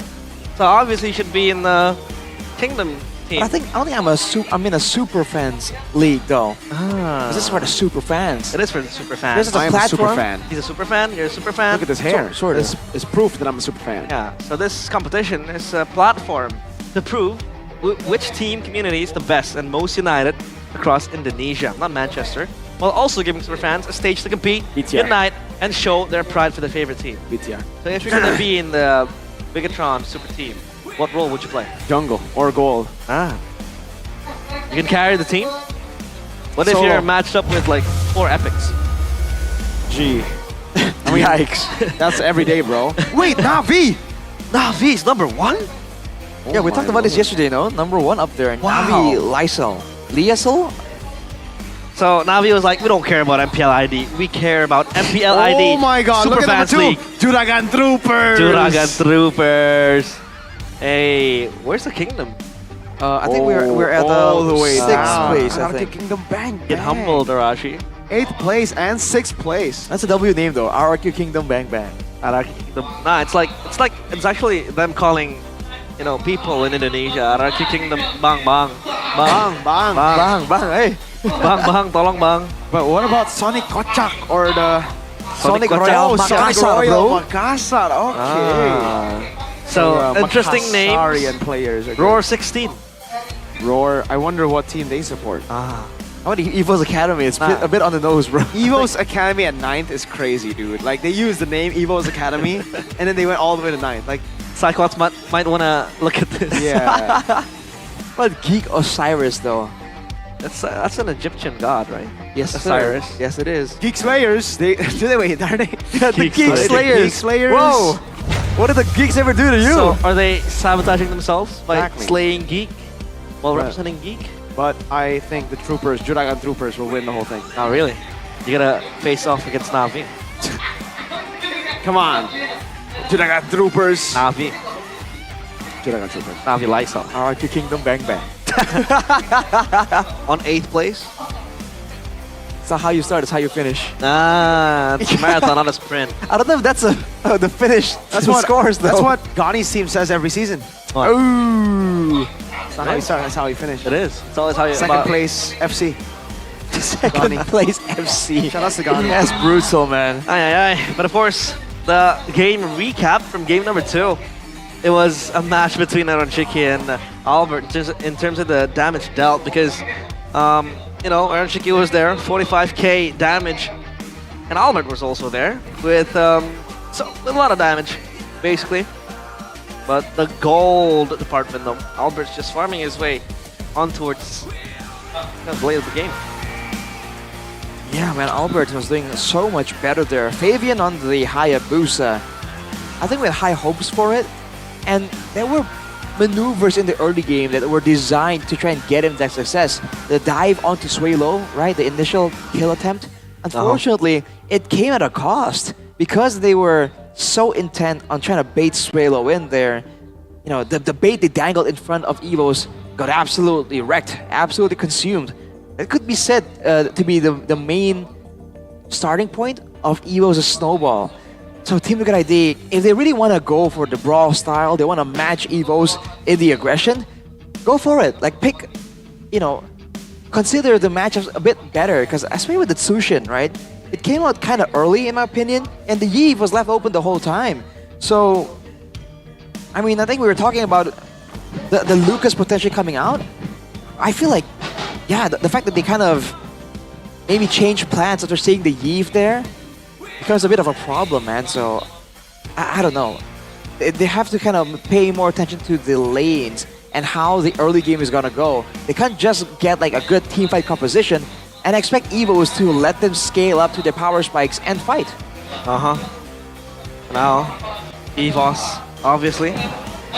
Huge momentum. Huge. Towards Huge. game 3. Because Huge. I feel like sticking to their comfortability, like they picked up the Suyo and Jawhead as well, it really suits them.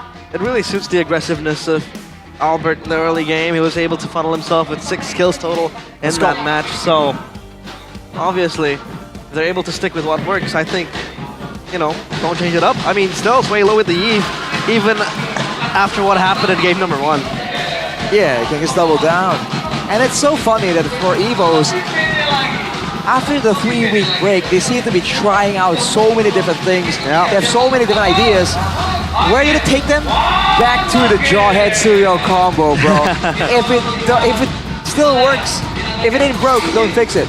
Yep. And this is the final drafting phase of this week and of this day. Presented by the official tournament smartphone, Samsung Galaxy S25 series.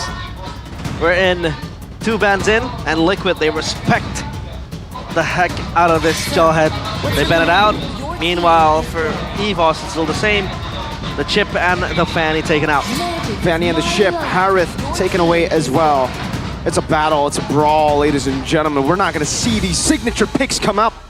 EVOS, what are they going to ban next? But if they're banning out the Harith, what do they want to trade it with? Because they have first pick in the hands of TLID. Is it a Suyo? Kalea. Kalea as well, yep, that's true. Jusin. There's a possibility as well. I mean, Kalea was a game changer for TLID on that first game, so obviously they want to pick it up for Witty as well.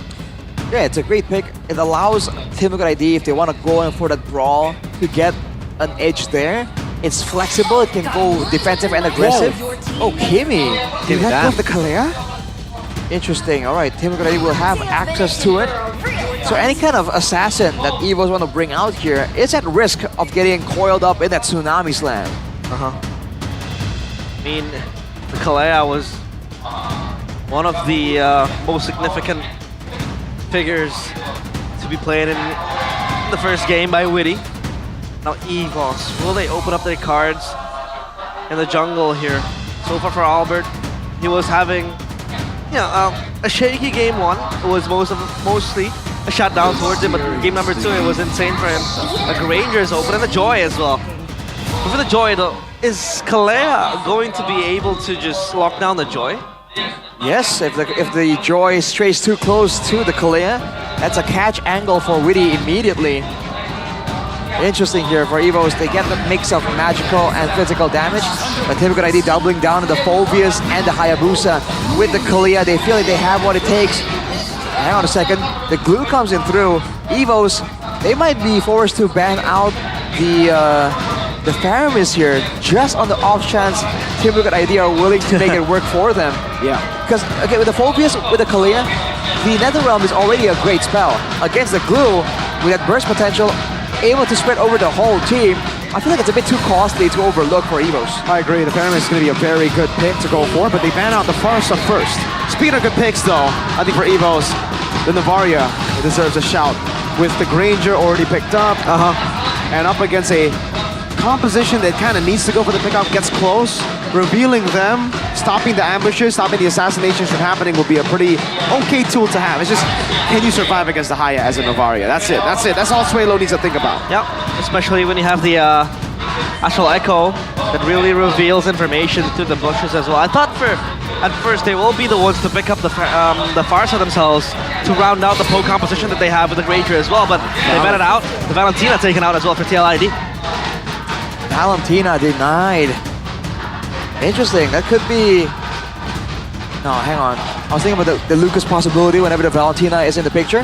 That could be a Faramis angle though, right? Making sure that there isn't another realm available for EVOs to steal away. This is the big one though. Will the Faramis come into the minds of Avil here?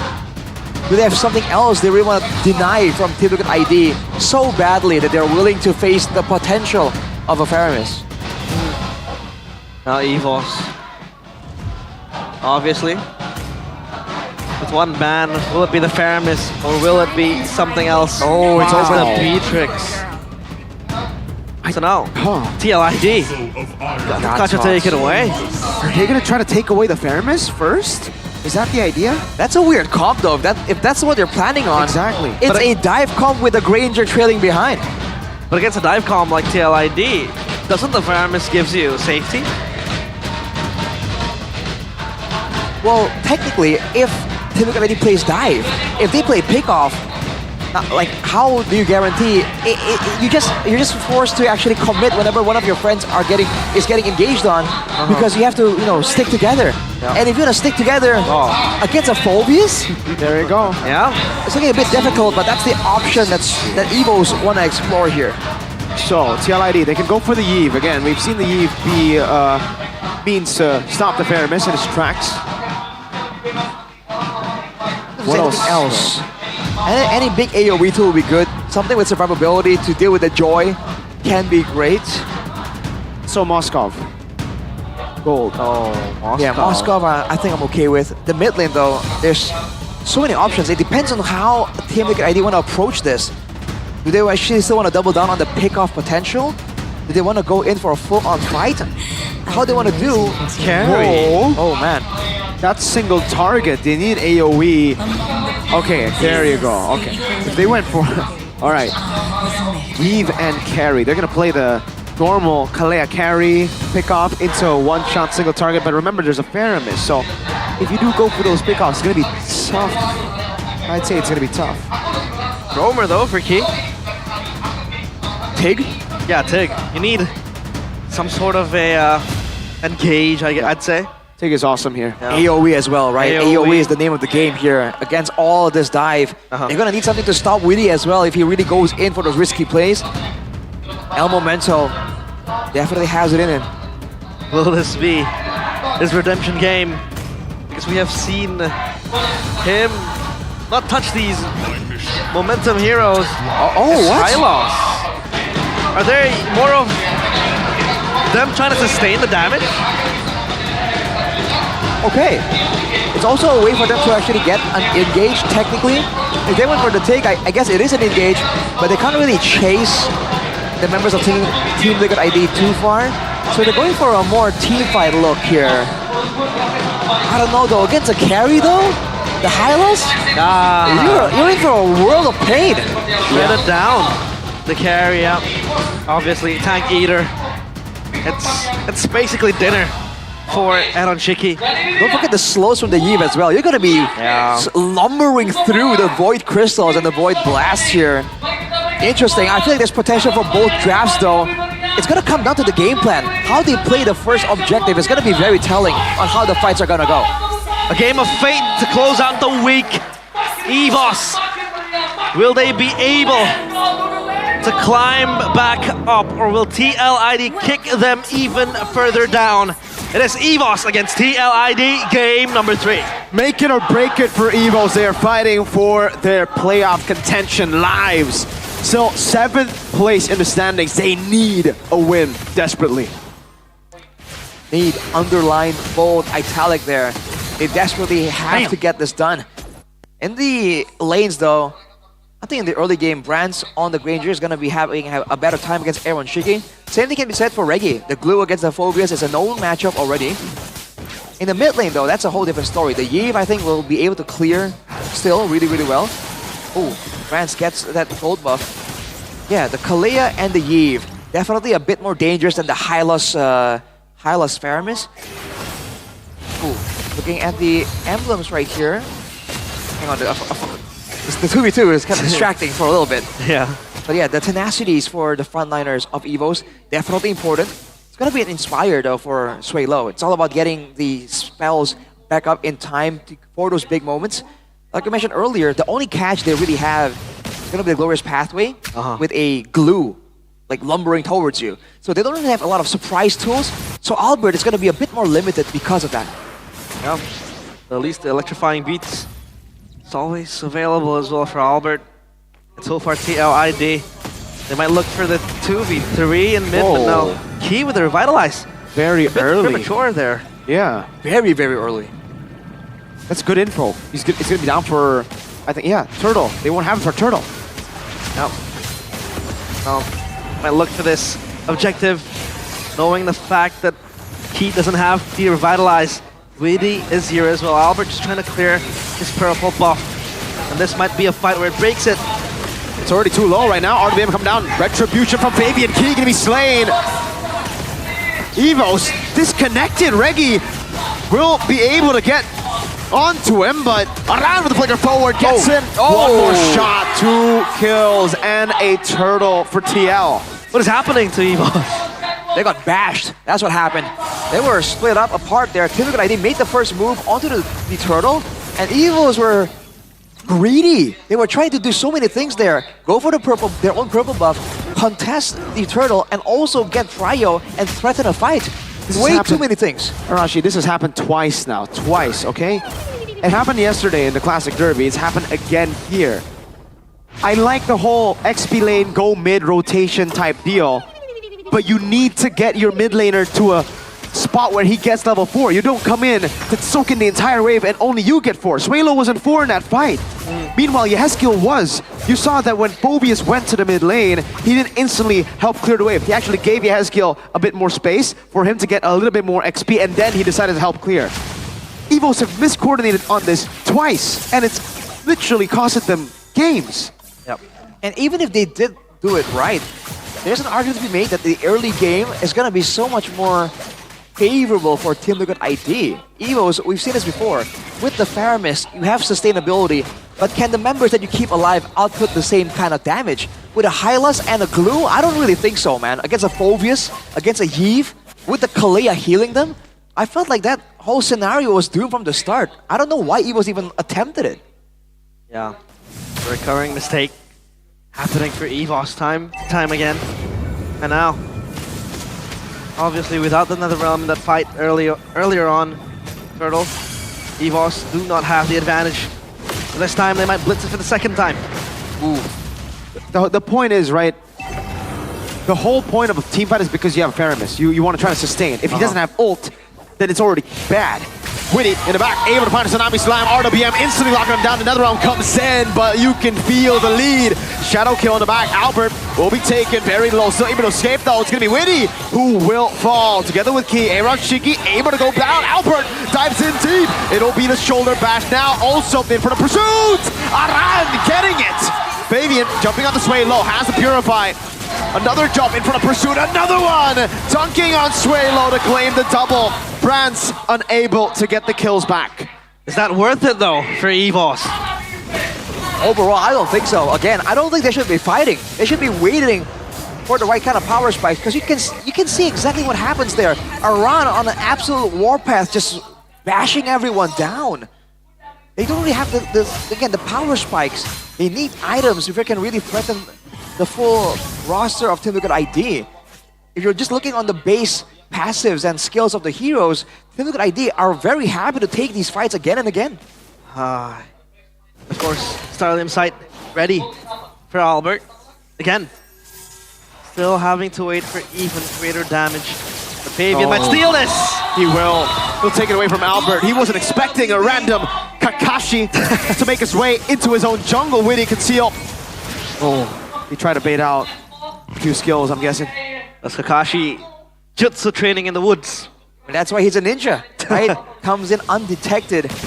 And again, if he was on a fight, at least have the Revitalize ready, man. That's the whole idea here, right? Yeah. Extra big regeneration, extra big HP bars from the Netherrealm, in theory.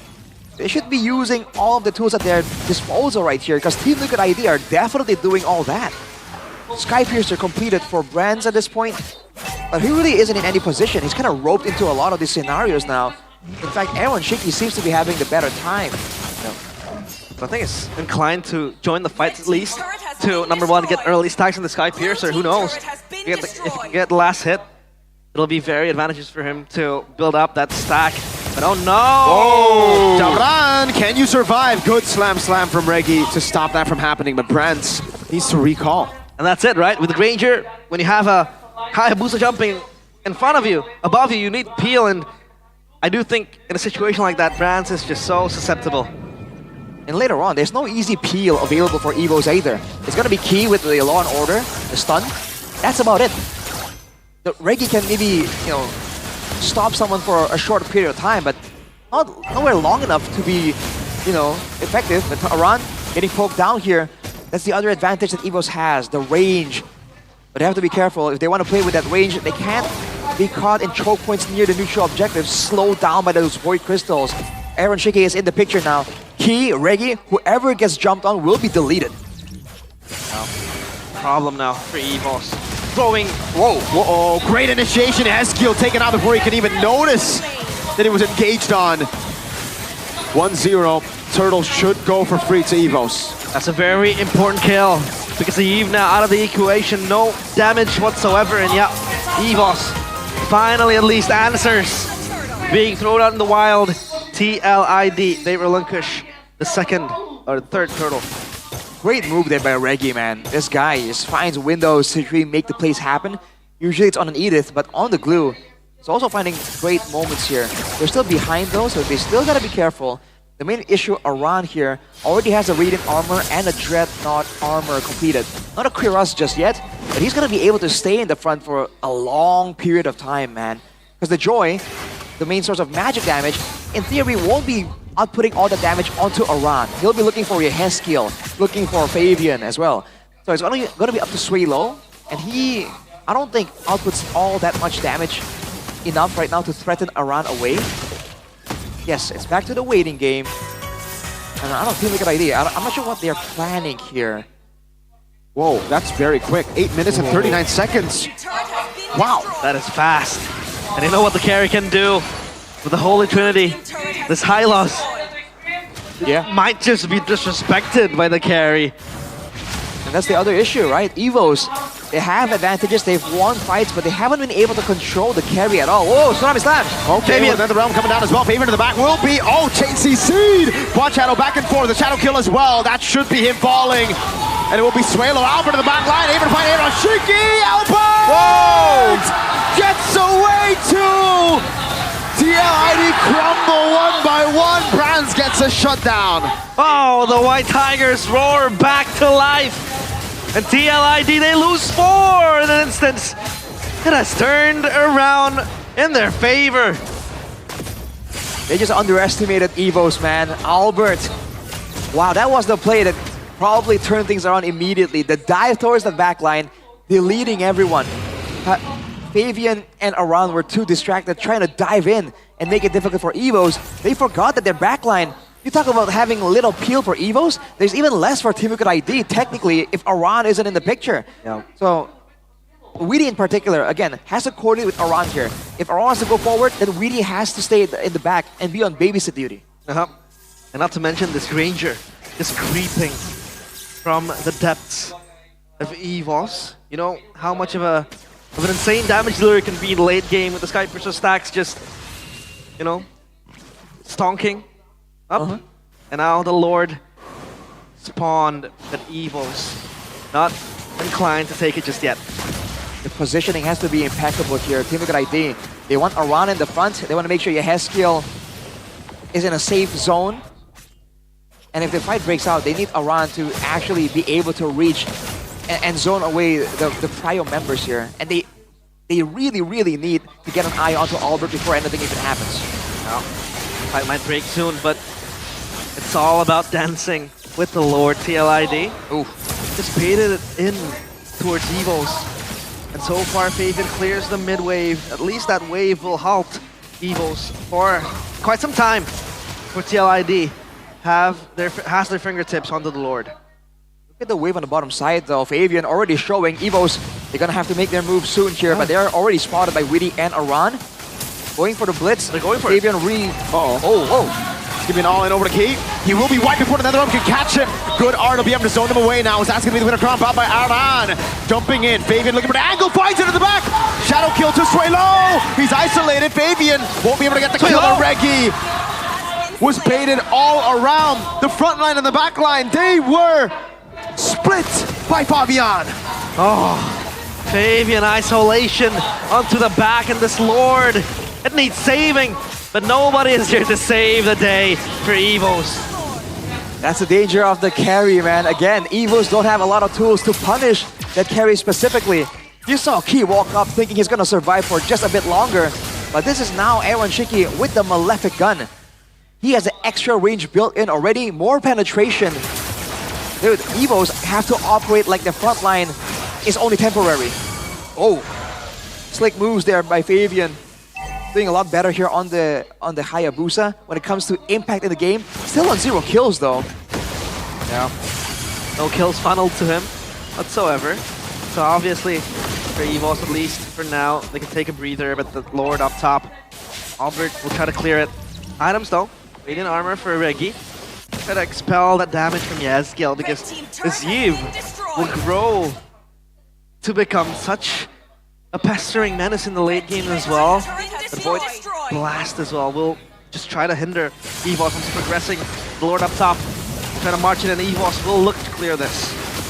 Now it should be very... the RWM, they were caught on the bad angle. Now the Glorious Pathway as well, but Aran Winter Crown! A-Rod just shredded him! Fabian looking for the play. Oh, the NetherRealm was baited out. He thought Fabian was going to jump in. Aran! Aran with the jump! After A-Rod's fade away, Winnie dives in. A-Rod gets the base to it. Fabian! Shadow kill to the back. He gonna be slain by Yehezkiel. 3 members left standing for EVOS, but TLID will go for structures. Wow. Beautiful. TLID, 2 turrets taken, and EVOS, they're up on their feet now because they have to be more wary of the threats given by TLID. So far, EVOS, they have to recover from this. Dude, immediately, the meme with the guy tapping his head, think, I know. It comes through. The glue mounted onto Aran, and he just Winter Crown so that Aaron can shred Reggie down immediately. I think EVOS definitely wasn't expecting that. Sway Low, in the midst of everything, panicked, popped the NetherRealm, and you saw how fast that his HP bar dropped. And we mentioned it before. The moment the Faramis himself gets taken out, everyone else gets locked into stasis. They can really work against themselves, EVOS. They gotta be really careful on how they want to utilize this. The advantage when it comes to the range here between the mid laners is really a big factor in how both teams are playing around. And we talked about the poke damage. Yehezkiel with the Wishing Lantern, the Glowing Wand, and the Divine Glaive at this point.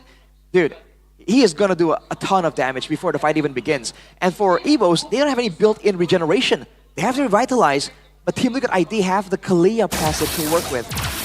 So it's still pretty much balanced, but Team Liquid ID have more options to go around. Evos are the ones that have to make a play like earlier, where Albert comes in undetected and makes a big one, because otherwise, it's a Team Liquid ID's game to control. Yeah, EVOS, they need a miracle to happen. They don't want to pin themselves onto one another. Their backs against the wall now. This is much akin to game number 1, where they were so far back. They are used to be in this type of situations, but again, you don't want to be consistently down in the dumps. Nope. As TLID, full control of this game. The Lord this time is blitzed upon. Slow push down below as well. Yep. In favor of TLID. They can play with time. They've got time. Evos are the ones who are fighting against the clock, at least in this position, right? They can still scale technically. They have a Joy, they have a Granger, but now they're gonna have to choose. Fight or defend in the bottom lane. Granger seems to be hesitant. Fabian. Oh, already. Reggie jumping in, Fabian in the backline. Whoa, whoa, whoa, Fabian unable to go for it. Reggie gets the mount and there's no shadow kill. Aaron cutting away, Key gonna be shredded down. No jungle. Evos, an angle, a miraculous opening has just revealed itself. This is their golden chance to take the Lord. Because Fabian still down, 25 seconds to go. Wait a second. The Lord. Wait. They're going for this. Evos are showing on the map here. Team Liquid ID, they can go for it. They don't want to risk it though. With the vision here, Evos are going to try and fight back. Team Liquid ID are going to try and stall and for as long as possible. 10 seconds to go. Aaron, oh, we can see that shred. Yes, here, Connor in the tough spot. Yes, able to escape. Now, Key! Melted by Aaron Shengi. A tsunami slam. Reggie falling as well. Has him in a crowd to delay the inevitable, but it is inevitable. Witty looking for an angle. One more time. Aaron, no conceal. Evos once again back to where they started. TLID with a massive lead, a massive advantage. This time, Evos have no chance. TLID playing a perfect game of tug of war. It was them just baiting Key onto the engage towards Yeskel, but look at that on Shiki again. We talked about this carry being a problem for the high loss. He wasn't even tanking, he wasn't even frontlining. He was gone in mere seconds. He only has the ice, dominance ice to try and save himself from the damage from Aaron Shiki, man. Nowhere near enough. Plate armor now. But is that gonna be enough? Especially with the sustain already built in by Aaron Shiki. They're gonna be playing with the Lord here. They have the range with the Yve as well. It's looking bleak for Evos, but they're gonna try and make something happen here. The defense is here. Evos, they have to hold this. The White Tigers are caged in their own home. If they lose this, they're gonna end the week at 7th. Albert diving in, Tsunami Slam, finding Albert. Another round saving them, but Aaron Shiki has just melted Reggie. Aran jumps in, will lose his life. Evos have defended. Fabian has a quad channel on Sway Low. Evos will stay alive. They've lost all their base turrets, but they'll stay alive for now. Oh, they're still holding and holding, but for how long? Because look, now their base is exposed, 3 inner turrets gone, and TLID, they can play this to their liking. That's a concern now for Evos, man. We've already seen that in a front to back, in a proper fight, they just cannot match up to the damage that Aaron Shiki was outputting. Right there, Evos jumped on him and he just stood his ground and just started shredding immediately. Oh boy. Evos are gonna have to do something drastic, especially with when the evolved Lord is in the picture. That's their do or die moment, man. They have tools to make plays happen, but unfortunately, the only flicker, the only things they can do that really surprise Team Liquid ID is just Reggie. Yeah. Which is why you've seen Reggie being the main person making all these plays happen. He can't do that. He has a Revitalize. He's only a high loss. Albert, way too vulnerable with the Kalea in the picture. It's just been Reggie. And that's why it's so difficult, man. Evos' avenue of approach is so one-dimensional. Whereas with Team Liquid ID, you've seen them start fights with Riddy, with Aran, with the Haskill even. So Evos, there has to be a moment where they take that risk. It's a now or never moment later on. With 30 seconds to go here before the next Lord, that could be it. Indeed. Boss, again, is banking on Reggie to either engage or counter-engage with the flicker in his hands. Meanwhile, for the rest of them, more passive spells to use. And TLID, all they eye on now is the Lord. 13 seconds to what could be the demise of EVOS. If they don't play this to perfection now, they're trying to restabilize the lanes, to push it further forward. The Lord has been spawned. Ooh, has spawned, and now the TLID. It's all about just trying to force them into unfavorable fights. He walked up way too aggressive in the back. Shadow kill. Brands buys the immortality, but he will fall. How has that happened? Albert? Keys out. Albert gonna be caught again. Netherrealm, Sway Low is able to buy some time, but they're all caught under the RWM. Aran will chase them all the way back to base. Sway Low is back. They want to defend this again. Can they do it? Aaron Shiki looking for the position again. Fabian with the quad channel. Minions. Minion waves cleared out. There's another whole wave down below. 29 seconds for Brands. 20 for Key. A wave coming down. Albert jumping in. There's no wave in the back. Oh, Sway Low gets shadow kill. Tsunami slam. Albert really trying to save the day. And he does for a bit. Aaron will go into the base. It's over. Despite all their efforts, EVOS will stay at 7th at the end of the week. Liquid ID have shut that chance down. Deja vu for EVOS. Again, down under. As TLID tame the White Tigers 2-1. They look to charge today. It seemed like a tough one, man. In that final game, though, Team Liquid ID show again that there are levels to this game. Despite the moments that EVOS were able to get for themselves, at the end of the day, their superior shot calling, their superior synergy has allowed them to find those moments. And the longer the game goes, the more dangerous it got for EVOS, and eventually they fall. Wow, wow, wow. It's insane. Now EVOS, what do they do after this mess? After this match, it's all done and dusted for them. Fate is not only in their hands, but also in the other teams competing later. But of course, it's time to hear the Liquid players in this interview upstage with Bude Clara Mongsar.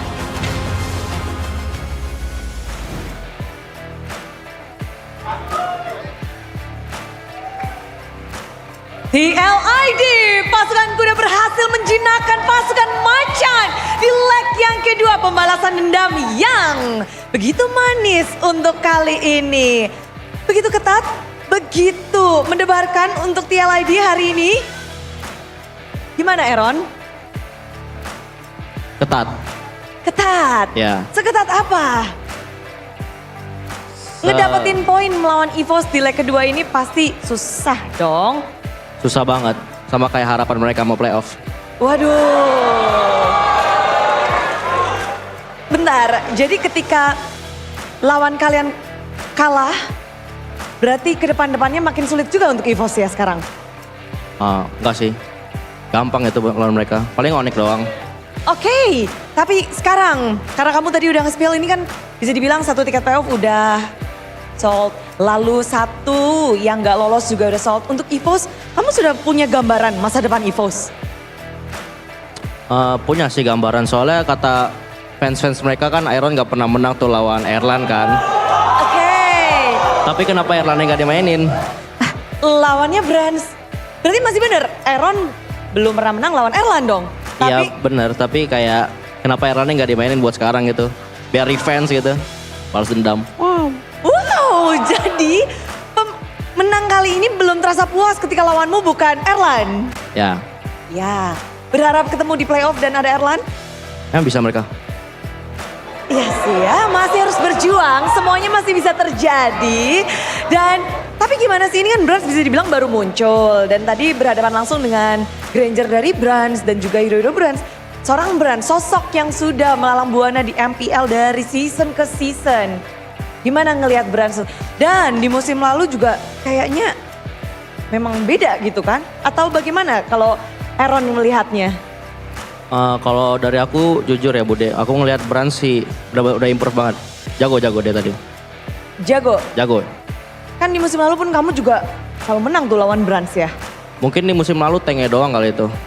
Hey. Ya, tapi kalau sekarang aku lihat dia emang udah improve banget lah, jago lah. Emang layak sih buat balik lagi ke MPL. Oh wow, Aaron tiba-tiba mulutnya manis. Tapi hari ini kalau ngelihat tadi semuanya tuh berteriak ketika momen-momen nge-end game. Kamu fokus ke arah base, kamu ingin mengakhiri gamenya dan itu keputusanmu. Tadi pas ending-ending itu. Iya, soalnya kalau misalnya aku nggak end game nanti didendam sama Mas Doli. Sekarang coach ya yang suka marah-marah. Iya. Tapi menang hari ini juga tadi ada momen di mana kayaknya kita bakal langsung tanya ke arah Widi dulu nih. Widi. Ya. Tadi kita banyak yang ngelihat bahwa momen-momen di arah bagian atas kalian mau perang. Boleh dikasih tahu nggak sih? Itu sebenarnya call-nya dari siapa dan bagaimana kalian memutuskan bahwa udah kita perangin aja, maju aja, ganti sepatu jadi sepatu konsil? Iya sih Bude, karena apa ya? Tadi itu call bersama sih, karena emang udah tahu semua kalau mereka offside kan, jadi ya tinggal kita panis aja kesalahan mereka gitu. Oh well, memancing. Tapi winning condition kalian di arah game yang ketiga itu berarti apa Widi? Kalau boleh langsung dikasih tahu nih. Winning conditionnya kalian pas saat game 3 apa sih yang bisa membuat kalian akhirnya mendapatkan kemenangan di game ketiga? Padahal kayak maju mundur. Tadi manfaatin setiap win con kita sebenarnya dari mulai lane, terus juga emang mereka yang emang mistake mereka aja sih yang offset gitu. Emang kita panis aja.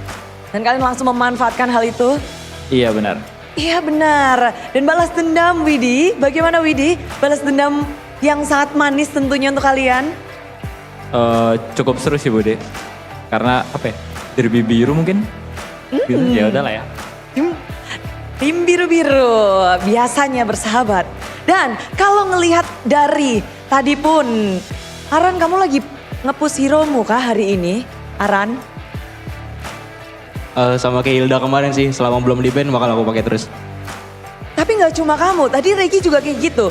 Kalian berdua sama-sama nge-push hero, ngotot terus nih berdua. Ya sampai di respect aja sih.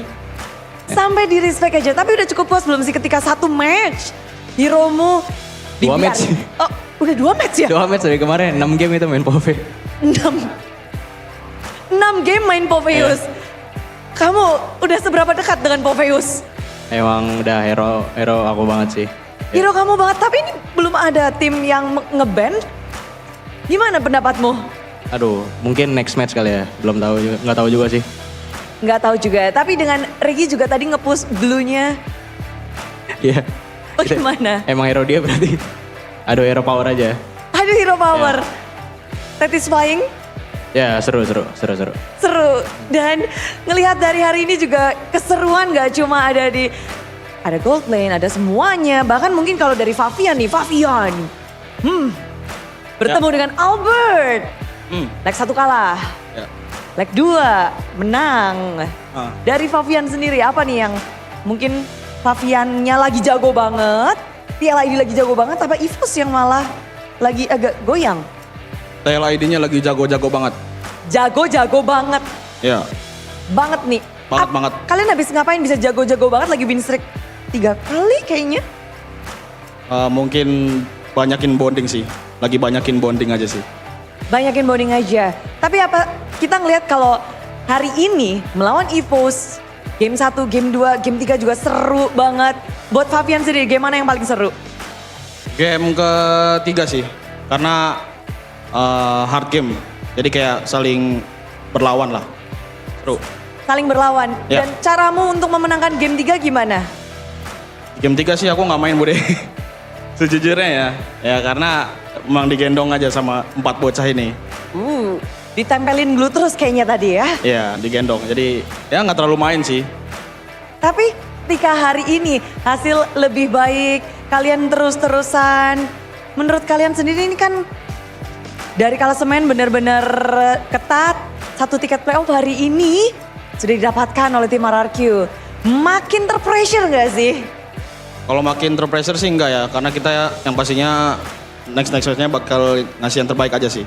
Jadi nggak begitu terpeser sih. Sisa 5 lagi nih. Ya, bakal kok aman. Bakal playoff. Bakal playoff. Aman. Aman, amin. Aman, amin. Oke. Tapi Yeskiel, ngeliat performa hari ini. Hari yang cukup spesial, kayaknya Yif lagi rame nih. Iya, Bude. Rebutan. 2 kali di musuh, 2 kali dilawan. Ada apa dengan Yif hari ini? Yif emang hero OP juga sih, termasuk hero OP. Bagaimana, apa nih bedanya Yifmu dan Yifnya Swelo? Sama-sama bagus sih sebenarnya, nggak ada bedanya. Permainanmu sama seperti Swelo? Ya sama. Yif dia juga jago tadi.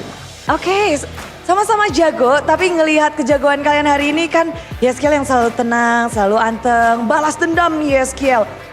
Pasti beda dong rasanya. Kayak di leg 1 dikalahin, leg 2 menang. Ya seneng banget, Bude. Ada nggak yang ingin kamu sampaikan atas kemenangan ini, pembalasan dendam terhadap EVOS? Oh nggak ada, Bude. Semangat aja lah buat lolos playoff. Semangat aja untuk lolos playoff untuk EVOS. Ya. Terus memberi semangat dan Aaron, minggu selanjutnya. Wih. Makin semangat untuk tim Liquid ID? Pastinya dong. Pastinya dong. Adakah mungkin motivasi khusus dari tim Liquid ID yang sekarang lagi berbeda nih karena kayaknya suasana tim Liquid ID juga makin serius, makin semangat. Apakah Kodan di dalam itu ada sesuatu lagi? Gak ada sih. Aman aja? Aman. Aman aja. Tapi sampaikan sesuatu dong untuk mungkin ada yang mau menyampaikan sesuatu atas kemenangan hari ini. Paling buat Kalvari, makasih udah bela-belain nonton kita malam ini. Jadi makasih. Sudah? Makasih saja. Aku mau bilang buat Arfi last. AE kan? Aku mikirin tadi lawan siapa, nanti lawan AE. Ya, buat coach AE kalau bisa mainin Arfi lah. Jadi gue juga makin semangat buat try hard lagi biar supaya main terus. Kenapa Harvey? Bukan Nino? Enggak, nama Nino udah bestie. Bestie kali. Nggak tahu. Kalau sama Harvey sih emang teman udah lama banget sih. Tempat satu perjuangan juga satu tim gitu. Oke. Iya. Sampaikan sesuatu buat Arfi coba. Buat Arfi sih paling ya good luck Evan aja lah Vi. Kita tunjukin nanti. Ya. Yeay! Yeay! Dan itulah dia memang next week akan menjadi menarik. Sudah dimunculkan tantangan terbuka dan kali ini kemenangan harus dirayakan karena ini adalah balas dendam yang manis dari tim Liquid ID.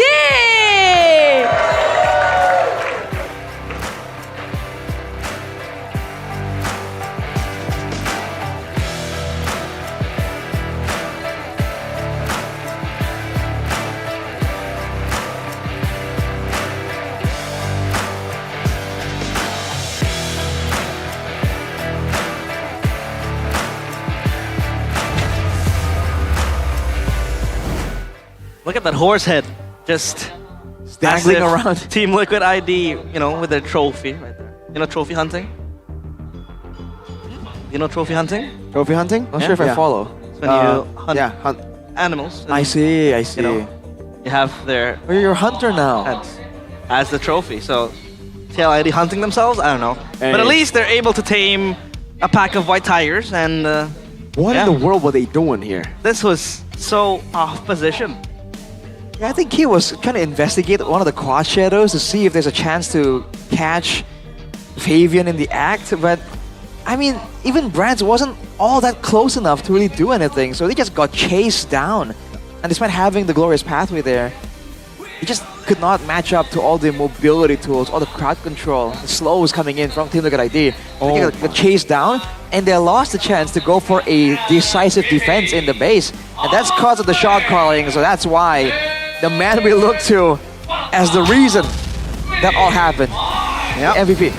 The MVP, the player of the match, presented by the official tournament smartphone Samsung Galaxy S25 series. It is Witty the Wise. Witty the Wise. Definitely living up to his nickname. But again, this fight, dude, Swalo not level 4, scuttling around there like, what do I do? What now? What now? What now? Nothing, bro. There's nothing you could have done. It's level 3 as well, right? And they kept fighting. They go for it again.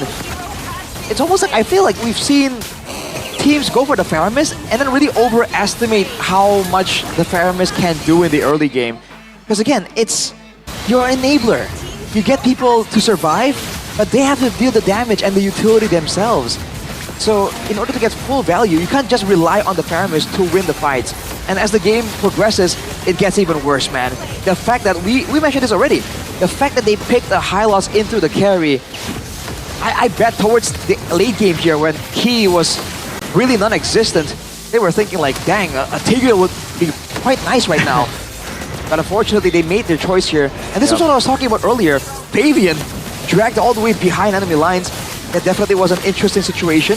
But the speed at which Team Liquid ID can output the damage, that's an deciding factor here. Every single time there's a big moment, it's not burst damage, it's DPS. But it just comes out so quick if you compare it to the damage coming out of Swaylo, out of Albert, out of Brands even. So whenever there's a decisive moment that's very time sensitive, Team Liquid ID, due to the speed there, always gets the advantage. And shout out to Aran as well. He was a massive factor in Team Liquid ID getting all the advantages in the early game. His presence on the Phobias, he said it himself, if it's not banned, I'm gonna keep playing it. And dude, he was slamming it down on Egos all the way from the first turtle fight. That's crazy, dude. Yeah. Now it's Phobius. Like bang, bang, his middle name. bang. Back then he was 5 big booms. 5 big boom. Boom. It was notorious with the Yuzong back when it was meta, and now it feels like he's sticking with the Phobius to his name. And he was a game changer as well, but for EVOS at least, we can give credit to Reggie for being the glue that still sticks onto the team, just not letting EVOS disintegrate. But there's so much that man can do, come on. Yeah, he was frontlining, he was zoning the backline, he got that pick off onto Yehezkiel and the neutral objective dance. Like bro, what more could he possibly have done from an EXP lane perspective? It's just so unfortunate that EVOS really did try and they had great ideas. Unfortunately, if you look at ID's decision making and their own ideas just worked out better here. And now, if you're in EVOS' shoes, oh boy. Oh boy. Oh, the pressure is absolutely on, dude. I mean, I want to put it this way. They have been in the same position like 2 seasons ago. But back then, they were losing from the start. So, when it went to like, what, 09, 08 or something, they didn't really have anything much to lose. Yeah. So they were playing freely. Now, this is where the pressure really comes in because now they feel like, oh, we need to make playoffs. And then they feel like every game is the must win. And then they feel like, yeah, we're going to lose everything if we lose. Back then, they were like carefree about it. They're like, okay, we're just going to come into the arena, vibes, and that's it. What you're saying is, the bigger they are, the bigger they fall. That's true. For EVOS, it's the opposite of Na'Vi, right? Na'Vi, they know they're out. EVOS, they started at number 2, so the pressure started building on them as they went down. Like you said, now it's going to be very tough for them. It's quite literally a downward spiral. Not even a spiral. It was just it's just a free fall. It's just a falling. It's like the Adele song, Skyfall. You know that? If the sky falls, let it crumble. You just see a tiger falling through the sky. Dude, I would be scared, to be honest. Who are they going to blame now? When Erlan is swapped out and they still don't win, is it going to be Swaylo, Natko back mid? Is it going to be Reggie, I don't think Natko back time. XP? Is it going to be Albert and then they get MDL jungle? Albert or Gold? mid lane? Oh, what? Dude, when they're talking about assigning blame, immediately Swaylo comes to mind. Hey, bro. I don't think there is any good on pinning the blame on Yeah, someone. they probably won't. Yeah. But the scary part is, if that conversation comes up, there's one name that pops up We immediately. hyped him back when he debuted for EVOS. He was doing good. Playing well. He was playing well. He was playing well. And we felt bitter because, you know, he had to take place of our To be Nat fair, Goat. I gotta... Like again, did he play well though? Because now I just remembered, when he joined, it was against Na'Vi. That's true, and he was like... Then after that, it was a loss. Loss.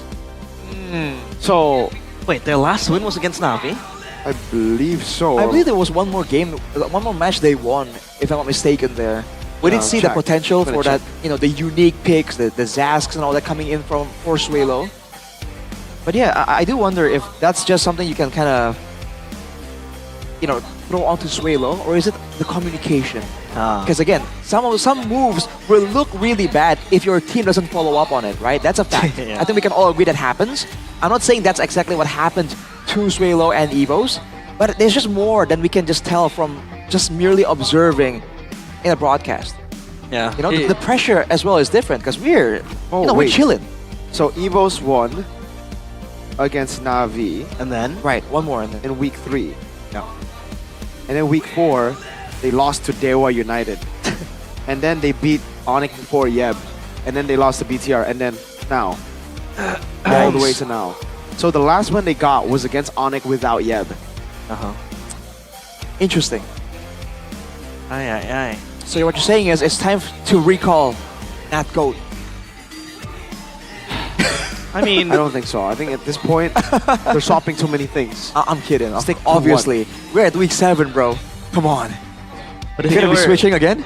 But if you were to choose, I don't know. Jabran or Erlan? I don't even know. Erlan. I think I just got to go with Erlan purely off the fact that, give the man a chance. If he fails, give the man a chance to fail. Because he was right? given the chance to play in the classical derby. Yes.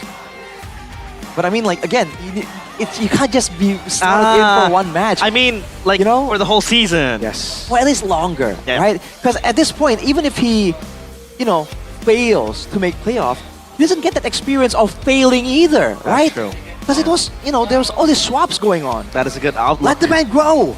He will grow. Because fire forge men. Yes. Tough men are created by weak times. Weak times create tough men. I don't know how that quote goes. Weak men create tough times. Tough Yeah. times create strong men. No. But Interview. before that, losers interview. Kembali bersama Alisa di sini dan pastinya kalau sudah di sini closing interview, nggak ada Ya. coach yang sebenarnya mau ketemu di sini ya, tapi ketemu lagi dengan EVOS. Kali ini ada Coach Afil. Halo. Coach, Alisa mau tanya gimana nih? Yes. Apa yang harus dibenahi nih, terutama untuk week 8 karena kesempatan ke playoff semakin tipis nih Coach. Ya sebenarnya kita udah nyobain semua hal, out game, in game, pokoknya pasti yang mungkin para viewers atau semua yang bertanya-tanya gitu kayak nggak nyobain ini semua udah kita coba sebenarnya. Cuman ya ternyata hasilnya masih belum cukup karena pressure-nya mungkin gede juga di stage, di MPL sendiri. Jadi ya kita udah berusaha yang terbaik sebenarnya.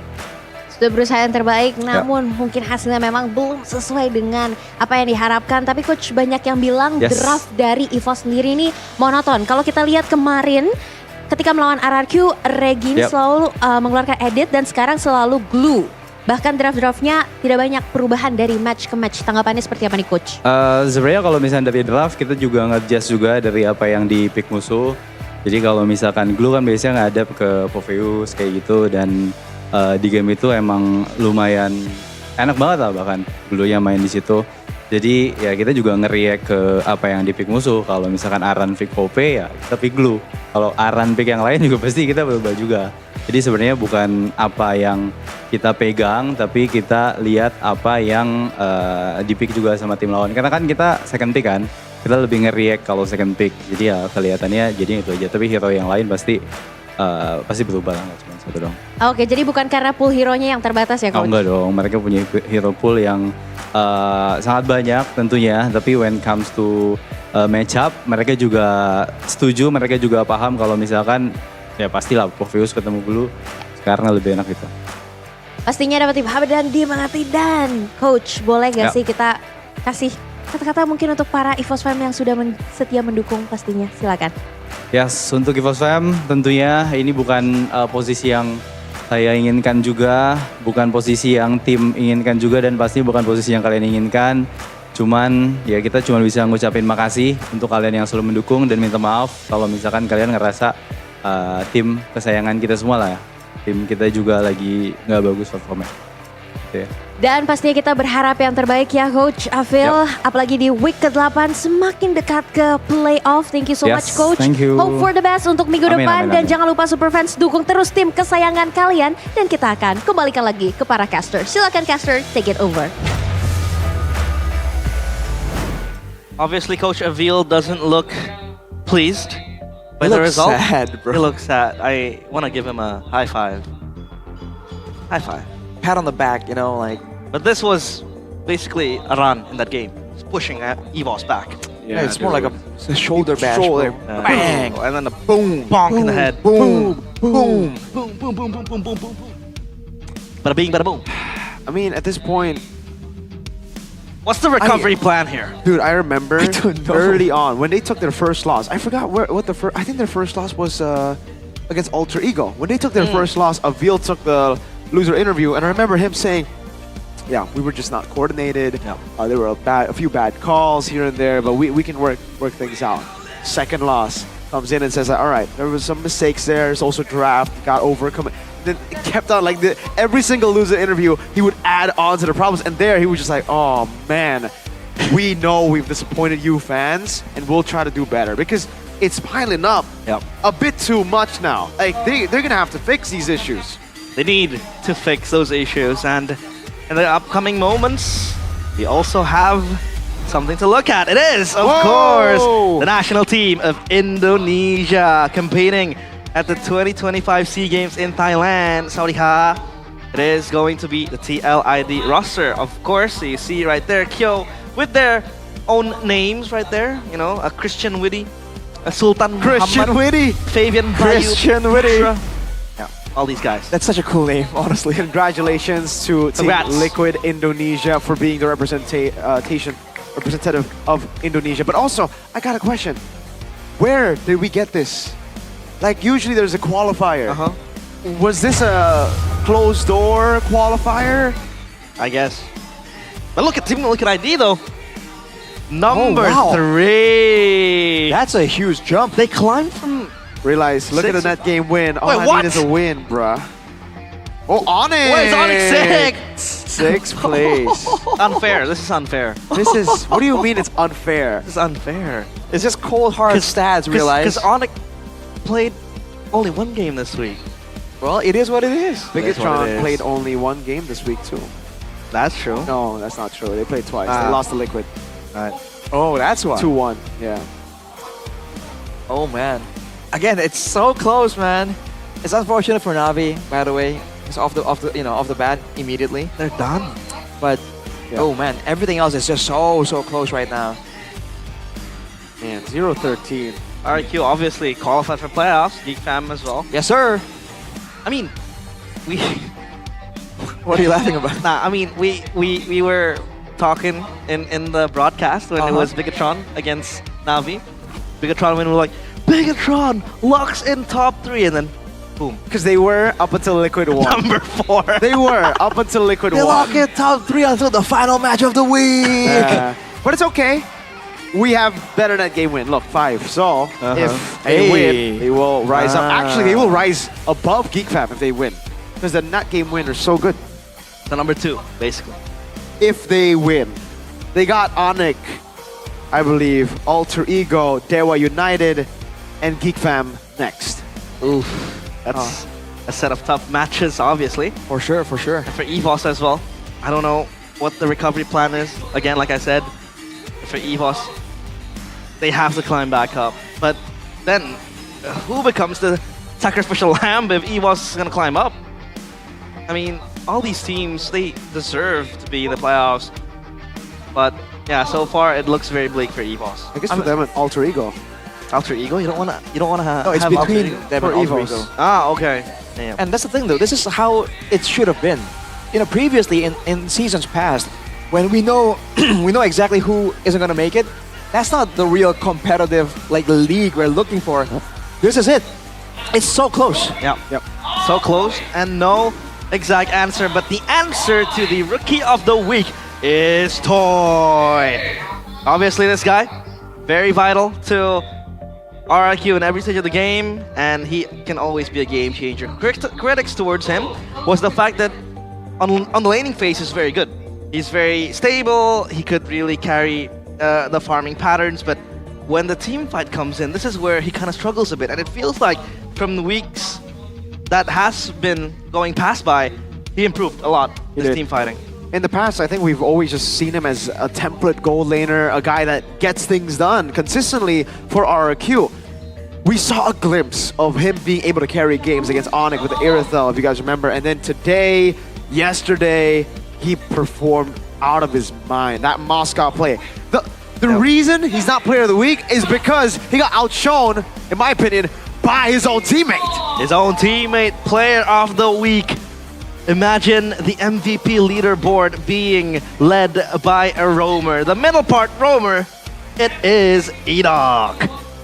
The game changer. Ridiculous player. Always game changing. Always the reason for a big win. And like, pretty dude, accurate. all you need to do is watch an RRQ match this week. This guy is honestly the most ridiculous roamer we have in Indonesia right now. There's no one that even comes close to Edok level at this point. This guy is a generational talent. It is literally in RRQ a competition between him and Dyron as to who actually makes more moments happen. Luckily for Edok, he's been getting his hands on these Tigreals, on the Francos a bit more than Dyron has on the Phobias and Badangs. I feel like I lose excitement when I see him on a high loss.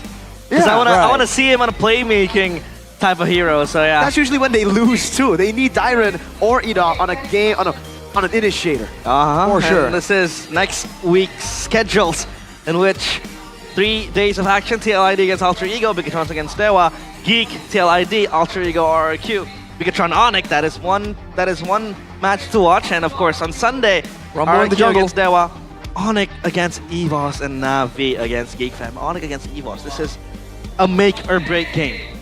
BTR versus Onyx as well. It's going to be a very, very important game to what we are going to see overall here. Geek Liquid, number 2 and number 3 going at it.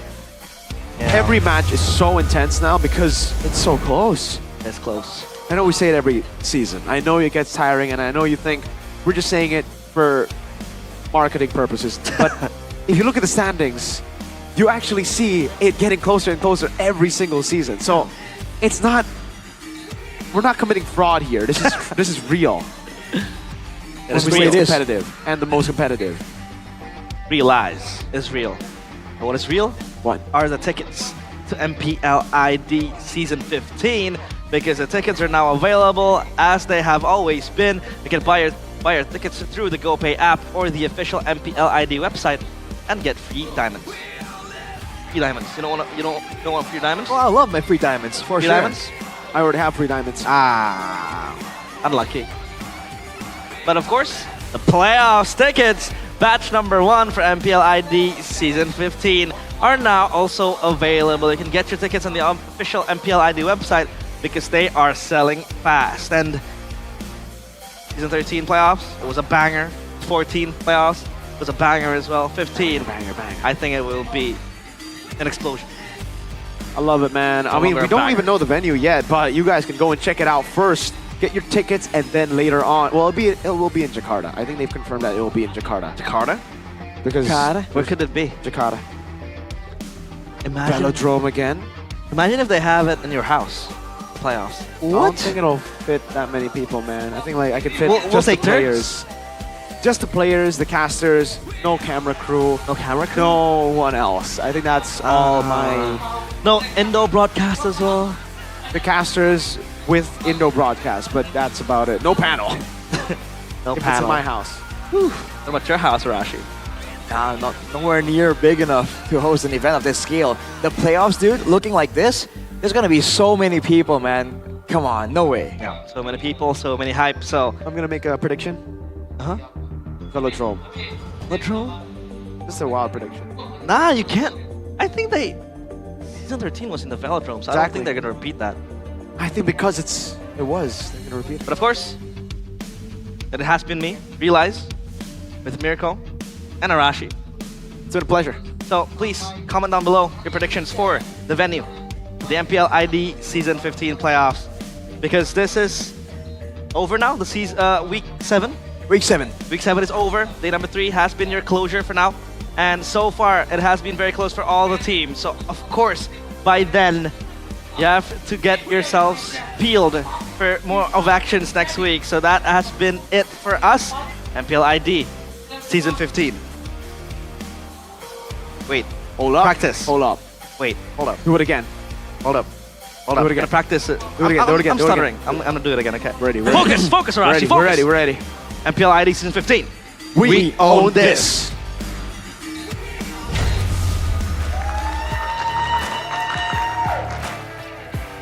Minggu yang ketujuh telah berakhir, di mana klasemen sementara benar-benar dikoncang dan berubah begitu drastis.